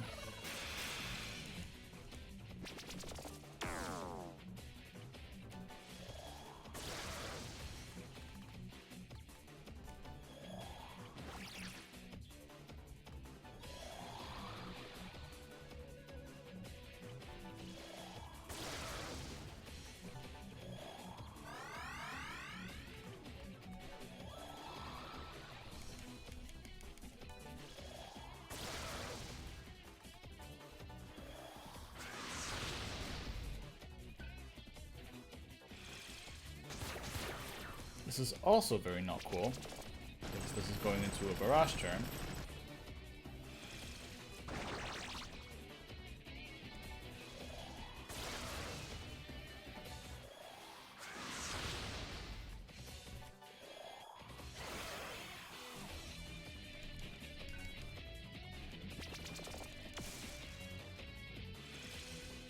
This is also very not cool.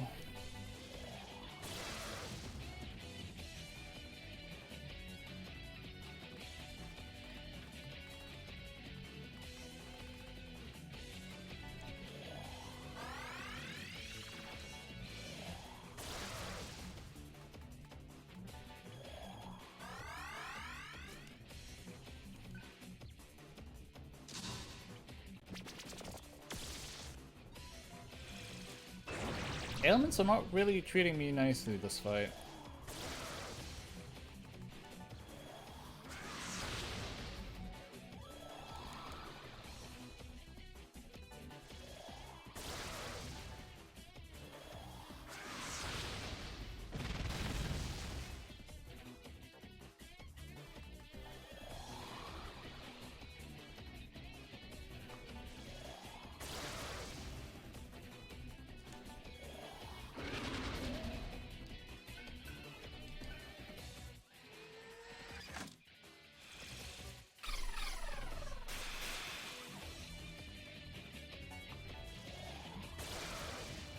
I actually played this kind of risky now that I think about it, because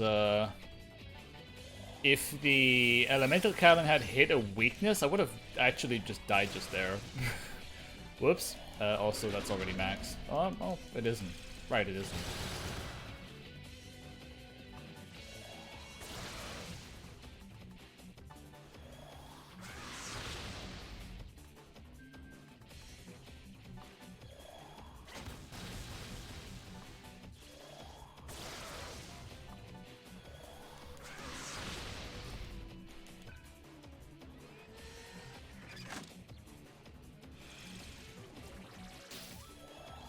You jerk.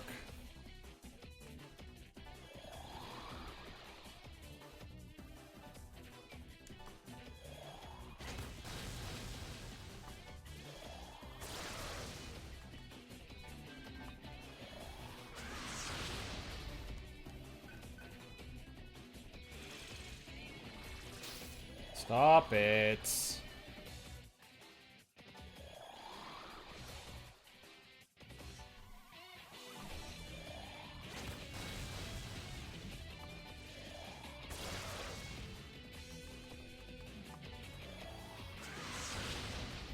Oh my god, Gale. You're wasting so much time.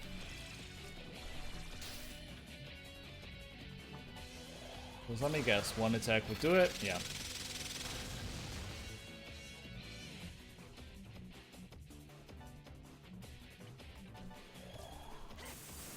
The fight's basically over now. We essentially just have to fire repel every turn now and wait for the boss to defeat itself.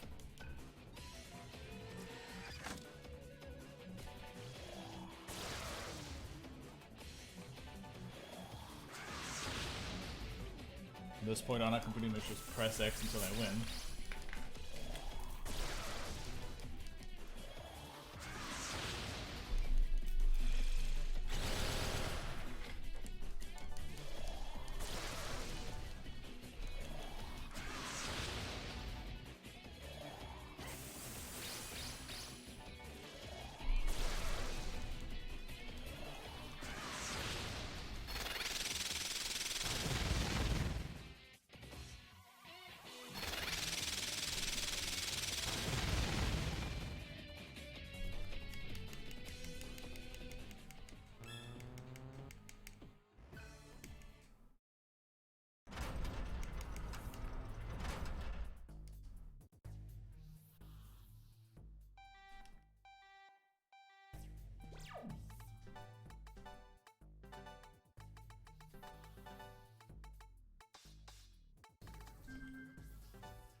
Fun part is, because Ojila now has gotten quite a bit of levels, I can actually entertain the thought of not giving her the trick ring as usual, and instead giving her the magic ring.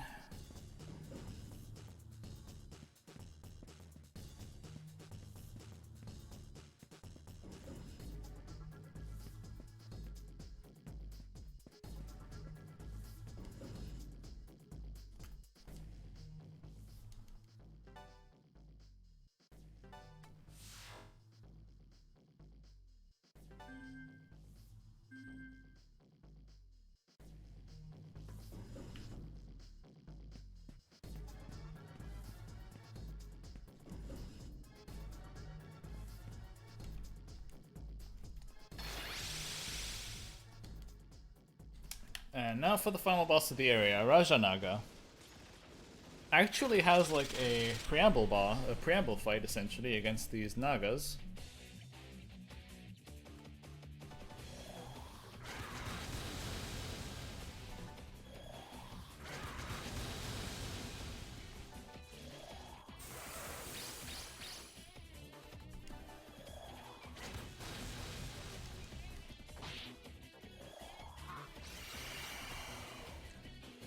Which unfortunately try to spam mute as much as possible.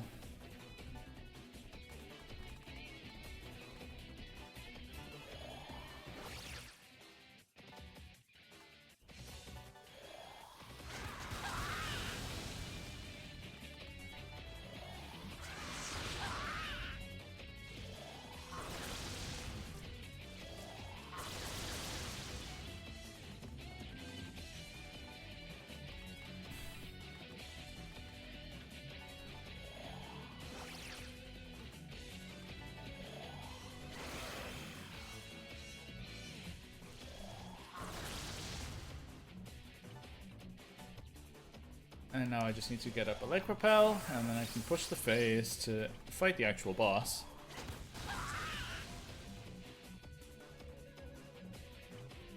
Alright, time for Aguilau, Thons, Revert, Aguilau,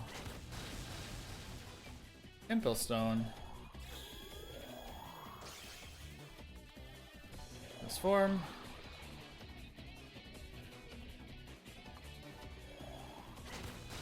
Aguilau, Thons, Revert, Aguilau, Kaja Rock. Transform. Aguilau. And Firebomb.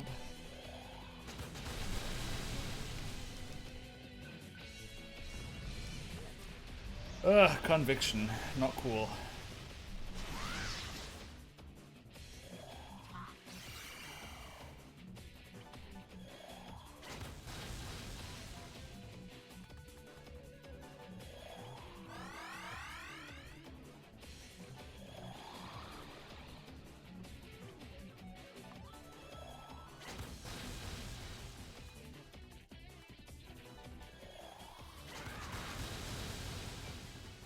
I'm gonna play it a bit risky here. Hopefully I don't get screwed over for it.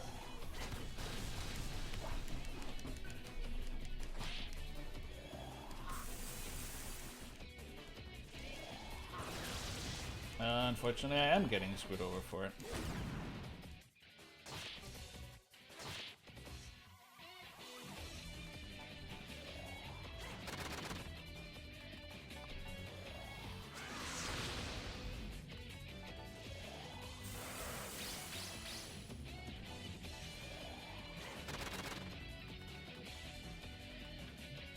I'm just gonna toss a medical tool because I have so many of them. Which was a good call.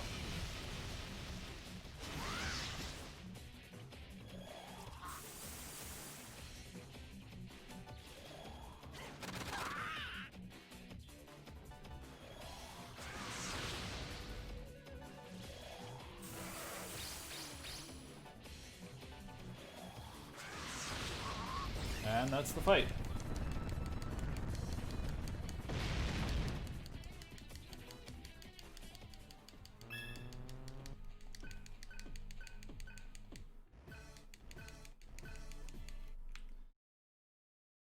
Already having Karma on Gale's pretty neat.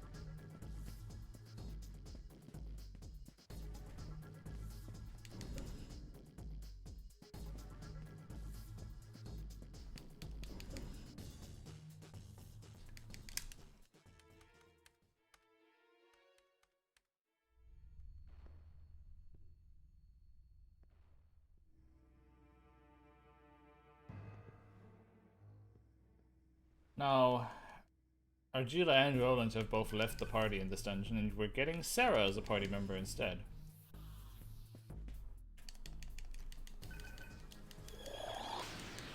Sarah is a carbon copy of what Surf was from the point that we lost him.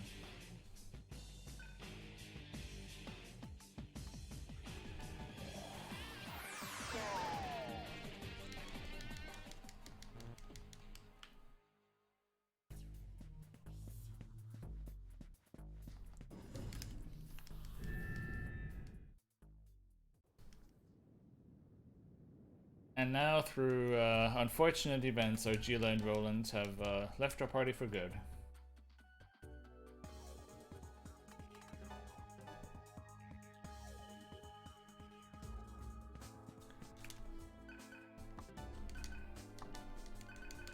And now, courtesy of all the extra money I have, I can actually just go ahead and buy another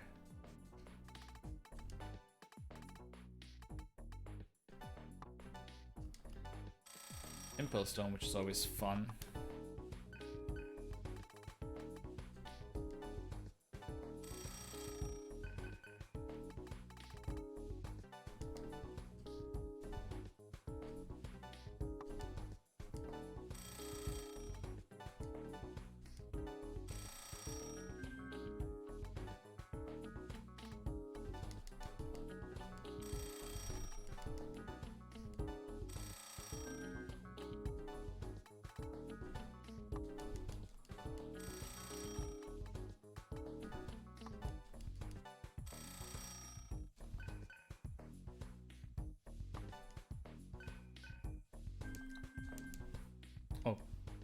Hold on, I still have to buy some more items.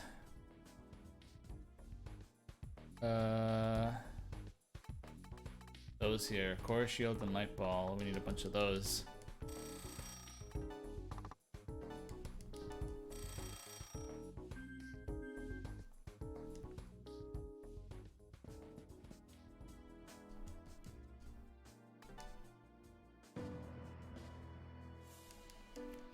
So I actually have to scroll down my notes because I'm so far ahead on Gale. Already at Twilight. You're still working on that. You get working on Ice Demon instead.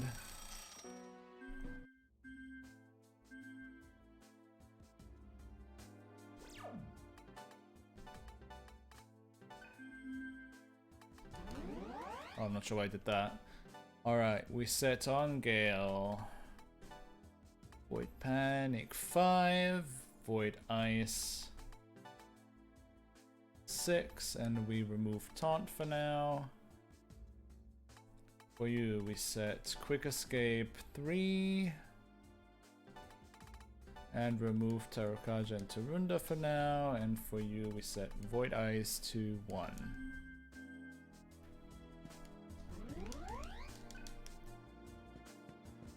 Now, unfortunately, I won't really be able to be aware of chat quite as much for a while because I have text notes for this dungeon. I used to be able to remember off the top of my head how this dungeon works, but it's been a while since, so I'm not really trusting myself with that tidbit of info.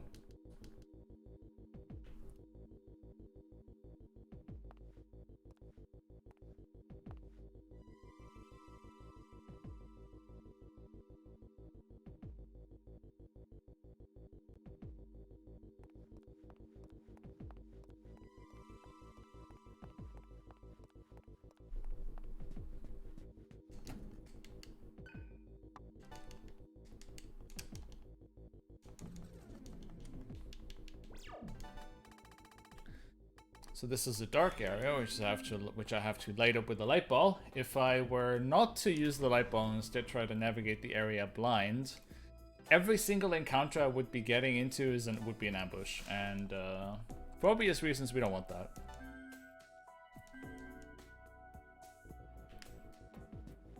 In terms of where we are in what is going on, we pulled the plug, well, we kind of just blew up the fuse on planet Earth, and that didn't really help anything. God's still trying to furiously torrent the entire planet. And so the next course of action is sending our thoughts and prayers to God to ask him whether or not, you know, uninstalling planet Earth is really the greatest idea that we've ever had. What am I supposed to use against them again?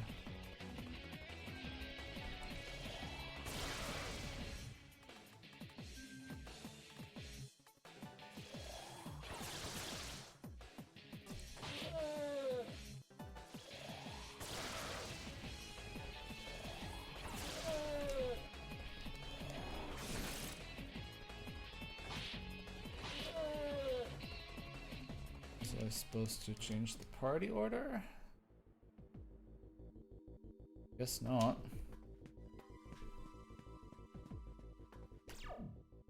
I should probably still equip the speedy ring though, to make things go faster. I'm also going the wrong way, which is also not helping.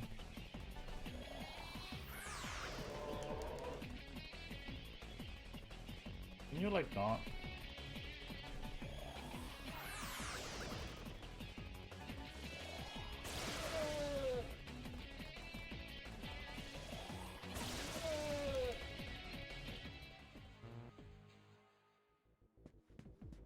This way that I have to go.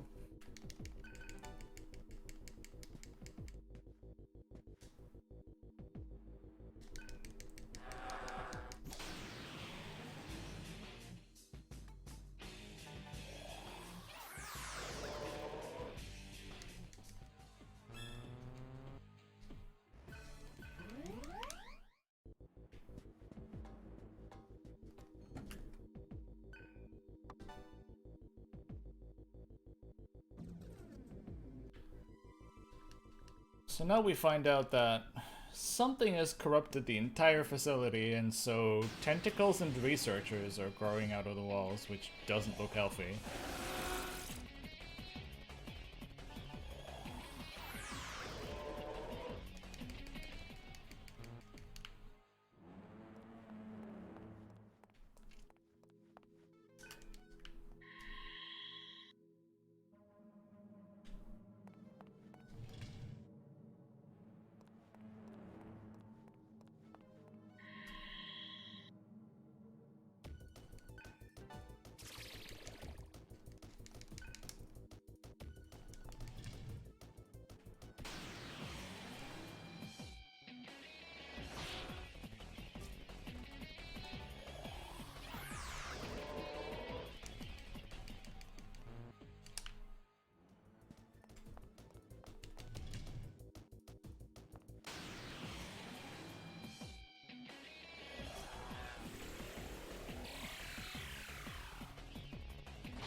Would be kind of cool if I could not go second quite as often.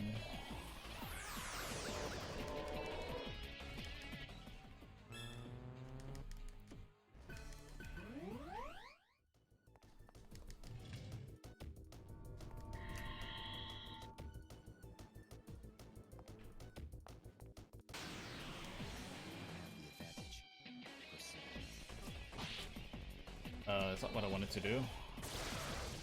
That's especially not what I wanted to see.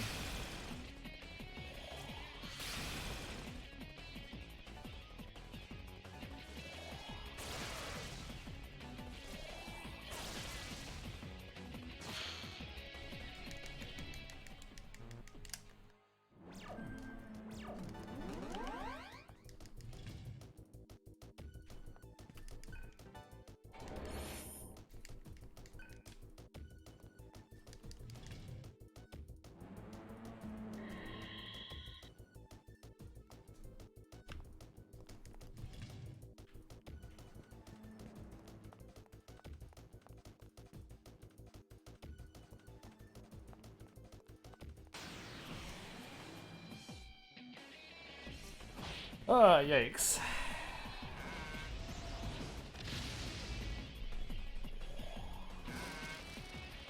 This going second business is really not great.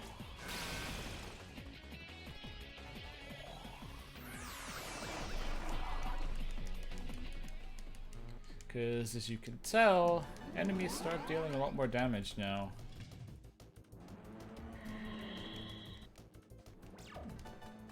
Now we have to use the second new item, the core shield, because these rings would deal damage if you were to walk through them without it.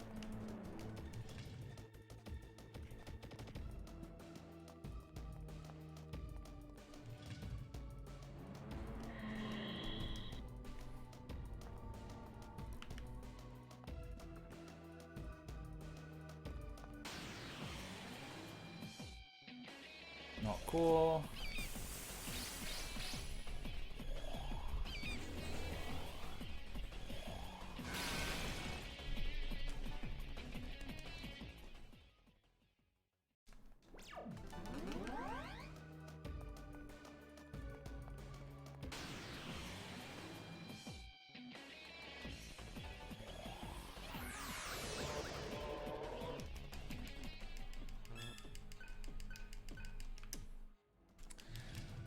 Not the greatest point in the dungeon to master Ice Lord, but not much I can do about that.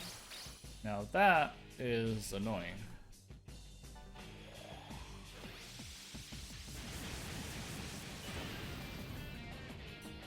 Oh my god, dude.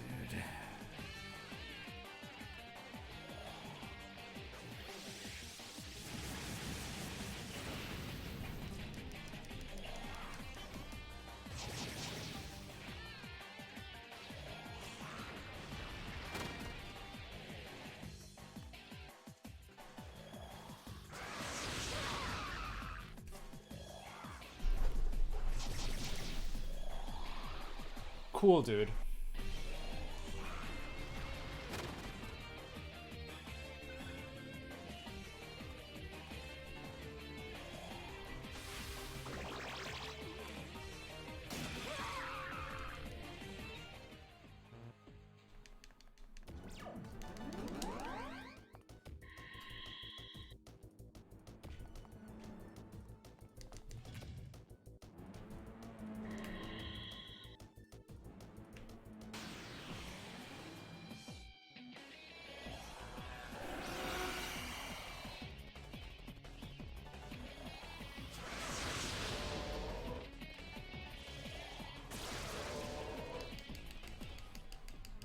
Have I gone first yet in this place?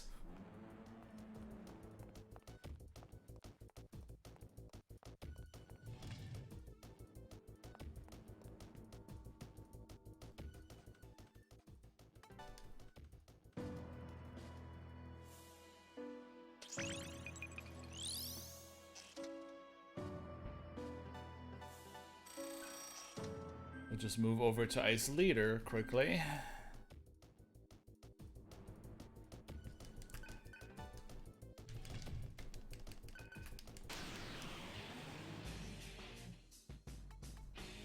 We actually go first here because we're scripted to go first.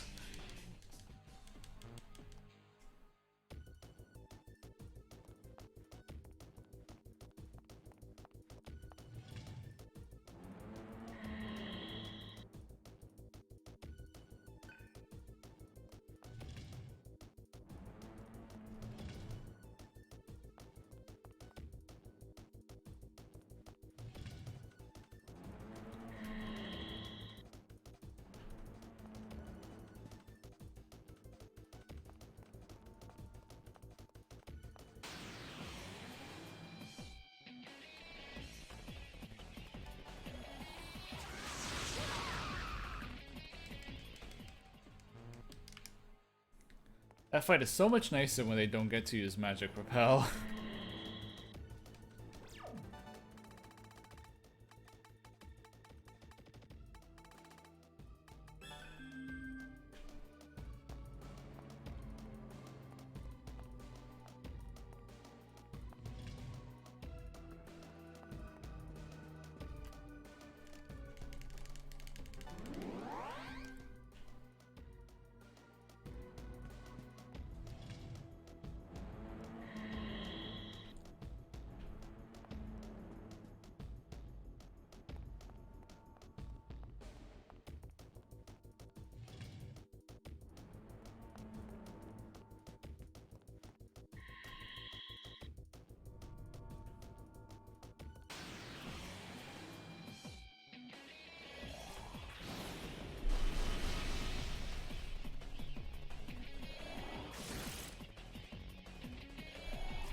Thanks a lot for that.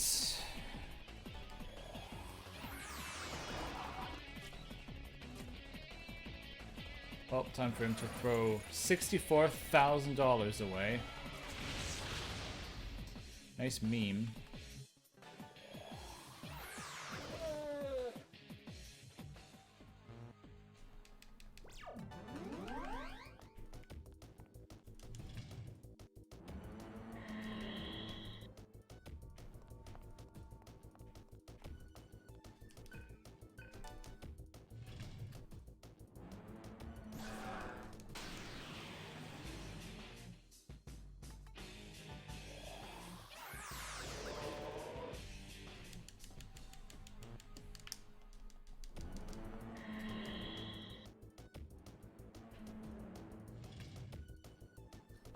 And we're already at the end.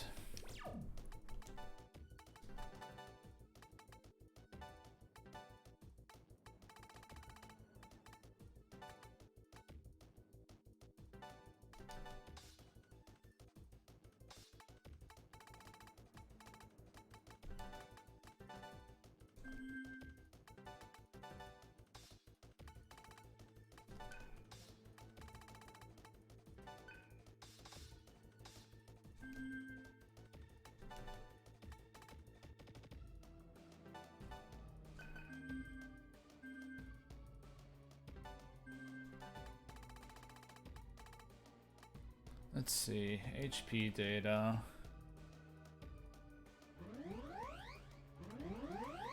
No.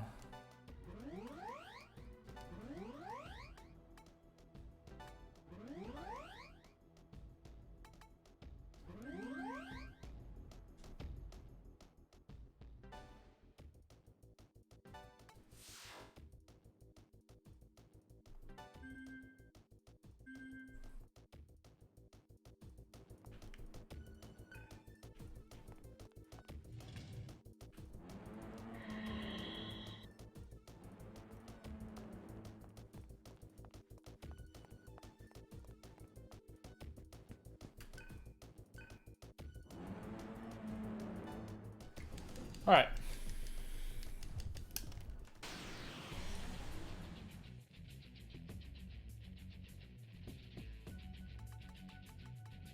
We'll throw an impact bomb.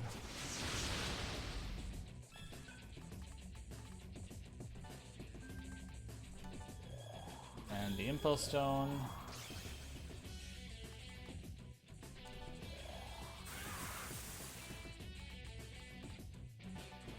More impact bomb throwing.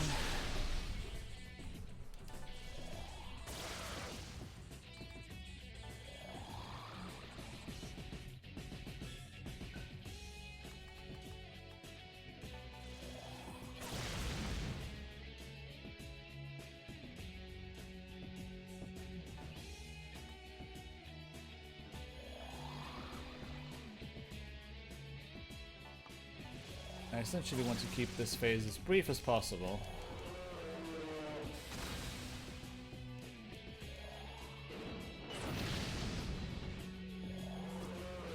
Because I don't want to see Rakunda.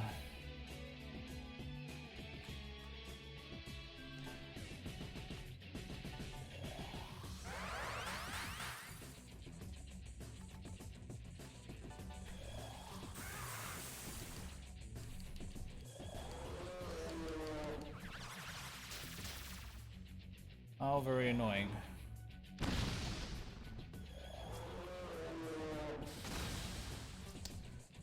Jeez Louise. How fun.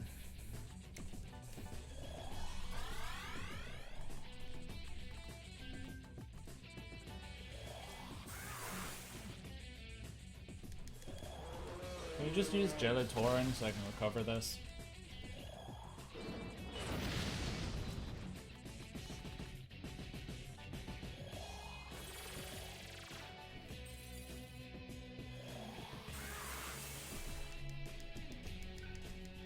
Thank you. Could have done that sooner.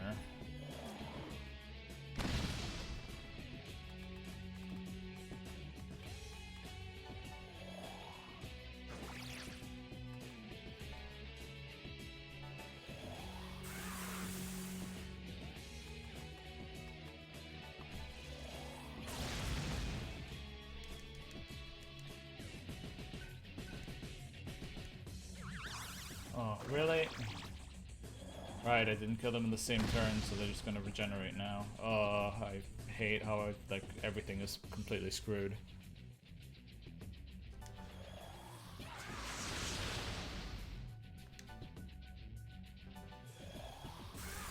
Oh, this is completely screwed up.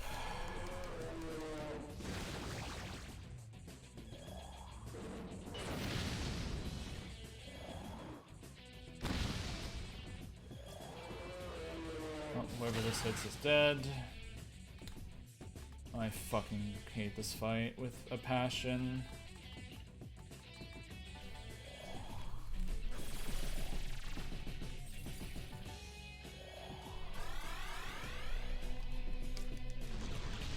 Yep, we're dead. This all wouldn't have happened if it weren't for Hanuman just being annoying and screwing me over.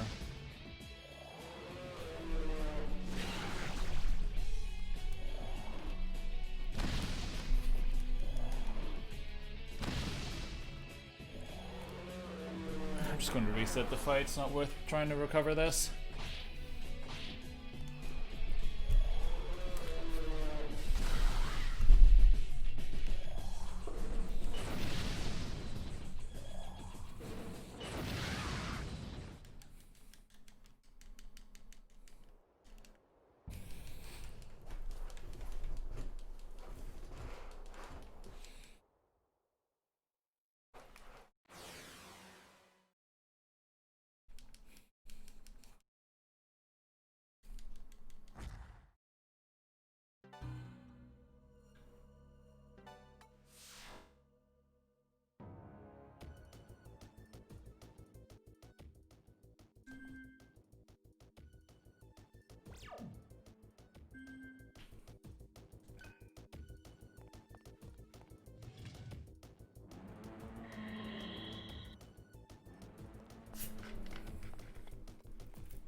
Alright, you're cordially invited to just use the torrent and not be annoying like that. Of course.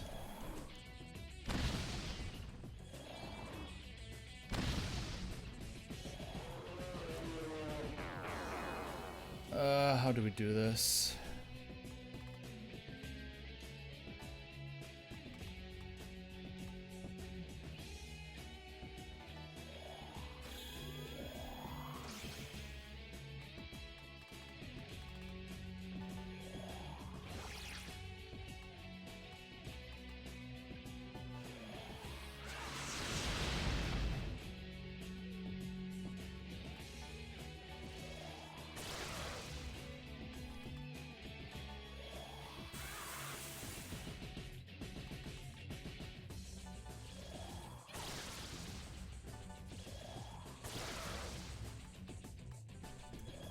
Alright, now we're in a position where I want to be.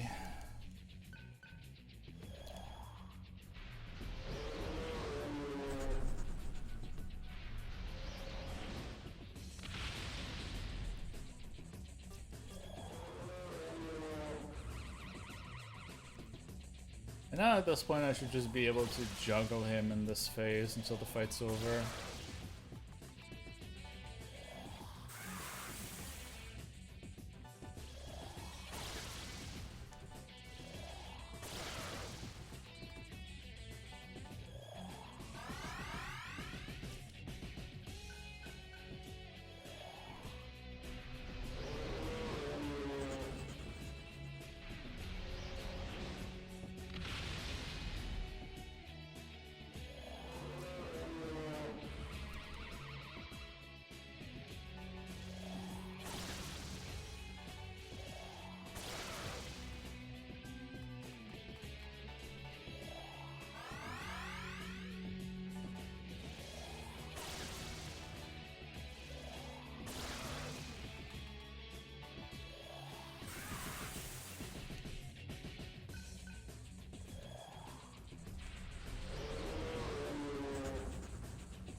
There we go.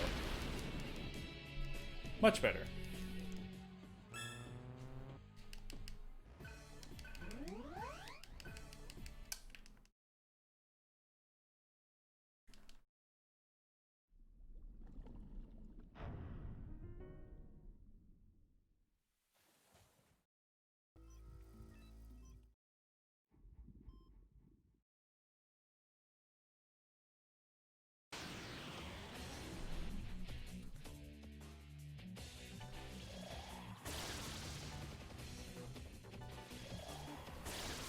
So now we have this little fight between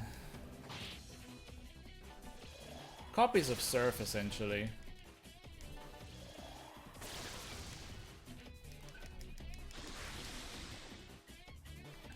Which we fight for kind of weird story reasons.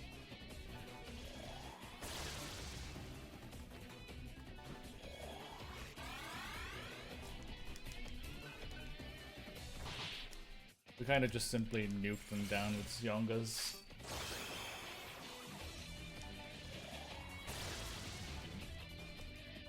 Beforehand, we used to max Tarokaja and then use power charged Chi Blasts with heat, but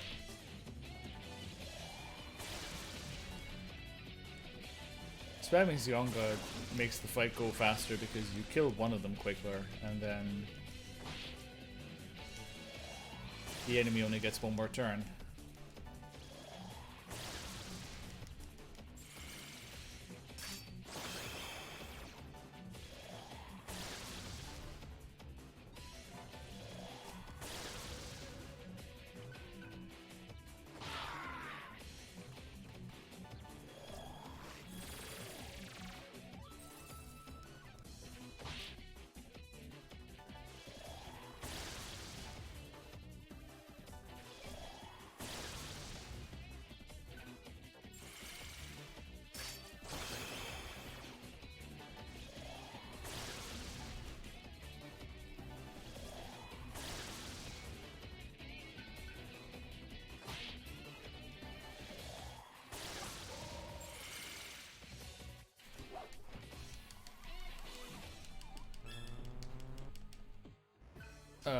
We still have quite a ways to go.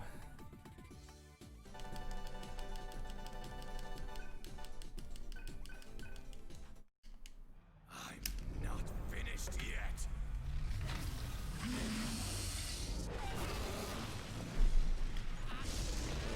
Like 1.5 hours?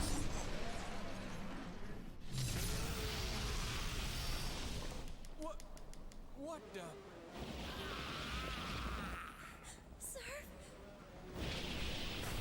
Probably 2 hours if we're gonna play the ending and credits.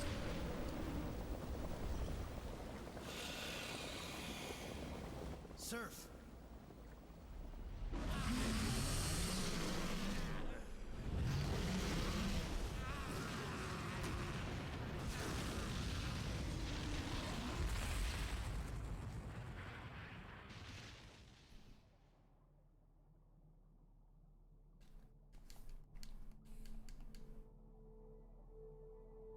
And we still have the airport to go, like it's not like we're just headed for the final dungeon right now.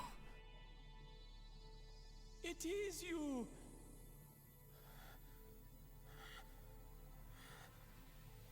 Hundo isn't a thing for this game. There is actually no 100% category.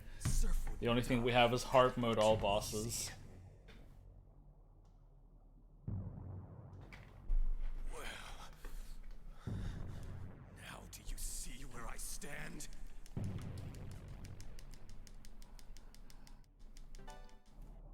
Then let's finish this. Which I guess, since we're speaking of completionist categories, it's kind of weird to advertise myself for the marathon that I'm currently already running in 8 days now, since it's past midnight over here. I will be running Final Fantasy 13-2, 160 fragments, which is the completionist category for that game. So This is all my fault. there will be more of me in this marathon outside of this run. They'll work this out on their own. PPJ, were you around for the marathon so far? Like, last 2 hours? Who find identity in battle. For them, fighting may lead to salvation. Let him go.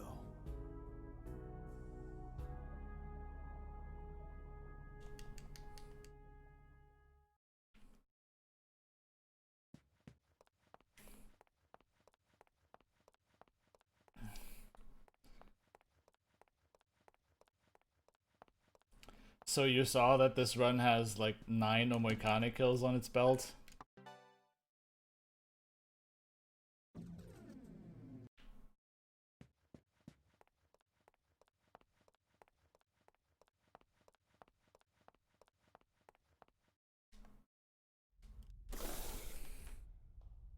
Which, I mean, is kind of good. That scatter that dropped $60,000 would have been a problem if I didn't have $500,000 more than I'm supposed to. Almost fell asleep.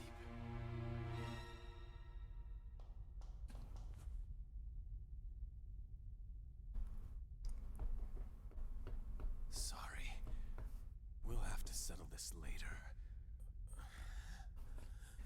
You killed me. Understand?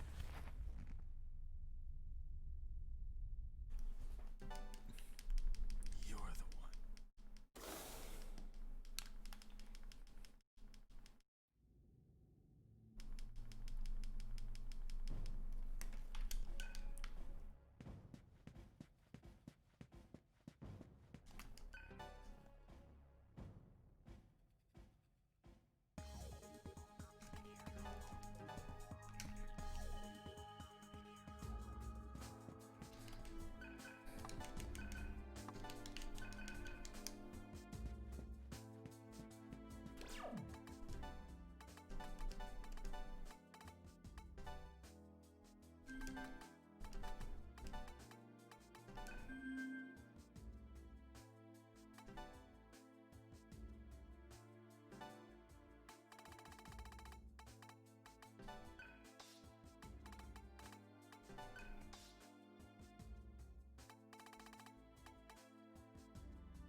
Alright, we take Valbly, set that to 5, Tarukaja to 6. And Cielo gets counter to 8.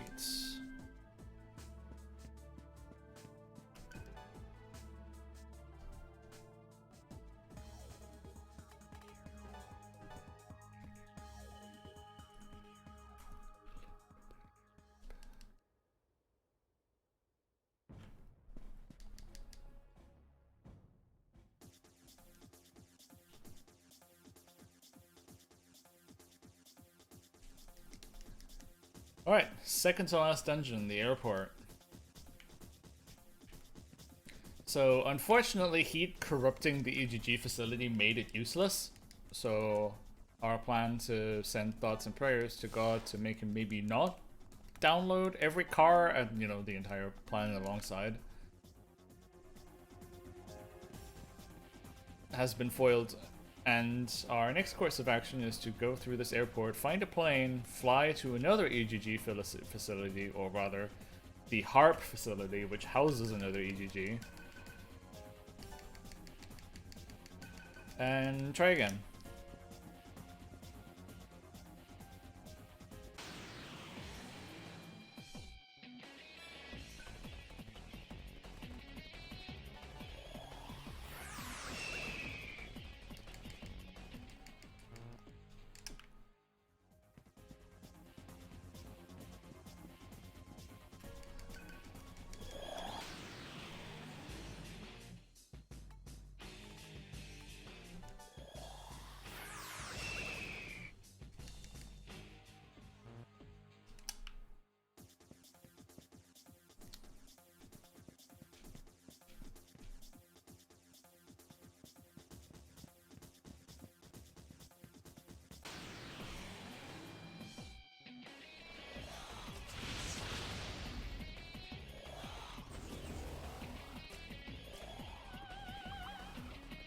Well, that's annoying. That's highly annoying. It's incredibly annoying. It's just really annoying.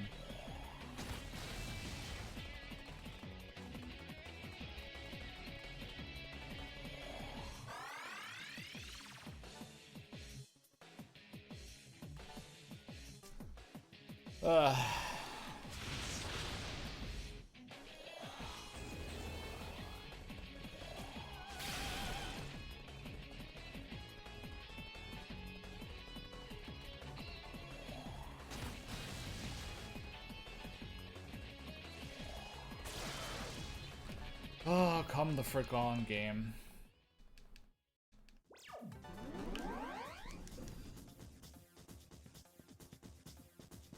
That encounter is probably one of the worst ones to run into because it's so annoying to fight on every level.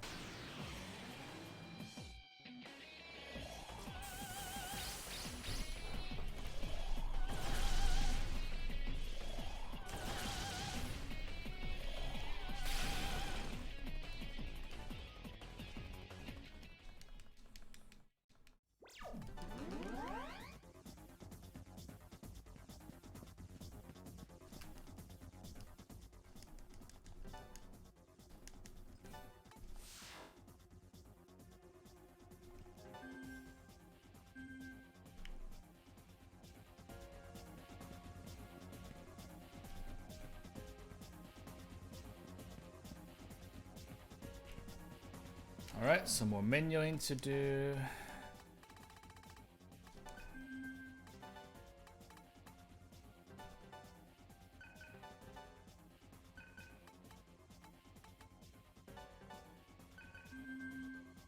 Get out this ring.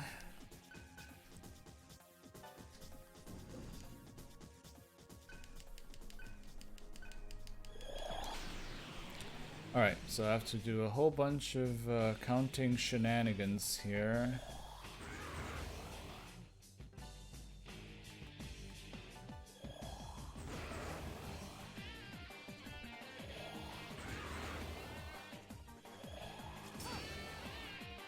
Makakaja, okay.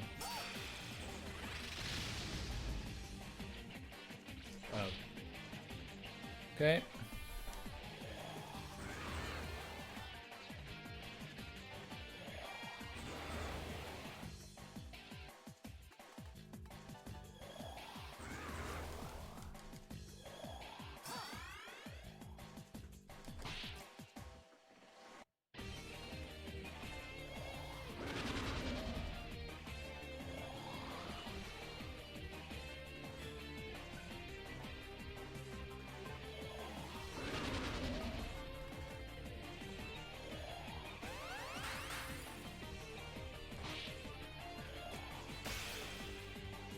Really?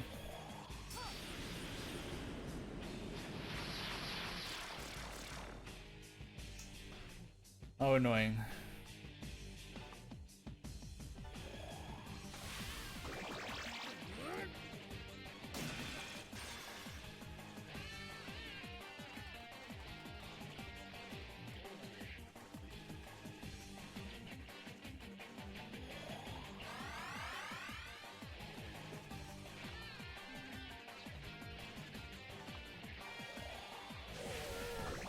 Can't use combos with Surf right now because he's cursed.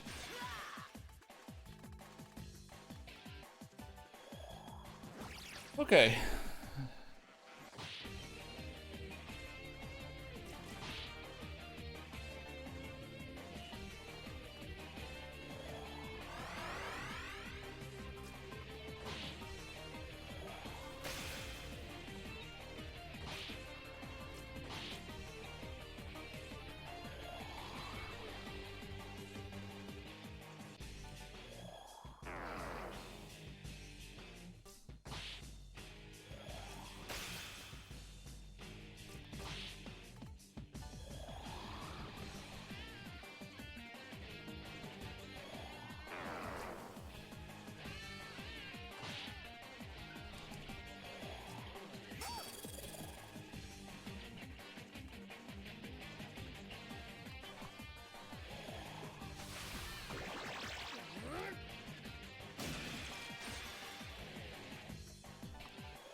Right, now we kind of just wail on her until she's dead.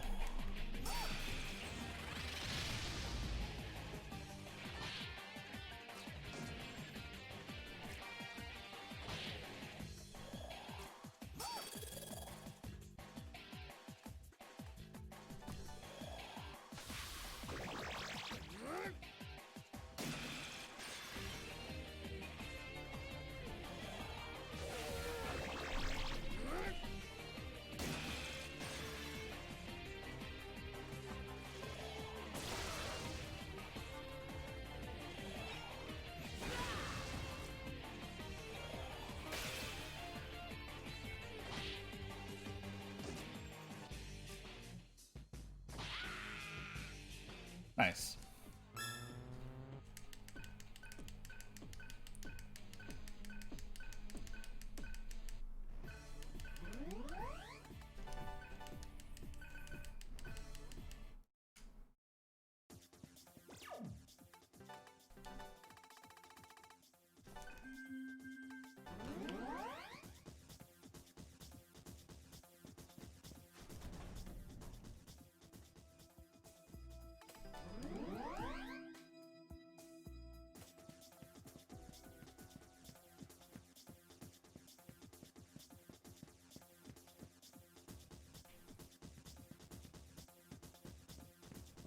Now we have to take a little detour here to get another strong piece of equipment, which is going to be relevant for the next boss.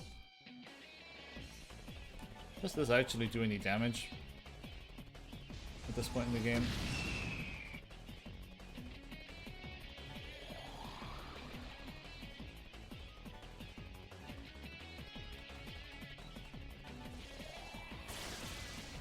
Oh.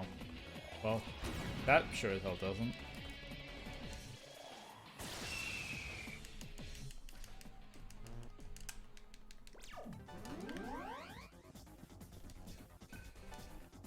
Definitely should have already given Service X Mantra another look at it.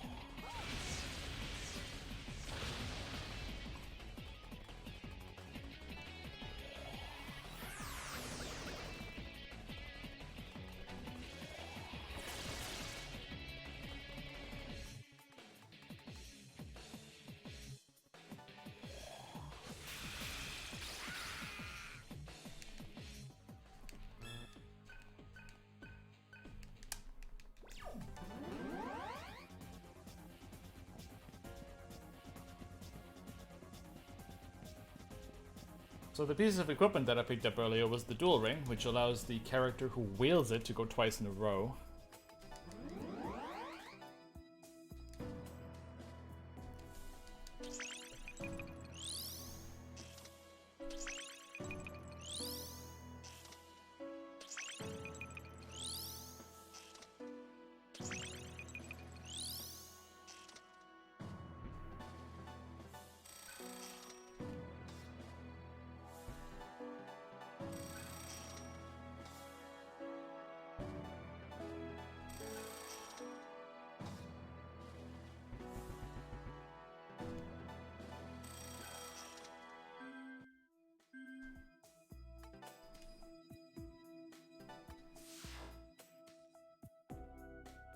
We won't actually use it that often, but when we do use it, it's pretty handy. What isn't handy is running into this encounter repeatedly.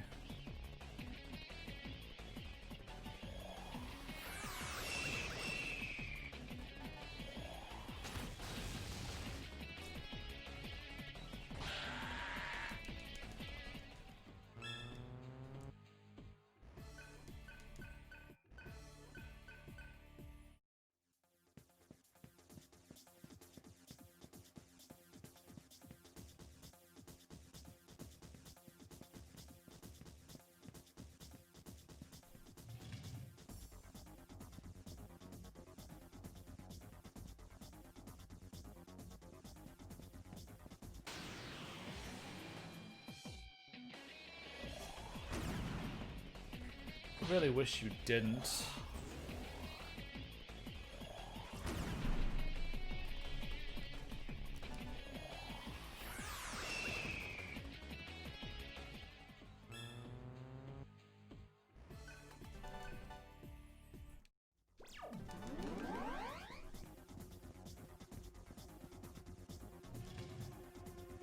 Oh. Wrong direction.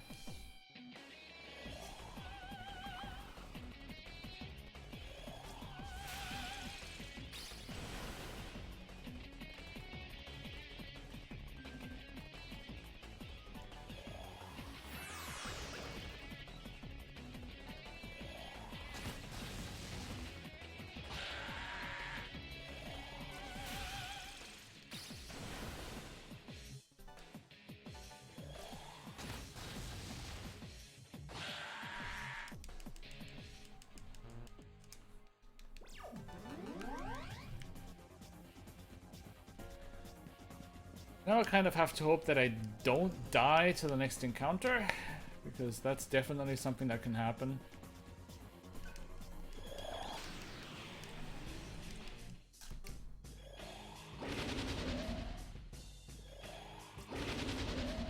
Alright, that works.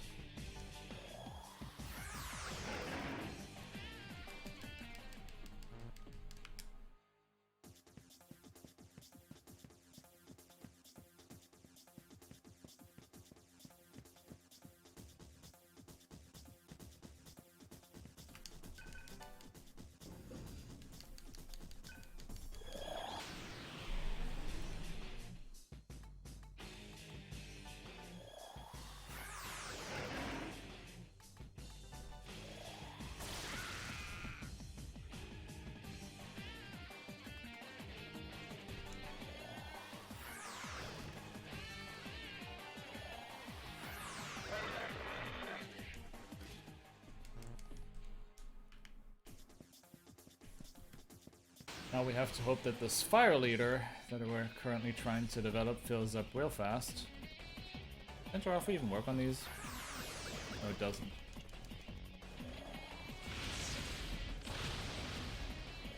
So that's kind of annoying, because my two main means of damage are denied.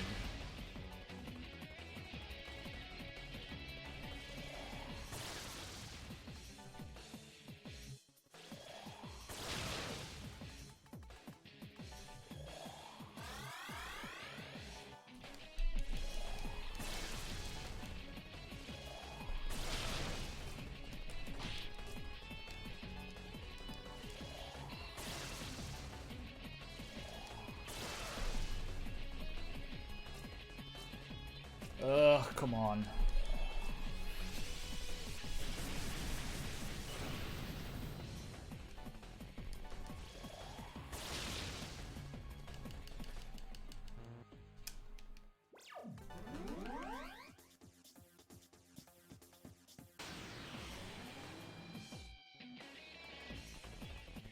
Well, at least it's just one Floros.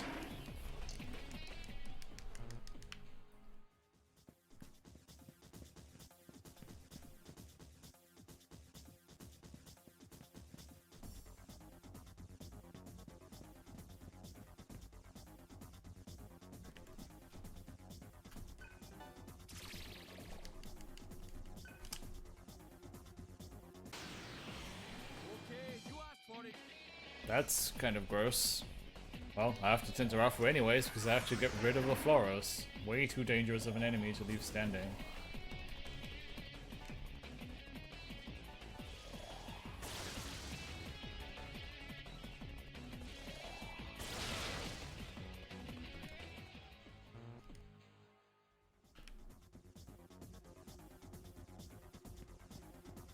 Yeah, this isn't SMT 3 mod, thankfully.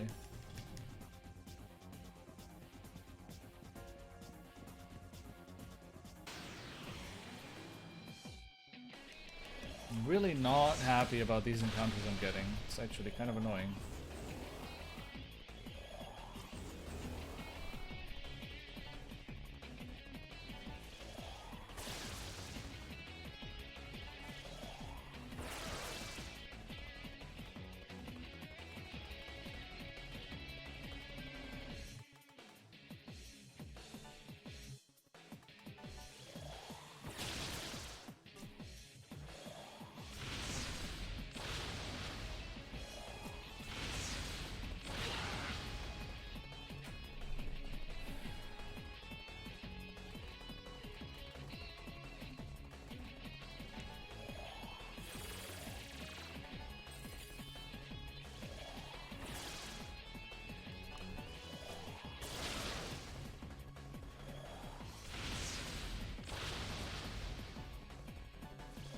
Oh, oops. I'm still on my Zeo.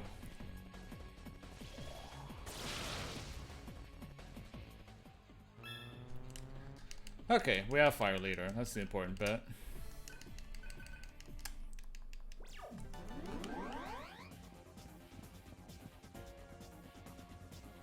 Because now we get to do some funky stuff for the next boss. If I was allowed to move on at some point ever.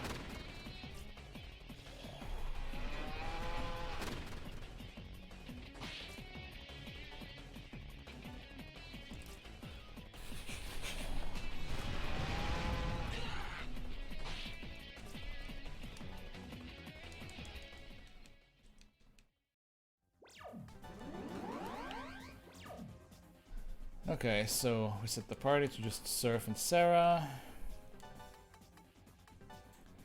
Aguilau 7, Fire Repel 6, Fire Boost 5, Undo 4, Undo 1, Undo 4, oops, Undo 4, 5, and 6. Agi 7.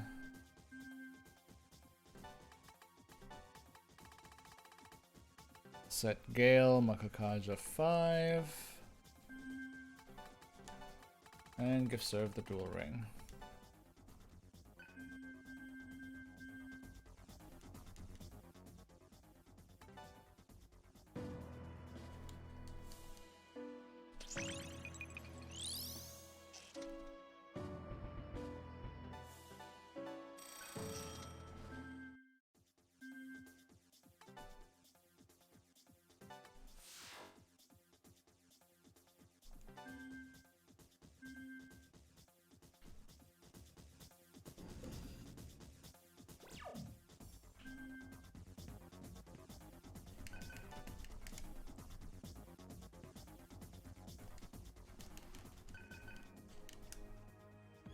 Alright, Chernobog.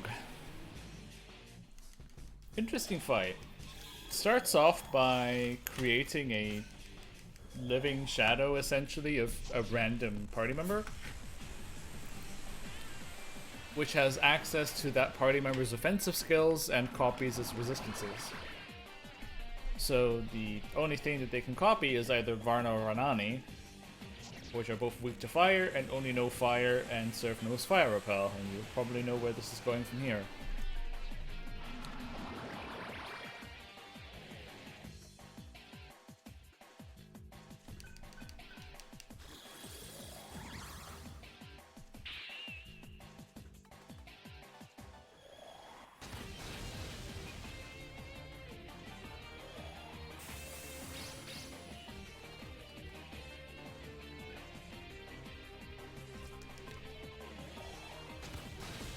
You troll.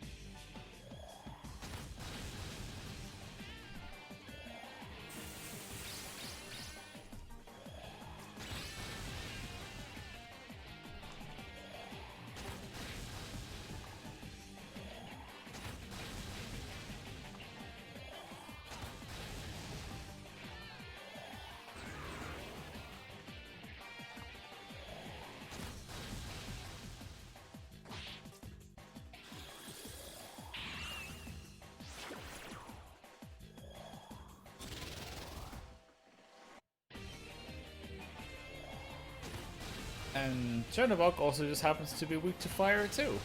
So we just get to have all of the fun.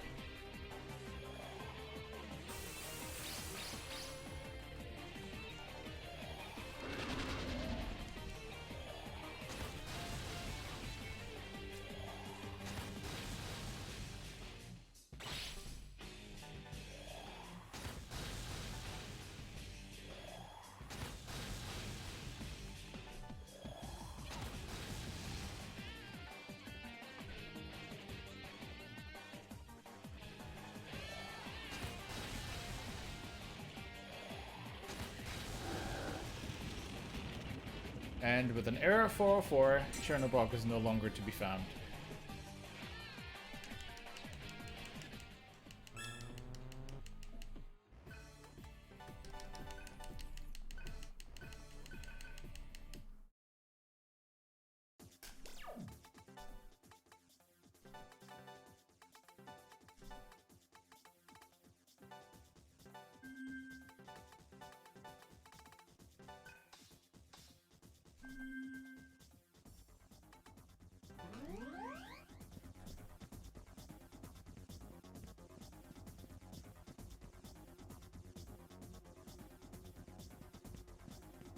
Oh, whoops. Wrong way. I'm unfortunately still not interested in a quiz. Would have found it funny if this was another Omoikane.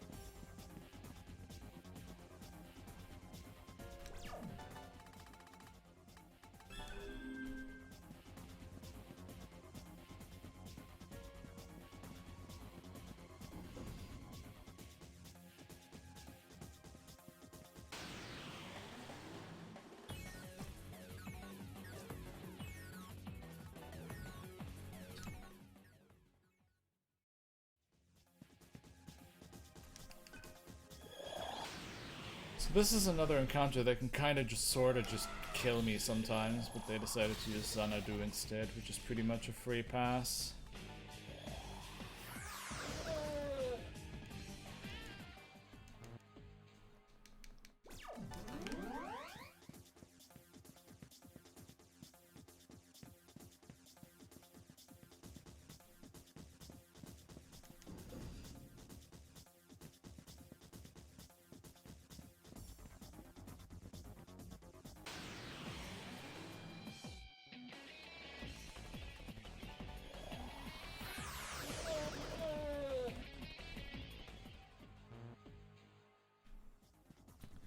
would be cool if Sarah could get Ice Wolf mastered before I start fighting Chernobog.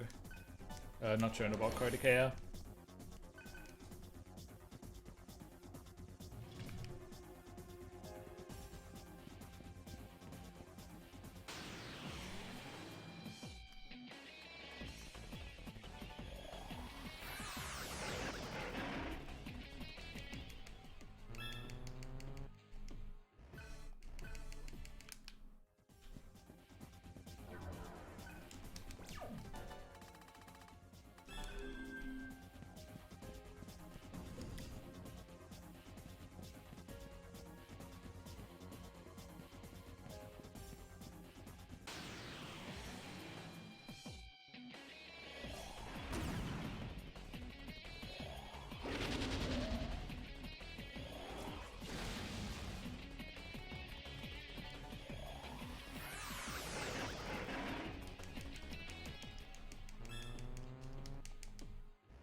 Cool.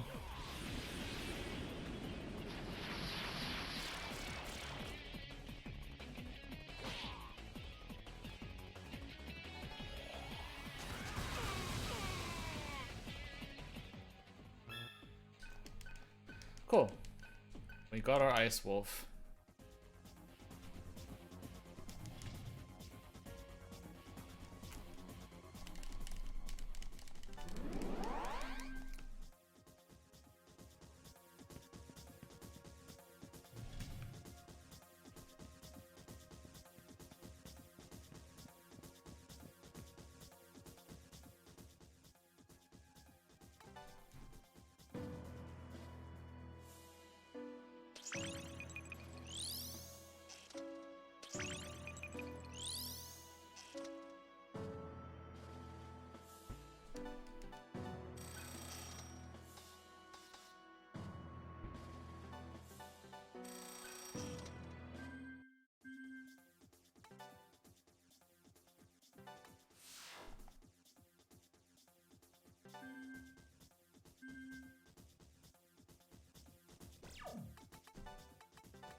Alright, Kartikeya. We're essentially just going to play a bit of a repel game with Kartikeya.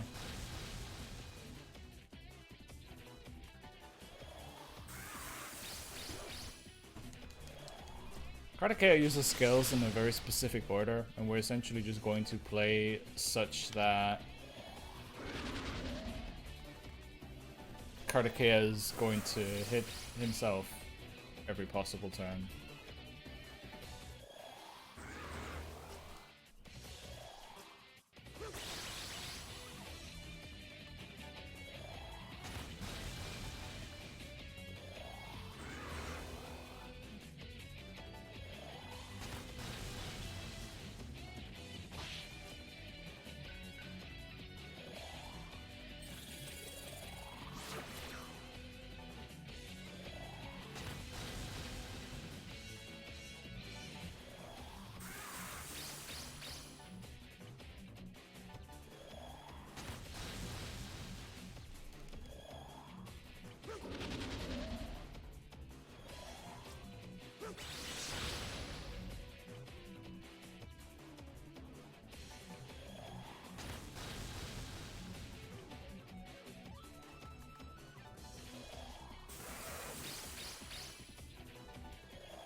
The more damage we deal, the more the higher rank the skills are that Kartikeya uses. So now Kartikeya uses Myriad Spears, which is gonna backfire spectacularly.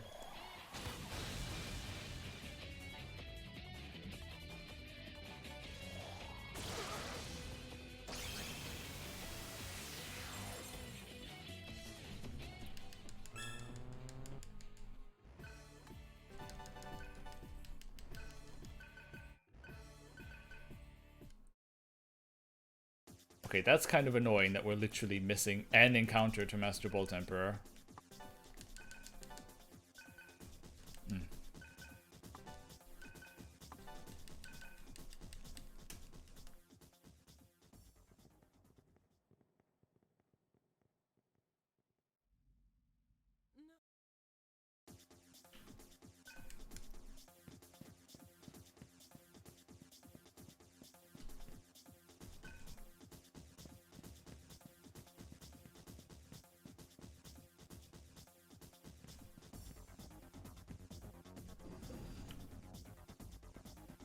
So now Gale has also died, so it's just me, Cielo, and Sarah left.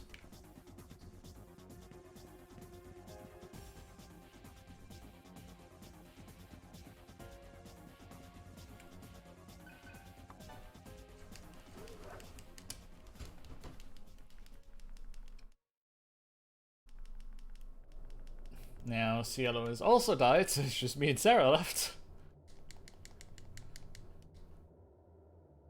But we're finally at the harp facility. And with one click and a couple of cutscene skips, we suddenly find ourselves in on the surface of the sun, which is looking awfully not hot.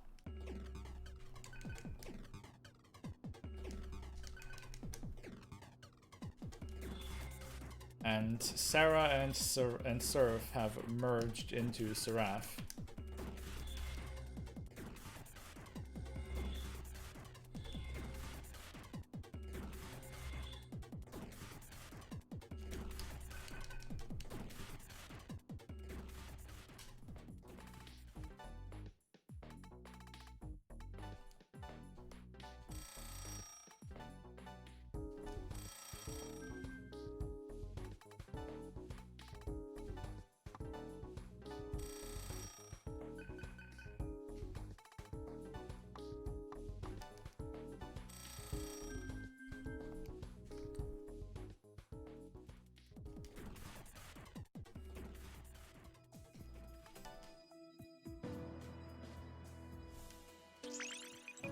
But we have all our party members back, and Argila has mastered Fire Lord while she was busy being dead, so now we can give her Fire Emperor instead. Sky Wizard, Bolt Master, and we're gonna have to stick to Bolt Emperor here for an encounter.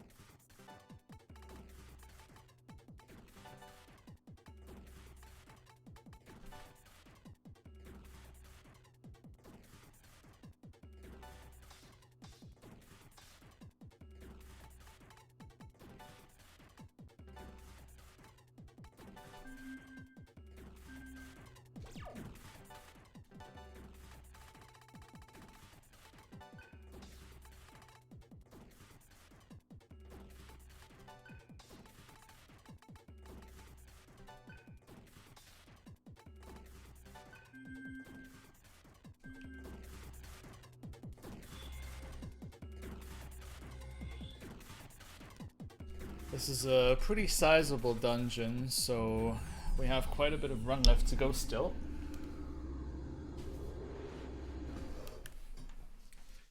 So because we didn't side with Madame Cuvier early in the run, we got Reincarnate from Jenna Angel, which costs 99 MP, but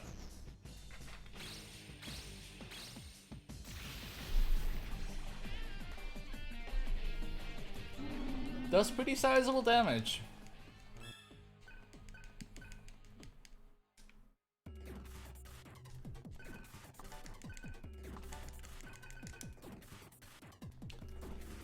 Unfortunately, I have to go back down really quick so I can re-equip Dark Leader on Seraph. That was one encounter short. On Bolt Emperor.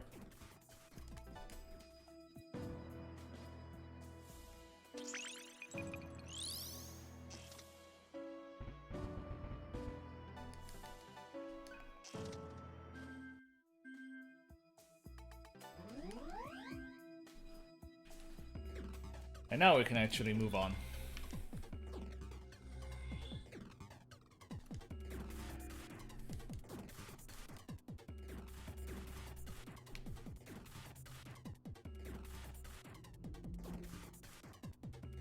So the sun has multiple layers to its structure and essentially works like a classic boss rush.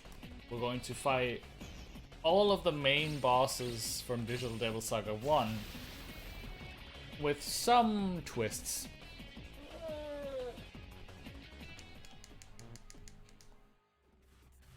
Admittedly, we won't be seeing a lot of those twists since we'll be doing short work of most of them, hopefully.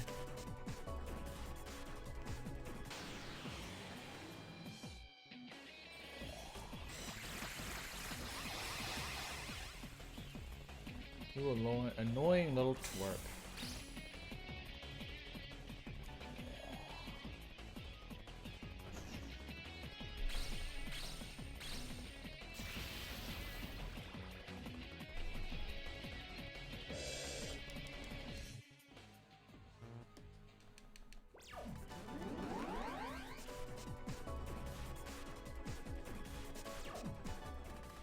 Gonna have to use another core shield here to not burn our feet that we're definitely not touching this floor with.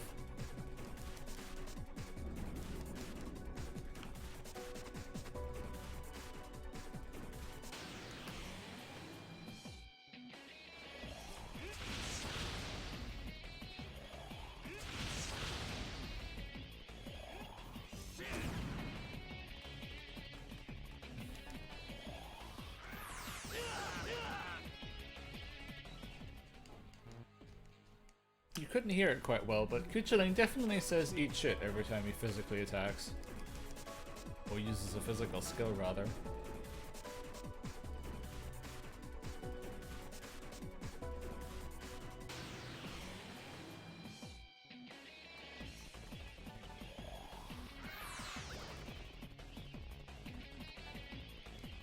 Okay. Right, Horus, you actually have to reincarnate to one shot.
So, first up, Hayagriba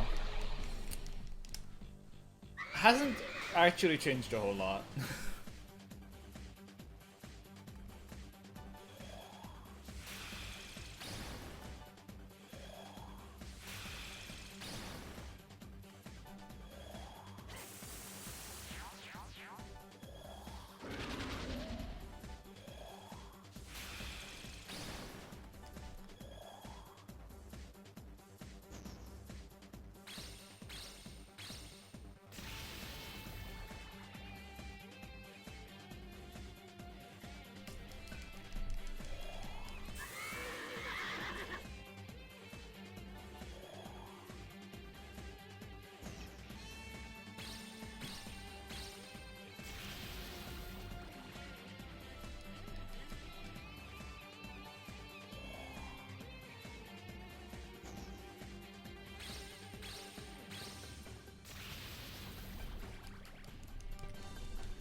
And with that, we do pretty quick work of him.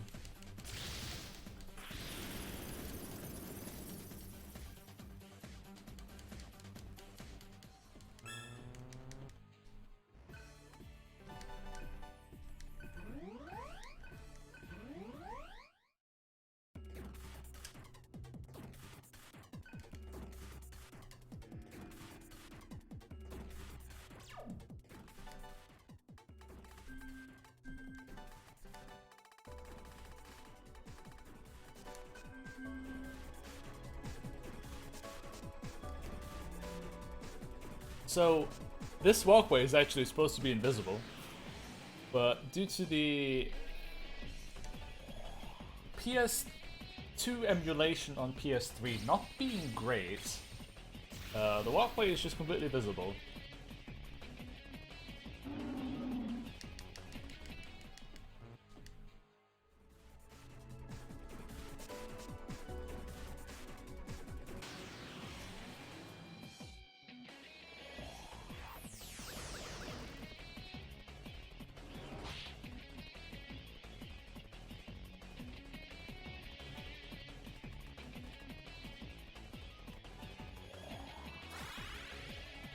I forgot to check my MP, which was not great.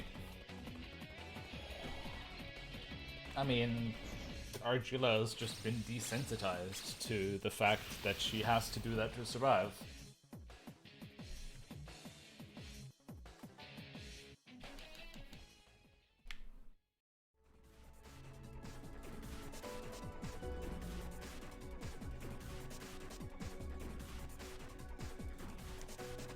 It's not like she really has a say on the matter.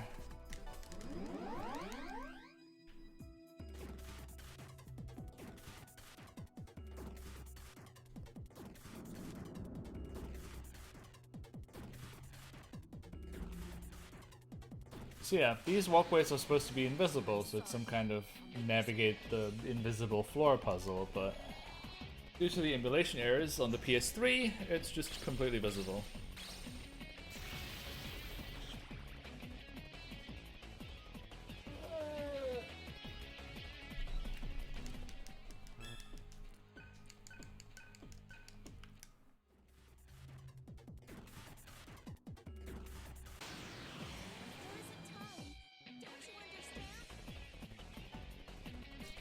Wonderful.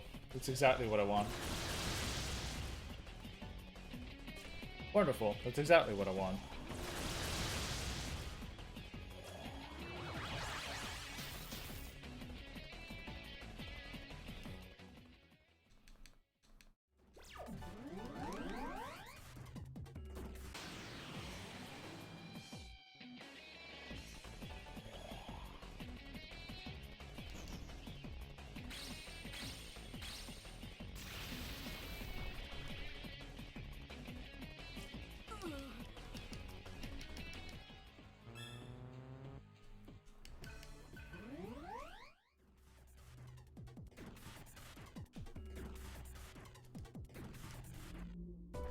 I mean, they aren't. She recognizes that they're turned humans, but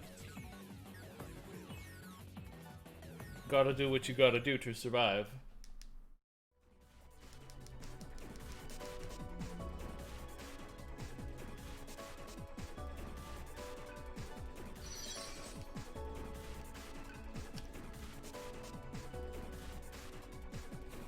Well, yeah, to be completely accurate, we are floating through the sun.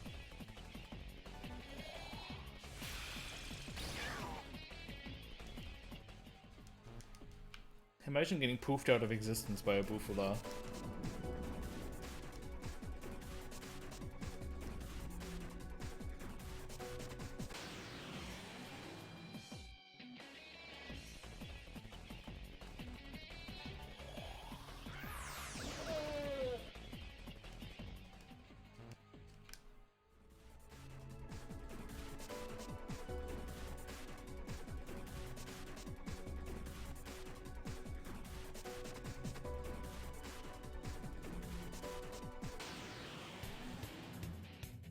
I'm still not interested. If this was a hard mode all bosses run, I would be so happy by now because I already would have had almost all of the Jack Frosts that I need.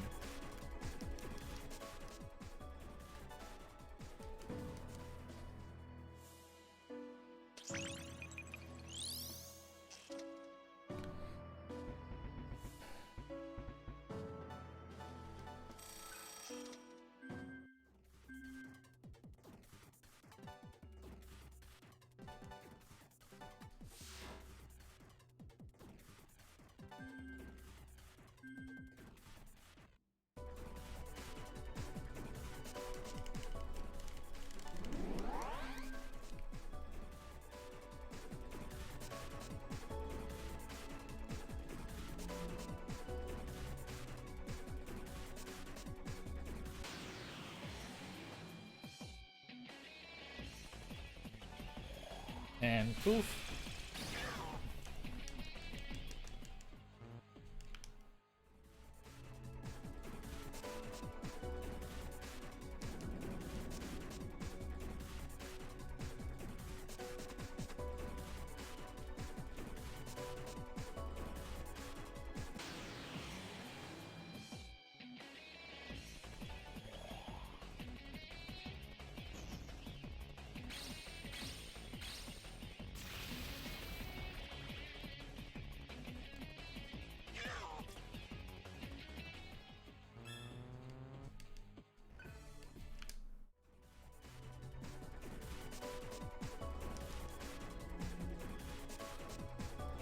Alright, here we are, so...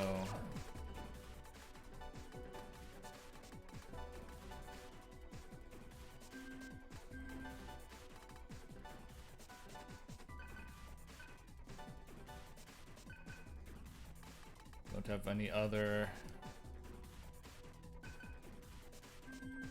Unlucky. Alright.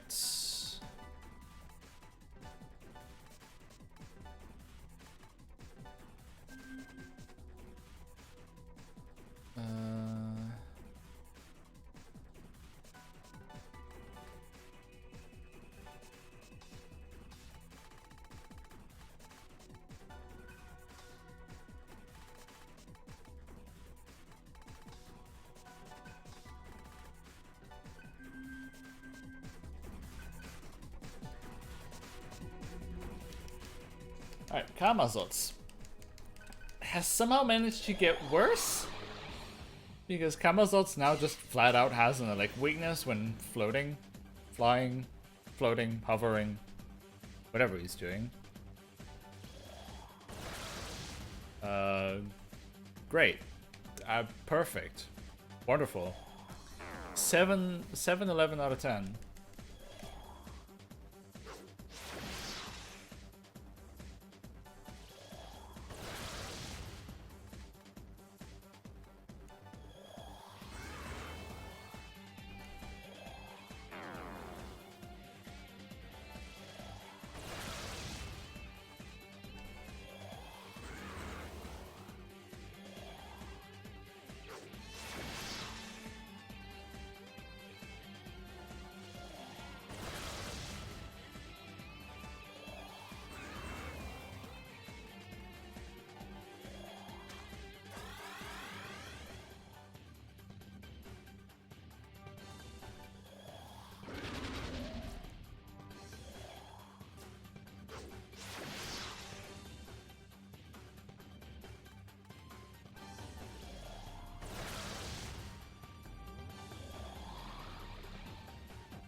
And that should do the trick.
Alright, so onto the fourth layer.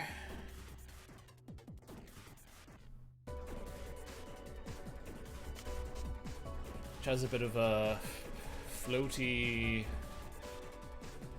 press X to go somewhere predetermined puzzles, if you can call it that.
Because Seraph is lazy, okay? You give them a break.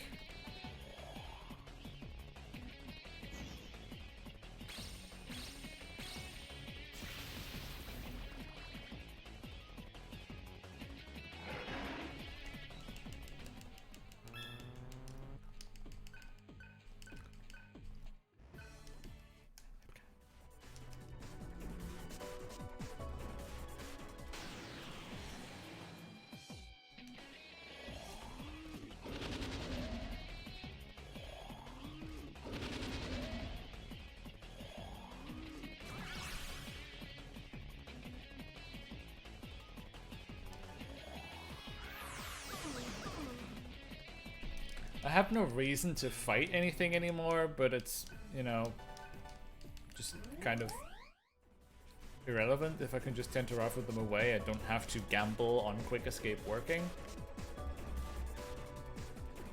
Which is why, despite us getting Quick Escape, we don't use it nearly as often as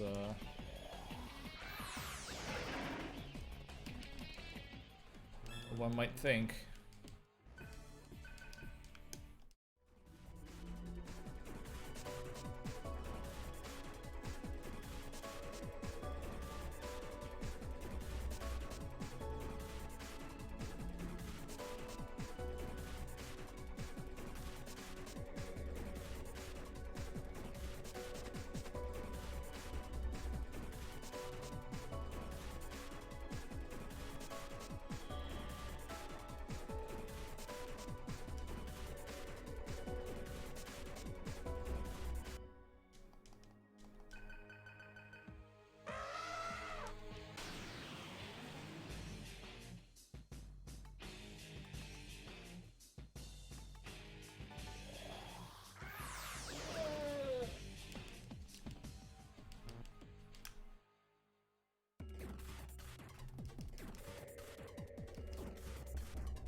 So, I mentioned earlier that Berserk mode hardly gets any use because we just run away usually. There's actually one exception, though not in this category. In hard mode all bosses, there's actually an entire grind segment where we just put attack all on everyone, equip the Berserk ring, and then just kind of clap everything away for a really long time here in this dungeon.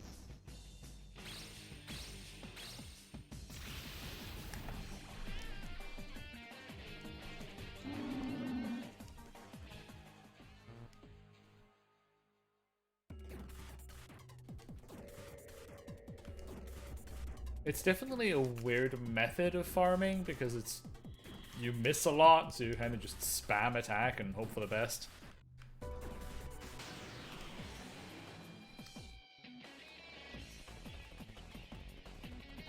But it is lazy, and I appreciate that about it.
To the marathon organizers, it might be worth noting that there is about 40 minutes of run left.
Alright, so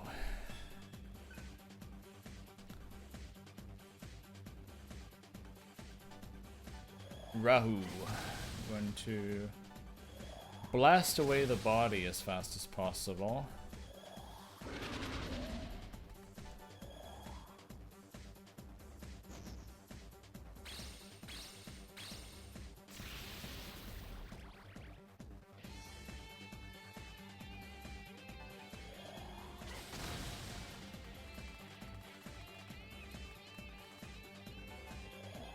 I went about grabbing the Impel Stone the worst way conceivable.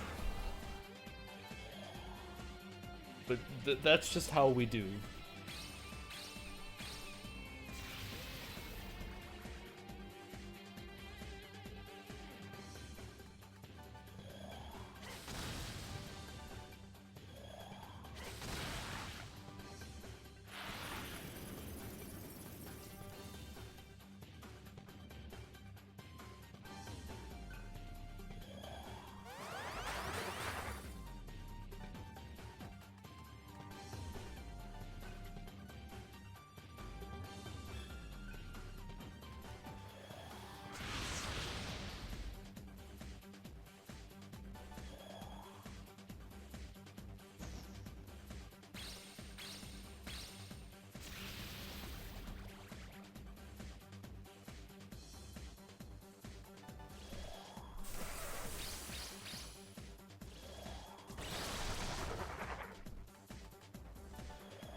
And that does quick work of Rahu.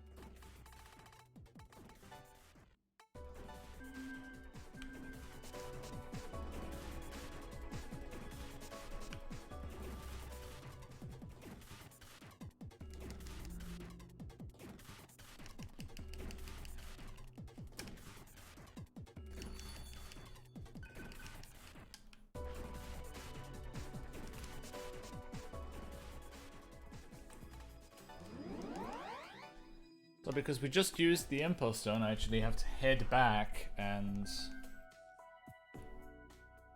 grab a new one.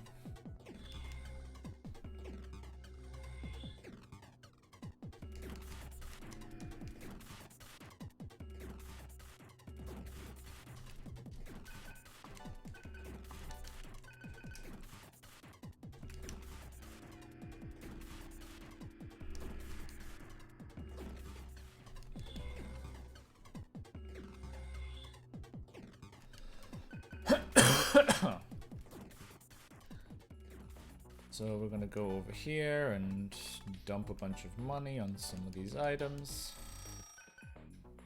so I can get another attack mirror.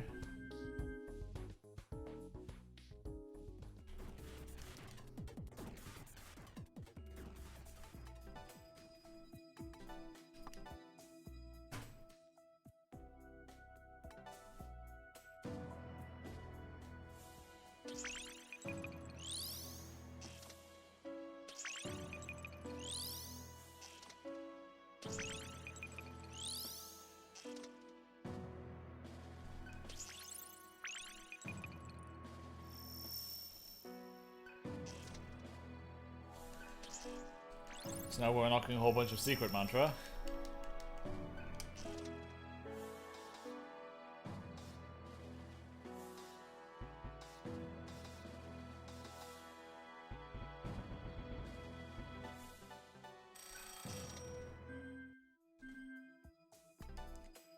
Secret mantra work, or rather, secret mantra are revealed by mastering every mantra surrounding it on at least one character.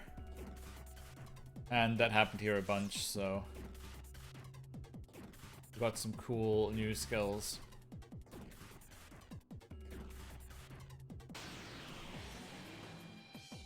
So we're currently in what's what I tend to call a penalty zone. Fighting in here incurs some kind of penalty on you. In this case, it's starting every single battle in human form and not being able to transform.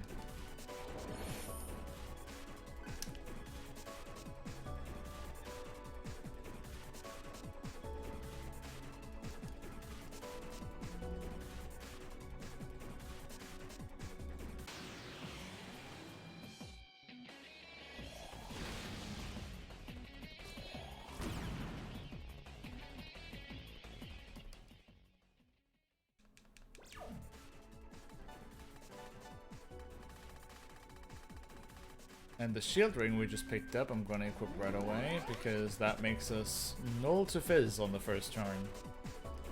Or rather, it gives us a void fist shield on the first turn, to be precise. That's the wrong direction, I want to go over here.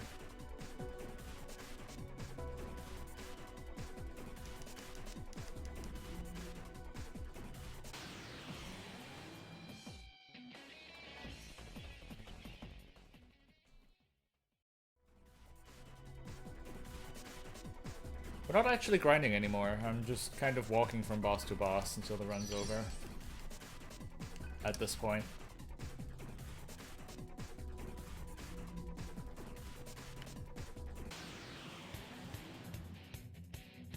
I would have actually had all 5 Jack Frosts if this was hard mode all bosses. I'm kind of sad. Because I remember my current PB, which I actually got at the really longathon 2. Had a hard time getting all Jack Frosts.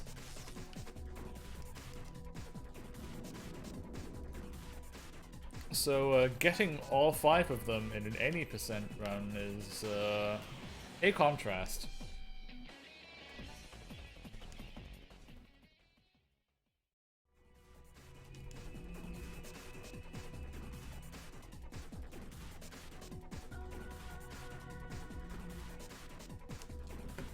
Here comes penalty zone number 2, one that you can actually deal with quite a lot easier. This penalty zone just gets rid of one of your turns, which if you get here in the endgame when you've already grabbed the turn ring is negligible, pretty much.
And that is the second penalty zone done, so we're closing up on the third to last boss of the run.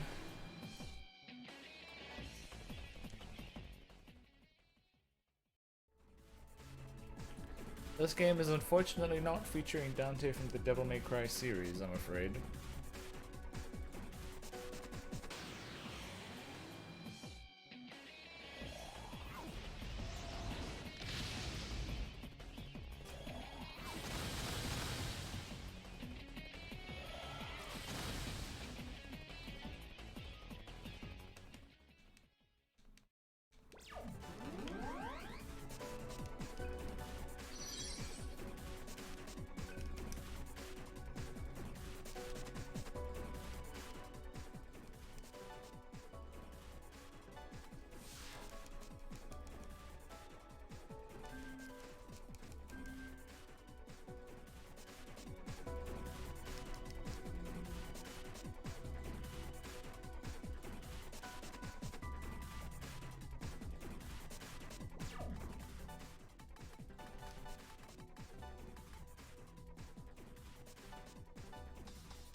Alright, so now we have Mind Charge, which allows us to do a bunch of very fun things now, because Mind Charge plus a Kaja or Kundo spell combo into Charge and Debilitate, Charge being the equivalent of Luster Candy.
I have to follow a very specific dance here with the moves that I'm using to push his phases a very specific way that's beneficial to me. Like getting that scripted attack out. I'm going to use Agidyne, Force Repel, and I guess I'll just pass away these turns. He'll use Executioner now, and if he hits this, he'll reflect another Infinite Wind.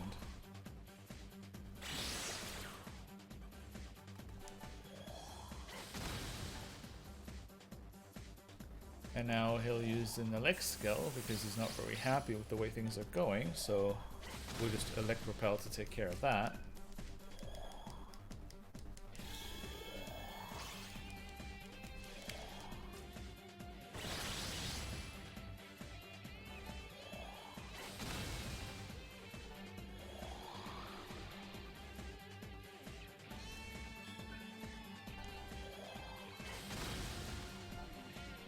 And now 3 Argidynes will take care of him.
Could somebody on Discord or here, or if they're around, let Xelnos know that I'm on my way to the last bosses?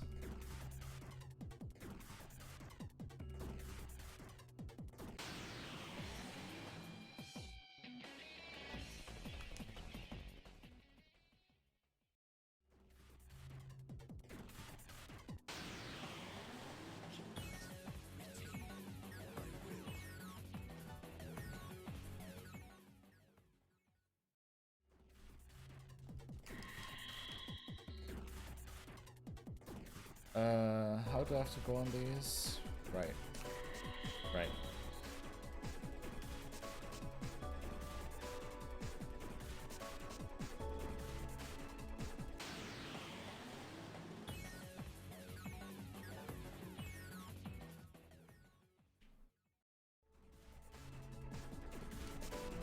Don't think Freedom's actually around anymore.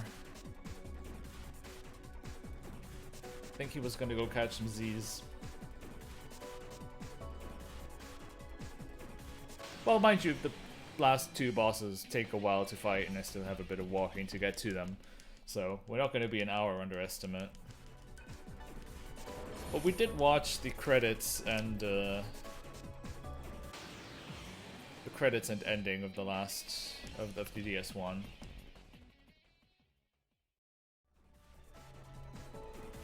So now we just got the Synchro Ring, probably one of the more busted rings, even though I've been calling a whole bunch of rings busted so far. The wearer will spend 1 less press turn on Synchro skills, which, considering we just unlocked essentially Luster Candy and Debilitate for use, is just wonderful.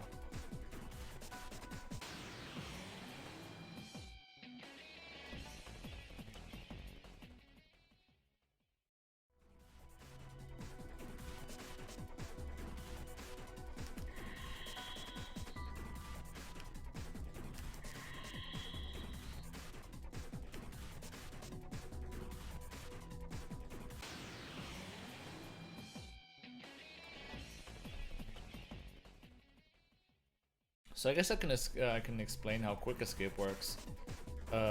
Escape rates are kind of weird in Digital Devil Saga. They can only be between 60 and 80%. In normal mode, in hard mode, they are practically 0. So how First Strike works is it takes your escape rate, calculates it, then multiplies that by 1.1, or rather, it takes your escape rate, clamps that into a value between 60 to 80%, multiplies the result by 1.1 for each first strike rather. For each first strike that you have. I'm talking about first strike and the chance of going first, by the way. I said quick escape because I'm a doofus. So you have a 60 to 80% chance to go first. That gets calculated, then you multiply, and then it gets clamped between 60 and 80%. Then it gets multiplied by 1.1, and then that result gets clamped between 60 to 80% again. So if you have First Strike equipped on all 3 characters, even if you're like level 1 and have no stats, you have basically the max chance to go first. It's kind of weird how it works.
Yeah, everybody in chat give a feel better to the... Can you not? To the would-be runner of Ring Fit Adventure.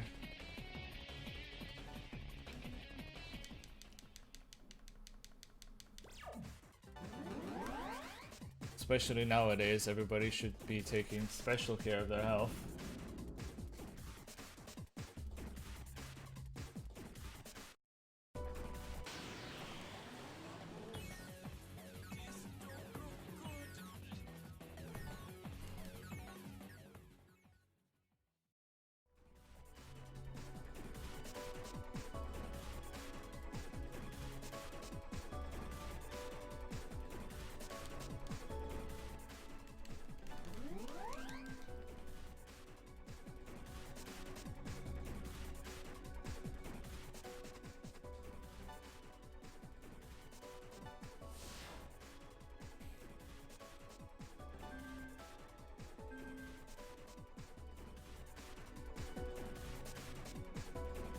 Alright, it's time to set up the endgame party.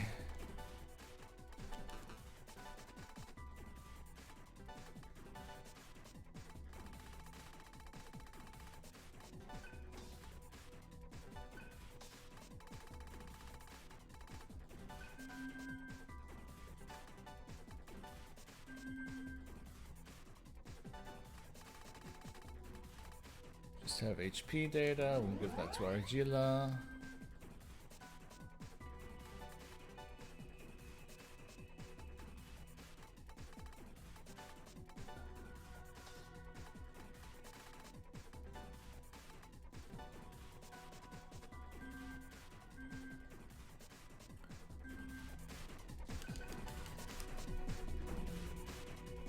Alright, Meganada, the big bad that has killed Argila and Roland on planet Earth. Most adorable enemy you can imagine, and the reason I say this is because for its attack animation, which we'll be seeing in all of its splendor shortly.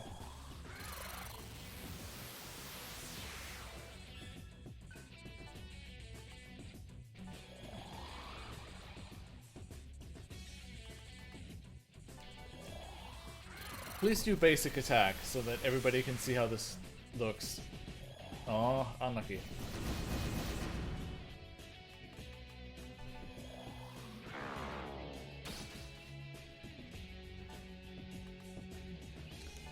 He's essentially the true final boss, if you will, because he's the gatekeeper. The final boss is an absolute joke compared to this guy.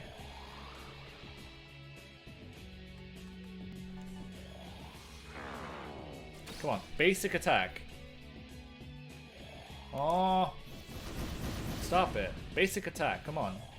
Why are you not doing basic attack? I'm not a fan of this shenanigans.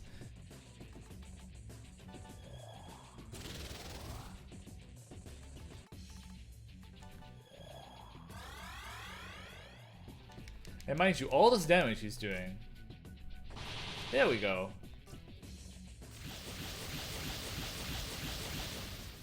That's the basic attack right there.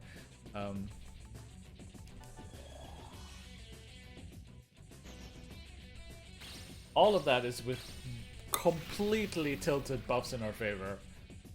Still does massive amounts of damage, it's unreal.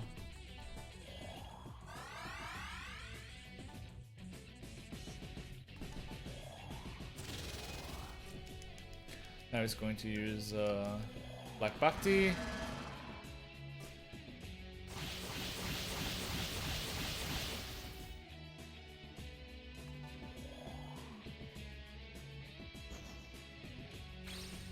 And now I have to hope that Virage Blade, which I'll use next turn, doesn't absolutely demolish me, because that just does ridiculous damage even with buffs in our favor. Just look.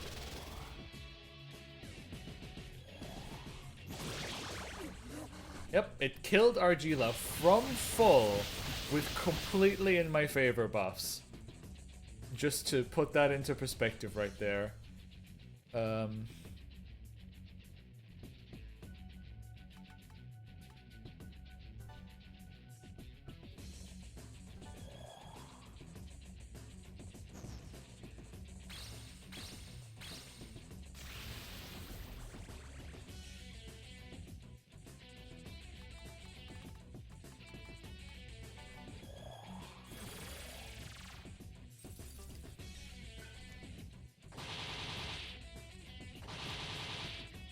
Thank you for that. I much needed that friendly turn of yours.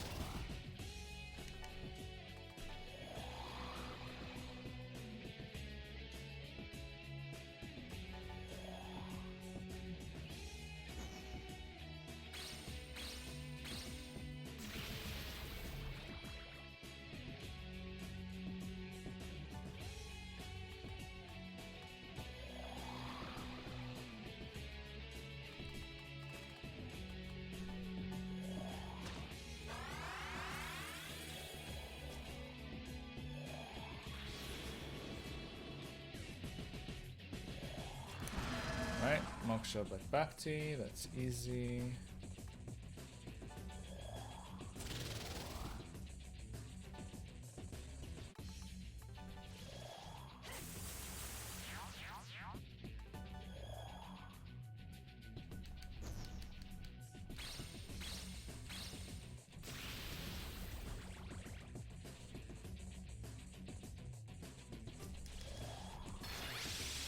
Meru Thunder.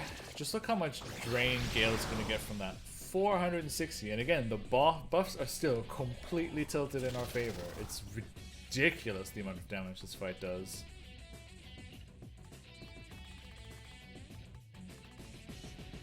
Toss a magic mirror.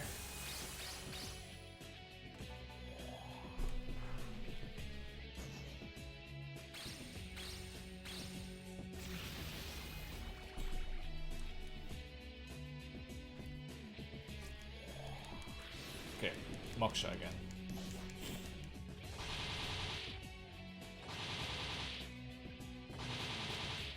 So we'll get to see cute attack animations.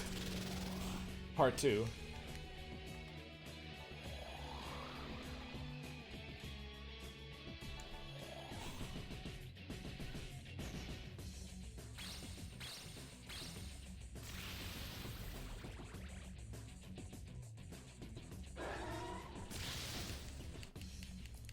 And that's Mega Nada down.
Alright, final boss time.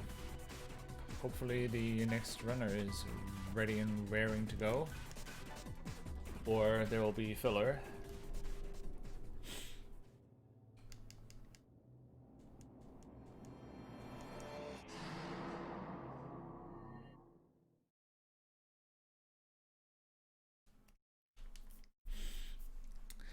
God Brahman.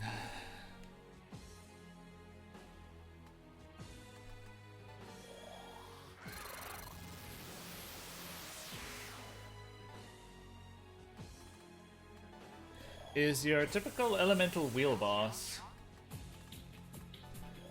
5 phases, 5 elements. All of them have some extras to make them annoying. Like this phase has Xanadu, which is just not going to be fun to have to mess with.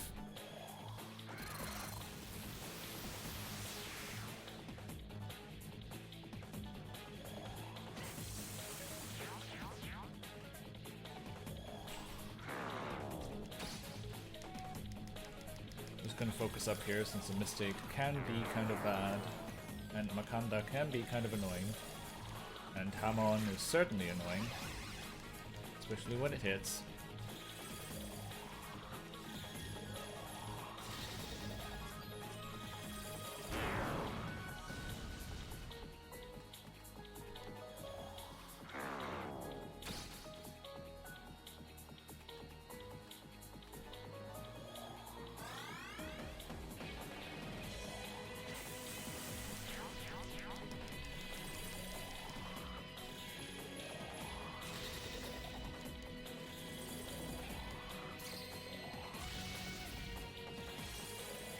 Can you stop spamming Makanda?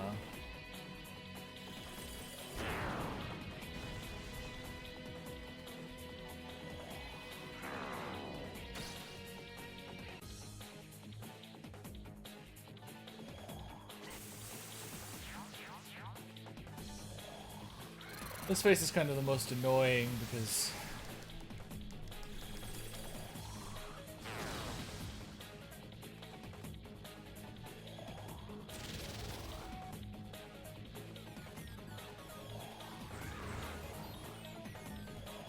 Makanda can kind of just cause me to have to rebuff all the time.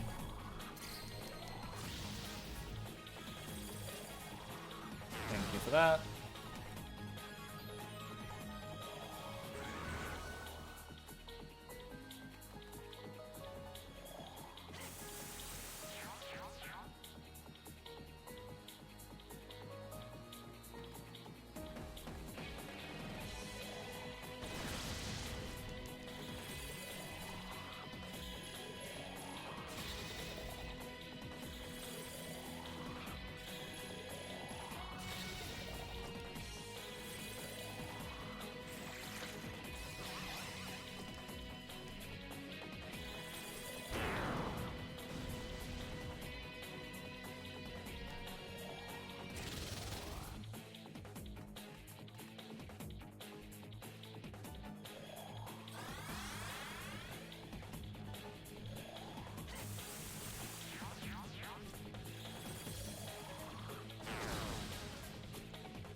Oh, wait, what? It wasn't mind charged?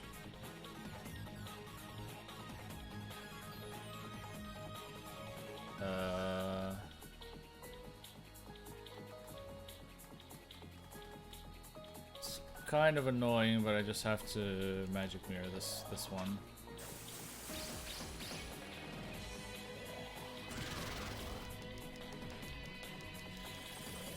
Oh, perfect.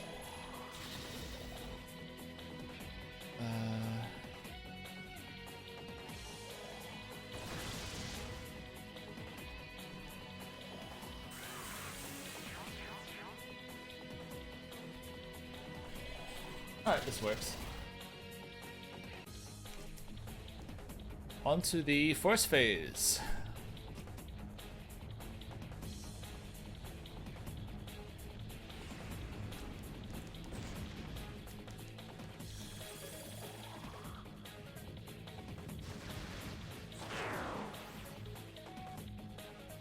Alright, so we'll do Theodyne.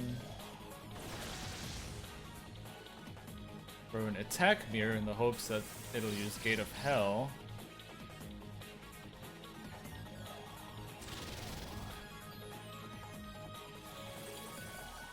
Instead it'll use Racunda to be annoying.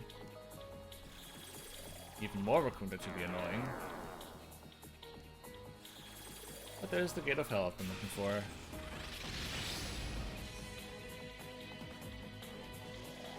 Give it some Ziodyne, a magic mirror this time.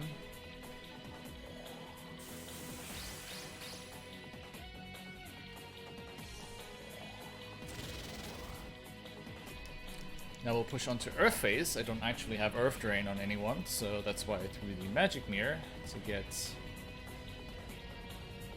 this attack reflected to end the turn instead.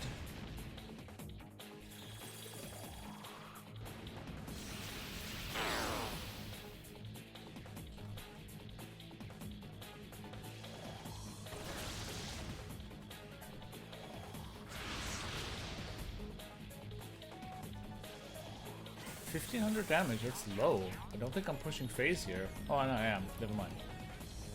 1,500 is enough. Alright, so Elect Phase. Elect Phase is gross. And on the timer, so I have to hope that I get lucky.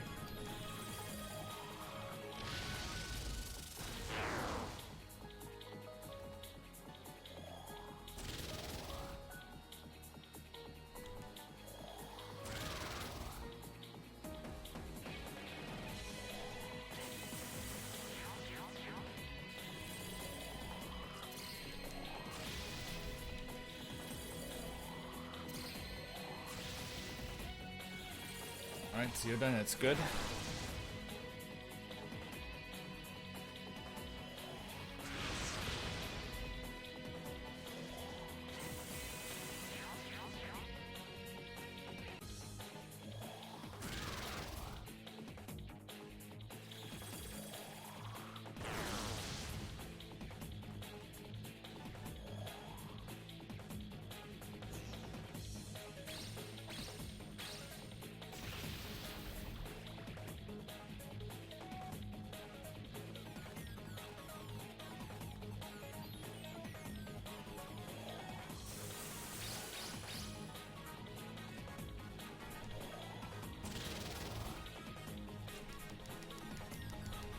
Alright, final phase.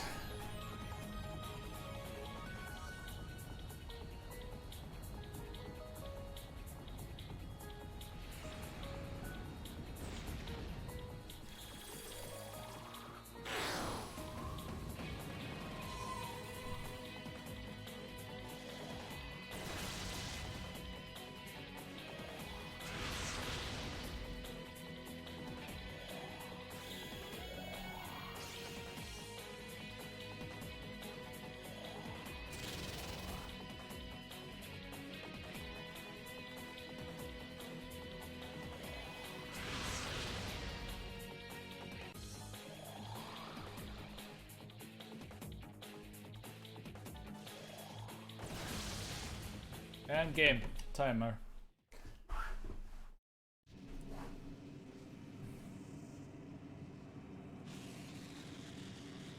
Alright, cool.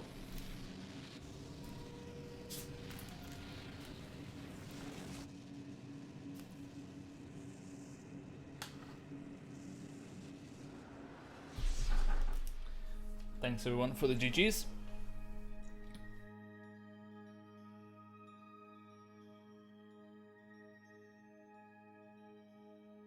Thanks again to Freedom Pulse for covering Digital Devil Saga 1 for me. Freedom Pulse, I think you missed it because you went to sleep, but I killed 9 Omoikane this run.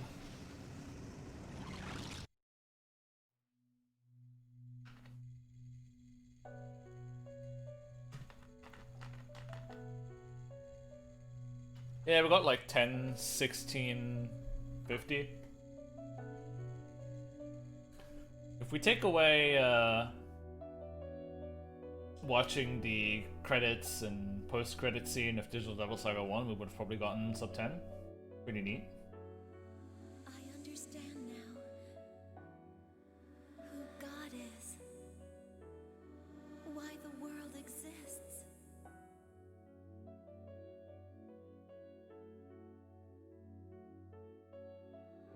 I am you.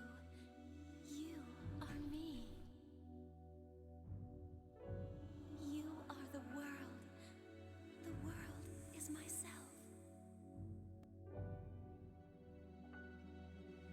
And what is true? Yeah, but I set time late. Like, the timer stops the moment the screen flashes white, but it's not like these semantics really matter. We be so foolish. Considering that I didn't practice at all for this run. Things went okay. I am actually going to try my best to practice for Final Fantasy 13-2, 160 fragments, which I'm going to run in 8 days and 7 hours here.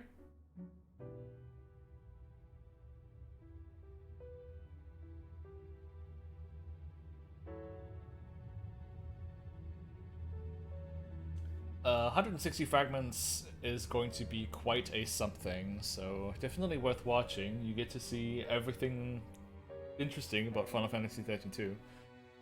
For that, I'm actually going to have to practice though, so guess I gotta get on that. I see you found the answer. Then we Can you give me a heads up, Selnus, whether or not we're going to have the full post-credit scene and everything?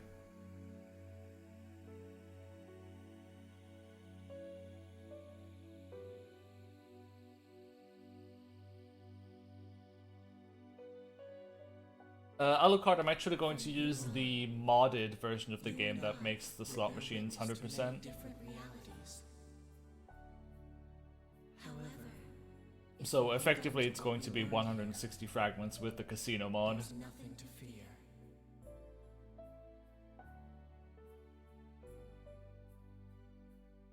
Can people change? If they realize it. Don't worry. Others will join us soon. What he's referring to is something for Final Fantasy 13-2, One simple where word can bind us together. we will use a modded version of the PC version that has the slot machines at 100% success chance, because we have to get the slot machine fragment as well, and that can take randomly between 6 minutes, which was the fastest I ever got, to 4.5 hours, which was the slowest I ever got. And it's literally just hold down a button on the controller and wait until it happens. And since that's not particularly interesting for a marathon run, we're going to run the modded category instead. But that's only going to be in 8 days from now.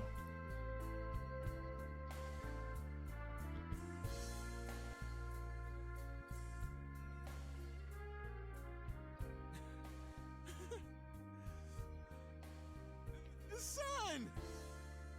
The sun's back to normal!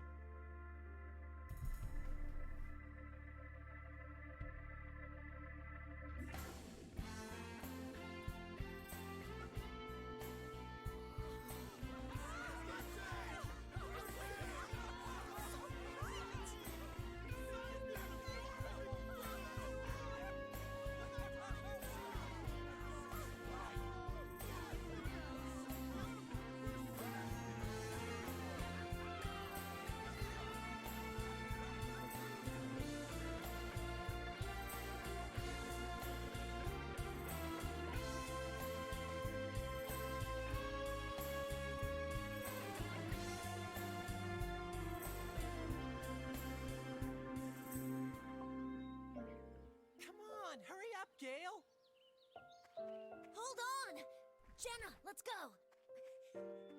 Yes, our journey is just beginning. I pray that these children, who share their names with you, can find happiness. Don't worry, Fred.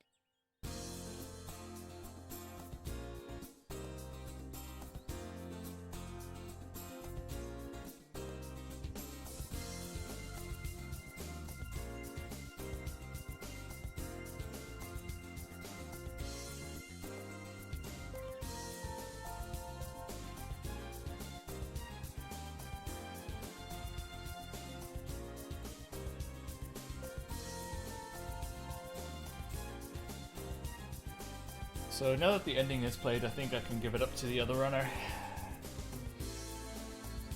As soon as they are ready.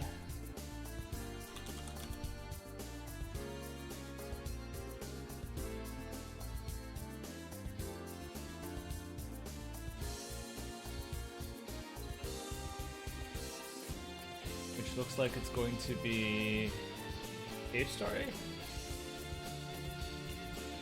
So I hope you guys have fun with the rest of the marathon. And thank you all for watching. Hope you had fun.